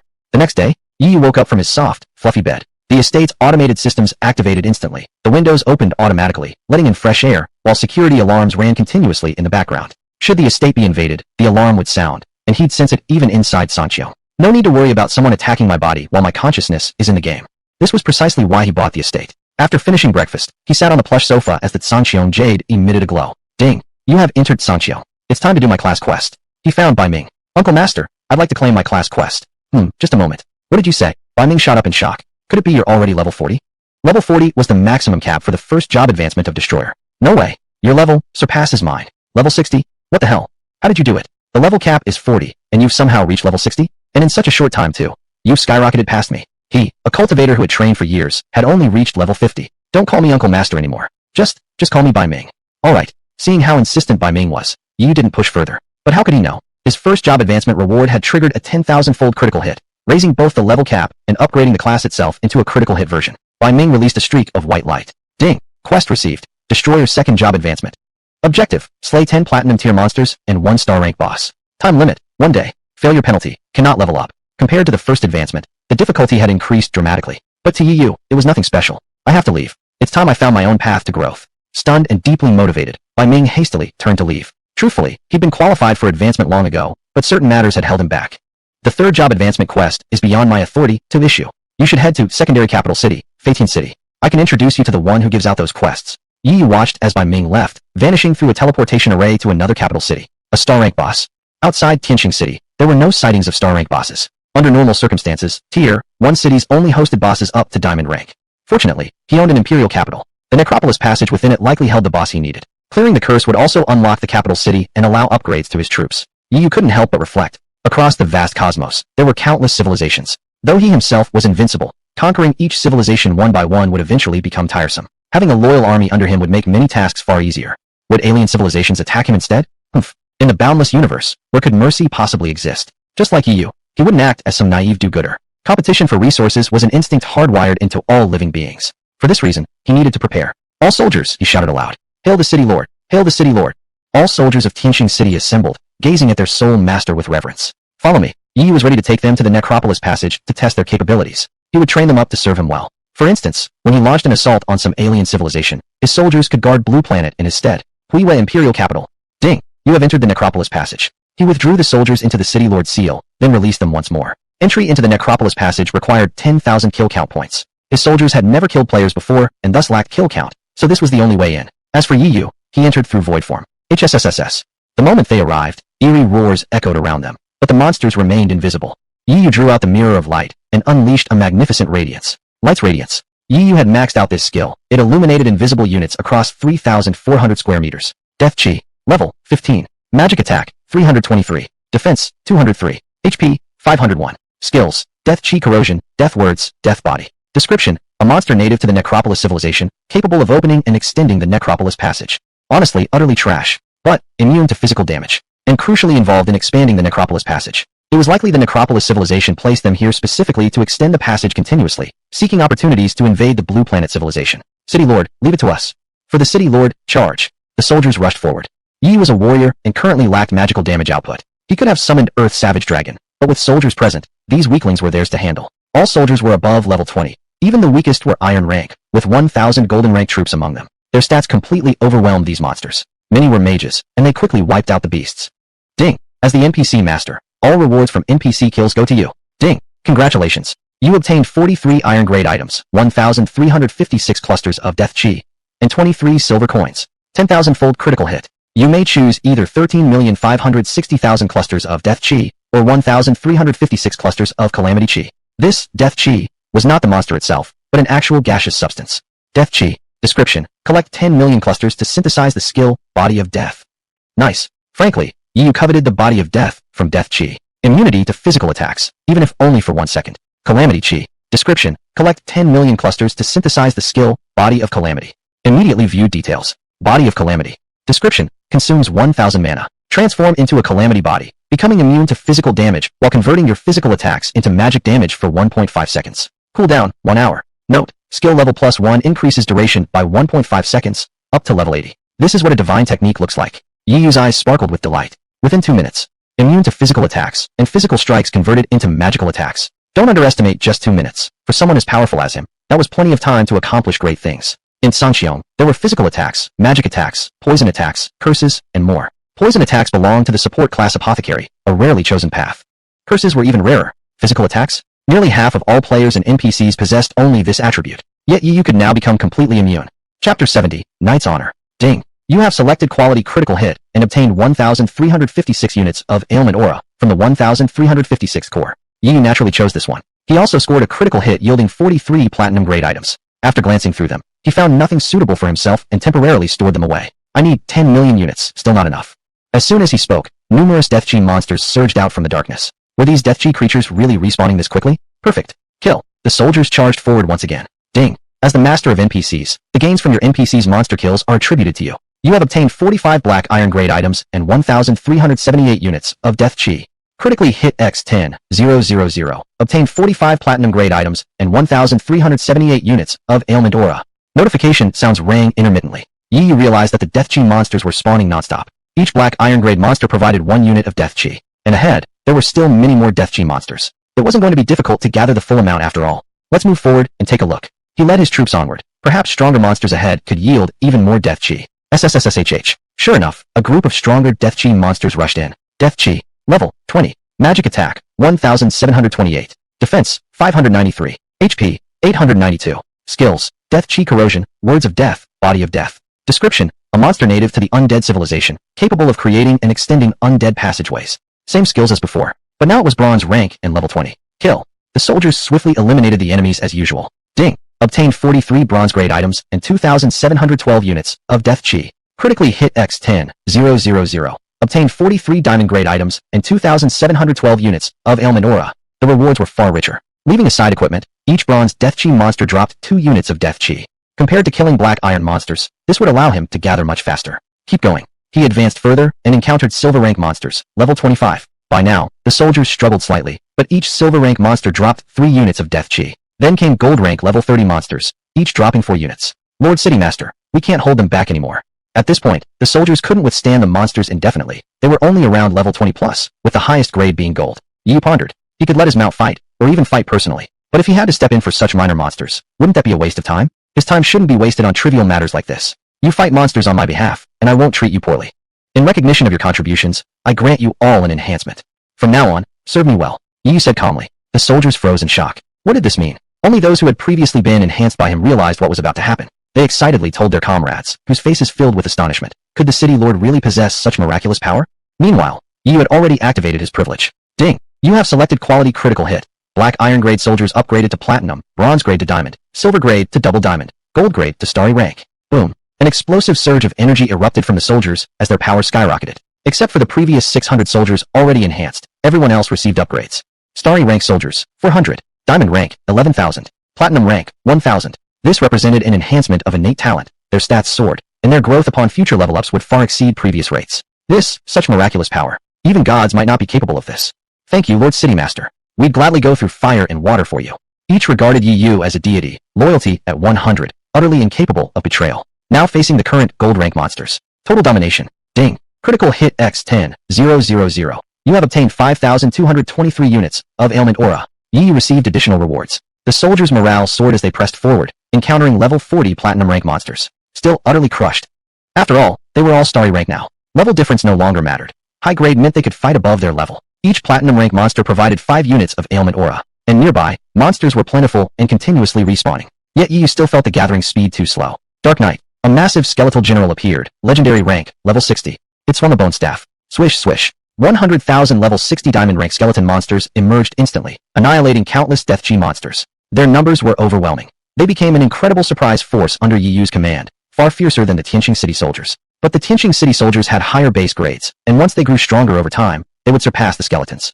Moreover, the skeletons were summoned units, lasting only 10 minutes. The soldiers stared at the towering skeletal general, unconsciously gulping. City Lord. He actually has a legendary level boss under his command. This is your general. Salute the general. Heh, our Tianqing City is truly powerful now. Both our City Lord and general are this strong. You stay here and keep killing. I'll go ahead and take a look. Yu delegated the gathering task to his subordinates, leaving behind the Mirror of Light, which could illuminate the monsters for 10 minutes. He couldn't help but think that in the future, many similar collection tasks could be handled by his men. That way, he could save himself valuable time. He still preferred acting alone. After all, his subordinates' strength genuinely couldn't keep up with him right now. Having them follow him on major missions might only slow him down. But given time to develop, they should become quite formidable later on. Ding. You have obtained 17,365 units of ailment aura from the 17,365th core.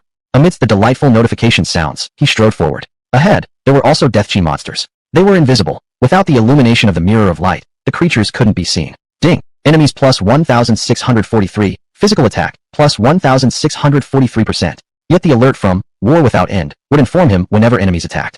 Chaos erupted. Purgatory demons, demon vines, and water tornadoes emerged one after another. Seas of flame covered vast areas. Water tornadoes pierced continuously, and purgatory demons roamed freely, carrying flames wherever they went. Not seeing the enemy wasn't a problem, as long as he wiped them out instantly. Yi was like a king, his subordinates clearing the path for him. These minor monsters didn't even require his direct intervention. The monsters here seemed weaker than expected. Where's the hunter? This puzzled Yi. He'd traveled quite far, but still hadn't seen the hunter. Kill. Suddenly, an enraged roar echoed. Yi followed the sound. There stood the old hunter, mounted on a white horse, fighting against the undead. He was facing a group of level 40 platinum rank monsters, which he could easily dominate. Besides, he had his white steed, capable of helping him kill monsters too. But there were simply too many enemies. His mana was nearly depleted. He was gradually reaching his limit. Boy, you came quickly. Did you bring that thing? I might not hold on much longer. Here's your promised reward. As the hunter spoke, he tossed something over. Ding! You have received a gift from the hunter. Knight's Light. Can trigger 10,000x critical hit, obtaining either 10,000 units of Knight's Light or 1 unit of Knight's Honor. Gifts from NPCs were always classified as rewards. Chapter 71, Evil Undead. Knight's Light. Effect, grants you an additional mount slot. Description, a treasure from the Night Hall, awarded to knights who have made outstanding contributions. Disappears upon use. It was actually a legendary treasure. The effect was powerful. Originally, each person could only have 1 mount. Now, there could be 1 extra. And if Yu triggered a critical quantity bonus, he could gain up to 10,000 extra mounts. Kid, I really saw potential in you. You came back so quickly. This is yours by right. This old man has truly pulled out all his treasures for you. The hunter chattered on anxiously, appearing quite flustered. This old guy, was he from the Night Hall? Sounded pretty impressive. Yu ignored him and turned his attention to the critical hit result. Knight's Glory. Effect, grants an additional mount slot and allows 100% attribute feedback from your mount. Description, an item spawned from a divine tier critical hit. Extraordinary effects. The absolute pinnacle of rarities. Yu's eyes lit up. He finally understood. The critical hit of a legendary item yielded a holy tier 1. Holy grade meant transcending the mundane, stepping into divinity. Each one was extraordinary. Originally, having an extra mount was like gaining just another subordinate. But now, with 100% feedback, the Terran Dragon had given him such massive stats. What if he obtained another? Incredible. No matter how many mounts he got, nothing surpassed self-improvement. Just as when Yu trained soldiers, it was merely supplementary, something that helped him get things done. Ding! You have selected Knight's Glory. A scroll appeared in Yu's hand. Once he found a suitable mount, he could use it. It should be at least Dragon tier, right? Come to think of it, the Mighty Bear hadn't been upgraded yet. He'd need to visit the demon civilization again. Well, first, deal with the undead passage. I've talked so much, I can't hold on much longer. You just. The hunter wailed pitifully. Alright. Yu shook his head with amusement. This old man was quite the character. He didn't seem to be showing his full strength either, considering he'd casually pulled out a legendary treasure. Forget it. If the old man wanted to pretend, let him. Maybe he had some strategy. But Yu? He was too lazy for schemes. When his sword emerged, confidence surged. He believed in himself as peerless. Why bother with underhanded tactics? Sky-splitting sword rain. 15 1,000-meter-long sword beams rampaged across the sky. Blood-red damage numbers filled the air as countless undead creatures were instantly slain. The sword energy fragmented into 100 smaller sword beams, continuing their rampage. Boom, boom, boom. Continuous explosions echoed. It was impossible to count how many monsters this single strike had eliminated. Ding! You have killed 15,732 level 40 platinum undead creatures, obtaining 352 platinum-grade items and 78,660 units of undeath chi.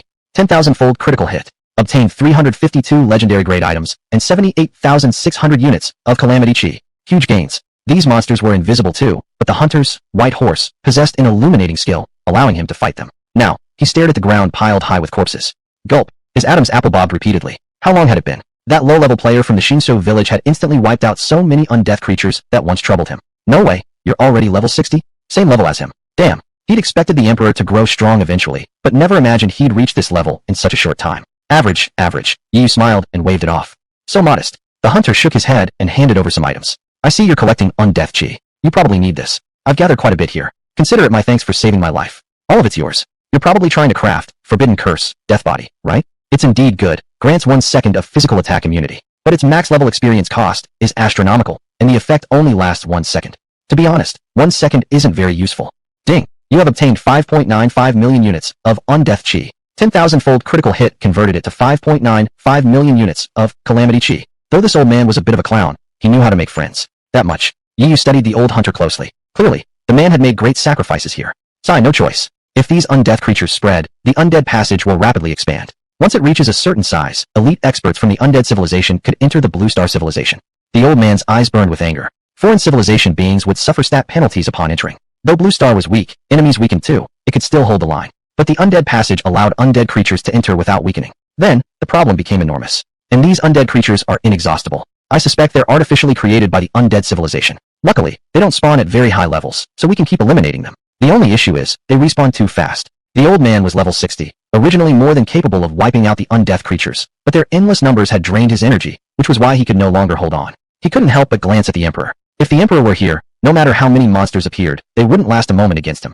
This guy was truly a born killer. Exactly as expected. Yiyu's eyes lit up. The more monsters there were, the happier he became. Boom. He charged straight into the horde. Though the sky-filling sword feathers and sword energy vanished, within the area they had swept through, his attack speed reached 7 times normal, his swordplay becoming a blur of afterimages.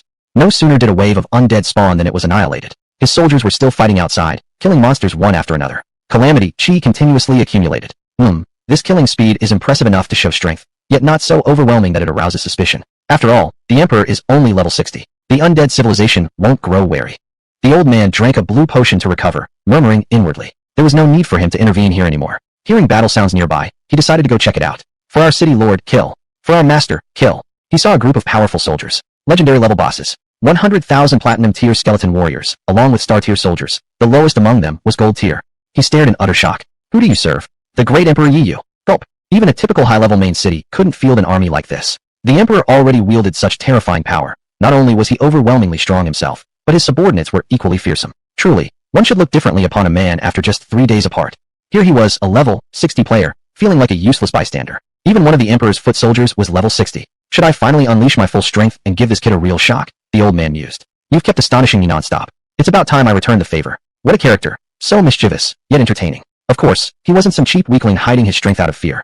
He had deliberately concealed his power to deceive the undead civilization, because in truth, their passage had already allowed certain powerful undead entities to enter, and the undead civilization could sense it whenever their creatures were slain. So he needed to put on a show, pretend to kill slowly, make the undead think the defenders weren't strong, lure them into sending weaker units across, then crush them all. This way, the undead civilization would never be able to accurately gauge the Blue Star civilization's true strength and hesitate before launching further invasions. No choice, he had to use tactics. The Blue Star civilization was inherently weak. Oh no. Suddenly, his brow twitched. It wasn't a problem that the Emperor killed fast alone, but he hadn't expected the Emperor to bring so many incredibly powerful subordinates. With this rate of slaughter, things were going far too quickly. The undead civilization would definitely grow suspicious. They would certainly send stronger beings than anticipated. The Emperor is in danger. Kid, don't get yourself killed. At that moment, Lililatala. Our undead are being wiped out rapidly, one batch after another. At this rate, the undead passage will collapse.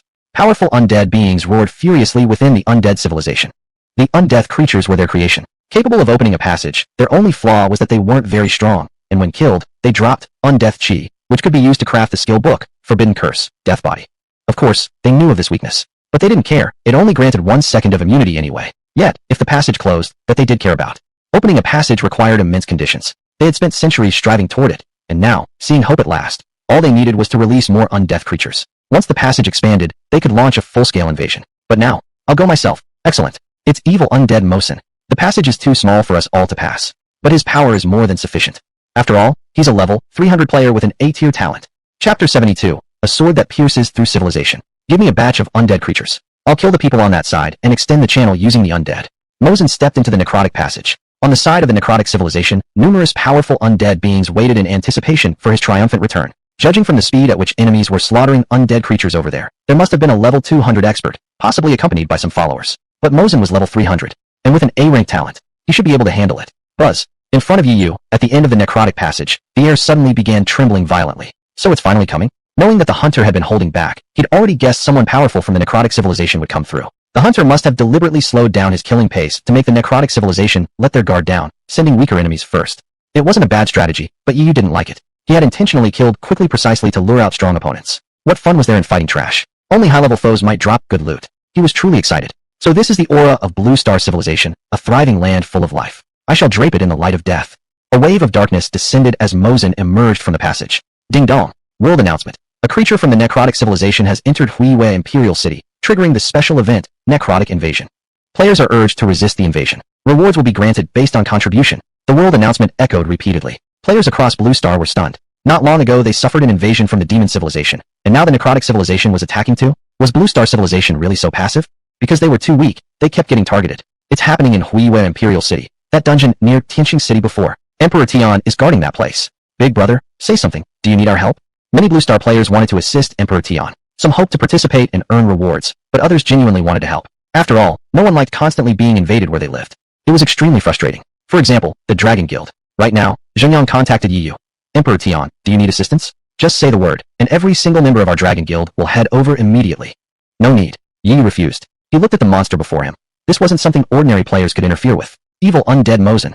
Level 300. Magic attack 85,980. Defense 78,260. HP 89,276. Skills: Death Curse, Dark Suffocation, Blood Curse, Pain Drain. Description: players from the necrotic civilization who enter foreign civilizations count as invading monsters. A level 300 stellar tier boss. Over 80,000 base attack power. Even if players came to help, they'd be utterly useless. The enemy is either not that strong or far too powerful. We wouldn't make a difference anyway. He turned down our offer, Zhengyang said, closing the friend chat and turning to Long Xiao. Yeah, we should believe in him. After all, he's Emperor Tian. Let's finish our current task and look forward to his victory. Long Xiao nodded. Once they completed the present mission, they could unlock the city founding decree quest. By then, he was confident he could obtain a main city, and perhaps, that would be his chance to face off against Emperor Tian. He deeply admired Emperor Tian, but as an S-rank talent player, he also had pride of his own. He longed for a battle against Emperor Tian. On the other hand, many did not trust Emperor Tian at all. I heard from the Holy Church that the necrotic civilization is extremely powerful. They specialize in curse attacks, something even Emperor Tian may not be able to resist. He'll probably lose many levels this time. And then, I'll finally catch up to him. Shinju murmured within the greater American server. Countless players wished for Emperor Tian's downfall. After all, he had risen too swiftly. If he didn't suffer a defeat soon, others would forever remain suppressed under his shadow. Now, facing the necrotic invasion alone, his undefeated legend was likely to end. Mosin sneered, glancing around. Confident he controlled the entire situation, since he never imagined the man before him was merely a level 60 player, and completely alone. Emperor Tian, so that's you, the one who has repeatedly humiliated the demon civilization. He saw Yu's nickname, yet still looked down upon him. Both civilizations were tier 1, yet he held the demon civilization in utter contempt. Only level 60? How pathetic must the demon civilization be for someone like you to make such waves? Once I kill you, the name Mosin shall resound throughout the universe. But what he hadn't expected was that Emperor Tian was even more dismissive. You disappoint me greatly. Yu shook his head. Based on the previous information about obtaining the Sangxiong Jade, whenever high-level experts from alien civilizations appeared, if a civilization possessed the Sangxiong Jade, a prompt would trigger. His deliberate provocation of a powerful foe included exactly this intention. No prompt appeared. Yu felt somewhat disappointed. Damn it! Mosin roared in fury, believing that Emperor Tian was disappointed in his strength. Then let me make you die in agony. Death Curse. His staff surged with light, and an invisible curse coiled around Yu. Any unit below his level would die for sure. This was the power of the necrotic civilization. Every being could curse, invincible at the same tier. But to its astonishment, Emperor Tian remained unharmed. Boom. A radiant shield emitting brilliant light appeared before Yi Yu, a blue barrier enveloping him as the curse was instantly erased. Forbidden technique. Purification. Immune to curses for 10 minutes. How is this possible? Mosen's face twisted in shock. Equipment capable of resisting curses was extremely rare. A low-level player simply shouldn't possess such a thing, and even if he did, there was no way he had enough experience to max out the skill. Whoosh, whoosh, whoosh. One curse after another flew forth. Let's see how long you can last. Pain Drain. Blood Curse. These were immensely powerful curse skills, yet not a single one broke through the shield of light. How do you have such strong gear? Mosen's worldview was crumbling. The necrotic civilization specialized in curses. His A-rank talent, Child of Curses, increased curse damage by 50%, perfectly complementing his origins. Thus he had focused solely on curse abilities. How could the Blue Star civilization, a trash civilization at that, possess equipment that resisted curses so effectively? Even if such gear existed, it shouldn't be in the hands of a level 60 player. How could it know this was something Yi Yu had obtained through a critical drop? Now, Mosen was completely countered. Trash. If you've run out of tricks, then it's my turn, Yi Yu said calmly, and with a sudden motion, drew his sword. Damn it. Mosen's face filled with terror. This human wasn't normal. If his defenses were this strong, his attack must be terrifying too. I'm in danger. I must escape immediately, but Emperor Tian had already drawn his sword. To flee, he needed something to block the damage for him. Swish. He waved his hand, summoning a large horde of necrotic monsters. Kill him, no, just hold him back. The necrotic monsters lacked curse abilities but possessed physical attacks. Perhaps they could still disrupt Emperor Tian somehow. He needed to retreat to the necrotic civilization immediately. He had to warn his comrades. There was an extremely powerful human here. Yi Yu, however, smiled faintly. Ding. Enemy count plus 808,983. Physical attack plus 808,983%. As the necrotic monsters attacked, Yi Yu's base attack, originally only over 20,000, wouldn't have been enough to kill Mosen. But now it was different. Indeed, Yi Yu had refrained from attacking earlier on purpose. The moment Mosen panicked and summoned the necrotic monsters, that was his perfect chance to strike. From the very beginning, Mosen had fallen into his rhythm. Who gave you the audacity to invade freely? I won't even let you escape. Chapter 73, The Bane of the Undead Civilization. Boom. A sky filled with sword rain. 15 terrifying sword energies rampaged across space. Yi Yu spared no effort, expending 100% of his mana. The sword energies merged into one and shot straight toward Mosen. Truly terrifying. Mosen glanced back and was frightened to the core. Forget pride, survival comes first. No matter how humiliating it is, I need to retreat now and live to fight another day. He stepped into the portal and returned to the undead civilization, exhaling deeply in relief. The undead passage only allowed undead beings to traverse civilizations. A celestial emperor couldn't possibly follow, let alone their attacks. How did it go? Why are you back so soon? Did you complete the mission? Any good news? Fellow undead elites around him asked urgently. Cough cough, don't ask. I met the celestial emperor. This person defies all logic. He's incredibly terrifying. His trembling words were suddenly cut off. We've already seen it for ourselves. The crowd of undead elites stared in shock at something behind him. Huh, what's behind me? Puzzled, he turned to look, and instantly felt his scalp crawl. There.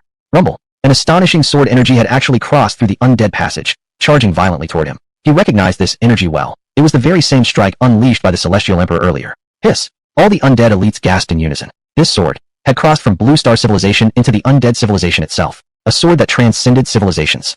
Unheard of. If such a capability existed, why would they bother painstakingly opening undead portals at all? Ding. You have activated skill tracking. Any attack you launch after locking onto a target will hit them regardless of distance. From the other side, Yi Yu sneered coldly. Calculating damage. 200,000. 400,000. A low-level undead player mumbled fearfully. He possessed the B-rank talent attack estimation. Not particularly powerful, more like a comic psychic. It could estimate enemy attack power, but if the damage was too high, calculations took significant time. Ah! Suddenly he screamed, clutching his head in agony. I can't calculate it. Hiss. Every undead elite felt chills run down their spines. If the so-called jester couldn't compute the damage, it must exceed 1 million. Million-point damage. That was horrifying. But fortunately, this was the undead civilization. Retreat to the main city. The undead elites roared. Mosen had already taken shelter within the city walls. The NPC city lord immediately activated the teleportation array. Oomph. An attack from some trash civilization dares to reach our undead civilization. A level 6 main city's defense array could withstand up to 1 million damage. The city lord, Mosen, and the other undead elites calmly watched the incoming sword energy descend. This defense should be sufficient. Boom. The sword energy exploded upon impact with the barrier. Their expressions froze instantly. Crack, crack, crack. The defense array shattered in an instant, as fragile as paper before that monstrous sword energy. Even worse. Although the barrier was destroyed and absorbed over 1 million damage, the sword's momentum remained unstoppable. Before a stunned crowd, it pierced cleanly through Mosen's body. Pop. Mosen burst apart like a fragile bubble, his corpse reduced to scattered fragments. The undead stood dumbfounded. Just how powerful was that strike? They soon found out. The sword energy split into 100 smaller blades, rampaging wildly throughout the city. Fortunately, they weren't targeted, allowing everyone to escape in time. But within the city, countless structures were utterly destroyed. Ding dong. Universal announcement. Congratulations to Blue Star player Tian D, who has slain level 300 player evil undead Mosen across civilizations, weakening the undead civilization. Reward. 6,000 universal reputation points. Only with this universal announcement did their thoughts slowly return to reality. Yet their stunned expressions refused to fade. It's him again, the Celestial Emperor from Blue Star. This guy attacked all the way into the undead civilization. The undead are annoying as hell. This Tian-D isn't simple at all. Just let him try coming to our mechanical civilization. First of all, he'd never even find us. Our outer isolation arrays prevent foreign entities from entering. Haven't you seen? That was an inter-civilizational strike. It can reach your mechanical civilization too. He didn't enter the undead civilization. He launched that attack from Blue Star. Voila! Across the universe, once again, everyone felt the impossible presence of Tian-D. To strike across civilizations. How difficult was that? Didn't you see? He earned 6,000 universal reputation points. Precisely because the feat was so rare, the reward was this high. Divine Arrow shook his head right now. Could it be? He used my tracking technique? Damn it, that technique was supposed to be mine. That level, 300 player was such an idiot, daring to provoke the Celestial Emperor. But luckily, Tian-D hadn't caused any further trouble for the demon civilization. Countless beings from demonic civilizations shared the same thought. For example, Neo-Mo, the demon emperor. But the undead civilization was in ruins. Across the undead civilization, countless Changzhou roared in fury. Terrifying auras surged from many high-tier main cities. With just one sword slash, the Celestial Emperor had turned the entire undead civilization into a laughingstock across the universe. And worse, the undead passage should now be rendered useless. The dream of invading other civilizations had become pure fantasy. Damn it! If only the undead passage had been expanded further, they would have already launched an assault on Blue Star. They would settle this with the Celestial Emperor once and for all. Damn, how great it would be if he dared to come here himself. Be careful, he's extremely strong. He possesses the ability to resist curses. Mosin, inside the resurrection chamber, opened the global channel of the undead civilization and spoke with trembling voice. So that's why? Mosin's abilities were all curse-based, completely countered by the Celestial Emperor. But our undead civilization isn't only powerful through curses. Besides curses, the undead civilization naturally possessed other offensive capabilities. This time, sending Mosin was simply bad luck. He had been countered perfectly by the Celestial Emperor. Mosin, don't lose heart. Our undead civilization has other mighty abilities, like resurrection. They tried to comfort him. The resurrection ability consumed corpse chi monsters to revive players, allowing them to quickly recover lost levels upon death. Even NPCs could be resurrected, an ability no other civilization's NPCs possessed. Damn it, I don't even have any corpse chi monsters left. Forget it. Let me just suffer the level loss. Mosin painfully shook his head, preparing to exit the resurrection chamber. Ding! You are affected by player Tian-D's forbidden curse, life erosion. You cannot revive for 3 hours. This notification stunned him. Immediately after, chills ran down his spine. To use a corpse chi monster for revival, it must be done within 10 seconds after death, otherwise, it fails. Now, it was impossible. In other words, he was utterly countered as an undead player. No, more precisely, undead NPCs were the ones truly dominated. Players could still revive normally later, but NPCs had no such normal revival path. Without corpse chi monsters, they were dead for good. He quickly sent this information to the global channel. Instantly, all players received the message and informed the NPCs. Everyone trembled in fear. The core strength of the undead civilization lay in curses and resurrection. Now, they had met their ultimate nemesis. Thankfully, the undead passage only allows undead entities to pass. The Celestial Emperor can't possibly come here. Earlier, some undead creatures had wished for Tian-D to come and die. Now, they desperately hoped he wouldn't appear. After all, that would mean real, permanent death. But obviously, he couldn't come. The easiest way for anyone to enter another advanced civilization was by purchasing one random teleportation to an advanced civilization from the Universal Reputation Shop, but it cost 100 million Universal Reputation points. Tian-D had only earned a few thousand. He was nowhere close. Ding! 10,000x critical hit. Gained 60 million Universal Reputation points. Yi nodded in satisfaction. Combined with what he already had, he now possessed 100 million. He'd always wanted to see what it was like to randomly teleport into an advanced civilization. But random selection was too unreliable. Ding! Congratulations. You've achieved the first kill on the level. 300 Stellar Boss Evil Undead Mosin. Rewarded with 326 million experience points, 1 legend point, and 3,000 server-wide reputation points. 10,000x Baojid grants 326 billion experience, 10,000 legend points, and 30 million server-wide reputation points. Obtained Orange Agony Siphon Skill Book times 1. 10,000x critical hit chance. Can obtain either 10,000 copies or Forbidden Curse, since Siphon Skill Book times 1. A skill book actually dropped. This was far better than equipment. After all, gear dropped from a level 300 boss might still be restricted to level 300 users. Items like the tracking wristband, which had no restrictions, were exceedingly rare. Ding! Congratulations. You have completed the elite event. Undead Invasion with 100% contribution. Evaluation, perfect. Rewarded with maximum prize. Skill reenactment scroll, stellar times 1. 10,000x critical hit. Can obtain either 10,000 times skill reenactment scroll a stellar, or 2 times ability reenactment scroll a epic. Chapter 74, Forbidden Curse, Stealing the Heavens. Yu immediately checked his rewards. Orange, Suffering Drain. Effect, a curse skill that consumes 230 mana. After dealing damage to an enemy, it attaches an effect that deals 1% of your spell attack as damage per second for 10 seconds. Cooldown, 10 minutes. Note, skill level +1, ratio +1%, up to level 25. Not bad. At max level, it adds 25% of spell attack per second. As long as you've dealt damage to the target, it triggers. As for Yi Yu not having spell attack, once he completes Sacred Technique, Body of Calamity, he'll have spell attack too. Forbidden Curse, Sin Drain. Effect: a curse skill that consumes 600 mana. After dealing damage to an enemy, it attaches an effect that deals 1% of your spell attack as damage per second for 10 seconds. Cooldown, 1 minute. Note: skill level +1, ratio +1%, up to level 60. Looks similar in effect? Huge difference. One is attack, which can be blocked by enemy defense. The other is pure damage. No matter how high the defense, it's equivalent to 100% true damage. And the cooldown is shorter, while the maximum level is much higher. You knew exactly which one to choose. Ding! You have selected Forbidden Curse, Sin Drain, and instantly learned it. Both you and your clone now possess the skill, Forbidden Curse, Sin Drain. Having 2 copies, turning one into 2, another Forbidden Curse gained for free. Already at max level. Now it applied 60% of spell attack as damage per second. Besides the skill book, there was also a scroll. Skill Replication Scroll. Effect: no cost required. Allows one previously used skill's effect to be reactivated once. HSS. This is insane. For example, if Yi Yu unleashes a forbidden curse that then goes on cooldown and won't be usable for a long time, this scroll allows its effect to be triggered once more. It could replicate up to 10,000 times. If not for the restriction that each skill can only be replicated once within a short time frame, he'd be unstoppable. Still, Yi Yu picked this one. Ability Replication Scroll. Effect: no cost required. Allows one previously used ability's effect to be reactivated once. Damn, this is powerful. Yi Yu's eyes lit up brightly. Abilities included everything: talents, skills, item effects, all counted. For instance, the abilities he'd snatched from the Supreme Deity. 1 omniscient premonition across all civilizations. Killing Heart 2 hours. He could use them again right now. This was like receiving double the reward of a Nightmare tier legendary dungeon, one that already offered a 10,000-fold bonus. Legendary dungeons were incredibly rare. Once a Nightmare mode was cleared, it could never be entered again. These were near extinct abilities, yet they could now be recreated. Ding! You have selected Ability Replication Scroll, ×2. Perfect, 2 chances to replicate, meaning both abilities could be brought back once more. This was the first time he realized a single stellar tier drop could critically hit into 2 epic tier treasures. Honestly, he rather liked it.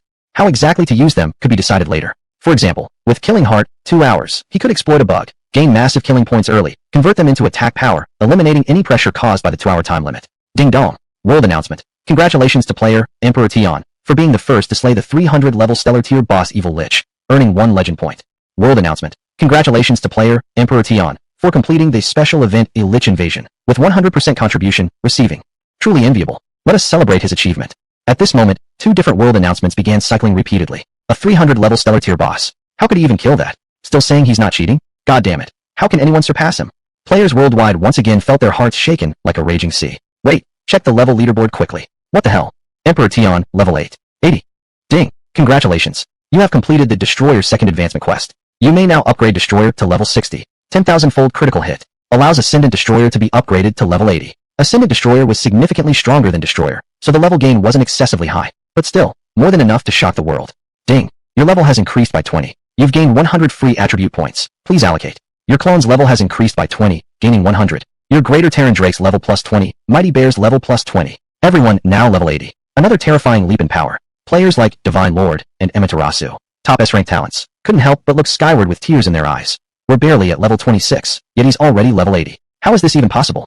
Level 26 is already impressive. How long had players even been in the game? The reason they leveled up so fast was because they received help from guild members. But before the overwhelming might of Emperor Tion, they were as insignificant as dust particles. Emperor Tion, are you alright? From behind you came an anxious shout. Hunter rushed over fiercely, his level display jumping from 60 all the way to 200. He sensed a powerful presence approaching, likely a 300-level foe. For a genius like Emperor Tion, he would risk his life without hesitation to protect him. Huh? Where's the enemy? But to his shock, he saw only Yi Yu standing there and a group of undead creatures. What the hell? How did you level up again? What confused him even more was that Emperor Tion had once again ascended. 20 beams of white light flashed consecutively. Just days ago, this man had been a complete newbie in the starting village, and now he was already level 80. Where did he get so much experience? What he didn't know was that Yi Yu still had plenty of experience points left. Ding. Level cap reached. Please complete your 3rd class advancement quest as soon as possible. If not for hitting the level cap, he could have kept leveling further. Enemy? Already dead. Yi Yu shook his head, then glanced at Hunter. Old guy, I knew you were hiding your strength. A 200-level stellar tier boss? Not bad at all. He was curious how Hunter managed to conceal his power so effectively that even detection skills failed to reveal it. If not for his own cleverness, he wouldn't have figured it out. DA dead? Hunter stared in utter disbelief. Instinctively, he thought Emperor Tion was exaggerating, but there truly was no other explanation, since the enemy was nowhere to be seen. Holy crap. Judging by the aura of the enemy earlier, even with his current stats, he wasn't sure he could win. Yet Emperor Tion, who back then was only level 60, had killed it instantly. His face flushed slightly red as he chuckled awkwardly. So you already knew everything. Everything's under your control. I was just worried you'd attract too strong a monster and ruin the plan. I underestimated you. I apologize. This is my apology gift. He handed over a skill book. Ding. You have obtained Orange Bluff Skill Book times 1. 10,000-fold critical hit. You may receive either Orange times 10,000 or Forbidden Curse Steal the Heavens Skill Book times 1. Oh come on. Are you a treasure-giving old prankster now? Way too considerate. Yu accepted it without hesitation. Chapter 75. Another Legend Dungeon Rumor. Orange Bluff. Effect. Allows you to adjust your stat panel freely, but does not grant actual possession of those stats. Description. A treasured skill book from the Knight's Hall. Not bad at all. Set a fake level 999 attribute. Pretty useful for intimidation. High-level players can't enter low-level main cities. That's how I managed to get into beginner villages in Tianqing City, the hunter said proudly. This was a treasured artifact of the Knight's Hall. Countless people desired it. He wouldn't have given it away if he didn't think Tiandi was incredibly strong. Before, he'd considered Tiandi a genius and wanted to nurture him slightly. Now, he felt that even with his own 200-level attributes, he couldn't defeat Tiandi anymore. This man had become someone truly worth cultivating a good relationship with. Indeed impressive. Yu nodded. Previously, when he slaughtered freely in the demon civilization, many high-level players couldn't reach advanced main cities. If they possessed this skill, everything would have been different. Such a skill would be sought after across countless civilizations. Looks like the Knight's Hall isn't simple after all, but he himself didn't like it. When had he ever needed to bluff? Ding. You have selected the skill book, Forbidden Art, Steal Heaven and Change Day. You and your clone have learned Forbidden Art, Steal Heaven and Change Day. Seeing the critical success effect, he immediately used a critical hit to instantly learn and then shredded the book before the hunter noticed. Steal Heaven and Change Day. Effect. Consumes 600 mana points. Changes your stat panel to match that of any character whose stats you've seen. Last 1 minute. Can revert back at any time. Cooldown, 12 hours. Note. As a warrior, if transformed into a magic-based class, magical attacks will convert into physical attacks of equal value. This wasn't bluffing anymore. This was real transformation. Mo-san, whom Yu had faced earlier, wasn't his attribute extremely high? Yu barely killed him using unceasing combat. In reality, none of Yu's stats surpassed Mo-san's, as there'd been too big a level gap. But now, he could transform into Mo-san's exact stats. My vision can detect units up to 500 levels higher than me. If later I encounter someone at level 580, I'll still be able to copy them. As my level increases, the upper limit for transformation will also rise. What if one day Yu encounters an enemy he can't beat? No problem. In an instant, transform into the same stats as the enemy. Comfortable. Yu nodded in satisfaction. Looking at the hunter's smug expression, showing off having given him such a great skill, Yu chose not to mention the improved version from the critical hit. No point crushing his spirit. Thank you. He sincerely expressed his gratitude. Uffed, no need to be so polite. Oh damn, Knight's Hall. The hunter suddenly cried out. Tiandi, I've got urgent business. Hope we meet again soon. His white horse neighed loudly, the ground around cracking open as he swiftly vanished into the distance. Yu shook his head. He dared go alone to blockade the undead passage. And that undead passage has existed for centuries beneath HEIRLOOM Imperial Capital. Centuries ago, powerful undead creatures must have been sealed there, but I saw nothing. That batch of undead must have already been wiped out by him, without even the undead civilization noticing. This sneaky old fox probably still hides his true strength. He displayed level 200, but who knew whether he'd weaken his panel using bluff? Looking forward to meeting again. After all, he's a treasure-bestowing, eccentric old man. As for liking to conceal strength, perhaps he has compelling reasons. Yu himself disliked hiding power, but he wouldn't interfere with others' choices. 0.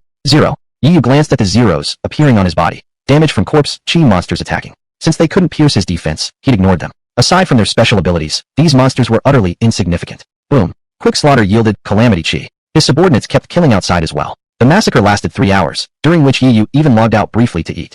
Finally, the corpse chi monsters were cleared. But what troubled him was 9,927,726 calamity chi collected, just short of unlocking the sacred skill. Damn it, stuck right here. Yu never gave up halfway. After thinking, his only option was to head to the undead civilization. But the undead passage only allowed undead entities to pass. He couldn't enter at all. Moreover, as the corpse chi monsters disappeared, the passage itself was rapidly shrinking. Purchase random entry to an advanced civilization once, then use it with advanced knowledge of current civilization to foresee the exact moment I can enter the undead civilization. That'll work.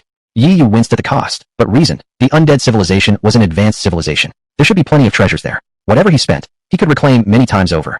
Before that, I'll first pick up my class promotion quest. His mind clear, he prepared to step out of the undead passage. Only then did he notice the undead passage was already gone. He had directly returned to HEIRLOOM Imperial Capital, which previously had been shrouded in a sinister black aura, as if caught in an eternal curse. But now, everything was clear and serene. Ding! Congratulations. Curse removal in progress. Facilities in HEIRLOOM Imperial Capital are returning to normal. Progress. 1%, 10%. He waited with anticipation. Ding! You have received a friend message. The sudden notification came just as Yu was idle, so he opened it casually. Long team Xingyang. Big bro Tiandi, are you busy right now? Could we ask for your help with a quest? Completing it will unlock a city construction edict drop quest. We can give you a legend dungeon rumor in return. Also, this quest itself has very good rewards. A legend dungeon? Yu's interest was piqued. Not busy. Send me the location. The class promotion quest could wait. His experience points were already maxed out. He could level up anytime he wanted. But a legend dungeon? That was something you couldn't plan for. It was pure serendipity. Unexpected surprises often rewrote plans. Soon, the location arrived. Great. Big Bro Tiandi is actually willing to help. Zhengyang closed the friend channel and excitedly turned to his teammates. With Tiandi coming, there's definitely no problem. Finally, we'll get to see the legendary player in action. Many members of the Long team were gathered inside a cave. Logically, such an important quest wouldn't be shared with others. But they had no choice. The quest's difficulty had far exceeded what a level 1 main city should require. They had 3 S-rank talent players, 2,000 A-rank talent players, countless B-rank and C-rank players, plus many top-tier players. Even so, they'd all been wiped out once by Tiandi. Now, they were among the strongest players worldwide. And still, they couldn't complete the quest. We can only rely on Tiandi, Long Xiao murmured. As an S-rank talent, having to depend on someone else stung his pride. Not out of ill will, just an innate sense of dignity. Besides, he also longed to witness firsthand Tiandi's strength in defeating a 300-level Starlight boss. The most important thing is, Tiandi already has a main city. He won't compete with us for this quest. We can give him all other rewards. Ding dong. World announcement. Congratulations to the Dragon Nation player, Tiandi, who has obtained a city unit. Huiwe Imperial Capital, becoming its lord. All players receive 10,000 reputation points as reward. Suddenly, an announcement thundered across the entire blue star. Huh, wasn't Tiandi supposed to be the lord of a level 1 main city? How did he end up with an Imperial Capital? Players had recently learned through NPCs that main cities were ranked from level 1 to 9, and above level 9 stood the Imperial Capitals, capitals of entire empires. Currently, other players hadn't even encountered level 2 main cities, and none possessed even a single level 1 main city. Yet Tiandi, he already had an Imperial Capital. Chapter 76, 3 players from the ranking list. Ding, 10,000-fold critical hit. Gained 100 million global reputation points. EU opened the global reputation shop. Level 60 Diamond Soldier, 100,000 global reputation points. Skill Effect Dispel Scroll, 1 million global reputation points. Skill Fusion Scroll, 10 million global reputation points. There were many great items. For example, this Skill Dispel Scroll could nullify any skill effect up to a Forbidden Curse level. In battle against enemies, dispelling their skills would definitely be interesting. The Skill Fusion Scroll could merge 2 skills, but since he already had Destroyer, he didn't need it. He didn't purchase anything for now. If I ever truly need them, I can buy them anytime. No rush. The main reason was that he had his eyes on one particular item. Bloodlock Buff, 1 hour, 1 billion global reputation points. This ability could lock health for 1 hour. No matter how much damage enemies dealt, Yiyu's health wouldn't drop even a single point. With a critical hit afterward, it would be even more powerful. He'd just save up a bit more in exchange for this. As for other things, Yiyu could obtain them by himself. There was no need to spend reputation points. For instance, high-level soldiers weren't worth buying. Whoosh. From within Moonlight Imperial City, a large seal flew out, inscribed with the characters Moonlight, the Moonlight Emperor's seal. Yiyu was its sole master, allowing him to command all forces within the Imperial City. He could also store soldiers inside the Emperor's seal and carry them anywhere for campaigns. However, at present, the Moonlight Imperial City had little combat power left. Only some facilities remained. Ding! You have activated the Bloodthirsty Array. Defense, 100 million. Requires absorption of 10,000 health to fully activate. Enemies entering the array will suffer 10,000 damage per second. Area, 100,000 square meters. The array requires energy to maintain. Current energy, 0. Currently without energy, it couldn't attack. But the 100 million defense was inherent and didn't require energy to sustain. Even if Yiyu encountered an enemy he couldn't beat, returning to the Moonlight Imperial City would still ensure his safety. There were also barracks, mage hall, assassin hall, priest guild, and archer towers, training and enhancement facilities. Soldiers entered corresponding facilities according to their class, gaining a 50% increase in all attributes during combat. These would prove extremely useful during city defense. And they weren't useless during peacetime either. System notice. Spend 1 gold coin to level up 1 warrior NPC by 1 level in the barracks, or 1 archer soldier by 1 level in the archer tower. Exact time required depends on soldier quality and original level. A soldier's level cannot exceed yours. This was a unique feature available only in the Imperial City. The cost wasn't high. Yiyu had plenty of gold coins. So many, in fact, that he couldn't possibly spend them all. Gold isn't doing me any good just sitting here. Whatever, I'll upgrade the soldiers instead. Yiyu waved his hand and declared, "Everyone, enter your respective training facilities." "Yes, your majesty." All soldiers entered training. When they emerged, they'd likely be in their 60s level-wise. By then, they'd finally be able to assist Yiyu properly. With so many civilizations across the universe, Yiyu couldn't personally conquer each one. Some places he'd already cleared held no interest anymore. He could send his soldiers there to acquire valuable loot for him. Moonlight Teleportation Array. Description: a supreme teleportation array of the Imperial City, capable of teleporting to any location recorded by Moonlight Imperial City. Remaining teleportations, 27,863. Note: supply energy to increase available uses. The Moonlight Empire had ultimately fallen, leaving behind no energy sources. Still, nearly 30,000 teleportations should suffice. And being an Imperial City grade system, it covered a vast number of destinations. Yiyu checked. The majority of cities within Dragon Nation could be reached directly. The teleportation array in Tianqing City didn't have such capability. Members of Dragon Guild were currently in Cloud Sea City. Ding! You are level 80, exceeding the level limit of a Tier 1 city. According to the Supreme God's War Pact, you may not teleport into Cloud Sea City. Activate Void Step. All arrays could be bypassed. After all, it was merely the Supreme God's Pact, not his actual divine power. Yi Yu ignored the restriction and stepped into Cloud CC. Buzz. The teleportation array in Cloud C City trembled violently. Nearby, players from Dragon Guild were already waiting. He's coming. He's really coming. The Heavenly Emperor is arriving. The top player in Dragon Nation. No, the top player on Blue Star. Excitement surged among the crowd. As that long-awaited figure stepped out of the teleportation array, emotions exploded. Players stared at the arrival of the Heavenly Emperor, as if meeting their idol. Heavenly Emperor boss, I finally get to see you in person. Seeing is better than hearing. Amidst the players' cheers, Yi glanced back at them. Dragon Guild Jinyang, Dragon Guild Hufeng, Dragon Guild Longshao, Tatu, etc. Level 26. His attention focused mainly on Longshao, who had already reached level 26. There were also Long Jun and Long Yen, both at level 25. No one at level 24, but the rest were still above level 20. Yi Yu opened the world level ranking. Number 1, Heavenly Emperor, level 80, Dragon Nation. Number 2, Triple X, level 26, XX. Number 3, Triple X, level 25, XX. He was far ahead. The second place player was only level 26, followed by 8 others at levels 25 and 24, such as Divine Lord, in 8th place, who was level 24. The Dragon Guild had 3 players on the list. In all of Dragon Nation, including Yi Yu himself, there were only 4. However, all members of the Dragon Guild had hidden their nicknames and nations. Good, Yi Yu nodded. He had already guessed that the Dragon Guild consisted of military personnel from Dragon Nation. They likely hid their identities to avoid drawing attention. After all, too many sensitive aspects were involved in Sanqiao. Having 3 military representatives from Dragon Nation appear on the ranking would easily draw hostility from players around the world. That didn't matter for Yi Yu. He wasn't afraid of being targeted. But for Dragon Nation, they had to consider everything carefully. Behind the military stood billions of civilians they were sworn to protect. We owe you thanks, said Long Xiao. If you hadn't eliminated so many top-tier players worldwide, we wouldn't have so many members on the list. Honestly, none of us are that strong. Long Xiao extended his hand solemnly. Gu Yun, Major General of the Northern Military Command of Dragon Nation. Lu Feng added, Long Jun, stepping forward. Senior Colonel of the Northern Military Command of Dragon Nation. Yang Yun, said Long Yan, scratching his head with a slightly awkward smile. I got promoted to Lieutenant Colonel because I obtained an S-rank talent. Northern Military Command of Dragon Nation. Others began introducing themselves one by one. Well now, turns out they were all real-world powerhouses. Yi Yu had known the Dragon Guild was strong, but never imagined they'd be this impressive. The Northern Military Command represented the imperial capital of Dragon Nation itself. Likely, these present members weren't even all from the Northern Command. There must also be players from the Southern, Eastern, and other regional commands within the guild. Those gathered here were merely a select few elite. So, the number of Dragon Nation players on the ranking should actually exceed 4. There were 5 more entries with hidden names on the leaderboard, probably also members of the Dragon Guild. After all, among the 10,000 ecological pods capable of granting S-rank talents, Dragon Nation, given its immense real-world strength, must have secured quite a few. Only Divine Lord was from Domerica. As for others like Amaterasu, they had been sabotaged by Yi Yu and subsequently dropped in level. They hadn't climbed back up yet.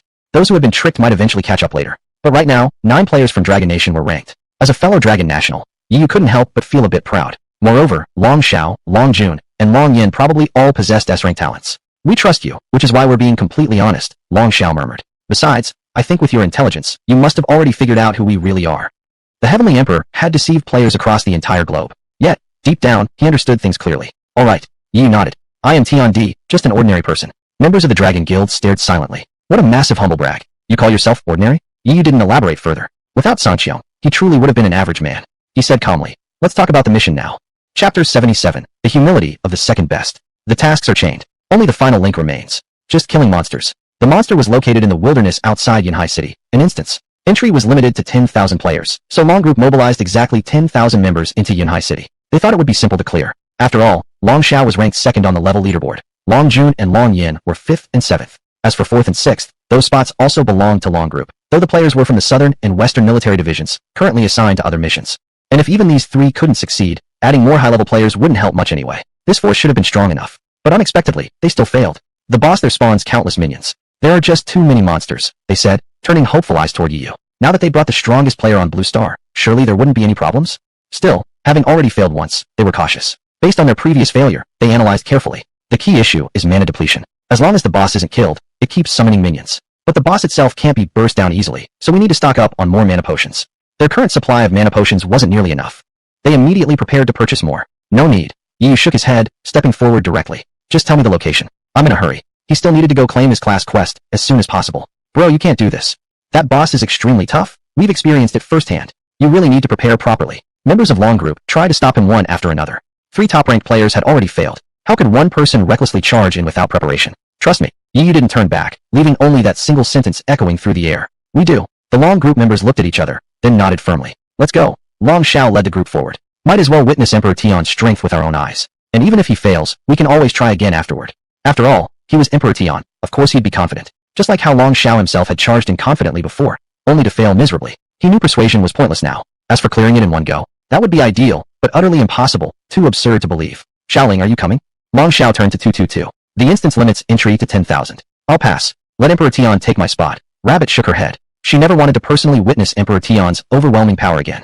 That kind of strength was breathtaking, mesmerizing, yet it stirred an involuntary sense of inferiority within her. She no longer wished to feel so humbled. Brother, once you see it, you'll understand. Emperor Tian will definitely clear it, and even you might end up feeling small. Long Xiao fell silent. Great. Now even his little sister openly acknowledged Emperor Tian's superiority, admitting she could never match him. But seriously, did she have to rub it in that hard? Can't you show some mercy to your big brother? Your big brother is still the second strongest in the world. He glanced at Zheng Yang and Harufu, others who had seen Emperor Tian fight before. They both wore odd, worshipful expressions. It was them who first spoke up, declaring full confidence in Emperor Tian's success.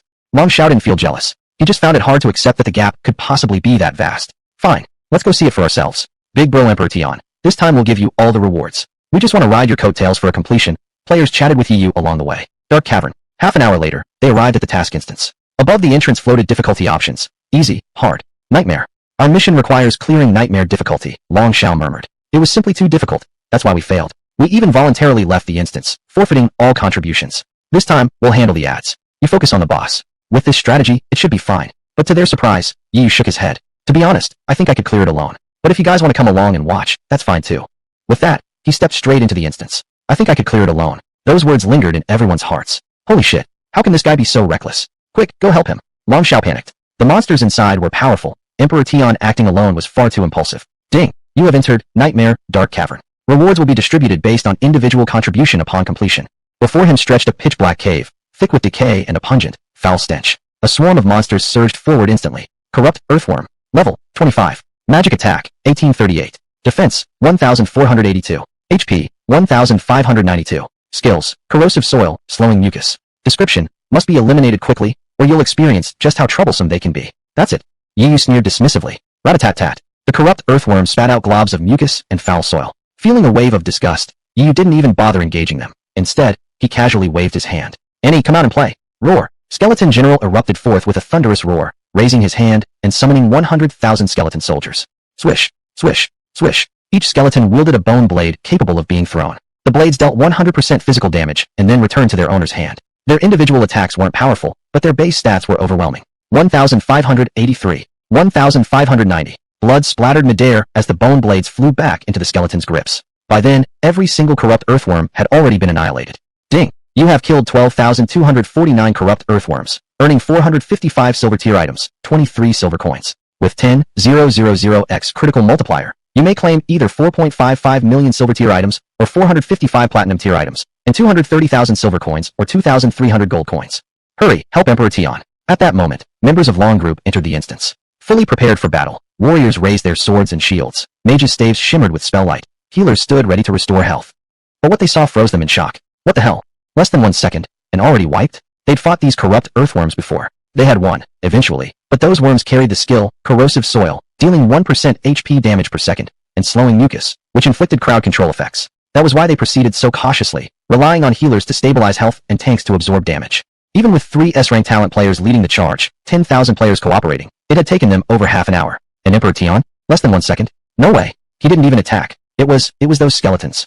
Holy shit. These skeletons, they couldn't even see their stats. Basic scan could only reveal units within 20 levels above themselves. I can't see through them either, Long Xiao whispered, hands trembling. That meant, at least level 46. 100,000 skeletons. All at this level. I actually can't even match one of Emperor Tian's foot soldiers. He was supposed to be the second strongest player in the world, and those were just the grunts. He could clearly see there was a commander among them, undoubtedly far stronger, who was still nothing more than Emperor Tian's subordinate. In that instant, he understood. He finally grasped what 222 meant when she said he'd feel humbled standing before Emperor Tian. But, that boss we're after, we couldn't see its level either, and it can summon countless minions too. Someone murmured softly. Yu picked up the dropped equipment and continued forward. What followed was a visual spectacle for everyone present. Level 30 golden monsters. Level 35 platinum monsters. All were instantly killed by the skeleton soldiers. None of them even got a chance to see Yu lift a finger. Yu had looted numerous pieces of equipment, but after glancing through them, he found nothing suitable. Earlier in the necromantic passage, he'd also obtained a large pile of gear, yet they were all mage or archer items. We originally came here to see the Emperor in action. Long Xiao and the others mentally sighed. Who could have expected this outcome? Every monster that once troubled them was now being instantly slaughtered by the Emperor's underlings. But still, The ones ahead will be different. They managed to clear the level 30 golden and level 35 platinum monsters thanks to the leadership of their 3 S-rank players. However, when they encountered the boss later on, they were all instantly wiped out. That boss still filled them with dread. Emperor, please be careful. As they warned, chaotic movement sounds echoed from around them. The dungeon cave was vast, covered in webs, as one spider after another crawled out, guarding a massive spider king at the center. Upon seeing Yiyu, they charged at him rapidly. Shadowy spider. Level, 90. Magic attack, 7387. Defense, 4826. HP, 5836. Skills, chain webs, swift movement. Description, likes to entangle enemies and slowly devour them. No wonder the players had been wiped out. These were all level 90 platinum monsters. A single basic attack was enough to one-shot any player. And there were so many. SSSSS. The spiders spat webs everywhere, creating an inescapable trap. Be careful. Long Xiao and the others were anxious. This was exactly how they'd been controlled before, trapped and devoured piece by piece. Yet Yiyu merely smiled faintly. Ding. In combat, enemy plus 18,736. Physical attack, plus 18,736%. There were indeed many enemies. Avoiding the webs was impossible, but his current attack power was enough to instantly kill any foe. Block the webs for Emperor. Members of Long's team rushed forward to intercept the skills. Even if it meant sacrificing their lives, they wouldn't hesitate. They believed in the Emperor's strength. But with so many control effects, could even the Emperor avoid them all alone? No need. Just watch. To their surprise, the Emperor's calm voice rang out, and his figure abruptly vanished. In a flash of lightning, when he reappeared, Yiyu had already bypassed countless minor monsters and stood directly before the boss. Was he really going to face the boss head-on like this? How confident could one person possibly be? If the minions were already this strong, wouldn't the boss be even stronger? Shadowy Spider King. Level, 90. Magic attack, 10836. Defense, 9276. HP, 9237. Skills, Shadow Pulse, Egg Laying, Sticky Web. Description, a monster capable of laying eggs. If you don't kill it first, young man, prepare for endless trouble. Their fears were confirmed. The boss was terrifying. A level 90 diamond boss, completely surpassing the limits of a tier 1 city. The quest they received was clearly beyond what ordinary players could accomplish. And this boss could lay eggs. Earlier minions were born from it, and it was still producing more. Attempting to overwhelm it through sheer numbers was impossible. This dungeon capped entry at 10,000 people, yet the number of monsters exceeded 10,000. The only solution was someone powerful enough to crush through solo. Finally, we'll get to see him act. Everyone was excited. They had sought the Emperor's help because if anyone possessed such strength, it could only be him. To witness the Emperor fight firsthand, even dying would be worth it. Scree. Suddenly, a foul wind raged as the Spider King unleashed a blast from its mouth. Shadow Pulse. Dealt damage immediately, then inflicted 10% damage per second for 20 seconds. This attack alone would have instantly killed every member of Long's team. They turned deathly pale. But to their astonishment, the dark wave struck the Emperor, and only a string of 0 damage appeared. Screech. It didn't penetrate. Just how high was the Emperor's defense? They were stunned. It felt like the Emperor was rewriting their understanding of reality over and over again. Convinced of victory, their hearts raced as they stared intently at the Emperor's back. Now, the only mystery left was, how would the Emperor strike? What magnificent skill would he unleash? That's it. They watched as the Emperor shook his head slightly, then suddenly swung his right hand. Slap. With a single slap, he sent the shadowy Spider King flying. 9,237. A terrifying red damage number appeared. The Spider King's body shattered, and along with it, the worldview of every player from Long's team. One slap. We can't see the boss's stats, but with its defense and HP, it should be at least around 20,000. He one-shot it with a slap? No flashy skills, no grand display, just sheer, brutal domination. But this was the most violent form of combat art, representing absolute, overwhelming power. A slap. That's just a basic attack, right? Aye.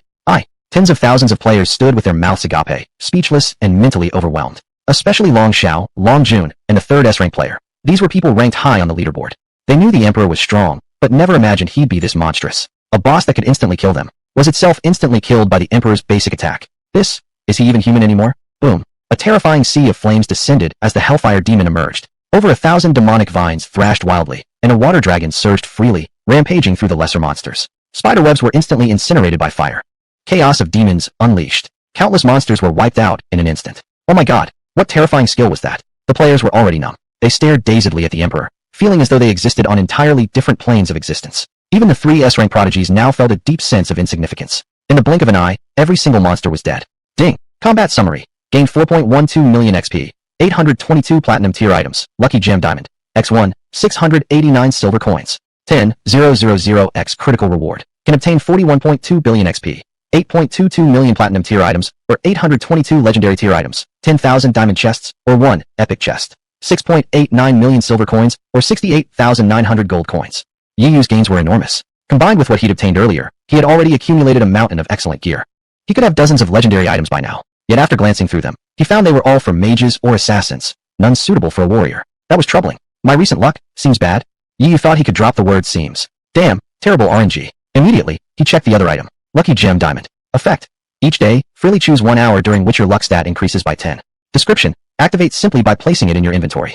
Chapter 79, Legendary Dungeon Forging. Huh. Yi was first startled, then delighted. Just as he had said his luck was bad, fortune suddenly turned in his favor? Luck value affected drop rates and the likelihood of obtaining rare items. For example, since Yi was a warrior, higher luck would increase both the chance and quantity of warrior-related items dropping. In Azure Heavens, all players started with 0 luck. That was also why drop rates in Azure Heavens were so low. Gaining 10 points meant a 10% increase in drop rate. Don't underestimate 10%. An extra 10% each time, accumulating over and over. How many more items would that yield? Too bad it can only be used for 1 hour per day. Yi frowned, looking at the effect after critical activation. Lucky Gem Shepic. Effect. Your luck value permanently increases by 30. Description. Place in inventory to activate. Damn, this is amazing. Good luck for a moment feels great. Good luck forever feels even better. Without hesitation, and with his back to the Dragon Raid group, Yi wasn't worried about other players seeing his critical strike secret. He immediately activated Quality Crit, then placed the gem into his inventory. Ding. Your luck value has increased by 30. Excellent. You already felt this journey had been worthwhile. Ding. Congratulations. You have achieved the first kill on level 90 Diamond Boss Shadow Spider King, earning 1 legend point, 1.5 million server-wide reputation points. A world announcement will be made. Hide your nickname. Standard procedure. Ding dong. World announcement. Congratulations to player Tion D for achieving the first kill on level 90 Diamond Boss.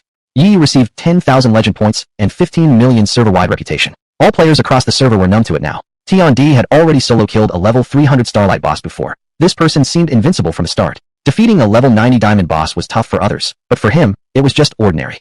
Still, curiosity remained. How exactly did he do it? How could someone be so powerful? Only the Dragon Raid members knew. He killed it with a single slap. I once wondered how powerful Tion D could be, Long Xiao said, stepping out of his shock. But I never imagined a basic auto attack could instantly kill a boss. I am completely convinced. He had previously wanted to fight Tion D. But now, what chance did he stand? Other players shared the same thought. Tion D had reached a level where no one dared challenge him anymore. Asking him for help was absolutely the right decision. They now looked forward to completing their quest, now that the dungeon was finally cleared. Everyone exited the dungeon. Instantly, a notification sounded. Ding. Congratulations. You have completed Nightmare Shadow Cave Dungeon. Reward calculation based on participation rate. Your participation rate, 0%. No surprise there. Everyone's was 0%. Some had hoped to contribute, but sadly hadn't had any opportunity to act. No chance to even attack. Ding. Your participation rate, 100%. You've received the highest reward. Last bullet buff, ×1. With 10,000x multiplier, you may receive either 10,000 gold or point of no return buff, ×1. This was Yu's first time receiving a buff, so he curiously checked its details. Last bullet buff. Effect. Converts all your experience points into attack power. 100 million XP generates 100 attack points. No cooldown. Description. Usable anytime after acquisition. Huh. An absurd effect, and incredibly inefficient too. Point of no return buff. Effect. Converts any amount of experience points into attack power. 100 million XP generates 10,000 attack points. No cooldown. Description. Usable anytime after acquisition. Now this was different. It wasn't forcing him to use all XP, just allowed him to choose how much to convert. Yu had immense amounts of XP, so much he couldn't spend it all. 100 million gives 10,000 attack. I currently have 102.3 billion, meaning 10.23 million attack. Yu's eyes gleamed. That was terrifyingly powerful. And the buff stayed active. He could choose when and how much XP to expend. At the very least, he now had another strong ace up his sleeve. The endless battle skill wasn't always effective against numerous enemies, limiting its damage potential. But now he had a second layer of assurance. Ding. You have selected point of no return buff. It can be used at any time. Big brother Tion D, we're going to turn in our quest now. We previously met an NPC heading to a Tier 2 main city, who told us about a legendary dungeon. In Tier 2 city, Phaetian City, a legendary dungeon has opened. It's said to be related to equipment, possibly very useful. So this time, we won't be buying gear from you. Another good piece of news. Phaetian City was exactly where Yu intended to go. Thanks. After thanking them, Yu left directly. Back in Moonlight Imperial Capital, he retrieved all the equipment stored in his warehouse, none of which he could use himself. Since this dungeon was related to equipment, he wanted to be fully prepared. From past experience, he knew that whatever the dungeon's theme was, the power obtained from it would likely be connected. This time, it might be something related to gear. Activating the teleportation array. Ding. You have arrived at Phaetian City. Yu stepped into an unfamiliar city, much larger than Tianqing City, though still far smaller than Moonlight Imperial Capital. There were no players here yet. Only he had the qualification to enter. An Emperor Lord. The NPCs, most of them above level 50, were stunned upon seeing the prefix Moonlight Emperor Lord in his nickname. One of them immediately went to notify the city lord of Phaetian City. Soon, the city lord arrived. Your Majesty, what brings you here? He spoke with great respect. The city lord was level 90, even higher than Yu, but he was merely a city ruler, while Yu was an emperor lord. Emperor lords were immensely prestigious. Even if Yu was only an emperor lord in title, with no powerful cities under his rule yet, ordinary NPCs wouldn't dare provoke him easily. There was no denying it. An elevated status brought convenience. Hello, I'm looking for someone named Bai Ming, said Yu. Soon, Bai Ming arrived. Previously level 50, he had now reached level 60. No surprise there, destroyers leveled quickly. But standing before Yu, he felt no pride at all. You're level 80 already? That's strange. Bai Ming couldn't figure it out. Seriously, how could he have advanced so fast? And why did each of his class quests raise his level cap differently from ordinary destroyers? You're probably here to receive your third class quest, right? Unfortunately, the NPC who gives it is currently inside the legendary dungeon, Forging. Upon hearing this, Yu's eyes lit up. Wasn't that exactly where he wanted to go? After getting the location from Bai Ming, he set off immediately. He's heading for the legendary dungeon too, murmured the city lord and Bai Ming as they watched his back. So many people were coming for this dungeon. Even groups from high-tier main cities had come at great cost. People Fatian City couldn't possibly afford to offend. They wondered whether Tian would fare well there. Chapter 80, Equipment Stones. Yu arrived at the Fubing entrance, where a grand palace stood before him. Above the palace gate were difficulty options. Legendary Dungeon, Forging. Description 1. Consume legend points to enter. Description 2. Within the Forging Dungeon, monsters can devour equipment to gain stat boosts. Devour gear to grow stronger? Yu's eyes lit up. Both the completion reward and monster abilities were connected. He was excited. There will probably be others here. He selected Nightmare difficulty. Players couldn't appear in this mode, but NPCs could also earn legend points. Anyone who had accumulated 500 legend points was certainly no ordinary character. Ding! You have entered level 1. In the Forging Dungeon, each challenger faces an equal number of monsters. Any power-up gained by previous monsters through equipment consumption is retained upon respawn. That meant if someone else had passed through earlier, feeding equipment to monsters for upgrades, Yu would now face even stronger foes. But he didn't care at all. Bring it on. Roar. Monsters charged forward. Stone Giant. Level, 60. Attack, 5,387. Defense, 4,826. HP, 6,836. Skills, Summon Boulder, Stone Toss, Stone Armor. Description, gain strength after devouring some equipment. A level 60 monster, common grade, true, but with decent stats, thanks to having consumed equipment. And this was only the first floor. Rumble, rumble. The stone giants summoned massive boulders and hurled them toward Yu. Ding. Enemy plus 2,753. Physical attack plus 2,753%. 27 times attack power boost. Yu saw these enemies as mere lambs before a tiger. Lightning flashed. He teleported to evade the assault. The stone giants weren't agile, and before they could organize another wave, thousands of demonic vines and the infernal demon emerged behind Yu, along with a surging water dragon. Dance of demons. Flames rained down, vines entangled, all was obliterated. Ding. Congratulations. You have slain 2,753 level 60 common stone giants. You received equipment stone, common LV 60, times 173, silver coins times 23. 10,000x critical hit. You may instead receive equipment stone, common LV 60, times 173, 000, or equipment stone rare LV 60, times 519. Good drop rate. His lucky gem was working. And Yu realized something. One common grade stone triggered a 10,000x crit, yielding 3 rare grade stones. He had expected only 2. It surpassed his prediction. Equipment stone, common LV 60. Description, holds value equivalent to a black iron level 60 piece of equipment, but lacks equipment abilities. What did that mean? Yi was momentarily confused. Wait, the monsters here devour equipment to grow stronger.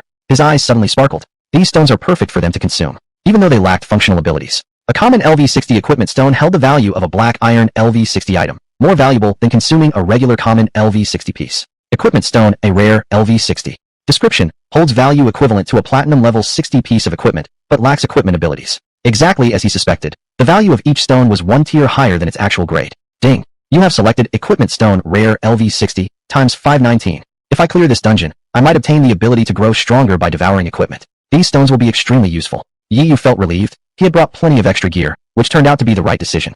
He had far too much equipment. He couldn't use it all himself, especially pieces that didn't meet his class requirements. Selling them? He wasn't short on money anymore, but using them to boost strength. This was the perfect fate for useless gear. Proceed. He advanced to the 2nd floor. Meanwhile, within the 6th floor, a group of powerful cultivators frowned. They were challengers who had entered long before.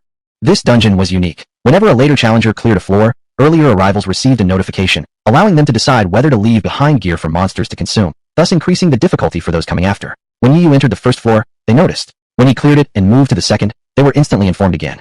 No big deal, just 2 floors passed. But, instant clear. He's no weakling. Every challenger faced the same number of monsters. On the 1st floor, exactly 2,753 level 60 common stone giants. Mob tactics were useless. Adding one more person just added another 2,753 monsters. This man had wiped them out instantly, and they were already upgraded monsters. But still, they're only level 60 commons.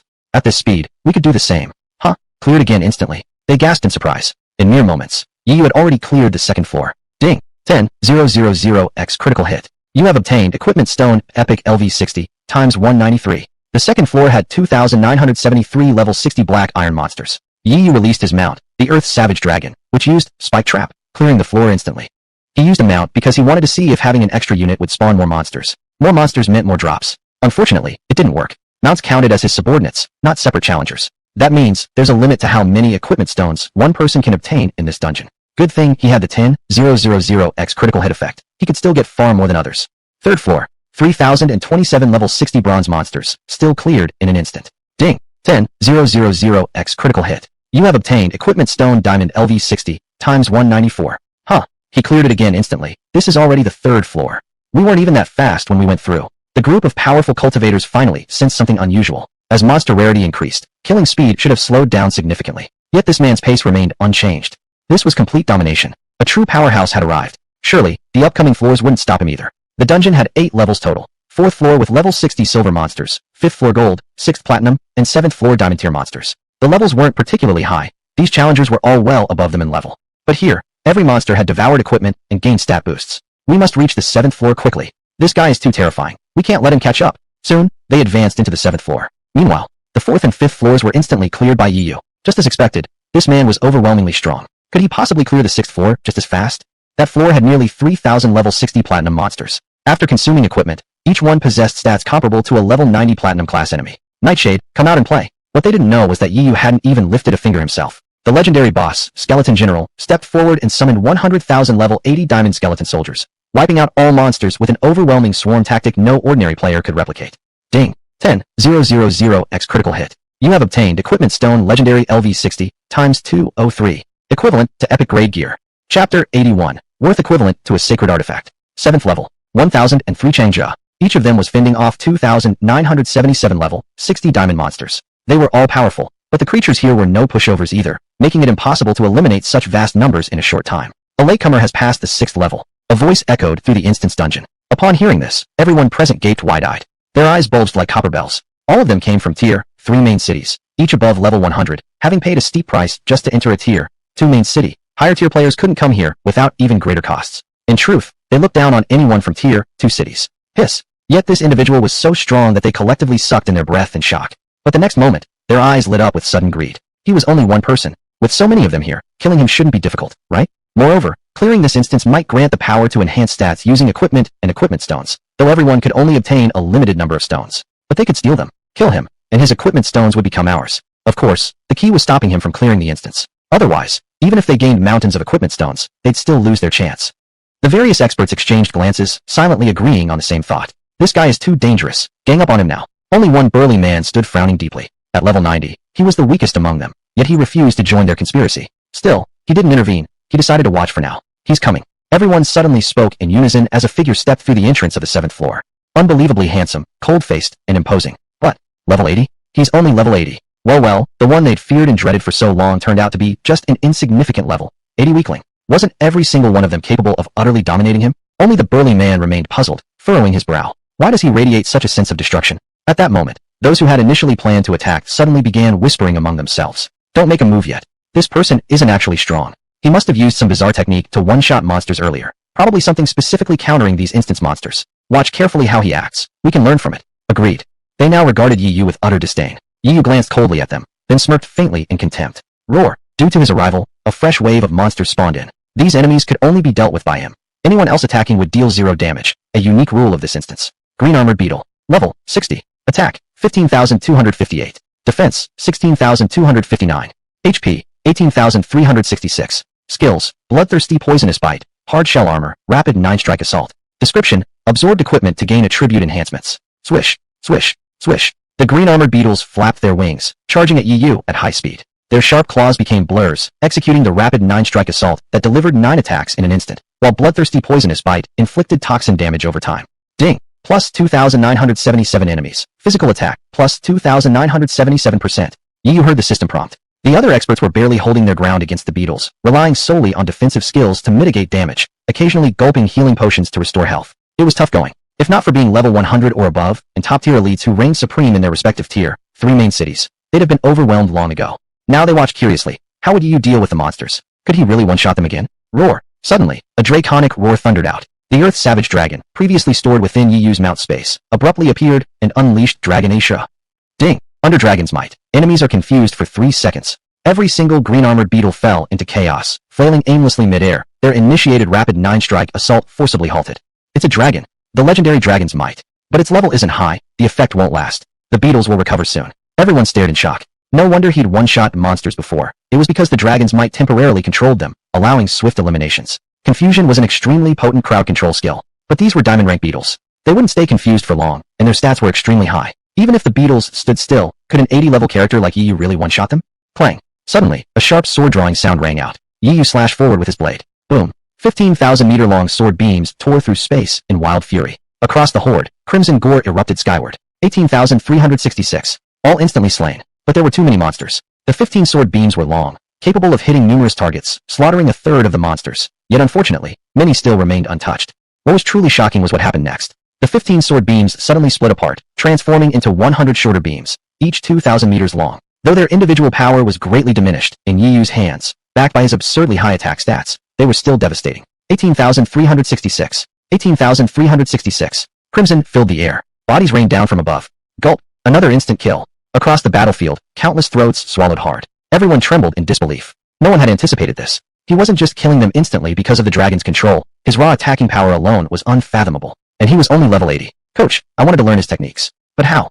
Could one even begin? Even the coach would have to admit, he had no idea either. Rustle, rustle, rustle. Numerous equipment stones fell from the sky, glowing with brilliant diamond hues. Onlookers gazed enviously. Diamond-grade equipment stones were worth as much as Starborn artifacts. Even in Tier 3 main cities, Starborn tier items were exceedingly rare. Yiyu collected his loot and stashed it into his inventory.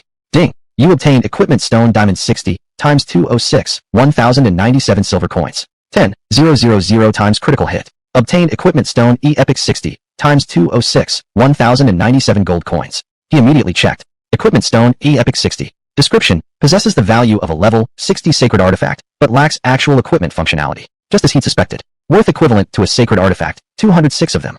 So that means, Yiyu smiled contentedly. Anything I obtain here in the form of diamond-grade equipment stones will be equal in value to sacred artifacts. But then, nothing more came. Ding! You have cleared level 7, automatically advancing to level 8 in 5 seconds.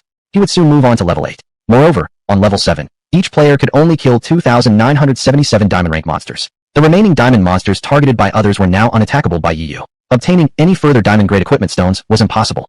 However, these people would still kill monsters and receive equipment stones, and he could simply take theirs. Yet Yiyu didn't strike immediately. They hadn't finished clearing yet. He'd wait until they dropped all their stones before making his move. Chapter 82. The absurd clear condition. As for whether this was right or wrong, Yiyu would never forget the greedy, scheming looks on their faces when he first arrived. Let them work for me a while longer. In the end, they'll offer up their lives and equipment stones. Ding! You have entered level 8. Yiyu's figure vanished. The powerful warriors finally breathed a sigh of relief. Yiyu had exerted terrifying pressure upon them. If he had attacked while they were busy killing monsters, they wouldn't have been able to defend themselves easily. That would have been a real problem. But, he actually left? He's just an inexperienced young brat. Back then, we wanted to screw him over, yet he let us off. Once we're free, we'll team up and take him down. Level 8 won't be easy to clear. They unanimously believed that Yiyu absolutely couldn't clear level 8 instantly, because someone had already gone to level 8. Yet no one had cleared it so far. It must be incredibly difficult. They swiftly used every method at their disposal, rushing to clear level 7 and enter level 8 to challenge Tian D once more. After all, as strong as Tian D was, he remained their greatest threat. Only that burly, level 90 man had blazing eyes, silently musing. How come I feel like Tian D spared them because he wants to fatten them up before slaughtering? And besides, I'm certain now, he carries the aura of destruction. He must be from that bloodline. Many had come from those tier 3 cities. When Tian D fights them later, even he might not have the upper hand alone. I must help him. But am I, only level 90, really capable of fighting them? I'm a destroyer, inheritor of the war god's legacy. Fighting above my level is like child's play. Aya! At that moment, a roar echoed through level 8. Dwarf Tulu level 200 stood before a forge, constantly feeding ores into it and hammering away. Inside the furnace lay a cracked equipment stone Starlight 60. This stage required no combat. Simply restore the broken equipment stone Starlight 60 to perfect condition, and the level could be cleared.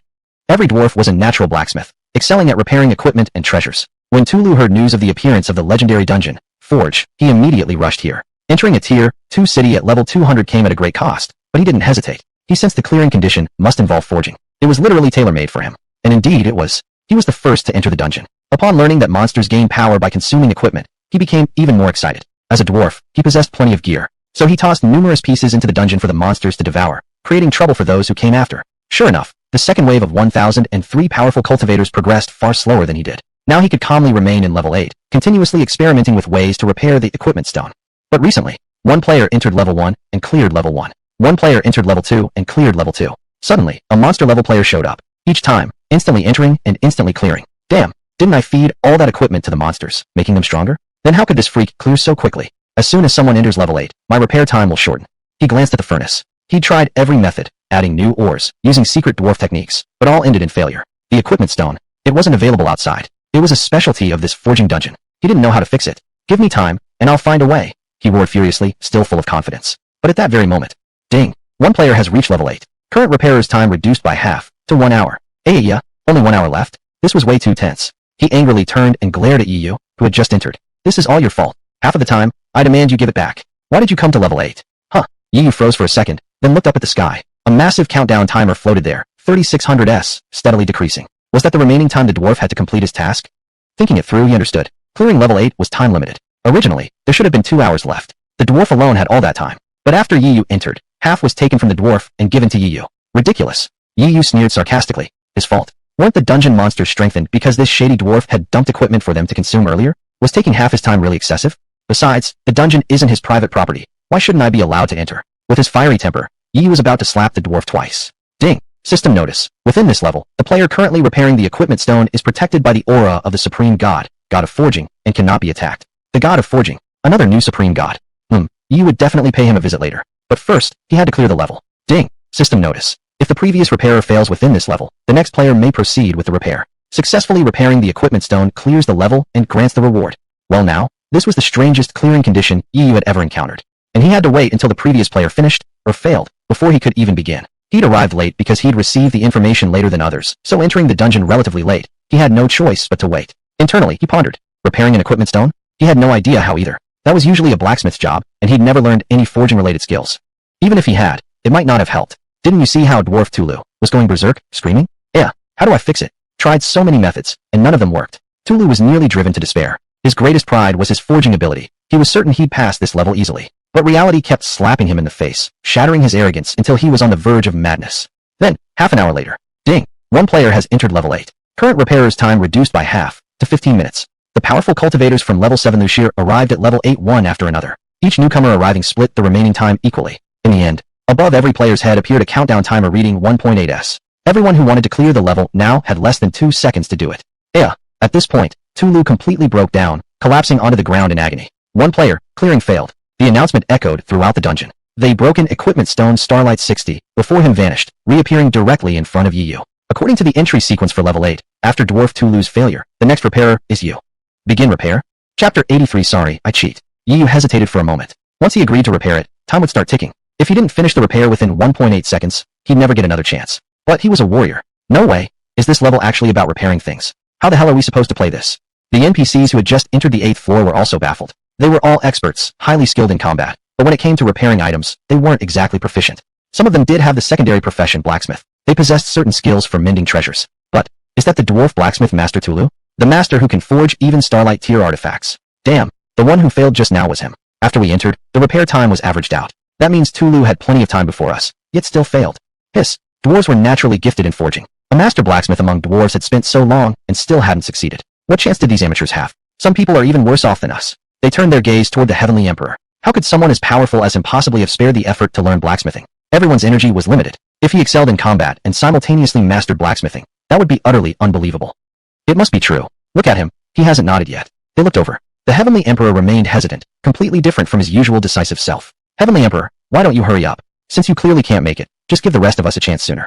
Yeah, admitting you're incapable isn't shameful. They started speaking sarcastically, urging him on. Inside, they were laughing uncontrollably. So what if you're strong? What good does entering the 8th floor early do? You're not a blacksmith. You don't even qualify for a repair attempt. Damn little thief. Dwarf Tulu was furious that Yu had stolen its time first, but it believed the Heavenly Emperor definitely couldn't succeed either. It had taken Tulu so long and still failed. How could an 80-level warrior fix it in 1.8 seconds? It turned its gaze to the others. It wondered whether any of these people had prepared some strange methods specifically for this dungeon. If someone managed to repair it and claim the Supreme God's reward, it would steal it right back. In its hand, it held a power seizure scroll. Its effect allowed it to seize one ability from a unit upon killing it. It could snatch the reward directly. It scanned the NPCs present, speculating who might stand the best chance of passing. As for the Heavenly Emperor, absolutely impossible. He wasn't even a blacksmith. No way he could clear this stage. All the NPCs shared this thought, eyeing each other warily, trying to guess who their biggest competitor was. The Heavenly Emperor was no longer their focus. One person begins repair, time limit, 1.8 seconds. But at that moment, an announcement suddenly echoed through the dungeon. What? The Heavenly Emperor started repairing? Well, he's definitely going to fail. Convinced of the outcome, They didn't even bother looking, but perhaps because they'd all been provoked by the Heavenly Emperor earlier, they glanced over anyway. Ha ha ha, he doesn't even have a forge. Obviously not a blacksmith. No forge. How's he gonna repair anything? This was entertainment now. The Heavenly Emperor wasn't just an amateur, he knew nothing at all. They watched as the Heavenly Emperor stretched out his hand and gently tapped the broken equipment stone. Huh, with just one finger, he thought he could fix it? Do you think you've got the divine touch? Mending treasures with a mere tap. That kind of power belongs only to the supreme god of blacksmithing. TCH, obviously failed, sneered Dwarf Tulu. Boom. But suddenly, a brilliant light surged upward. The broken equipment stone Starlight LV.60 began glowing intensely. The shattered crystal visibly restored itself, piece by piece, right before their eyes. Whoa, this. Everyone froze, mouths agape, wide enough to swallow an egg. Could it be he actually succeeded? That makes no sense. He didn't do anything, just poked it once. Some slapped themselves hard across the face, doubting they were hallucinating. But the pain confirmed reality. The equipment stone steadily reassembling before them was undeniable. The Heavenly Emperor actually repaired a treasure that even the Dwarf Master couldn't fix, with just a single fingertip. Hiss. And no, something's wrong. Quick, look, the light from the equipment stone is changing. Boom. The stone had originally emitted dazzling starlight, indicating its starlight grade status. But now, an intense crimson radiance shot skyward. This blood-red glow resembled a bloody chapter, narrating tales of blood and poetry throughout history, the very hallmark of a legendary great artifact. Hiss. One finger not only repaired the Starlight tier treasure, but also transformed it into a legendary tier artifact. What kind of monstrous ability is this? Dwarf Tanu shouted. Even the supreme god of blacksmithing couldn't possess such overwhelming power. The god of blacksmithing could surely enhance treasures, but with just a single fingertip tap? At the very least, one would need to infuse energy, guide evolution, or trigger an upgrade. How could anyone achieve such a feat so casually, as if merely poking it for fun? Who exactly is this guy? Others felt their scalps tingling. Such a mysterious technique was terrifyingly powerful. Then, greed flashed in their eyes. If that ability could be seized. Dwarf Tulu already clutched a scroll tightly in his hand. Ding! When repairing the equipment stone, the stone temporarily belongs to you. Once repaired, it truly becomes yours. Not long ago, Yu had heard this notification sound. Instant joy surged through him. Temporarily his, still counted as a reward. Ding! 10,000-fold critical hit. Broken equipment stone Starlight LV.60, *1 may critically hit into broken equipment stone Starlight LV.60, *10,000, or equipment stone Legendary LV.60, *1. He hadn't expected it either. Could his critical hit privilege even apply to repairs? He didn't know forging at all, but he could cheat. Normally, a diamond tier item could crit into legendary. But here, even a broken Starlight tier item had crit into legendary. What he did was incredibly simple. Just a thought, then a light tap with his finger. He deliberately made it look effortless, pretending he hadn't done anything special. But still, it was far too shocking. Didn't he see how stunned these people were? All staring with naked greed in their eyes. After all, 10,000-fold critical hits were absurdly powerful. An ability to effortlessly obtain supreme treasures, something that could change the world. Especially, one person passes floor 8. No one else may pass this floor. Everyone's countdown timers instantly reset to 0. No more chances. The sole reward had already been claimed by Yu. Damn it. Their expressions twisted with fury. The Heavenly Emperor possessed such an insane ability and snatched away the legendary dungeon's prize. Then there was only one option left. Kill and take it by force. TCH. Yu gave a faint smile. The moment he revealed the power of his critical hit privilege to everyone, he never intended to let any of them walk away alive. Chapter 84. Ability Absorption Scroll. Over 1,000 Changer viewed Yu as nothing more than a fish in their palm, completely at their mercy. Though the Heavenly Emperor was strong, he was still just one man. Kill him. I can absorb his abilities and share them with all of you, roared the Dwarf Tulu. He was lying, of course. If he absorbed the Heavenly Emperor's power, there was no way he'd share it with anyone else. Yet everyone's eyes gleamed with excitement. The Heavenly Emperor's ability was too terrifying, capable of enhancing artifacts out of thin air. Who wouldn't want that? Phantom Chain Strike, Devil Moon Slash, Wrath of Thunder, all of them attacked at once, unleashing a barrage of devastating skills toward Yu. The weakest among them was level 100, most averaging around level 150, all elite masters within their respective tiers. Ordinary players would likely lack even the courage to fight such an overwhelming force. But Yu merely sneered. Ding! Enemy count plus 1003, physical attack plus 1003%, a 10-fold attack boost, making it 11 times his base damage. However, aside from Yu, there were exactly 1,004 people on the battlefield, which meant one person hadn't attacked him. Kid, run now. A frantic shout rang out as a burly man leapt forward. Boom. With a raised hand, he released a blue shield, enclosing both himself and Yu within its protective dome. Oof. A level 90 daring to step up? We noticed you earlier. It's impressive you sneaked in at level 90, but your skills are nothing special. And now you dare block us?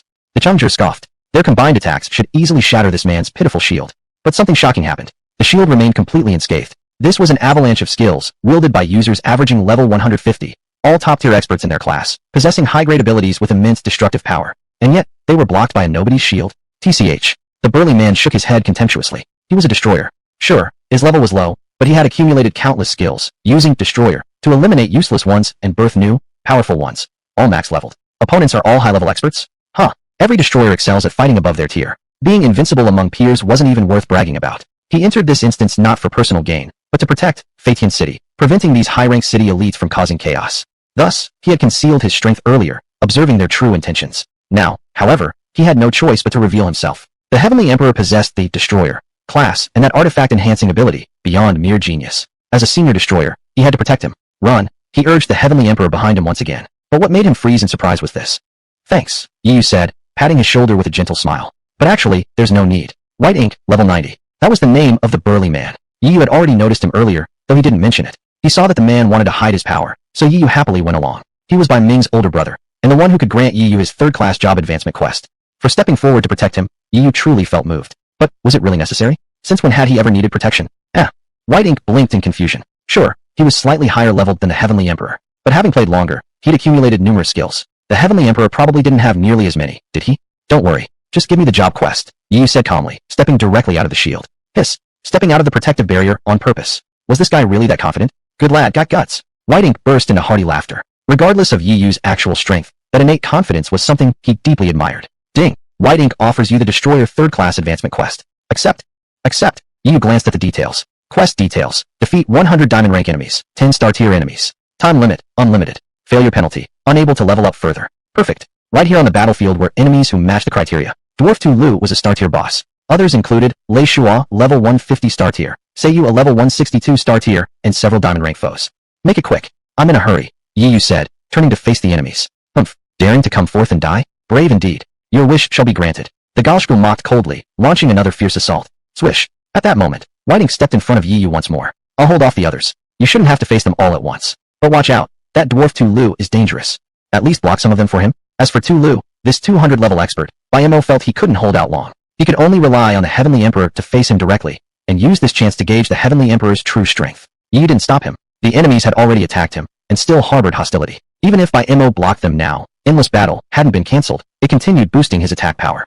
Boom. Tu Lu struck first. To ensure the Heavenly Emperor's death, he had even swallowed a sacred treasure of the dwarves, temporarily increasing all attributes by 3x. He raised his massive iron hammer and brought it crashing down on Yu. The attack dealt 102,655 damage. An overwhelming aura surged forth, shaking the very hearts of the onlookers. Surely, under such a blow, even the Heavenly Emperor wouldn't be able to withstand it easily. But what left them utterly stunned was clang. The mountain-shattering hammer crashed onto the Heavenly Emperor's body, producing a sharp clang of metal on metal. 0. No penetration. The reason? Yu had equipped the King of Zombies set. Ding. Set effect activated. Absorbs a fatal strike. Hiss. His defense wasn't even broken? This was simply too bizarre. While everyone was still in shock, they saw the Heavenly Emperor calmly slash his blade. Despair slash. Charge for 3 seconds. Attack. Over 690,000 damage. Why hadn't Yu struck first earlier? Precisely because he'd spent 3 seconds charging this one slash. That brat. Too bizarre. Tu Lu panicked upon realizing this, treating the Heavenly Emperor with utmost seriousness, no longer daring to underestimate him. Dwarf Secret Art, Lava Guard. A thick layer of molten lava formed over his body. Defense skyrocketed to 150,000, HP to 300,000. This technique consumed his own life force. It was an incredibly powerful skill. The Heavenly Emperor's attack might be strong, but surely he couldn't break through now? Boom. The blade came down. 302,766. Tu Lu spat blood, and died instantly. Your attack. How could it be so powerful? Until his last breath, he couldn't comprehend what had happened. Ding. Congratulations. You have slain level 200 star tier boss dwarf, Tu Nu. Gained 890,000 EXP, 1,283 silver coins. Ability absorption scroll, ×1. Equipment stone star tier 60 level, ×201. Critical hit ×10, 000. Received 8.9 billion EXP, 1,283 gold coins. Ability absorption scroll, ×10, 000. Or ability ascension scroll, ×1. Since Yu was also level 80, the level gap wasn't excessively large, so base EXP wasn't astronomical. But even so, after the 10,000-fold critical hit, it was terrifyingly huge. Ding! Congratulations! You've achieved the first kill of level 200. Gained 1 legendary reputation point, 2,000 server-wide fame points. Critical hit ×10, 000. Received 10,000 legendary reputation points, 20 million server-wide fame points. Chapter 85, Aptitude Enhancement. A pleasant notification chimed, making Yu feel incredibly satisfied as he placed his spoils into his backpack. He turned to face the remaining enemies. Gudong. At this moment, everyone gulped nervously, their bodies trembling uncontrollably. One slash had instantly killed Tu Lu. Bai Mo's eyes widened in shock. He had assumed that Emperor Tian's skill set must be limited, but never imagined that a single ability from Emperor Tian could instantly obliterate Tu Lu. Boom. Behind Yu, the Hellfire Demon, Demon Vines, and Water Tornado emerged one after another, swiftly charging toward the enemies. Chaos of Demons. Damn, such a wide area. There are so many summoned creatures. Isn't he supposed to be a warrior? The enemies were stunned once again. Warriors normally couldn't acquire skills involving summons. How could they know this was a technique Yi Yu had fused and evolved using Annihilator? But what they did understand was that Yi Yu's attacks were terrifying. One slash, Tu Lu was dead. And now, with such a massive AoE skill, wouldn't it wipe out every last one of them? Run! They fled in panic. As they ran, their hostility toward Yi Yu dissipated entirely. They no longer dared to stand against him. The bonus from Endless Battle began to fade. Yi Yu's attack power returned to normal, just over 20,000. 10,275. 9,265. Now, when his attacks landed on the enemies, they no longer achieved instant kills. The fleeing enemies regained their senses. The damage wasn't that high this time. Still, their HP pools weren't large, and the Hellfire Demon kept chasing them relentlessly, dragging its sea of flames along and continuously damaging them. They didn't dare stop.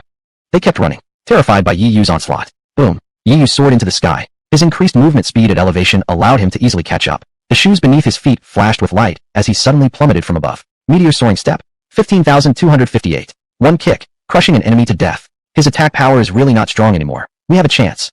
Others also noticed that Emperor Tian's attacks truly weren't as devastating as before. Right now, Emperor Tian had landed right in the center of their encirclement. Rumble, rumble. They activated countless skills, launching a storm of attacks at Yi Yu. Roar! A dragon's roar rang out. The Earth Savage Dragon surged with earth-yellow radiance, erecting multiple earthen walls in front of Yi Yu. The walls shattered, but they successfully blocked a significant portion of the incoming assault. Thunder Flash instant. Yi Yu teleported to evade many attacks, then used the high mobility from Meteor Soaring Step to dodge the rest completely. Ding! Enemy count plus 921, physical attack plus 921%. Because the enemies attacked again, his physical attack power skyrocketed once more. Skyflood Sword Rain. 15 sword beams erupted, spreading through the enemy ranks and instantly killing 1/3 of them. Then each beam split into 10, becoming 100 in total, raining down like a storm and reaping all life in their path. 13,274. 18,726. A field of crimson damage numbers bloomed. Every single enemy perished instantly. Ding! You have slain 1,001 enemies. Gained 522.44 million experience points. 3 Starlight tier items, 5 Diamond tier items, 8,126 silver coins. Starlight Equipment Stone, level 60. 10,000x critical hit bonus. Gained 522.44 billion experience points. Also satisfying. Yi Yu didn't check his loot yet. The delightful chimes hadn't stopped. Ding! Congratulations. You have completed the Annihilator class 3rd promotion quest. You may now upgrade Annihilor to level 80. With 10,000x critical bonus, you may upgrade Annihilator to level 100. Would you like to spend experience points to level up? Yes. Without hesitation, Yi Yu confirmed. Ding! Congratulations. Your level has increased by 20. You gained 100 free stat points. Please allocate them. Congratulations. Your clone's level increased by 20. Gain 100. Earth Savage Dragon's level increased by 20. Mighty Bear's level increased by 20. Boom. 40 consecutive pillars of radiant white light shot into the sky, half enveloping Yi Yu, half his mounts. Back in Tianqing City, his clone and the Mighty Bear each illuminated with 20 pillars of light. He just wiped out so many elite experts from major cities in one sweep. Biamo stood behind, watching with utter disbelief in his eyes. Such a powerful annihilator. I haven't seen anything like this in ages. Only those legendary annihilators who stormed the War God Trial Tower ever possessed such capabilities at low levels, right? It said those few annihilators have long since ascended to godhood. Compared to those mythical figures, the only thing Emperor Tian seemed to lack was level. Wait, 20 pillars of light. Emperor Tian just reached level 100 straight away? Well, he just criticized him for being low level, and now the guy had surpassed him. He no longer had the right to call anyone underleveled. Besides, wasn't the 3rd Annihilator promotion at level 80? None of this made sense. Meanwhile, players on Blue Star who had been closely watching the world level leaderboard suddenly saw Emperor Tian's level skyrocket, 20 levels in rapid succession, and were left utterly incredulous. This guy levels up way too easily. The second place player hasn't even reached level 30 yet. He just gained 20 levels in an instant. Level 100. Long Xiao, the world's second-ranked player, stared blankly at the 100 displayed next to Emperor Tian's name on the leaderboard. Then he let out a bitter laugh. Heh. After parting ways with Emperor Tian, he'd felt proud of himself for leveling up twice. Meanwhile, the other guy shot up 20 levels. Though people had grown somewhat accustomed to Emperor Tian's insane leveling speed, each new surge still left them speechless in awe. And just then, another notification chimed. Ding dong. World announcement. Congratulations to player Emperor Tian for clearing the legendary dungeon, Forging, Nightmare difficulty, earning the highest possible reward. Truly enviable. Damn it, another legendary dungeon. This was already Emperor Tian's 3rd cleared legendary dungeon. No one could guess what reward he'd receive this time. Only Yi Yu knew. Congratulations. You have cleared legendary dungeon, Forging, Nightmare difficulty, with a perfect score. Reward. Absorb equipment to gain attribute points, x1. Would you like to hide your nickname and reward? With 10,000x critical bonus, you may instead receive absorb equipment to gain free stat points, x10,000, or absorb equipment to gain aptitude enhancement, x1. Absorb equipment to gain free stat points. Effect, 1 chance. By devouring equipment and equipment stones, you gain free stat points based on their value. Damn, incredible. Yi Yu had seen plenty of powerful items before, but even he couldn't help feeling excited. Now even useless gear would have value. It meant he could gain free attribute points without leveling up. He would get 10,000 chances to absorb. Absorb equipment to gain aptitude enhancement. Effect, 1 chance. By devouring equipment and equipment stones, you gain aptitude enhancement based on their value. The higher the value, the greater the improvement. Now this was even more powerful. Don't underestimate it just because it's only one use. After using it once, his aptitude would permanently increase. Every level up afterward would yield greater improvements than before. Chapter 86. Coming for the demon civilization again? Yu didn't hesitate. He chose the latter. Dang, dang, dang. Within a certain starry cosmos, a rugged giant swung his hammer, forging equipment. With a wave of his hand, he summoned several stars, releasing scorching flames to heat the metal. Suns and moons revolved around him as if they were mere servants. Debris falling from his work shook the fabric of space-time. Someone has cleared the Fubon. He suddenly stopped. Then they deserve a reward. With a flick of his hand, he sent a beam of light shooting down into the lower realms. But at that very moment, boom, a strange figure suddenly appeared here, still carrying the glow he had just bestowed, the reward. The supreme god of blacksmithing was stunned. How did this being arrive here? This place belonged solely to him. Even other supreme gods couldn't enter without his permission. What left him utterly dumbfounded was that with just a gesture, countless rays of light from his own body automatically surged toward that figure. Insolence. When a god bestows something upon you, you receive it, because it's a blessing. But to take what a god hasn't offered, how dare you? He lashed out in fury, but on the intruder's body, a jade pendant suddenly trembled violently, absorbing all of his attack effortlessly. Then, the figure vanished in an instant. Fascinating. The god of blacksmithing stared at the spot where the figure once stood. After a brief daze, he murmured quietly, a god bestowing power upon mortals. Yet that figure just now seemed even more exalted than a supreme god. It wasn't about receiving blessings. Rather, whatever he possessed, that being simply desired, and he was compelled to give it. Could this be some supreme being playing a joke on him? But who could possibly surpass a supreme god? I look forward to our next meeting. Just who are you? I'll find out. He'd already decided. Next time that figure appears, he would offer it valuable treasures, perhaps forge a connection, then trace back to uncover its true identity. Ding! You have obtained increased aptitude via equipment absorption. Yu smiled contentedly. Earlier, he'd forced the forge god to create a protective aura. Now, even creatures like Tu Lu could be instantly slain. And hadn't he just stolen straight from a god? He carried numerous pieces of equipment, many useless, many incompatible with him. Countless items hadn't even triggered critical hits yet. Now, every single one crit. Ding! 10,000x critical hit. 625 platinum grade items upgraded to 625 legendary grade. 10,000x critical hit. 355 platinum grade items. The higher the quality upgrade, the greater the boost to aptitude. All equipment stones gained from killing NPCs also critically hit. Yu's count of equipment stones multiplied by over 1,000-fold. Alone, the number of divine grade valued stones exceeded 200,000. He used them all instantly. No need to physically devour anything. At a mere thought, all equipment and stones disintegrated. Transforming into energy, they surged into his body, drastically enhancing his latent potential. Ding! Absorption complete. Aptitude increased by 3x. Your attributes begin rising. Whoa, 3x aptitude increase. This was huge. After all, even his 3-star hidden class, Annihilator, only granted a 3x aptitude boost. And now, by consuming a bunch of useless gear, he achieved the same effect. Combined, that's a 6x aptitude increase. Counting the original base of 1x, that made it 7x total aptitude, meaning each level up now had 7 times the normal effect. Wasn't it obvious just by looking at how fast his stats were skyrocketing? Heaven Emperor. Level 100. Physical attack, 33,287. Defense, 23,161. HP, 17,136. MP, 12,343. His base physical attack alone was already 20,288. An additional 12,999 came from Heart of Slaughter, which wouldn't scale further with aptitude increases. But combined, it surpassed 30,000. The boost from the legendary dungeon was immense. No wonder, Nightmare tier legendary Gabung rewards were incredibly generous, and he'd even crit the rewards themselves. Thus, he wanted to experience that exhilaration again. He used the Ability Replication Scroll. Ding! Replicated Civilization Premonition, 1 use. Using Opportunity, Premonition. When can I reach the necromantic civilization via random teleport? Yu crushed the scroll, thinking inwardly. Ding! Premonition successful, 23 seconds from now. Just like that, one precious chance was gone. But he successfully obtained the information he sought. Yu felt a twinge of regret, hoping the trip to the necromantic civilization would prove worthwhile. Still had a little time. Nothing else to do. He turned his gaze toward Bayamo.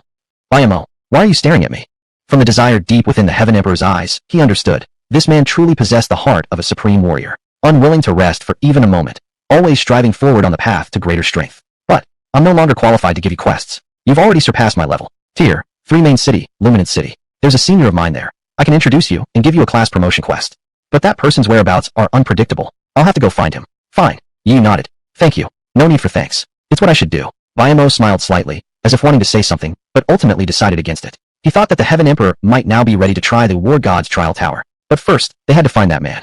Otherwise, there was no point in saying anything now. Besides, he himself had been stirred. A junior had already surpassed him in level. At level 90, he himself could now enter tier 3 main cities. He wanted to embark on some adventures. And so, Bayamo set off. Yi reviewed his other gains from this dungeon run. Ability Seizure Scroll. Effect. After killing a target, you may seize one ability from them, but the seized ability cannot exceed the highest tier of the same type you already possess.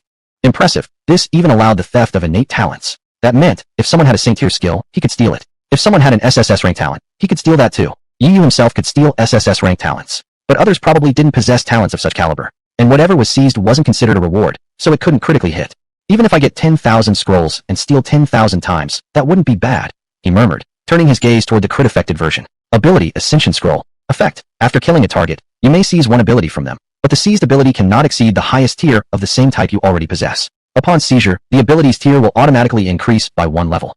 The description was identical at first glance, but this version automatically upgraded the stolen ability. Both options were excellent. For once, Yu hesitated. I'll keep both for now. I'll crit when the right opportunity comes. Later, he'd decide based on whether quantity or quality mattered more. Time was almost up. It was time to get serious. Purchasing one chance to randomly teleport to an advanced civilization required the Cosmic Reputation Shop.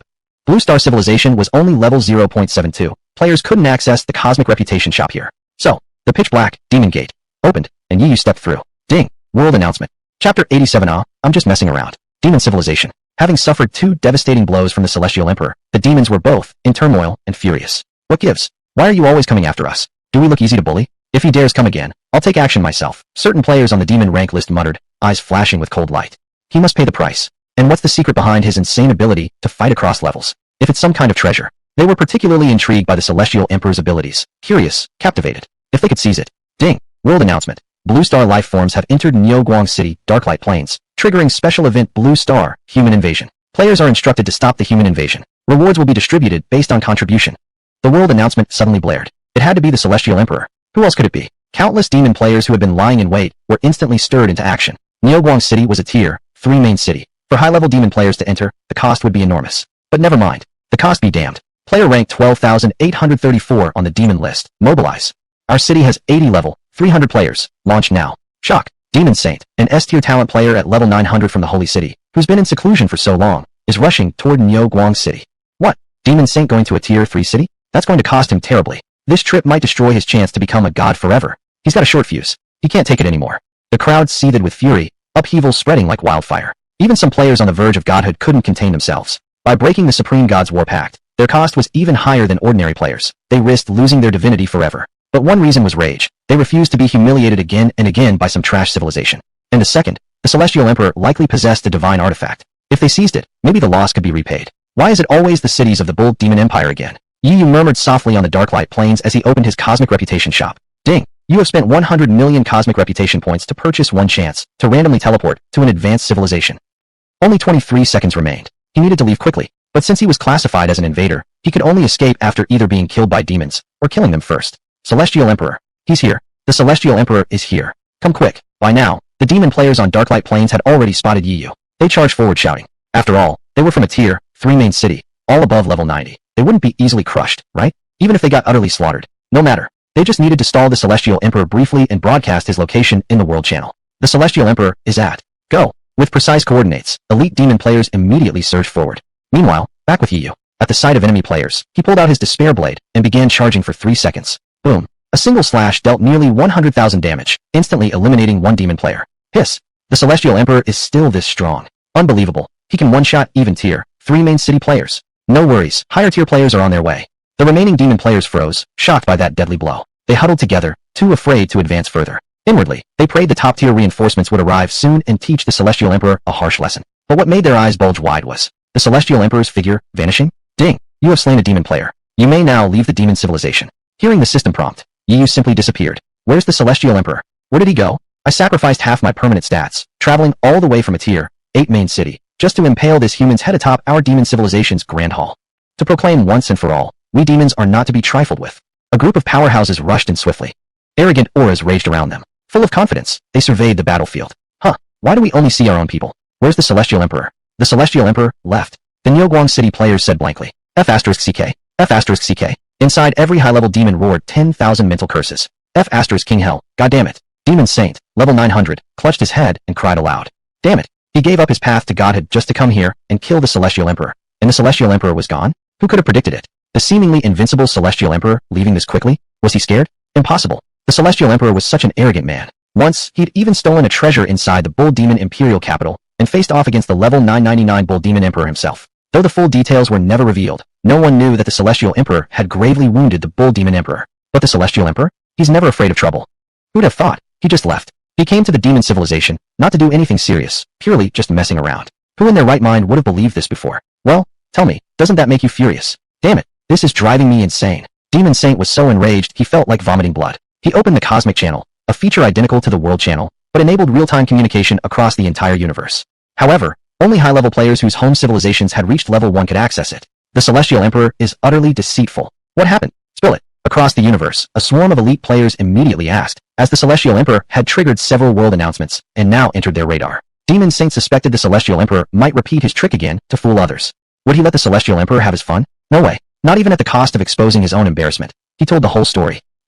As expected, a wave of laughter erupted from countless cosmic beings. But soon after, their expressions froze. The Celestial Emperor was that powerful, effortlessly killing far above his level. Aside from top-tier players, practically no one could deal with him. What if he used the same trick on our own civilization? We wouldn't even be able to strike back. Thank goodness our civilization has never offended the Celestial Emperor. Judging by how many times he's targeted the demon civilization, he must be someone who holds grudges, specifically gunning for demons. In the undead civilization, several high-level players frowned.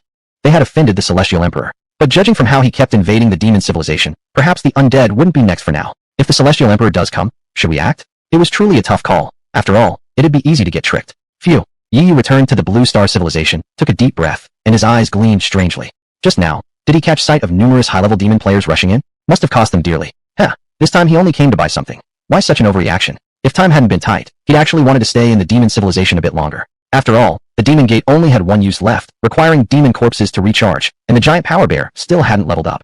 Alright, next stop, the undead civilization. In the undead civilization, there should also be quite a few powerhouses. Wonder if they'll show up? Yi was always thorough, never underestimating anyone, making sure to prepare completely. Oh well, even if they came, he was confident he could handle them. Timing it perfectly, Yi activated the teleportation. Ding! You have been randomly teleported to Undead Civilization, Deep Dark Empire City of Fear.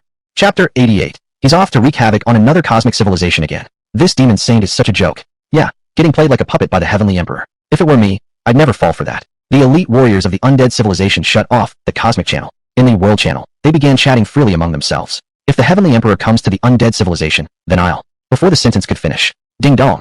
World announcement. A Blue Star lifeform has entered the Deep Dark Empire City of Fear, triggering the special class event, Blue Star Human Invasion.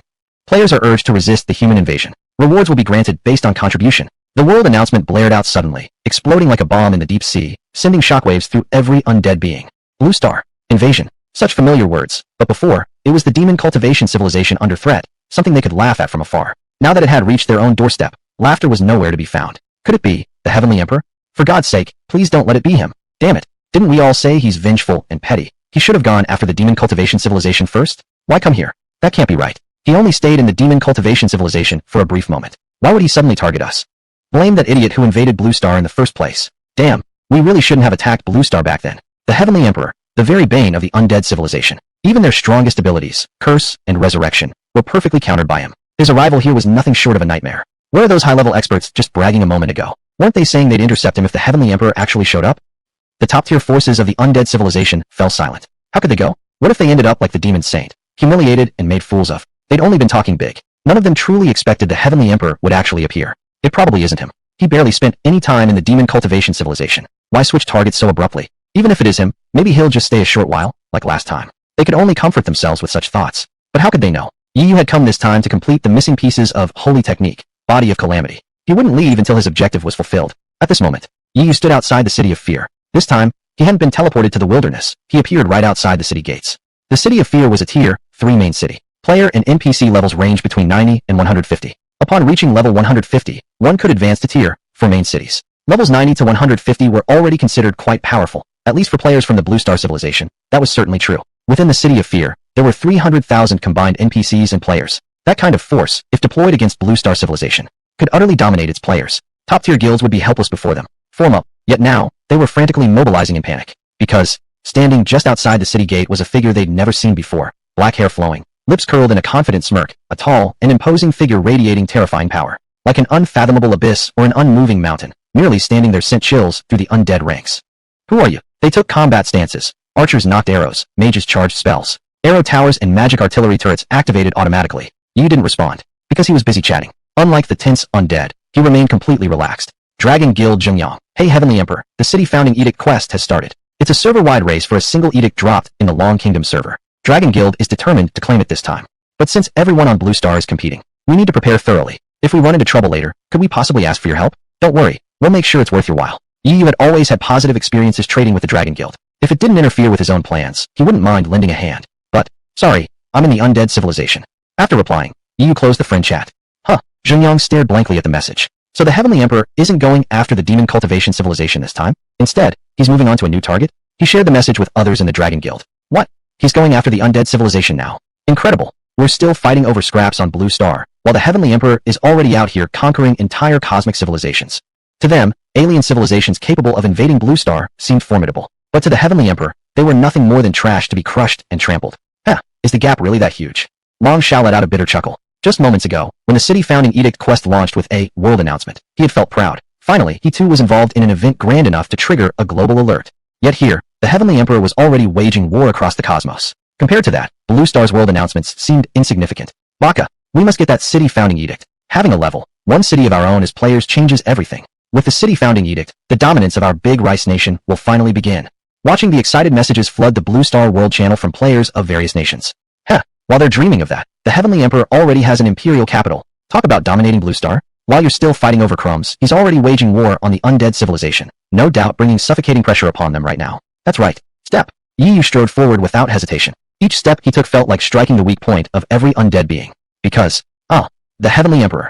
It's the Blue Star Heavenly Emperor. As he drew closer, the undead finally saw his nickname. It was something one could choose to hide, but Yi never bothered. Their minds nearly exploded. It really was him. Damn it, it's actually the Heavenly Emperor. Heavenly Emperor invasion. Happening right now in the City of Fear. Send help. Players in the City of Fear immediately posted the alert to the World Channel. They knew even their combined millions might not stop him, so they desperately called for reinforcements. If enough undead players rushed in, maybe, just maybe, they could hold the line. But at this very moment, every single undead player fell completely silent. Level 3 main city players? Too afraid to come. Those below level 3? No chance. Only players from cities above level 3 would even consider it, and even then, it'd cost them dearly. And victory wasn't guaranteed. Perhaps only those from Tier 8 or Tier 9 main cities stood a real chance. Yet none of them dared move. Even without a single clash yet, just Yu alone had terrified the entire undead civilization into submission. Defense. Quick, activate defense. With no choice left, the players in the City of Fear forced themselves to muster courage and activated the defense formation. Surely the level 3 main cities defense formation could stall the Heavenly Emperor for quite some time. Chapter 89. Synthesizing Sacred Technique. Buzz. Fear City's defensive formation instantly activated, defense reaching as high as 800,000. In a typical siege, the attacking forces consisted of many people who slowly whittled down the defenses over time. But the Heavenly Emperor was alone. Even if he could break through the defense barrier, it would definitely take some time. During that period, they could attack the Heavenly Emperor and drain his health. They say the Heavenly Emperor has powerful offense, so his health and defense must be low. There's no such thing as a perfectly balanced person. The Fear City Lord forced encouragement and waved his hand to command. Attack. Whoosh, whoosh, whoosh. Arrows and magical skills filled the sky, instantly converging toward Yi. Yi chuckled. Without any exchange at all, they had immediately launched into battle. Those who are not of our kind have different hearts. He naturally wouldn't show mercy either. Ding. In combat. Enemies plus 302,365. Physical attack plus 302,365%. Why did you guys do this? Why gang up on me? His base attack now approached 1 million. However, Yi's health and defense truly couldn't withstand such an onslaught. Behind him, the lightning wings glowed with radiance. A lightning arc flashed, and in an instant, his entire body vanished. Breaking space, teleportation. He arrived at the city gate. Right before him stood the defensive formation. Reorganize the attack. Keep going. The Fear City Lord remained calm. Even if Yi could dodge skills, how many times could he do it? The defense formation certainly wouldn't shatter immediately. This amount of time would more than suffice for the Heavenly Emperor to die. The Heavenly Emperor is just like this after all. Both players and NPCs thought the same way. After all, if the Heavenly Emperor were truly strong, wouldn't he have no need to dodge skills? It proved he still had weaknesses. Creak, creak, creak. At that moment, a sound of cracking echoed. The noise struck the undead like a hammer upon their souls. In disbelief, they stared at the defensive formation with confusion, only to see it crumbling point by point, rapidly disintegrating across its entire surface. Boom. In an instant, the dome-shaped barrier that enveloped the entire city completely collapsed, dissolving into showers of light, scattering like rain, just like singing the dirge of death. One finger. A panicked undead cried out, drawing everyone's frantic gaze. The Heavenly Emperor had withdrawn a single finger. Gulp. The Heavenly Emperor destroyed the defense formation with just one finger? One finger. Over 800,000 damage. There was no flashy skill effect, no brilliance, just a plain, unadorned finger. Wasn't this just a basic auto attack? Everyone had imagined how the Heavenly Emperor might break the formation, perhaps struggling for half an hour or more. Even if he broke it quickly, surely he'd use some dazzling ultimate skill. Yet no one expected it to be just one simple finger. This was simply too despair-inducing for the undead. Oh, run. This guy is a monster. Some undead already wanted to flee. Ding! A non-Fear City player is attacking Fear City, triggering a siege war. You may leave only when attackers surrender or die, except surrender, or when the targeted city is destroyed. They had nearly forgotten, terrified as they were by Yu. During a siege war, abandoning the city was impossible. Logging out to escape was also forbidden. Ding! You have initiated a siege war against a foreign civilization city. If you succeed in destroying this city, you will receive cosmic reputation rewards. Yu also heard the notification. Curses. Use curses quickly. Knowing escape was futile, the undead began resisting with all their might. The Heavenly Emperor was terrifyingly powerful, but curses were equally formidable. Life Curse. Curse Hellfire Heartscorch. Curse Soul Fade Despair. Powerful curse techniques blanketed toward Yu. Before Yu, the Purification Shield appeared. Forbidden Art Purification. Immune to all curses for 10 minutes. As each curse neared him, it evaporated completely. So many curses, yet useless? The undead realized Yu was immune to curses. But generally, even those resistant to curses shouldn't be able to withstand this many. These were curse attacks exceeding 300,000 power. This person was truly the bane of the undead. In a split second they froze. Yu pulled out the Dark Annihilation Axe.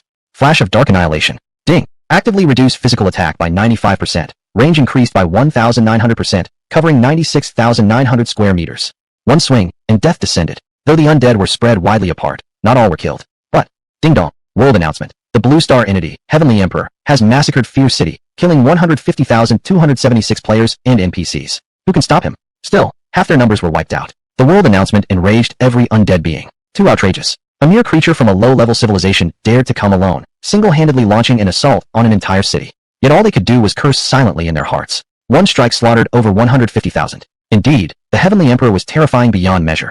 Who dared go help now? They stared at the three characters. Fear City. As a level 1 civilization, the undead civilization occasionally clashed with other level 1 civilizations. In the past, they had suffered invasions from foreign civilizations. Fear City itself had once been the site of such an invasion battle. But back then, Fear City successfully slaughtered the invaders. Originally, this city wasn't called Fear City. It was renamed only after that incident. At the time, it symbolized that this undead city would bring terror to alien civilizations. Now, however, it had become a source of fear for all undead beings. How ironic. Ding! You have killed 150,276 players and NPCs, earning 1.02 million experience points, 620,000 kill count, 103,767 diamond tier items, 46,507 star tier items, and 2 legendary tier items.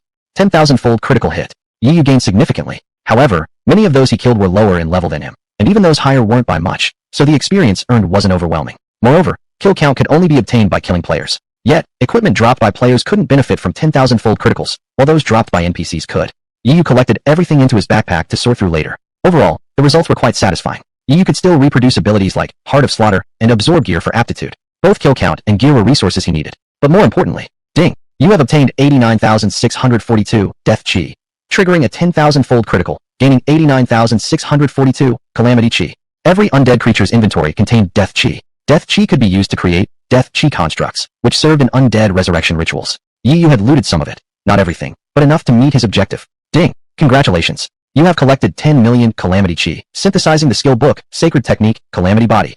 The skill book synthesized within his inventory. Yu pulled it out and immediately tore it open. Ding! You have learned Sacred Technique, Calamity Body. Then, by consuming experience points, he instantly maxed it out. For 2 minutes, immune to physical attacks, and capable of converting physical damage into magical damage, effectively turning him into something akin to a mage. And what do mages fear most? Being closed in on by warriors, assassins, or other physically explosive classes. Sorry, but he was completely immune to physical attacks.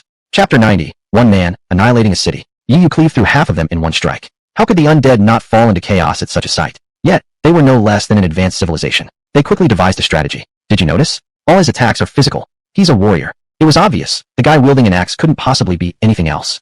And every undead player possessed Death Chi. Death Chi could be used to synthesize the skill book, Body of Death. So all undead players had this skill, a 1-second immunity to physical attacks, essentially a mini invincibility frame. Undead civilizations truly had unique advantages. Curses, resurrection, Body of Death. Extremely overpowered. Everyone used Body of Death. The range of his axe attack is huge. Such skills must be limited. We can hold on. If we last long enough, reinforcements will surely come. Body of Death lasted only 1 second. Brief, yes, but its cooldown was short too. Just 3 seconds. Now, even if Yu was a warrior emperor, he couldn't kill them quickly anymore. High-level undead players would realize the emperor wasn't that invincible after all, and might decide to come rescue them. Boom. Thick Death Chi surged around them as they activated their skill. Come on, hit me. Now let's see how you can touch us. They taunted Yu arrogantly, having been crushed mercilessly before. Now with a chance to turn the tide, they grew smug. Really? That damn cocky. Yu had never seen anyone begging to be hit. Fine then, he'd grant their wish. He already knew about the effect of Body of Death, so they thought they'd exploit his weakness as a physical attacker? Then he'd simply change things up. Boom. Terrifying black gas surrounded him, thick with death and calamity, an aura like the most evil force in existence, bringing terror and disaster. Huh, is that also Body of Death?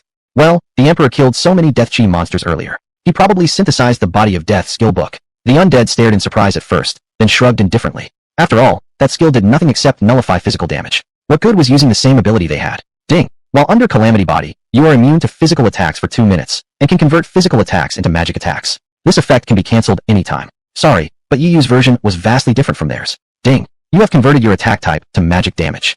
Come on, hit us. The undead kept jeering. Whoosh. With thunderlight wings flapping, Yu charged straight into their ranks. His fingers flicked continuously, moving so fast that at over 7 base attack speed per second, his hands blurred into afterimages. Bang, bang. Under nearly 1,000,000 magic attack power, heads exploded instantly one by one. Before him, the undead were as fragile as paper. No way. We're still under Body of Death. How is he dealing damage? Could it be he's actually a mage? But who uses fingers to attack as a mage? Utterly baffled. Who's ever heard of this? Even basic mage auto attacks required a staff. That was set by class limitations. But what in the world was this? Was he a warrior or a mage? Yu breathed out contentedly. Felt great. Truth was, right now he functioned like a mage, but not quite. He was still a warrior with magical attack capabilities. He couldn't use actual mage spells, but nor did he suffer their various limitations. For now, he didn't need spell skills anyway. This gave him an extra tool. If facing enemies resistant to physical damage, he could just switch attack attributes. Damn, Body of Death has gone on cooldown. But maybe it doesn't even matter anymore. The undead fell into utter despair. Even though the Emperor's magic attacks weren't enhanced by specific skills yet, and thus slightly slower, they were still terrifying, enough to slaughter them rapidly. And when he switched back to physical damage, that was even worse. Ding. You have changed your attack attribute to physical. Sky-filling sword rain. Chaos dance of demons. Flock of wild eagles. Earth spikes. Yu casually unleashed skills, reveling in the exhilaration of blasting enemies apart. But the undead weren't passive targets either. With so many attacks coming down at once, even someone like Yu couldn't block everything alone. The Earth Savage Dragon activated Dragon Might. Disruptive ultrasound wave. 2 layers of crowd control locked him in place. Even if some broke free earlier than others, only a minority managed to escape quickly. Those few launched their attacks. Earth Wall. The wall summoned by the Earth Savage Dragon blocked completely. 12,635. 8,267. Crimson numbers soared endlessly, covering the entire city in a sea of red. Beneath Yu's feet lay mountains of corpses and rivers of blood. Ding. You have killed 152,089 players and NPCs, gaining 1.03 million experience points, 624 kill counts, 103,767 diamond rank items, 46,508 starlight rank items, and 2 legendary rank items. 10,000-fold critical hit. Thus, the entire city was annihilated. Yu felt no emotional fluctuation. In this universe, if you weren't ruthless to others, you were being ruthless to yourself. Just like Bright Moon Imperial City of the Blue Planet Civilization, once cursed by the undead civilization, the entire city had turned into a dead ruin. But Yu was strong enough to launch an invasion himself. His eyes flickered slightly as he recalled the undead's final words before dying. What's so great about using that ability against our level 3 main city? If you're really strong, go challenge a level 4 main city. All the level 4 main city players are currently fighting over pet eggs at Swamp of Death and Darkness. Do you dare go there? Perhaps it was due to their Bufu cheap unwillingness to accept defeat, or perhaps resentment toward other undead players who didn't come to their aid. Many players from Fear City voiced such complaints. In their minds, with so many players gathered from level 4 main cities, even the Heavenly Emperor would be powerless. Pet egg. Yu raised his eyebrows. He could use another mount. For so many players to fight fiercely over this single pet egg, it must be extraordinary. Fine. I'll go. Ding. As a player of the Blue Planet Civilization, you have slaughtered all players and NPCs in a city, weakening the undead civilization. You gain 1,000 universal reputation points. Universal reputation points were extremely difficult to obtain in large quantities. This was true for everyone. 10,000-fold critical hit. Gained 10 million universal reputation points. Ding dong. World announcement. The Blue Planet entity known as Heavenly Emperor has exterminated all undead life in City of Fear, earning 1,000 universal reputation points. Who among you can stop him? All undead had been silently monitoring the world channel. The announcement shattered the silence. How long had it been since the Heavenly Emperor arrived? And already, an entire city had been wiped out. A level 3 main city, so fragile in his hands, like a sheet of paper. What was most outrageous though? I can't respawn directly right now. Dead undead players wailed within the resurrection space. Deceased NPCs would never revive again. This was the effect of curse, life erosion. Then show some guts and come to our level 4 main city. If we weren't all gathered at the Swamp of Death and Darkness, would we let him run wild like this?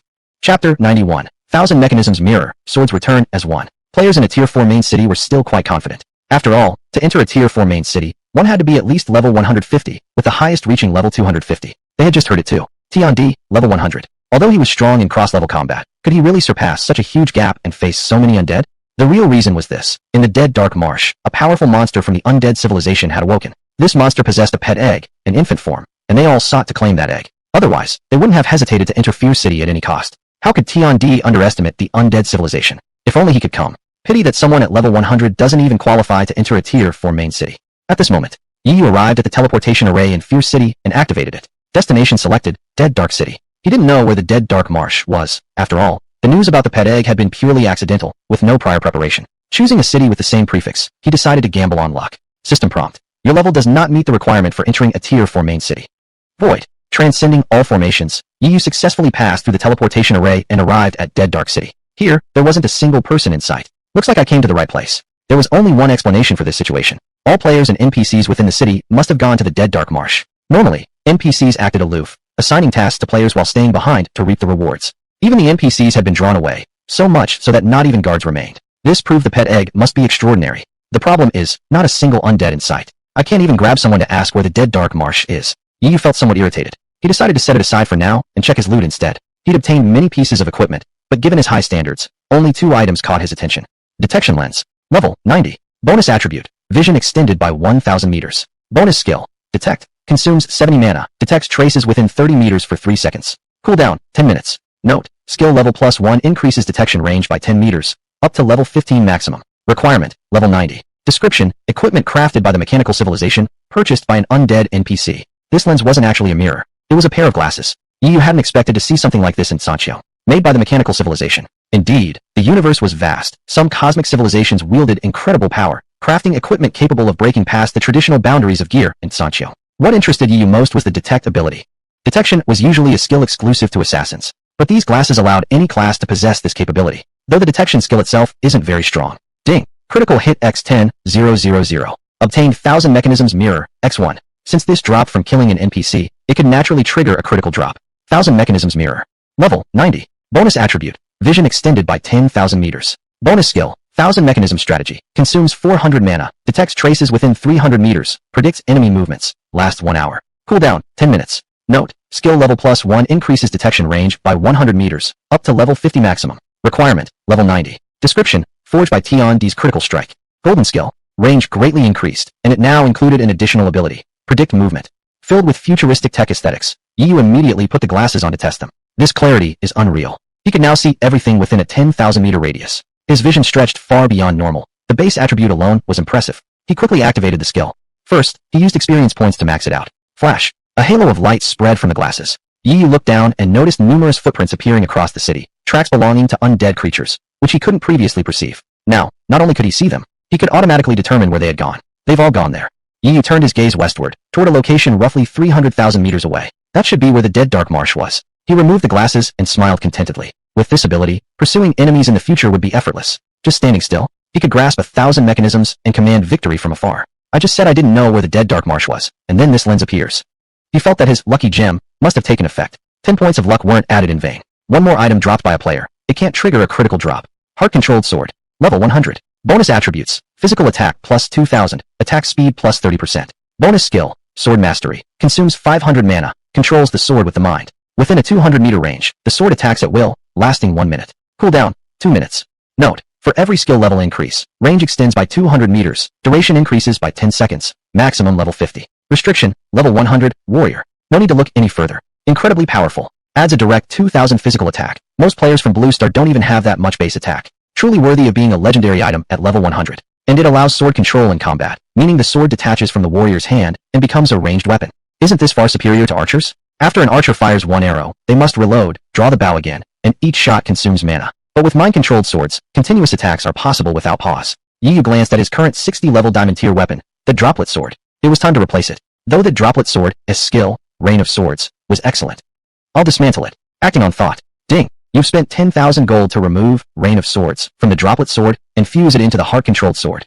Congratulations. Skill fusion has evolved, giving birth to a new skill. Swords return as one. Unexpected evolution and unexpected delight. Swords return as one. Composed of 2 parts, Controlled Sword Strike and Unified Strike. Controlled Sword Strike. Consumes 1,000 mana. The heart-controlled sword splits into 15 swords. Each sword deals 100% physical damage. Controlled by mind. The swords attack at will within a 20,000 meter radius, lasting 1 hour. Cooldown, 10 minutes. Each sword can release 15 beams of sword energy, each 2,000 meters long, dealing damage, targeting different enemies. Unified Strike allows gathering all swords and sword beams to focus on a single target, consuming all of your remaining mana.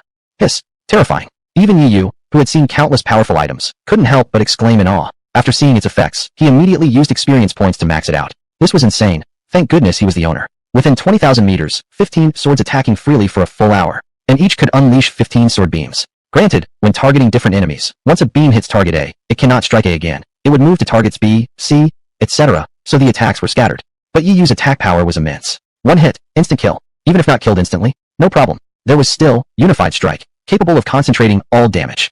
Chapter 92, Nether Tortoise. After tidying up, Yu flapped his lightning wings and flew toward his destination. There are many undead. Along the way, he used Thousand Mechanism Mirror to scan the surroundings. He spotted numerous traces, all heading in the same direction. Dark Death Marsh. Damn that Heavenly Emperor. How dare a level 100 creature act so arrogantly? Once we finish this task, we will request the Necromancer High Priest to find a new way into Blue Star as soon as possible. We'll exterminate every living being there and wash away this humiliation. Lowly creatures like you are only fit to be slaves or livestock. Undead gathered here, all seething with fury. They channeled their rage into power, grinding through monsters relentlessly. The Dark Death Marsh's creatures had already been wiped out, leaving only one left, the Dark Death Tortoise. Once it fell, their mission would end. The Dark Death Tortoise was the final boss of this operation. It was also the monster that had hatched a pet egg. In the undead civilization, its status was akin to that of dragons in Blue Star's culture, an embodiment of mystery and immense power. Whoever obtained it could rise rapidly, gaining unmatched strength and standing. I must have it. They glared at each other, eyes filled with greed and caution. Though they appeared united against the invasion by the Heavenly Emperor earlier, once interests clashed, none hesitated to stab their allies in the back. Otherwise, they wouldn't have ignored Fierce City's plight before. The undead civilization had never truly been united. In this universe, interest reigned supreme. They watched the monster's health bar, which displayed a progress indicator, 65%, 50%, plummeting rapidly. Although the Dark Death Tortoise was powerful, it stood no chance against over 200 million undead from main cities now present here. Its death was inevitable. This part no longer mattered. What mattered was who would land the killing blow. In Azure Skies, boss rewards were not distributed based on contribution. Instead, all rewards went exclusively to whoever delivered the final hit that killed the boss. When that moment came, over 200 million undead would erupt into fierce battle for dominance. 30%, 25%. They stared tensely at the shrinking health bar, awaiting that heart-pounding instant. Boom. But just then, a sharp whistling sound tore through the air. A streak of lightning flashed from afar, arriving swiftly upon the battlefield. Within shimmering arcs of purple electricity, a stern-faced human materialized before the crowd of undead. I made it just in time. Yu took a deep breath, relieved he hadn't arrived too late. Dark Death Tortoise. Level, 500. Physical attack, 29,377. Magic attack, 29,683. Defense, 117,365. Health, 25,966/118,264. Skills, Devour Evolution, Turn Sea Over Mountains, Death Whale, Tortoise Breath Barrier, Companion Nether Aura. Description, a powerful monster of the undead civilization, one of the finest pets and mounts in the universe. A level, 500 legendary boss. Dual offensive stats. It leaned heavily on defense and health, a trait Yu particularly liked. He didn't lack offense. What suited him best was something that boosted his defense and health. Moreover, Devour Evolution allowed it to grow into a mythical tier being, essentially a divine beast. Divine beasts were extremely rare and required long development periods, but this creature would inevitably become one simply by devouring corpses.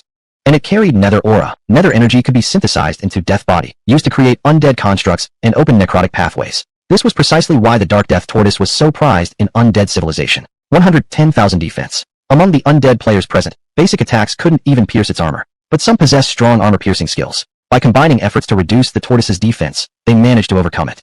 Now, only 20,000 health remained. A single strike from any high-level player could instantly kill it. Yet, at this critical moment, the Heavenly Emperor suddenly arrived. Don't let him take it. You guys stop the Heavenly Emperor. Some guild leaders among the 200+ million undead roared out, immediately launching attacks in a frantic scramble for the killing blow.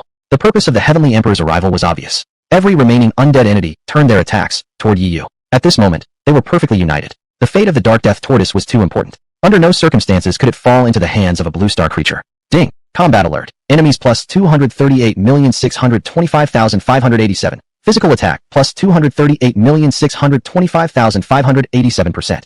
Meanwhile, Yu heard the system notification. He felt slightly speechless. His base attack was over 30,000, originally insufficient to one-shot the Dark Death Tortoise. But now, amplified by more than 2 million times, his physical attack exceeded 60 billion. Boom. He calmly threw a punch at a nearby undead being. Ding. Mountain Crossing Strike, activated. You can channel your attack through to strike targets of the same race.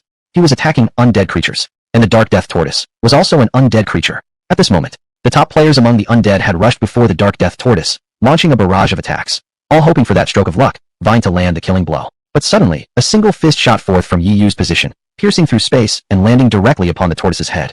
25,966. The tortoise's health was instantly emptied. Ding! Congratulations. You have successfully landed the first kill on a level 500 legendary boss. Reward: 3.27 million experience points, 1,289 gold coins, Dark Death Tortoise Egg Platinum, ×1, 1 legend point, and 3,000 server-wide reputation. Would you like to hide your rewards or nickname? 10,000x critical hit. Reward upgraded to 32.7 billion experience, 12.89 million gold coins, Nether Tortoise Egg Legendary, ×1, 10,000 legend points, 30 million server-wide reputation.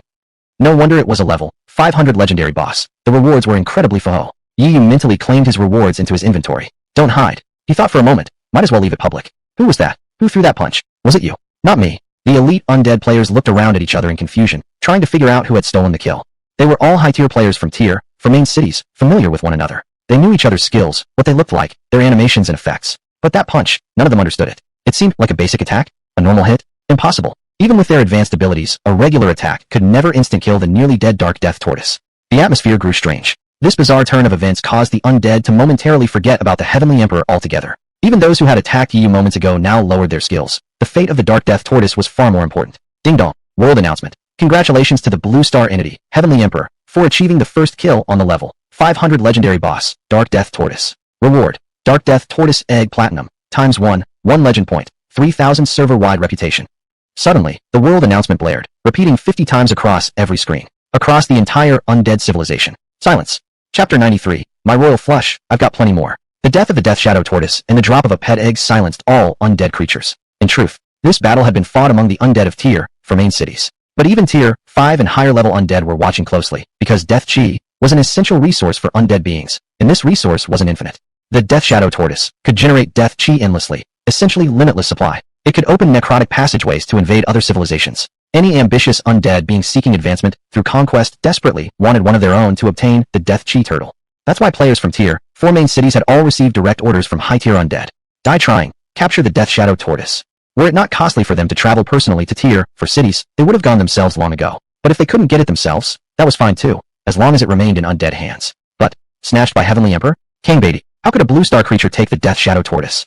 We cannot tolerate outsiders obtaining our symbolic pet. Stop him. Take it back. On sight, the tier 4 main city undead stared blankly in shock. Heavenly Emperor had been so far away from the Death Shadow Tortoise. How did he snatch it? That didn't matter now. What mattered was reclaiming it at all costs. Over 200 million players launched attacks together.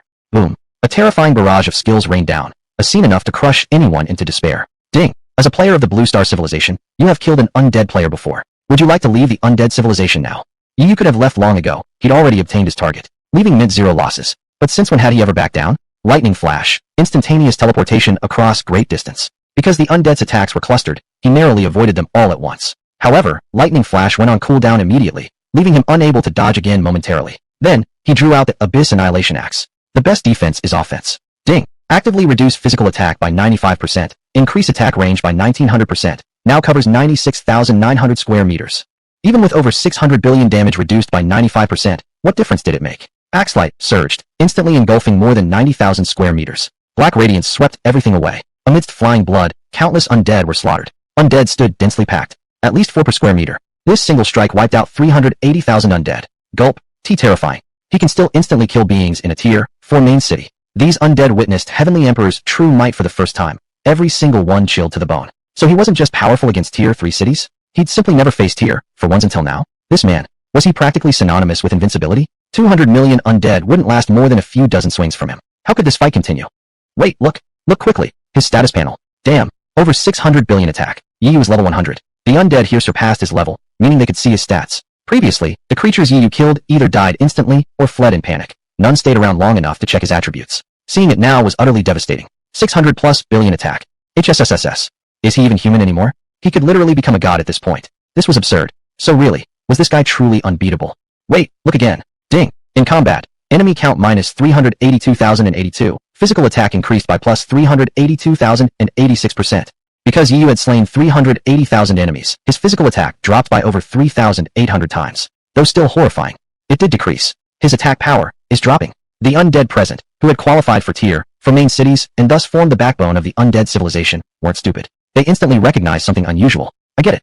He must have a special ability. The more enemies, the stronger he gets. Very likely. Test it. Despite seething rage inside, they wisely suppressed their fury. No longer attacking Heavenly Emperor, no longer showing hostility.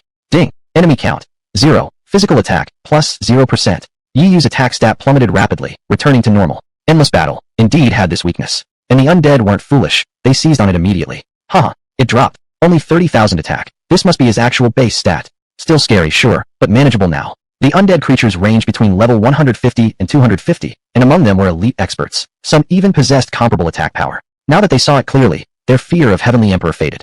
So he wasn't invincible after all. Immediately, cruel glints sparked in their eyes. Heavenly Emperor's stacking attack ability was far too terrifying. This man had to be eliminated now. Otherwise, he would surely grow into a peerless powerhouse of the universe, before whom the entire undead civilization would be no more than dust. This man must die. But at this moment, Yi Yu smiled. Come try me. He had never relied on talent. The core of his strength had always been his 10,000-fold critical strike. Privilege. No, it could evolve further into 100,000-fold, million-fold, even billion-fold criticals. He still had plenty of trump cards up his sleeve. One-on-one. Don't let him stack his attacks. The undead instantly reached a consensus. Although Endless Battle could no longer amplify Yi Yu's power dramatically, it still carried enough intimidation. With that ability in play, none dared surround and overwhelm him. Heavenly Emperor, you will die by my hand. A undead player stepped forward. It's Simo. He has the A-rank talent, Unceasing Strikes, the best duelist in all Tier 4 main cities. We're safe now. The undead rejoiced. Yet their opponent was still Heavenly Emperor, so they proceeded with caution and immediately resorted to underhanded tactics. A-rank talent, Attribute Sharing.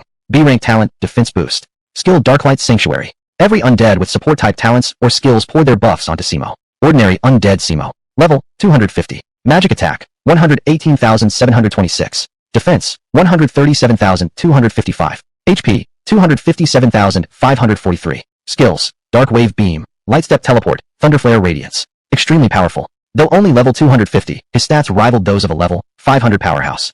And with the Unceasing Strikes talent, as long as he landed an attack, every subsequent strike within 3 seconds cost no mana, allowing him to unleash numerous abilities in rapid succession. His dueling prowess was exceptional. TCH. Simo sneered, now brimming with overwhelming strength. How could Heavenly Emperor possibly resist? Would he rely on that mere 30,000 base attack displayed on his status panel?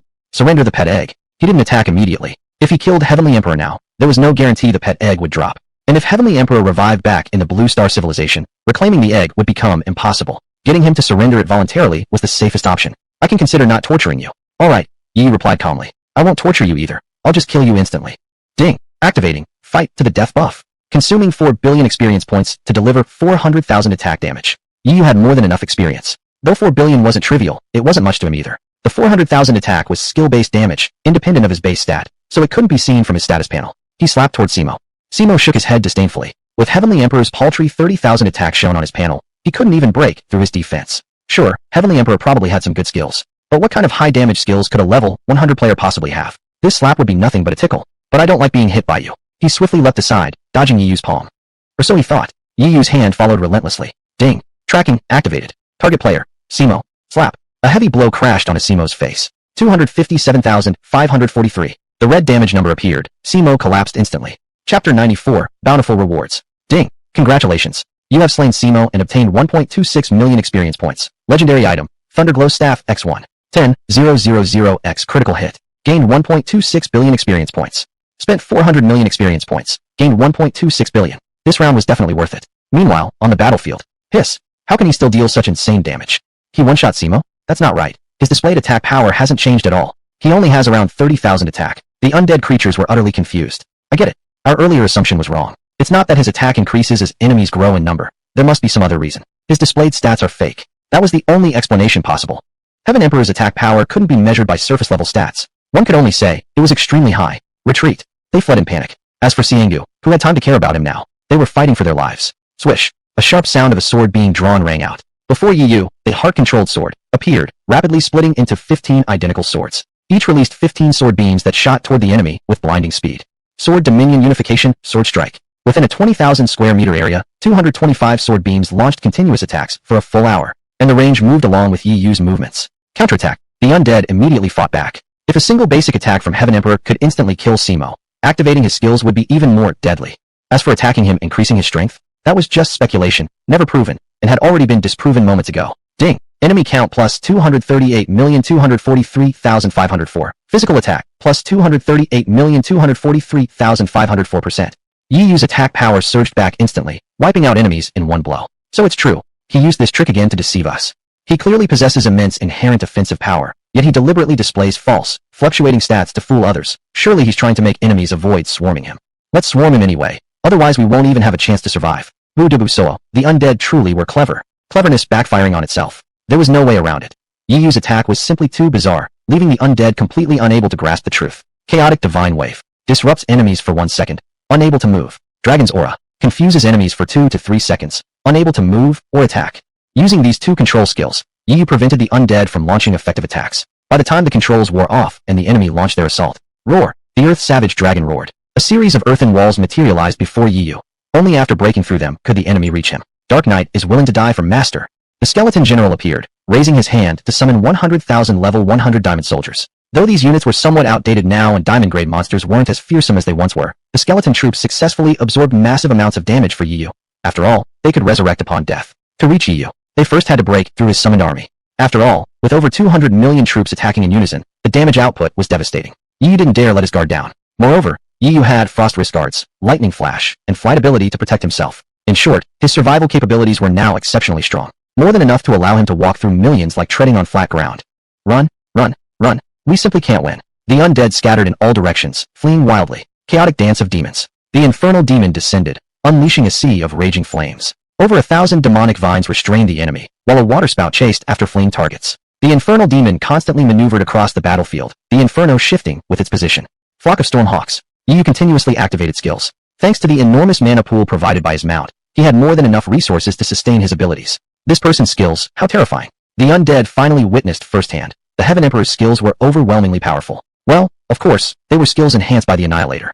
Hiss. That's another Heaven Emperor. Then came an even more horrifying sight. Yi Yu summoned his clone over from Blue Star. The undead realized this Heaven Emperor was just as terrifying as the original. If they couldn't handle one, how could they possibly face two? Even if they escaped to other main cities, Yi Yu would use Void through teleportation arrays to pursue them relentlessly. Help! Heaven Emperor is wreaking havoc in a Tier 4 main city. How can you let a mere trash creature act so arrogantly? On the World Channel, distress calls from undead players kept flashing past. Unfortunately, not a single undead dared approach from Tier 5, Tier 6, or any higher tier cities. What if they ended up being tricked, just like Mo Shang? This battle raged on for a full hour. Since they had scattered, pursuit became troublesome. Yi Yu's swordlight swept across the entire Tier 4 main city territory of the undead civilization. Thus, over 200 million undead creatures, wiped out completely. Due to the effect of curse, life erosion, undead NPCs could no longer revive, and players found it difficult to resurrect in a short time. Ding! Battle summary. You have gained 89 trillion experience points and 12.9 billion kill count. 10,000x critical hit. Gained 8.9 sextillion experience points and 12.9 billion kill count. Kill and burn were golden sashes. This phrase wasn't just talk. That was precisely why cosmic civilizations were so obsessed with invasion. Yi Yu felt no pity. If he weren't powerful, Blue Star would be the one invaded, and he would be the one killed. 8.9 sextillion experience points. With the Burn Boats buff, he could unleash damage of 89 trillion. Though he hadn't yet seen the actual stats of a deity, Yi Yu sensed that with this attack power, even slaying a god might not be difficult. He truly now held an overwhelmingly powerful trump card. 12.9 billion kill count. Only when players didn't initiate attacks themselves, and Yi Yu actively killed them, would he gain kill count. Undead players really were quite resilient. Even while constantly fleeing, they continued counterattacking relentlessly, granting themselves massive offensive boosts. Few refrained from fighting back, so the kill count obtained wasn't exceptionally high, but still decent. As long as he converted it using Heart of Slaughter, he could gain 15,480 attack. Wait a bit more, it's not worth using it now. Ding! Obtained 8 legendary items, 10.73 million stellar grade items, 180.27 million diamond grade items, and 47,625,579 platinum grade items. Legendary items were rare, even in Tier 4 main cities. Epic grade items were virtually non-existent. There was almost no chance of obtaining any through drops. Diamond grade items were common, hence the highest number dropped. Still, the combined haul was excellent. Truthfully, just the 8.9 sextillion experience points alone would have been enough to satisfy Yi Yu. He checked the legendary items. Thunderluster Staff. Level, 250. Bonus effect, magic attack, plus 10,000. Bonus skill, Thunder Radiance. Consumes 1,000 mana. Releases 3 thunderbolts dealing damage over 2 seconds, and allows teleportation to the location of the lightning. Restriction, Mage only, level 250. Chapter 95. Z-Coin, every underling a warrior. Extremely powerful. Pity it was restricted to mages and level 250. Of course, there were items suitable for warriors too, but those were also limited to level 250. After all, they were dropped from killing a group of high-level players. Other Starlight tier, Platinum tier gear, etc. had at least a level 150 requirement. Killing high-level players does come with this downside, Yi remarked casually. But he didn't mind. We can save these for later. Maybe I can use Devour equipment to enhance talent on them. The ability was in his hands anyway. He could use it anytime. Using it now would just be wasteful. Besides, he only had one remaining ability replication scroll. Choosing between replicating Heart of Slaughter or Devour equipment to enhance talent was quite the dilemma. Well, that's what happens when you have too many excellent options, an enviable problem. But who says he won't run into another legendary dungeon later? No need to rush. And there's one piece of equipment with a decent skill. Thundercloak. Level 150. Bonus effect, magic attack, plus 5000. Skill, Thundertide. Consumes 250 MP. Releases a surge of lightning across a 1000 square meter area, dealing 120% magic attack damage for 2 seconds. Cooldown, 10 seconds. Note, skill level +1. Area increases by 1000 square meters per level. Max level 25. Restriction, Mage, level 150. Many undead creatures were mages. They naturally possessed the Curse ability, preferred staying behind to ambush others. The mage class suited them best, along with archers and assassins. Warriors were extremely rare among them. As such, most drops this time were bows, staffs, mage hats, daggers, etc., none of which you could use. But there was one cloak. I can't wear this cloak, but I can try fusing its skill. Thought became action. Ding! You have spent 1,297 silver coins to extract Thundertide from Thundercloak and transfer it into Stormhawk Cloak. Extracting an orange skill was surprisingly cheap. Congratulations. Skill fusion has triggered evolution. Ding! A mage skill and warrior skill have fused, causing a miraculous mutation and continuous evolution. New skill born. Thunderhawk Swarm Gold. What? An unexpected bonus? An orange skill plus a blue skill turned into a golden skill? Thunderhawk Swarm. Consumes 800 MP. Summons 10,000 Starlight rank Thunderhawks at your level. Each Thunderhawk possesses the max level Thundertide skill. Duration, 1 minute. Cooldown, 3 minutes. The effect was insane. Yu had already maxed it out. Originally, since he wasn't a mage, he couldn't use Thundertide. But now 10,000 Thunderhawks could. Did he personally need to know the skill? No, as long as his summons could use it. 1 to 10,000 exchange? Not bad at all. Even the trash tier Stormhawk Cloak underwent a qualitative transformation, becoming Starlight rank with no level cap. Not bad. He was quite satisfied. Additionally, he noticed that equipment above level 100 offered dramatically increased stat bonuses. This explained why players from level 4 main cities were significantly stronger. It reinforced his determination to level up quickly. He needed to return to Blue Planet and complete his class quest. With a thought, he left the undead civilization. Finally gone. A high-level undead creature constantly monitoring the level 4 main city instantly breathed a sigh of relief. How infuriating. But after a long silence, it still couldn't swallow its pride. The Emperor had slaughtered over 200 million undead, yet they could only watch helplessly. Why? Because they feared the Emperor would trick them. Once they paid the price to enter the level 4 main city, he might suddenly vanish. Just you wait. The High Priest is nearly finished refining the invasion scroll. Once complete, they would launch a massive invasion on Blue Planet. And without suppression from civilization forces, their stats wouldn't drop. What could that Emperor do then? There were other methods too. For instance, gather 1 billion cosmic reputation points to purchase a chance to randomly teleport to a lower tier civilization, just like how the Emperor reached the undead civilization. No stat suppression involved. Unfortunately, teleporting to a lower tier civilization required immense reputation, difficult to accumulate. Plus, it was random, no guarantee of reaching Blue Planet. No one knew how the Emperor had specifically targeted the undead civilization. Must have been pure luck. Next time he randomly teleported, he probably wouldn't land there again. And teleporting to higher tier civilizations required 100 million reputation points. No clue how the Emperor gathered so much. Ding dong. Cosmic announcement. Blue Planet player the Emperor single-handedly destroyed an entire city within the undead civilization, annihilated over 200 million undead, and wiped out an entire level 4 main city, earning 5,000 universal reputation points. The cosmic announcement flashed across the universe once more. Him again. Lately I've heard his name every single day. The Emperor has triggered another cosmic announcement. Holy crap, one man wiped out an entire city and killed over 200 million undead. The undead have been so arrogant lately, finally someone put them in their place. The undead civilization had a terrible reputation across the cosmos. Relying on curse, resurrection, and death body, they acted recklessly, taking pleasure in cursing other beings from different civilizations. And because they were nearly impossible to kill permanently, they were universally despised by all major cosmic civilizations.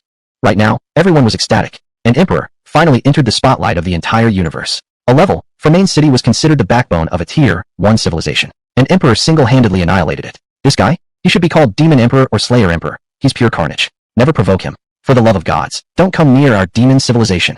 At this moment, Tier 2 and Tier 3 civilizations across the universe truly began to take Emperor seriously. Even the Tier 5 civilizations turned their eyes toward the name Emperor. With Emperor around, Blue Planet civilization is about to rise. Still, no need to worry too much. In our Tier 5 civilizations, every individual is born with at least an A-rank talent. And who do you think controls the Z-Coin? Z-Coin, the specialty of Tier 5 civilizations. Each Tier 5 civilization had sovereign-level beings presiding over them, beings that transcended gods, capable of gathering the boundless energy of the universe to condense Z-Coin. Z-Coin could enhance a being's innate talent. Normally, within Azure Heavens, players relying on game helmets could obtain talents up to rank A, while those using biopods might attain rank B, A, or even S, rank B already being incredibly powerful. But in Tier 5 civilizations, every single individual possessed at least an A-rank talent. However, Z-Coin was extremely scarce, tightly controlled by the Tier 5 civilizations themselves. None would ever leak outside. This was precisely why the Tier 5 civilizations were so powerful. Let me see what this Z-coin can actually do. Meanwhile, Yu began inspecting the Z-coin.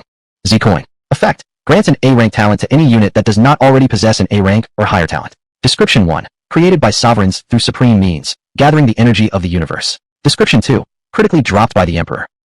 Sovereigns sound impressive. But why go through such supreme means to make these? Why bother when you could just crit them out with gold coins? This thing is useless for me, he mused. But enhancing my underlings? Perfect. Ding. 10,000x critical hit. Obtain 1,289 Z-coin. Gold coins were extremely rare. Among Blue Planet players, only Yu had any. No one else had acquired even a single one yet. They could only be obtained by killing monsters in high-tier main cities. Yu had accumulated quite a bit, but not excessively so. Still, this was excellent. He could now create 1,289 units with A-rank talents. This imperial capital has grown so vast, yet lacks proper guardians. It's simply unacceptable. He gazed at Radiant Moon Imperial Capital and sighed. He threw all Z-coin into barracks, mage towers, and other military buildings. Ding! Z-coin's energy vastly exceeds that of gold coins. One Z-coin can level up a soldier by 100 levels. Ding! Your soldier has reached level 100. Ding! Your soldier has obtained A-rank talent, Army of One. Ding! Your soldier has reached level 100, obtaining A-rank talent, Bloodthirst. In an instant, 1,289 soldiers appeared, kneeling before Yu in reverence and gratitude. Hail our master! We shall serve you with our lives. Ding! Your soldiers are deeply awed and devoted to you. They automatically recognize you as their master. Betrayal is impossible, punishable by instant death. Yu was highly satisfied. After all, an A-rank talent was practically top tier, and he could keep acquiring more Z-coin indefinitely. With such an elite force at his command, he no longer needed to handle minor tasks personally. Chapter 96. Competing for the City Construction Edict. There were only 10,000 life pods on Blue Star, each granting players a B-, A-, or S-rank talent, even assuming a 1/3 chance across all tiers. The number of players with S-rank talents would still be under 3,334. The actual number would undoubtedly be even lower. Therefore, having 1,289 soldiers with A-rank talent was already incredibly impressive. Good. Yet Yu still preferred to focus on his own strength. His subordinates existed merely to make tasks easier for him. He took out the Ghostly Tortoise Pet Egg and a command token. Ding! Using Knight's Glory, binding Ghostly Tortoise Pet Egg as mount. Rapid hatching of the Ghostly Tortoise commencing. Hatching successful. Binding successful. In an instant, Yu gained a new mount. The Ghostly Tortoise was the size of a palm, tumbling playfully in the palm of his hand like a clumsy little thing. Yu placed it beneath his feet, and it rapidly grew in size, powered by consumed experience points used to level it up. Ding! Ghostly Tortoise levels up by 100. Mount level cannot exceed Master's level. Further leveling unavailable. Soldiers and mounts didn't need to complete class quests or similar tasks. They could be leveled directly, though limited by their Master's level. Now the Ghostly Tortoise grew as massive as a mountain, shrouded in deathly aura. Its pitch-black shell was extremely hard, its head and horns fierce and jagged. It no longer looked silly like an ordinary turtle. It now radiated a chilling dread. Roar! It raised its head and let out a mighty roar toward the sky, then affectionately nudged Yu. A powerful force surged into Yu's body. Ding! You have received 100% attribute feedback from Ghostly Tortoise. Ghostly Tortoise. Level 100. Physical attack, 6,082. Magic attack, 6,098. Defense, 22,816. HP, 22,868. MP, 13,098. Skills, Kill to Evolve, Turn Seas and Overturn Rivers, Nightmare Domain, Endless Rebirth, Death Aura Companion, Traverse the Nether. Extremely strong. As a legendary boss, its stats were exceptionally high, on par with the Great Earth WIRM Dragon. Yu had also absorbed all of these stats. Why do I still feel like dragon-blooded races are stronger? Yu murmured softly. The Dark Death Turtle was a monster focused on defense and vitality, similar to the Great Earth WIRM Dragon. But the Great Earth WIRM Dragon was merely one branch of the dragons. I see. This thing can evolve on its own. That was precisely why the Dark Death Turtle was terrifying. Before, it evolved via Devour evolution, capable of ascending to mythic rank, but devouring corpses as a mount felt somewhat unsettling. Now transformed into the Ghostly Tortoise, it no longer needed to consume corpses. Killing alone would drive evolution. And its maximum evolution tier? Divine. This is a direct path to godhood. Players whose entire goal in life was to become gods, if they ever learned of this, would surely burn with envy and jealousy. But Yu wouldn't care. He'd fought the supreme god for treasures, casually crit into obtaining chrono coins, that even a sovereign deity could only forge through immense effort. Why would he care about mere evolution paths? He spent experience points to max out all of the Ghostly Tortoise's skills. With Kill to Evolve, at maximum level, evolution became even faster. Turn Seas and Overturn Rivers was an attack ability. Deals 120% physical and 120% magic damage per second to enemies within a 10,000 square meter range, lasting 10 minutes, with a 15-second cooldown. The Ghostly Tortoise wasn't particularly strong in direct attacks, but Yu didn't mind. Still, combining both damage types, that was over 14,000 damage per second, an impressive number nonetheless. Nightmare Domain created illusions, plunging enemies into a sluggish state, reducing attack speed and movement speed. Severe cases resulted in sinking, where the victim remained trapped in dreams, unable to wake. Duration depended on the power gap between enemy and self.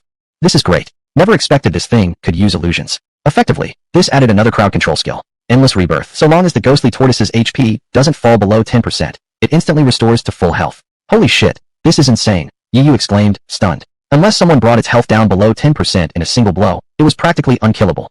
Given its high defense and massive HP pool, was such a drop even likely? Near immortality. Death Aura Companion. Can generate Death Aura. Generation speed scales with the ghostly tortoise's power. Not bad at all. His satisfaction grew. Death Aura could be used to craft Deathborn bodies. Traverse the nether. The ghostly tortoise can directly enter the Necro civilization and carry passengers inside. He checked again, certain he hadn't misread. The Necro civilization had schemed endlessly, desperately trying to invade Blue Star civilization. But due to Yi Yu's interference, their plans had failed. And now, he could enter the Necro civilization at will? If the Necro civilization finds out about this, they'll die of rage, he thought with a smirk. He already imagined paying them regular visits. Generate Death Aura. He commanded the ghostly tortoise. Black Death Aura immediately surged from the ghostly tortoise. This was akin to its innate talent, requiring no cost whatsoever. The Death Aura coagulated into clusters. Ding! Congratulations. You've obtained 1 million units of Death Aura. Congratulations. You've obtained. Holy crap, this speed was like a cow flying a plane, way more intense than milking a cow. After all, this was a mount with divine potential. Unfortunately, since it belonged directly to Yi Yu and wasn't classified as a reward, it couldn't trigger critical acquisition. Ding! With 10 million units of Death Aura, synthesizing Deathborn Body Skill Manual. Soon, one manual was synthesized. It was useless for Yi Yu himself, so he tossed it to his soldiers. One after another, soldiers learned Deathborn Body. Yi Yu thought for a moment. Soon, all his soldiers would possess A-rank talents and immunity to physical attacks for 1 second. They'd practically be mini-invincible units. Hungguan Mountains. Located outside level 1 main city, Tide Crash City, in Long Kingdom server. This was also the drop location for the city construction edict this time. Long Tuan had triggered the quest for the edict's spawn, so the edict appeared within the Long Kingdom server. However, an item as crucial as the city construction edict meant players across the entire server would compete fiercely for it. Full server teleportation was temporarily enabled. Players worldwide could enter the Long Kingdom server to fight for the edict. Damn, there are too many people. Long Xiao frowned deeply. As the world's second-ranked player, he was naturally confident, but the arrival of every top player globally put immense pressure on him. Shinju, Tianzhao, Ice Emperor. Each of these S-rank talent players was terrifyingly powerful, not to mention the elite guilds from around the globe. Even though the entire Long Tuan was present, they still felt overwhelmed. Moreover, military-backed players from Big America, Sakura Nation, Cosmos Nation, and others had arrived on site. These players usually stayed low-key, preferring to quietly develop, but now, they had no choice but to come. Because this was the first city construction edict in the entire server. We must keep the edict within Long Kingdom. It dropped here. If we let someone else take it, it'd be like letting a thief walk into our home and steal right before our eyes. Every player from Long Kingdom who had exited the newbie village had shown up. But these people, they're eyeing it hungrily. This is practically going head-to-head against the entire world. Chapter 97, Strength in Numbers? Beyond the tense atmosphere at the scene, this scramble had already spilled into reality. Journalists and influencers from major media outlets around the world had logged into the firmament. They activated live streaming functions, connecting the virtual world with real-world networks to broadcast footage in real time. This wasn't a feature developed by scientists. It was one they discovered. The firmament inherently possessed this capability, as if it were partially linked to reality itself. At this moment, major American streaming platforms like Laoteob featured on-site commentators and analysts broadcasting live, with audiences of Americans watching eagerly in front of their screens. America will win. This city founding edict must be ours. We deserve it. A flurry of scrolling comments revealed the unshakable confidence characteristic of Americans. The Vreboijan of nations like Japan and Britain look no different. Fool. This is our best chance to demonstrate the spirit of the Japanese warrior. Warriors go. For various reasons, some people hadn't yet entered the firmament, or had already logged in earlier but were delayed today and hadn't reconnected. Yet every single one of them was following the event closely. Because this was extraordinary. On social forums and media magazines worldwide, a discussion had emerged. Will the nation that secures the city founding edict become the dominant superpower? Absolutely. The firmament involves cosmic civilizations. That much has been confirmed by the Celestial Emperor. So the rumors about abilities affecting reality might very well be true. Whoever gets the edict gains a decisive lead. Even ignoring power feedback, that nation will have far greater chances of connecting with cosmic civilizations. This was no longer just a game. Fighting for the city founding edict in the firmament meant fighting for the future in reality. Not only ordinary people were watching, major clans and governments across the world were closely monitoring this battle. For example, Long Huan, the supreme emperor of Dragon Country. The Long squad isn't weak, but there are simply too many competitors this time. Never mind, I'll just quietly watch the stream. Though the old man had long since grown indifferent to worldly turmoil, sitting steadily upon his dragon throne, his hands kept rubbing against each other nervously. At this moment, he seemed no different from the average dragon citizen glued to Zhuojian on Douyin, anxiously following the fate of their homeland. All equally uneasy. We're probably going to lose. Damn it. Those idiots clearly intend to gang up on us. Crossing mountains. This zone was immense. Players stood scattered across various peaks, forming clusters based on nationality. Among them, the area occupied by players from Dragon Country was the largest. Simply because they had the most people. But, Dragon Country's players were surrounded right at the center.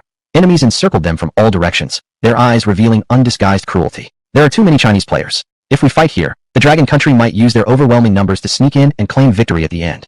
Why not kick them out first? Tian Zhao, the top player from Sakura Nation, shouted openly. No whispering, no concealment. He made no effort to hide his intentions. I agree completely. Yu Zhou Jiedu, the top player from Cosmos Nation, responded immediately. That makes sense. Players from various countries chimed in one after another. Lord Shun, observing silently, sneered inwardly. This idea had been his suggestion originally, but he'd stayed quiet and let Tian Zhao voice it instead. In an instant, 2 billion players surrounded the Dragon Country contingent. Currently, Earth's total population stood at 7.5 billion. That so many had entered the capital city already showed how wildly popular the firmament had become. As for Dragon Country's players, 300 million. That was a huge number, but facing 2 billion hostile players, they still appeared outnumbered and vulnerable. God damn it, I can't take it anymore. I should have entered the firmament myself. Damn it, I used to think it was just a game, didn't matter whether I played or not. But seeing this now, I feel furious deep inside. I did enter, but I joined late. I'm still stuck in the beginner village. All I can do is come out and watch the stream. Dragon viewers in the Drabble were boiling with anger. Inside the game, the fury was even more intense. Dragon journalists and influencers, who usually held differing opinions, needed no coordination at this moment. United instantly, they launched fierce verbal attacks against foreign players. Do you have any shame? Aren't you just bullying others? But in response came even more foreign journalists and internet celebrities. Who says we're bullying you? Nothing in the rules bans this kind of strategy during the contest for the edict. Maybe you should just give up now and leave with less loss. Don't say we aren't showing humanitarian concern. With superior numbers, their voices drowned out those from Dragon Country. Although this entire scene was being streamed globally, they no longer cared. Compared to obtaining the city founding edict, what did a little shame matter? No need to say more. Suddenly, a loud shout rang out. Long Xiao stepped forward and turned to look at the players from Long Tuan behind him. We've long been used to situations like this, haven't we? The Long Tuan players exchanged glances and smiled. Yes, they were used to it. Are you afraid? Not at all. Not afraid. Whoa, who are these people? They've hidden their nicknames, but judging by their levels, there are actually several of them on the leaderboard. Our Dragon Country actually has such powerful hidden players. That one at level 35, he's ranked second in the world. Players from Dragon Country were thrilled, especially when they saw Long Xiao's level. They felt a surge of pride. But still, the situation was far from optimistic. After all, there were just too many enemies. Let's go help them. Many Dragon Country players stepped beside the Long Tuan members. Even Pride Above the Heavens, a guild that had once been notoriously arrogant, bravely stepped forward. Their guild leader, Pride Supreme, an S-rank talent player, eyes flickering with determination. He never expected that his guild, hailed as the top guild in Dragon Country, would suddenly face a group so clearly from a single guild, yet surpassing Pride Above the Heavens in strength. Now, a fighting spirit surged within him. He yearned to surpass this guild. If he let them die here in battle, Pride Above the Heavens might finally have its chance. I can't abandon basic righteousness. In-game, he could use any means to seize resources, but as someone born in Dragon Country, he had to stand up. Enough talk. I'll send you straight to meet God. Divine Lord struck first. Battle erupted instantly. 2 billion versus 300 million. This was utterly one-sided. Long Xiao, Long Yin, and the rest of the Long Tuan forces displayed overwhelming power, each man taking on multiple opponents at once. Especially Long Xiao, S-rank talent, blood solidification. His vitality solidified. No attack could reduce his health, lasting for 1 hour. He could activate this ability once per day. As his level increased, the duration would grow longer. With this talent, he could recklessly rush into deadly zones, risking death to claim treasures, already acquiring numerous rare items. Him alone fought head-on against 3 S-rank talent holders, Divine Lord, Tian Zhao, and the universe is ours. And he wasn't losing ground. Holy crap, truly worthy of being the second-ranked player in the world. Incredible. Look at the people around him. They're all insanely strong too. But, still not looking good. Yet, as time passed, the Dragon Country players gradually began to fall back. Chapter 98. He's back. 45 minutes had passed. The Long Nation players were gradually running out of strength. Not only were they far fewer in number, but the imbalance in combat power was growing more pronounced. Their supplies were also severely lacking. While other nations had ample priests healing their players, Long Nation's healers were significantly fewer. Brother, 222 cried out anxiously. Although Long Xiao took no damage to his health pool, the physical pain from each hit was still excruciating. This was a 100% realistic game, after all. Don't worry about me. Long Xiao let out a carefree laugh and plunged back into battle. Class A talent, shared life. 222 activated her talent, converting every single point of her own health into 1,000 points for any ally. With a full health pool, she continuously channeled healing energy to her fellow Long Nation players. Whenever her own health ran low, she quickly downed a red potion to replenish it. Behind her, a group of priests frantically healed others as well. Unfortunately, none possessed combat talents. How frustrating. They longed to join the front line and fight. Yet despite their efforts, the supply simply wasn't enough. They couldn't keep up with the losses. One by one, Long Nation players began to fall. F***CK this SH**T. Where's my sword? I'm going in there to slash some heads. Back in the live streams, viewers from Long Nation clenched their fists, emotions boiling beneath the surface. A nameless tension gripped their hearts, indescribable except through angry curses. If only they'd entered Sangxiong earlier. Everyone understood. This battle was won. In nations like Demi and Sakura, everyone relaxed and smiled. The ruler of Demi grinned. Surely the City Foundation edict would soon belong to them. Ah, The Emperor of Long sighed deeply. His normally upright figure slumped slightly as he looked up at the sky, tears glistening faintly at the corners of his eyes. They had lost. Every citizen of Long Nation knew it. Yet seeing their players still fighting fiercely, watching themselves remain here, glued to the screen, an unspoken question arose in their hearts. Why keep struggling when defeat was certain? Because they refused to admit defeat. Even if they fell, they would fall gloriously. They would never be the kind to raise their hands and surrender. But beyond pride, there was still one hope left. Where is Tiandi? Where's our God Emperor? If God Emperor were here, he'd knock one down with each punch. After all, Long Nation still had him. The Heavenly Emperor. Hasn't God Emperor returned yet? Members of the Long clan fought, while simultaneously asking Long clan Zheng Yang through the guild channel. Only Zheng Yang had God Emperor's contact. Not yet. Zheng Yang had already tried reaching out, but received no reply. Tiandi.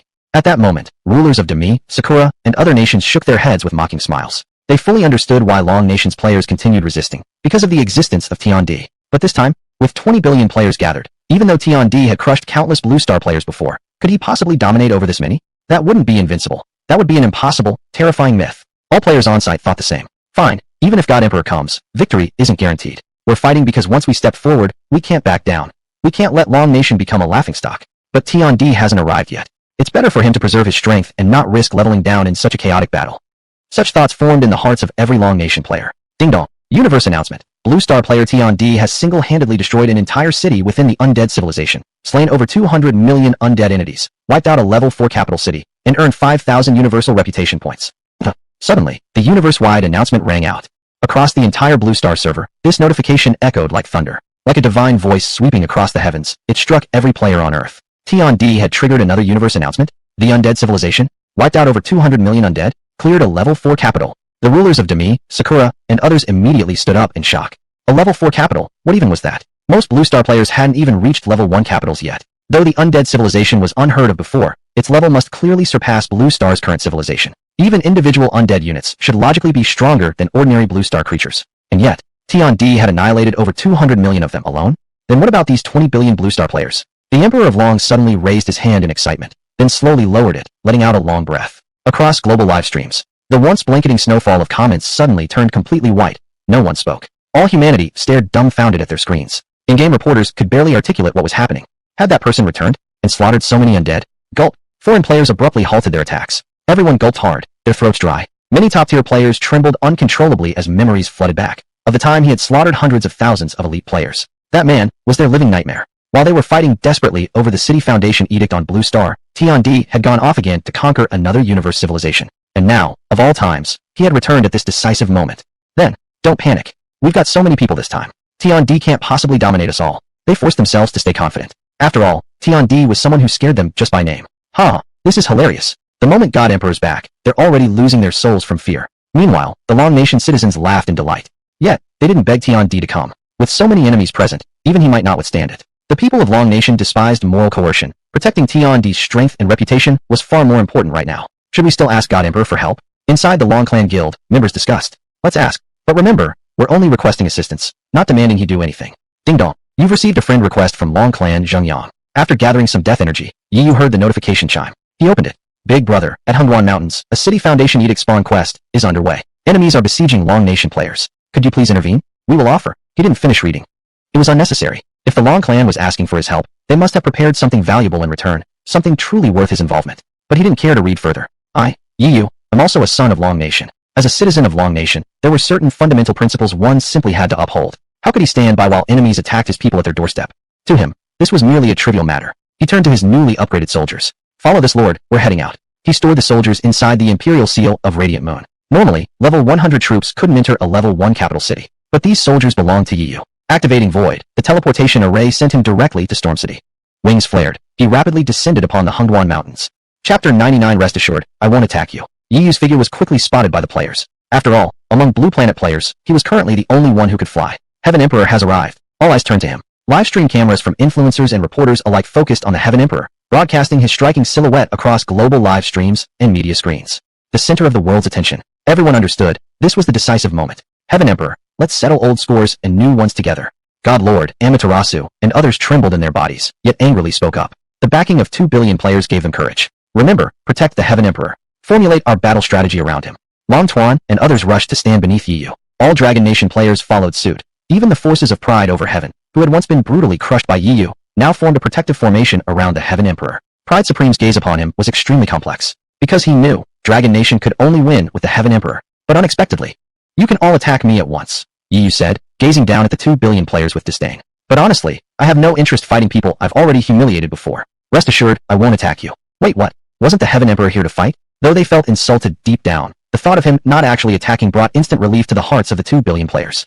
But just then, Yi Yu tossed out the Imperial Master Seal. The seal vibrated mid-air with a resonant hum, and suddenly, a host of figures materialized out of thin air. We will live and die for our master. Each exuded an aura of terrifying power. Players immediately noticed them and instantly checked their status panels. To their horror, can't read their stats. Where did these monsters come from? They're calling the Heaven Emperor Master. Even Long Xiao was stunned. These people's levels surpassed his own. His basic detection skill could scan units up to level 20. Yet even at level 35, he couldn't see through them. That meant these figures were at least level 55. But level 50 required entering a tier 2 city. Only tier 1 city rulers could remain in lower tier cities. And how could the Heaven Emperor, at level 100, still return to a tier 1 city? No one could comprehend it. The reason global players dared rush to build settlements in Dragon Nation was precisely because they believed a level 100 Heaven Emperor could no longer return to a tier 1 city. Yet somehow he was back. There was only one word for it. He's incredible. There's no way their levels are that high. The Heaven Emperor himself is just level 100. His underlings probably aren't even level 60, and there are barely over 1,000 of them. We've got 2 billion players. What do we fear from some measly troops? Sneering, global players launched their attacks. Yi merely watched calmly and waved his hand. Charge! The 1,289 soldiers surged forward as one. Boom, boom, boom. Countless enemy attacks rained down upon the soldiers, but to everyone's shock. 0, 0. A string of zeros floated upward. WTF? No damage penetration? Yi Yu smiled. These were elite soldiers, all level 100, with star-ranked and diamond-ranked attributes far surpassing those of regular players. How could ordinary attacks possibly break through their defense? S-rank talent, Group Armor Pierce. The 4th-ranked player from Little Japan, Ninja Blade, activated his skill. This talent increased armor-piercing rate for allies, growing stronger with his own power. Its range expanded too, capable of granting 100% armor penetration to infinite allies at maximum. Currently, it boosted 1,000 players' armor penetration by 50%. He selected the strongest 1,000 foreign players to enhance. S-rank talent, Ice Strike. The 1,000 top-tier players unleashed their full force simultaneously. There was no way these foot soldiers could survive this. Yet at that moment, the soldiers activated their talents too. A-rank talent, Myriad Soldiers, Myriad Horses. A-rank talent, United We Stand.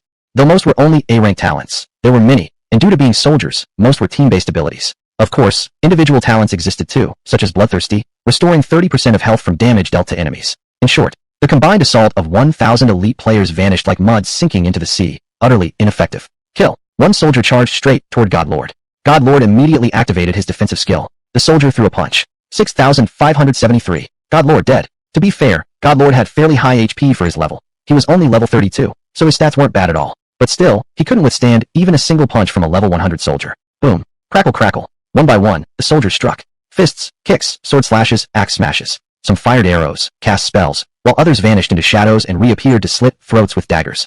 In an instant, all 1,000 elite players were dead. Did I see that right? Is this real?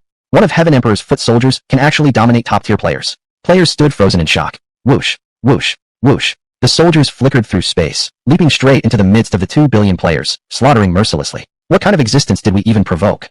My god, these soldiers are like devils. You still think they're just regular foot soldiers? I'm telling you, they're definitely above level 60, and probably all have B rank or higher talents. The 2 billion players could only wail in despair. They simply couldn't penetrate the soldiers' defenses. Against absolute power, no amount of numbers mattered. Dragon Nation players watching from behind gaped, mouths involuntarily hanging open.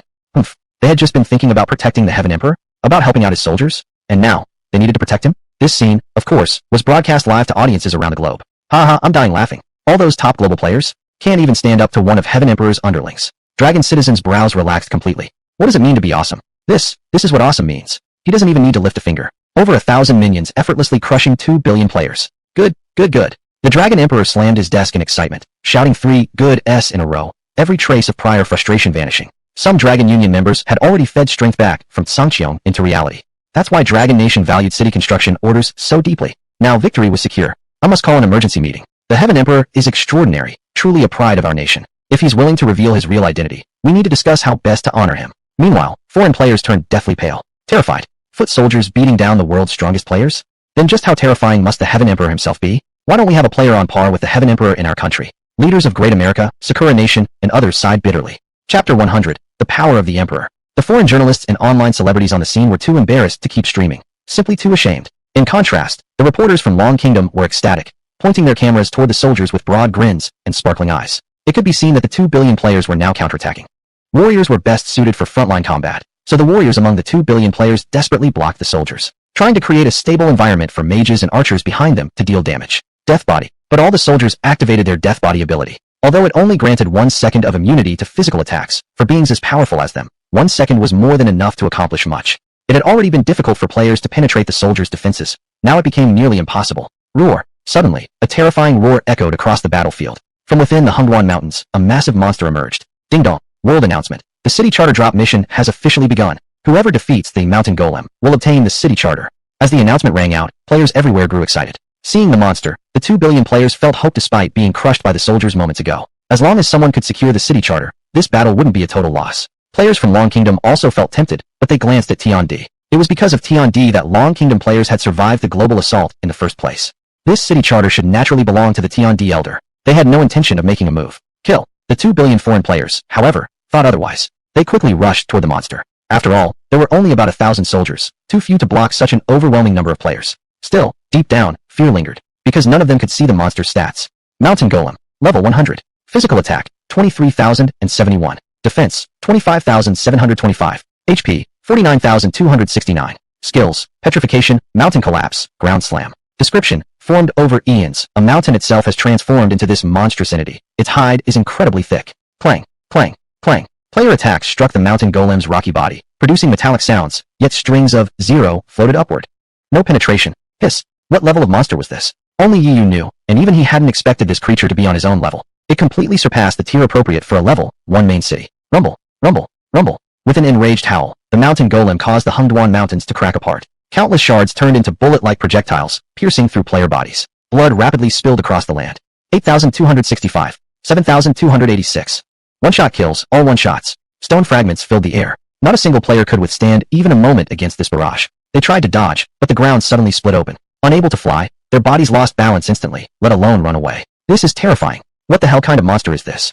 The City Charter wasn't meant to drop right now, was it? Foreign players wailed in despair. Long Kingdom players watched this scene unfold with a sense of ironic amusement, but also furrowed brows. If they charged in, the outcome would be the same. Could it really be true that the City Charter wasn't supposed to appear just yet? That's it, Yi murmured softly. The City Charter drop quest had been triggered by Long Faction. But originally, Long Faction didn't possess the strength to initiate it. It was only because of his intervention that it succeeded. In other words, due to him, the City Charter quest had effectively started early. Under normal circumstances, it would only unlock when most players reached around level 50, a time when they'd actually have the capability to compete. Poor foreign players. They had prepared so much, never realizing they weren't even qualified to participate. Rumble, rumble, rumble. At that moment, the mountains near Yu began to crack as well, and so did the area where the soldiers stood. Stone shards were about to strike them too. Yu observed calmly. The Mountain Golem's Mountain Collapse skill was quite unique. It only functioned within the Hungduan Mountains, which made its applicability limited. Precisely because of this restriction, its damage output in this specific location was extremely high. Humph. He let out a cold snort. Originally, he had no interest in the City Charter and had no intention of acting. But since this monster didn't know its place, then it couldn't blame him. Right now, due to Mountain Collapse, many foreign players had already died. Only a few scattered survivors remained, and they wouldn't last much longer. They saw the monster directing its attack toward Yu. Good. If the monster can kill Tiandi, even better. This thing is strong. They wanted to witness firsthand the death of Tiandi. S-rank talent. Damage transfer. In that instant, someone behind Yu acted. Long Faction, Long Fan, activated his talent, capable of transferring damage intended for a target onto another. Transfer it to me. Long Shao roared, taking the full brunt of the incoming damage. His life solidification effect was still active, so he took no damage. Relying on the Tiandi bro to kill the monster. Bro will hold it for you. Just don't take too long. We can't sustain this forever. Clang, clang, clang. Suddenly, a long sword appeared in front of Yu, rapidly splitting into 15. Whoosh, whoosh. 15 swords shot forward at high speed, freely soaring within a 20,000-meter range. Huh, can swords fly? Am I sure I'm not inside some fantasy novel? The Long Kingdom players were dumbfounded. Who had ever seen such a sight? Wasn't ranged combat supposed to be the domain of archers and mages? How could Tiandi's sword actually fly? And how on earth could it fly that far? Could this be the legendary Long Kingdom Sword Immortal? Foreign players were even more stunned. They'd never seen a sword attack outrange an archer before. Even more terrifyingly, those 15 swords suddenly unleashed sword energy, generating a total of 225 sword beams tearing through the air. They swiftly reached the Mountain Golem, 15,000 meters away, piercing through its body one after another. 49,269. In just an instant, the Mountain Golem disintegrated into dust. With its death, Mountain Collapse ceased. Ding dong. World announcement. Congratulations to player, Tiandi, from Long Kingdom for achieving the first kill of the level 100 star rank boss, Mountain Golem, earning 1 legend point and 2,500 server-wide reputation. World announcement. Congratulations to player T from Long Kingdom for defeating the level 100 star rank boss, Mountain Golem, and obtaining level 1 city charter, ×1. Two different announcements rang out. F***CK. Long Kingdom players instinctively gasped, while the remaining foreign players erupted in curses. So it was a level 100 star rank boss all along. No wonder they couldn't beat it. And this boss was tied to the city charter. It must naturally be far stronger than ordinary bosses. Yet despite being powerful enough to dominate 2 billion players, it had still been instantly obliterated by T. Ding. You achieved the first kill on the level 100 star rank boss Mountain Golem, earning 10,000 experience points. 10,000x critical hit. Total reward, 100 million experience points, 10,000 legend points, 25 million server-wide reputation, and either level 1 city charter, ×10,000, or Imperial Capital City Charter, ×1. Killing a same level monster didn't grant much experience. Nothing unusual there. Ding. As the Emperor, you have obtained level 1 city charter, ×10,000, triggering system notification. Upon possessing 10,000 level 1 cities, you will unlock the Emperor's power. Chapter 101, Ability Enhancement Scroll. This was completely unexpected for Yu. He had thought the city construction decree would be useless to him, but he never imagined there'd still be something valuable. Emperor's power. Description 1. Can draw 10% of all subordinates' attributes for personal use for 1 strike. After extraction, subordinates fall into a weakened state, becoming attributeless and requiring 24 hours to recover. Description 2. Possessed only by an emperor who controls 10,000 level 1 capital cities. Description 3. With 10,000 level 2 capital cities or 10,000 subordinate imperial capitals, the emperor's power can reach level 2, allowing extraction of 20% of all subordinates' attributes. At 10,000 subordinate imperial capitals, allows extraction of 100%. Nice. Now soldiers were truly useful. They could become his real foundation. Ding. 10,000-fold critical hit. Obtained level 1 city construction decree, ×10,000. Yu selected this reward. For now, gathering 10,000 imperial capitals seemed too difficult. Better start with building level 1 main cities first. I already have Tianqing City, so I only need 9,999 more level 1 city construction decrees. Yu pondered, then tossed 1 decree to Long Xiao. Long Xiao's eyes widened. Was that city construction decree really given to him? He thought for a moment. Probably because the other didn't care. After all, this person already owned an imperial capital. How could someone like that possibly care about a mere level 1 city? Foreign players across the server were literally bleeding from frustration. Something they had fought so hard for, shamelessly scrambling over, just casually handed away by the Heavenly Emperor? Damn it, how could someone be this infuriating? They had no idea Yu actually had 10,000 of them. Ding, the city decree drop event has ended. Short-term, server-wide teleportation disabled. You are forcibly transferred back to your original server. Thankfully, a notification sound came. They were forcefully moved away, which was actually better. Staying any longer would have killed them from sheer rage. Still, not many actually returned. Most had been slaughtered by mountain stone giants, along with some of their troops. This debt, we'll settle it ourselves one day, players from Long was silently vowed. As for the Heavenly Emperor, he had long surpassed the level normal Blue Star players could even comprehend, like a living myth. How could they keep relying on him every time foreign players caused trouble? Didn't they see he hadn't even bothered lifting a finger against those foreigners from the very beginning? Indeed, Yu hadn't acted because doing so felt far too beneath him. At least interstellar civilization players would be somewhat interesting. Ding, your soldiers have killed 107,255 players. Rewards attributed to you, 107,255 experience points, 104,204 golden tier items, 3,050 platinum tier items, and 1 diamond tier item. 10,000-fold critical hit. Can obtain 107,255 10,000 experience points, 104,204 10,000 golden tier items, or 104,204 star tier items, 3,050 10,000 platinum tier items, or 3,050 legendary tier items, 10,000 diamond tier items, or 1 epic tier item. Everything dropped from NPC killed players counted as rewards. For current Blue Star players, having platinum tier gear was already decent. Fortunately, the critical hit reward was great. You plan to check it later. Long Xiao suddenly spoke, reaching to pull out something. It was what he had promised to give in exchange for the Heavenly Emperor's assistance. But now he hesitated. The Heavenly Emperor had just given him a city construction decree. He felt he should offer something even better in return. Thanks to life solidification, Long Xiao had adventured through many dangerous zones and acquired numerous good items. After this hesitation, he decided to present the best item he had. Big Bro here. Unconsciously, he started calling him Big Bro too. Yu originally wasn't interested in what Long Xiao had, but he looked anyway. Ding! You have obtained Ability Weakening Scroll. Ability Weakening Scroll. Effect. Weakens one effect of a specific ability. Seems useless? No, not at all. For example, during battle, it could weaken one of the enemy's skill effects, and the target isn't restricted. It could even weaken a talent. This was truly terrifying. Think about it. Someone has an S-rank talent? Weaken it, and it definitely won't stay S-rank anymore. Long Xiao had originally intended this scroll to counter foreign players with S-rank talents. But since the Heavenly Emperor had eliminated all foreign threats effortlessly, he handed it over without a second thought. Ding! 10,000-fold critical hit. Can obtain Ability Weakening Scroll, X10,000, or Ability Enhancement Scroll, X1.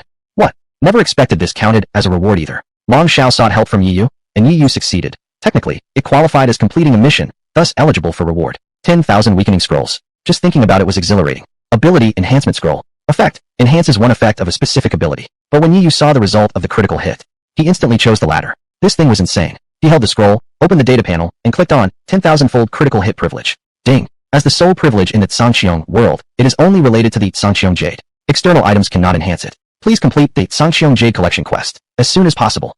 As expected, Yu hadn't really hoped for much anyway. He then clicked on SSS rank talent, endless battle. Ding. System notice. SSS rank talent is already the highest level talent in the Tsangxiong divine realm, cannot be enhanced. Now that was impressive, the highest rank. But precisely because it was too high, it couldn't be strengthened further, which meant, if it wasn't that high, then enhancement would be possible. I still have the ability seizing scroll. I can steal an S rank talent, upgrade it to SS rank. Then use the ability enhancement scroll to push it to SSS rank. Just thinking about it made him giddy. So he absolutely needed to find an S rank talent to steal. Endless battle was powerful, but its flaw was clear. When there weren't many enemies, its effect became extremely weak. Therefore, Yi wanted to find a talent with stable effects, one that could perform consistently no matter the circumstances. Blue Star doesn't have what I'm looking for. While his soldiers fought players earlier, he had observed everything carefully. None of those S-rank talents were what he desired. However, in the universe, civilizations abounded, and so did talents. Thud, thud. Just as Yi was lost in thought, suddenly a series of loud, kneeling sounds echoed. I, Aoshi Duzuan, apologize to the Heavenly Emperor. I, Aoshi Kwangren, apologize to the Heavenly Emperor. The entire guild, Aoshi Tsangxiong, previously hostile toward Yu, now knelt down collectively in apology. Players from Longhua were deeply shocked. Aoshi Tsangxiong had always been so arrogant, yet now they humbled themselves so completely before the Heavenly Emperor. Actually, the people from Aoshi Tsangxiong aren't all bad, just overly aggressive in their methods, more like bullies. They did step up during this war. People whispered among themselves. TCH. Yu shook his head with amusement. Apologizing? After being brutally crushed by him multiple times? Well, perhaps it was just because he was too strong. They finally realized the vast gap between them. These guys weren't truly evil. At worst, they were just hot-tempered in-game. Already beaten into submission, Yu ignored them completely. He immediately teleported back to Huimun Imperial Capital. Honestly, he lost all interest in regular players. We'll kneel for 3 days. We don't ask for forgiveness from the Heavenly Emperor, but we must remain kneeling to express our remorse. And so, the members of Aoshi Tsangxiong continued kneeling. Chapter 102, War God's Trial Tower. After returning to the Imperial Capital, Yu paid no mind to the ongoing rift among players. 10,000 level, 1 main cities require territory. This was a problem. Building cities first required land, but there were no vast vacant territories left nearby. He needed to find new land. Moreover, with Emperor's power, the more subordinates he had, the stronger he became. Currently, his forces were still insufficient. He also needed more gold coins and Baji drops of cosmic coins. If his subordinates could have A-rank talent, there was no need to settle for weaker ones. All these would take time, but given Yu's strength, it probably wouldn't be long before he achieved them. Goo goo. His stomach growled. Hungry, Yi logged out first to eat a quick meal, planning to grab something simple at the nearby food court. That's absolutely satisfying. When our Dragon Nation players were surrounded by enemies, at the crucial moment, the Heavenly Emperor struck back with overwhelming power. One of his minor soldiers brutally crushed players worldwide, showcasing our national pride. On large LCD screens inside and outside major shopping malls, reporters spoke passionately in front of cameras. On screen, footage looped repeatedly, the Heavenly Emperor soaring into view, declaring he deemed it beneath him to fight players directly, then casually summoning troops who utterly dominated the global challengers. Incredible. My bro Heavenly Emperor is awesome. I'm a guy and I'm totally smitten. Does anyone know the real identity of the Heavenly Emperor? I'd warm his bed any night. On streets and inside malls, countless people stared at the screens, ecstatic, nearly jumping with excitement. Especially when they saw the Heavenly Emperor flash forward on his sword, instantly obliterating that incredibly powerful monster. Emotions reached their peak. The Heavenly Emperor had become the idol of every citizen in Dragon Nation. Just then, some girls spotted Yu's figure. Girls, look over there. That man is so handsome. Wow, super good looking, and kind of resembles the Heavenly Emperor. Even some men couldn't help but turn their heads. Where? Who looks like the Heavenly Emperor? I'll go ask if his thigh still needs a pendant. You kidding? You want to jump on too? Hee hee, if the Heavenly Emperor were willing, I wouldn't mind either. A crowd surged toward Yu. Whoosh. But Yu's real-world strength was already formidable. With just a slight shift of his feet, he blurred into a shadow and vanished. Everyone assumed they'd imagined it. Sigh, being handsome really is a hassle. Yu once again felt proud of his decision to reduce his facial attractiveness by 50%. Usually, reducing facial stats was to avoid making enemies in-game and facing real-life trouble later. But Yu had no such worries. Leaving aside his current physical prowess, given his connection with Dragon Legion, even if his real identity got exposed, no one would dare provoke him. He just found it annoying. He didn't enjoy being gawked at everywhere he went. After seeing this incident, I've decided to enter Azure Heavens too. Next time someone bullies our Dragon Nation, I'll grab my blade and fight too. The Heavenly Emperor must be busy. We can't always make him deal with trivial matters like this. Beside Yu's dining table, people discussed Azure Heavens animatedly. The restaurant bustled with all sorts of people, but whether waitstaff, white-collar elites, or corporate bosses, at this moment, social distinctions seemed to vanish. All were drawn toward entering Azure Heavens. The Heavenly Emperor was their ultimate role model. It was easy to foresee. More and more citizens from Dragon Nation would soon enter the game. Yi reflected, it was a good thing. One day, alien civilizations would surely invade Blue Planet civilization, even the real world. If people from Dragon Nation improved their strength now, that wasn't a bad thing at all. Boss, check please. You look just like the Heavenly Emperor. He's my idol. I won't accept your money. I'd be offended. The owner, a middle-aged man, acted like an excited fan. Yu fell silent. Fine, he didn't insist. Back home, he logged into the game. He began checking the loot from killing players, and one piece of equipment immediately caught his eye. Necklace of Revival. Level 32. Bonus attribute, plus 1000 HP. Bonus skill, Revival. Consumes 660 mana to resurrect once. Cooldown, 12 hours. Restriction, level 32. Not bad. The HP boost wasn't huge, understandable for a level 32 item. But the skill was excellent. Resurrection provided an extra survival option. Yu had already maxed it. It originally started at level 1 with a 240-hour cooldown. He removed his golden tier necklace and equipped this one instead. The original player who owned this legendary item must have been a top-tier Blue Planet gamer. They were probably furious now. Time to pick up a class quest. Last time by MO told me I could get one in Huiguang City. He activated the teleportation array and entered Huiguang City. A sovereign has arrived. Hurry, notify the city lord. The NPCs of Huiguang City, seeing the sovereign prefix in Yiyu's name, immediately summoned the city lord. The city lord arrived shortly, warmly engaging Yiyu in conversation. Upon learning Yiyu's purpose, he quickly brought Bayamo to him. It had to be said, having status made things a lot easier. You should already be prepared, Bayamo murmured softly. But I still advise you not to take the class quest just yet. Why? Yiyu asked. Because of the War God's Trial Tower. Destructors are inheritors of the War God's legacy. By passing the Trial Tower, you'll receive tremendous rewards. One attempt every 100 levels. Now he understood. Good thing he hadn't rushed to level up. Otherwise, he would have missed this opportunity. Yiyu suddenly realized he wasn't a destructor, but an annihilator. He wasn't sure if he could even participate in this trial. I'll take you to see the elder. His temper is rather peculiar, so watch yourself, Bayamo said, leading the way. Soon, they found a ragged man inside a dilapidated house. Cuxing Starlight, level 150. Strong enough, the man looked at Yiyu and said, come on. Buzz. A small pagoda appeared in his hand, spinning rapidly. It looked somewhat ethereal. This is only a phantom version of the trial tower. Only the true War God Temple holds the complete tower with 9 trials. But for now, since you're only attempting the first trial, this will suffice. Are you certain? Yes. Yi nodded. Humph. There are always those who think they can do it, only to discover in the end that they cannot. Cuxing spoke coldly. Bayamo looked slightly embarrassed. Yi was momentarily stunned. Seriously? Dissing him right at the start? No wonder he was known as eccentric. Well then, Yi simply smiled faintly. We shall see. The trial tower opened a door, and he stepped inside. Elder Yu, I told you he's different. He's a genius. Bayamo scolded Cuxing. Humph. I was once a genius too, and I've seen countless others who were hailed as geniuses. But not a single one succeeded. Cuxing's voice carried sorrow. Bayamo fell silent. He had heard bits about the trial tower. It was open to all destroyers. Destroyers weren't unique to Blue Planet civilization alone. And yet, among all destroyers from Blue Planet, not a single one had ever cleared the first trial. So many prodigies, yet all had failed. He also knew that Cuxing wasn't trying to belittle the Heavenly Emperor. Cuxing himself had once been a genius, but after that failure, his spirit had shattered completely. He didn't want the Heavenly Emperor to suffer the same despair, so he advised against it. Chapter 103, The Shocked Ku-I. Ku-I had long stopped watching the trial tower. He lay down and immediately fell asleep. His heart had died along with that failure. But Bayamo remained confident in Yiyu, his eyes fixed intently on the trial tower. Ding! You have entered War God's Trial Tower, Level 1. Rewards vary based on the number of floors cleared and completion time. Current floor, Floor 1, Monster Floor. System notice, the faster you clear Floor 1, the harder Floor 2 becomes. Yiyu stepped into a vast expanse surrounded by wild grass, where danger lurked everywhere. Numerous monsters suddenly leapt out. Thunder Leopard, Level 100. Physical and magic attack, 16,875. Defense, 15,648. HP, 20,559. Skills, Thunder Jump, Lightning Orb, Thunderclaw Strike. Description, a monster with incredible speed and destructive power. Handle with caution. A dual attack monster, both physical and magical attacks exceeding 10,000. Roar. They roared, each spitting out lightning orbs. Crackle. Pop. The lightning orbs were wildly violent, possessing a terrifying 150% attack boost, plus 35% armor penetration and a 10% chance to paralyze. Ding. In combat, enemies increase your physical attack by plus 1,011%, up by 1,011.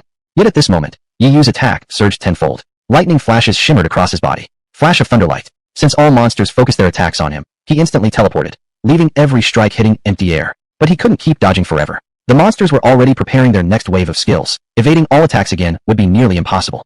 Clang, clang, clang. He drew the XINU sword, unleashing 225 sword energies roaring outward. Seeing this, the Thunder Leopards lit up again with electricity, vanishing one after another. Thunder Jump. This move could evade many attacks. Unfortunately for them, Yiyu is now using Sword Mastery Unification, Sword Strike, capable of attacking continuously for an entire hour within 20,000 meters.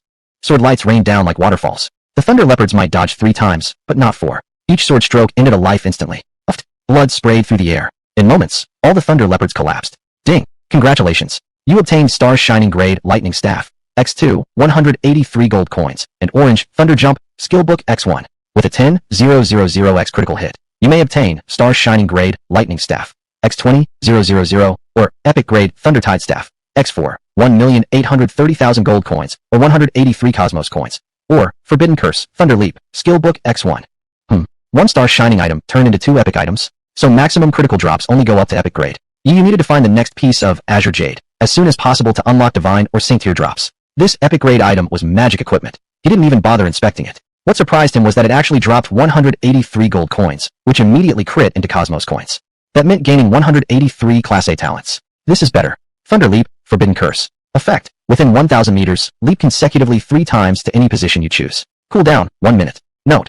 For each level increase, range increases by 1,000 meters, up to level 60. Previously random, uncontrollable teleportation. Now he could leap exactly where he wanted. Flash of Thunder Light is good, but leaves me vulnerable afterward. With this, I'm secure.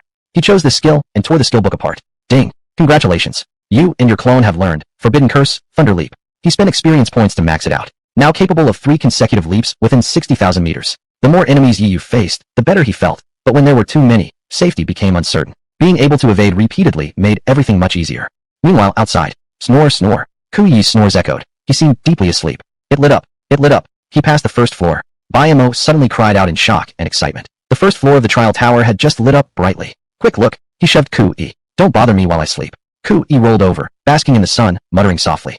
Bullshit. There's no way he cleared it already. Only seconds passed. How could he? Boom, boom, boom. Suddenly, the trial tower violently trembled, emitting intense rumbling. Holy crap. Ku Yi shot upright in an instant, eyes wide open. The hell? The trial tower is trembling. Clearing the first floor lights up the tower, but only clearing it extremely fast makes it tremble and roar. Incredible, utterly incredible. Bayamo, I agree with you now. He really is a once-in-a-lifetime genius. Ku Yi's expression remained utterly shocked. He himself had once cleared the first floor. The first floor involved being surrounded and attacked by over 1,000 monsters of the same level, all extremely fast and powerful. It tested one's ability to withstand overwhelming assault. As a genius, he had passed it. But after prolonged struggles, drinking potions constantly to restore health and mana, he had taken a full 2 days. And now, the Emperor, had he cleared it in just 3 seconds? Yeah, I told you. He's amazing, Bayamo said joyfully. Yes. Oh no, he passed too quickly. Ku Yi nodded, but soon his expression turned horrified and anxious. The trial tower only had 2 levels. The faster one cleared the first floor, the greater the difficulty of the second. Why? Why did the Emperor clear it so fast? Ku Yi shouted. He himself had failed at the second floor, and was killed instantly. He'd taken 2 whole days on the first floor, and still found the second nearly impossible. The Emperor, clearing it in seconds, would now face unimaginable terror. No problem. If the Emperor could clear the first floor instantly, he can definitely beat the second, Bayamo said confidently, still fully trusting Yu. You don't understand. Throughout history, geniuses as extraordinary as the Emperor have appeared before, destroyers from Blue Star. They all cleared the first floor in an instant, but on the second floor, every single one was instantly defeated. At this, Bayamo could no longer remain calm. What exactly is on the second floor? The universe itself. Ding! You've cleared floor 1 at the fastest recorded speed. Floor 2 will now be set to maximum difficulty. Please prepare yourself. Yu heard the system alert and smiled confidently. Did he not know that clearing the first floor faster would make the second harder? Of course he did. So what? Who cared? Was he really going to back down and deliberately slow himself? No way. Besides, the faster he cleared it, the greater the rewards. To maintain your condition, all skills, items, and abilities have been reset with cooldowns refreshed. Some of Yu's abilities had previously been on cooldown, but now all were restored. This trial tower was actually quite considerate, but it also meant what came next would truly be terrifying. Ding! You have entered floor 2. This stage will pit you against the 5 strongest individuals who once cleared floor 2. They have all been nerfed to your current level. 5 enemies. That meant Zhang Wujing was useless now, and these 5 were the absolute top-tier destroyers. Boom, boom. Terrifying auras raged violently, as 5 monstrous figures rapidly materialized. Heaven Wolf Civilization, Lang Mia, level 100. Before you could finish reading, another system alert rang out. Ding! Encountered a Heaven Wolf Civilization expert. Triggered, complete the Sky Jade quest. Chapter 104, Battle against the 5 Divine Projections. Upon hearing this, Yu first froze, then broke into a delighted smile. Just as he had lamented that his privileges weren't enough to critically strike a holy artifact, new information arrived. The Tianlang civilization possessed the Sangqiong Jade. He then turned his gaze toward the other figures. Shenyu civilization Yumang. Level 100. Magic attack, 1,334,643. Defense, 1,082,367. Health, 1,293,754. Skills, Moon Ring, Hazy Moonlight, Graceful Moon Dance. Description, a level 5 civilization player. The trial tower has manifested a level 100 projection of him here. His true self cannot sense what happens in this place. Deri civilization, Songyan. Level 100. Physical attack, 1,316,354. Defense, 1,207,346. Health, 1,283,654. Skills. Great Sun Flame Fist. Vast wilderness captures the sun finger, chasing stars treading the sun. Description. A level 5 civilization player. The Trial Tower. Their stats were all similar. Level 5 civilization players. Yi Yu's eyes flickered with surprise. He hadn't expected to face off against players from level 5 civilizations, though only 2 of them were at that level. There was also Tianla civilization Sang In and Gushi civilization Shi Jun, who belonged to level 4 civilizations. And Tianlang civilization was the weakest, being only level 2.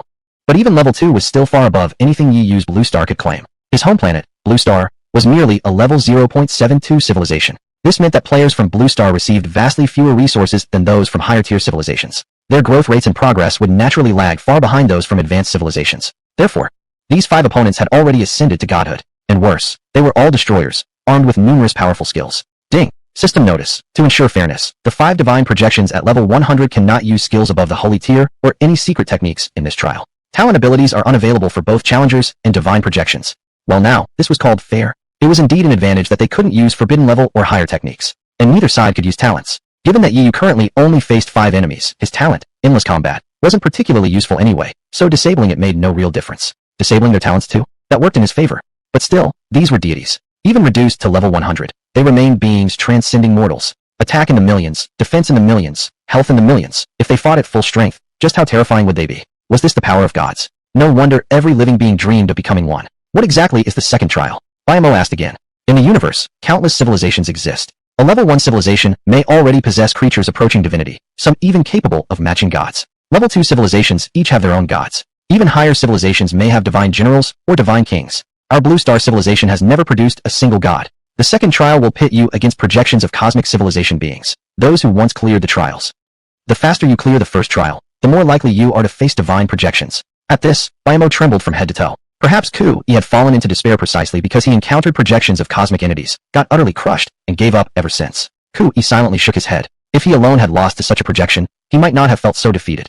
But he knew the truth. There had once been several strong individuals from Blue Star who swiftly passed the first trial, only to encounter divine projections and be instantly slaughtered. It was simply unavoidable. Blue Star civilization was too weak. They had no gods. They didn't even have experience fighting against gods. What's the point of trying harder? No matter how gifted a prodigy was, when facing a true god, wouldn't they be helpless? The Heavenly Emperor might have stood a chance, but since he passed the first trial too quickly, he'd inevitably face divine projections, and then he'd be finished. What he didn't know was, Yi Yu was facing 5 of them. Yet at this very moment, Yi Yu smiled.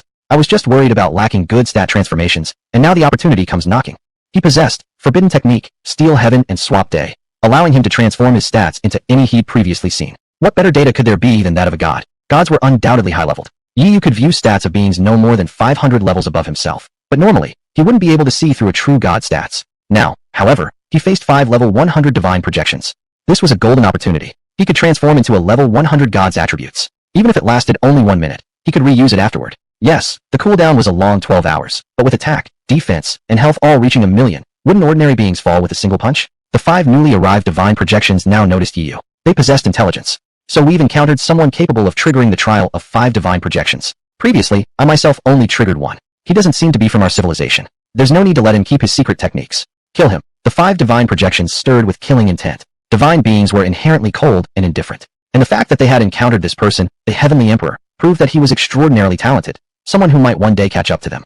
Destroyers, inheritors of the War God's legacy. The War God, a supreme deity, and among the supreme deities, one whose combat power was off the charts. Even after achieving godhood, destroyers still competed fiercely against each other, all striving to enter the War God's gaze. Thus, they decided right here and now to eliminate a potential rival before he could rise. Moon Slice. Behind, Yu Mang, a moon appeared, spewing countless crescent blades. Aowa. Lang Mi let out a howl, activating his skill, Wolf Instinct, increasing all his attributes by 100 times, at the cost of dying afterward. But since this was merely a projection, he didn't care. Why increase his stats when his attack was already so high? He believed even a lion must give its all when hunting a rabbit. One had to admit, he was a ruthless god. The other divine projections also activated various empowerment skills, pushing their chamois to the extreme. This scene was utterly despair-inducing. At this moment, Yi Yu could activate Steal Heaven and Swap Day to gain the same base stats as them, but not their current ones, because the technique only transformed original attributes, not temporary boosts from skills. Thus, if Yi Yu fought directly, it would truly be difficult to match them. After all, they were gods. Suicidal. But now, fury surged within him. Since they had come at him with everything, he wouldn't hold back either. Lightning flashed. His figure vanished instantly, dodging all incoming attacks, reappearing above, Song Yan.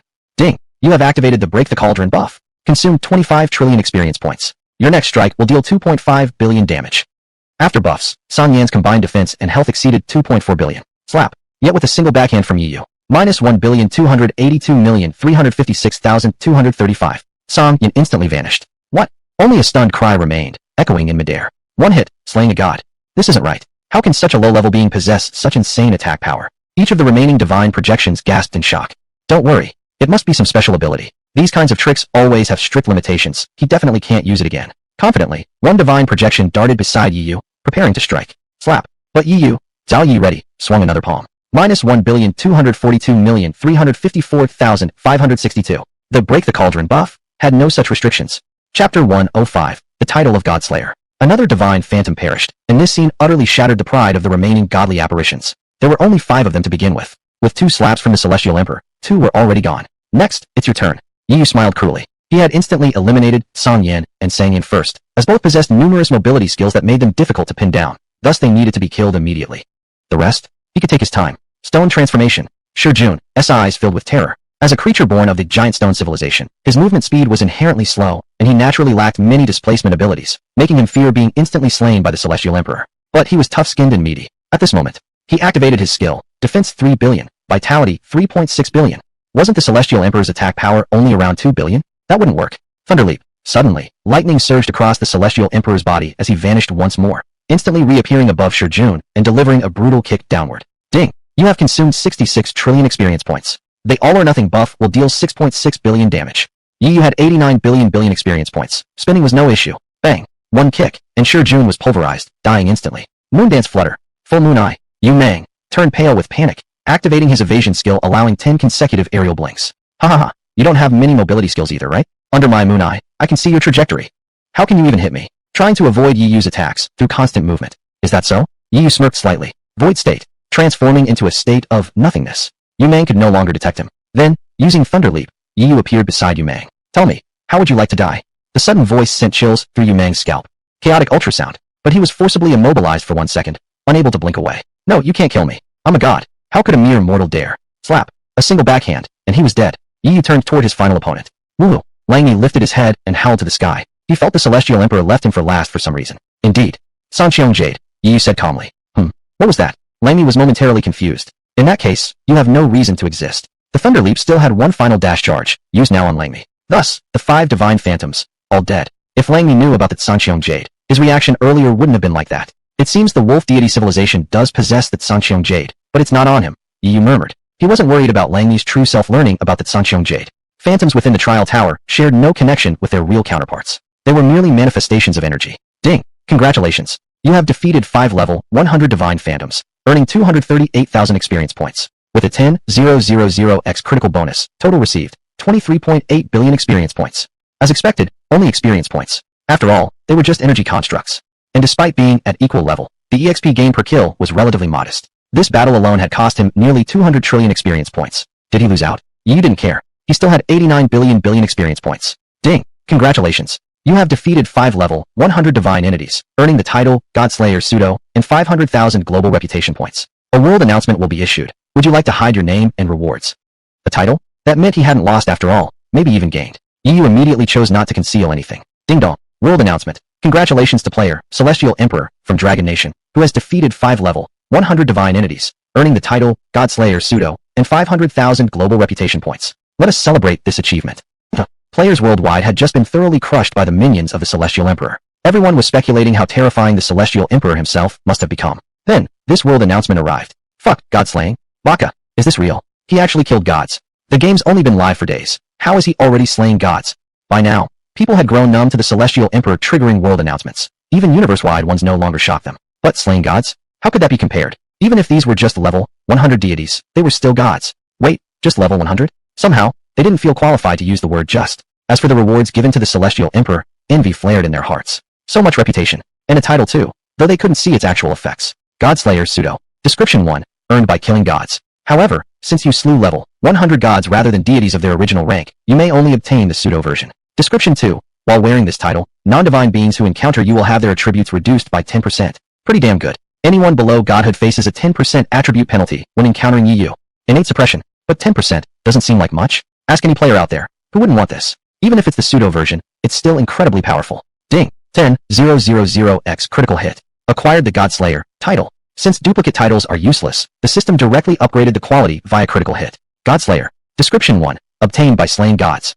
Description 2. While wearing this title, non-divine beings who encounter you will have their attributes reduced by 50%, and gods who encounter you will suffer a 10% reduction. Now, that's different. You equipped it immediately. All mortal beings who face me shall have their attributes halved, and even gods who meet me will lose 10%. Most of the beings he encountered now were mere mortals. This was going to be fun. The Godslayer title was normally nearly impossible to obtain. After all, could mortals truly kill gods? Most couldn't even lay eyes on a deity. Sorry, but you pulled off a critical hit. In truth, the players from Blue Star didn't fully grasp the concept of gods. They just knew it meant something overwhelmingly powerful. Only NPCs could truly sense the might of deities. To slay a god, even against gods of equal rank, it's utterly impossible. At the very least, one would need a civilization that has gods, ones who can teach combat techniques against divinity, or bestow treasures capable of fighting gods. I suspect the reason cosmic-level civilizations managed to pass Tier 2 is because they received divine artifacts. He frowned deeply. Even by MO, who had always trusted the Celestial Emperor unconditionally, shook his head helplessly. Time to sleep, time to sleep. He prepared to give up completely. Rumble, rumble. At that moment, the trial tower suddenly trembled violently again. Terrifying energies surged from its surface, gathering above Huiguang City. From the skies flowed streams of mystical blood, an omen resembling heaven itself weeping. When gods fall, heaven mourns. The NPCs of Blue Star, never having witnessed divine death, did not understand the meaning. But He and Bai Mo, seeing the light shining from the second floor of the trial tower, sprang to their feet, shouting wildly. He passed. Holy shit, he actually killed a god. Somebody had dared to defy fate, ascending from mortality to slay a deity. And not just any mortal, someone from a garbage-tier civilization. This feat was no different from humble grass piercing through the sky and shattering the heavens. Chapter 106. Exclusive secret skill, the Battle of Radiance. He actually succeeded. Ku-Yi was on the verge of tears. Who knew how desperate he had felt after his own failure, especially upon hearing that even several experts from the War God Hall had failed at the second stage. His heart had completely died. But now, his lifeless heart began to beat again. Because he saw hope. The War God Hall, composed of destroyers from Blue Star. In fact, the War God Hall existed in many cosmic civilizations, as it was an inheritance of the War God himself. Thus, Blue Star's War God Hall was connected to those of universal civilizations. Though not yet part of a true spacefaring civilization, they already possessed some knowledge of the cosmos. Alien civilizations would eventually invade Blue Star. It was only a matter of time. The reason they hadn't invaded yet was because Blue Star's civilization level was too low, restrained by the divine war covenant of the Supreme God, making large-scale invasions impossible for now. Only when someone ascends to godhood can Blue Star truly be protected. But he never expected that Emperor Tian had directly slain a god. Granted, it was only a deity of equal rank, but such an act revealed a potential beyond mere divinity. It wasn't just a once-in-an-era genius anymore. That phrase fell impossibly short. I've finally found a prodigy with the bearing of a god. He stuttered uncontrollably. As for Bai Mo, he stood there utterly dazed, unable to process how overwhelmingly powerful Emperor Tian really was, far beyond anything he'd imagined. He also wondered curiously, what reward would come from passing the second trial? Ding! Critical strike X10,000. You have gained 5 billion server-wide reputation points. You first received the massive reputation bonus. With this, the invincibility buff he wanted would soon be within reach. A pleasant chime sounded again. Ding! Congratulations. You have passed the first trial gate. Calculating rewards.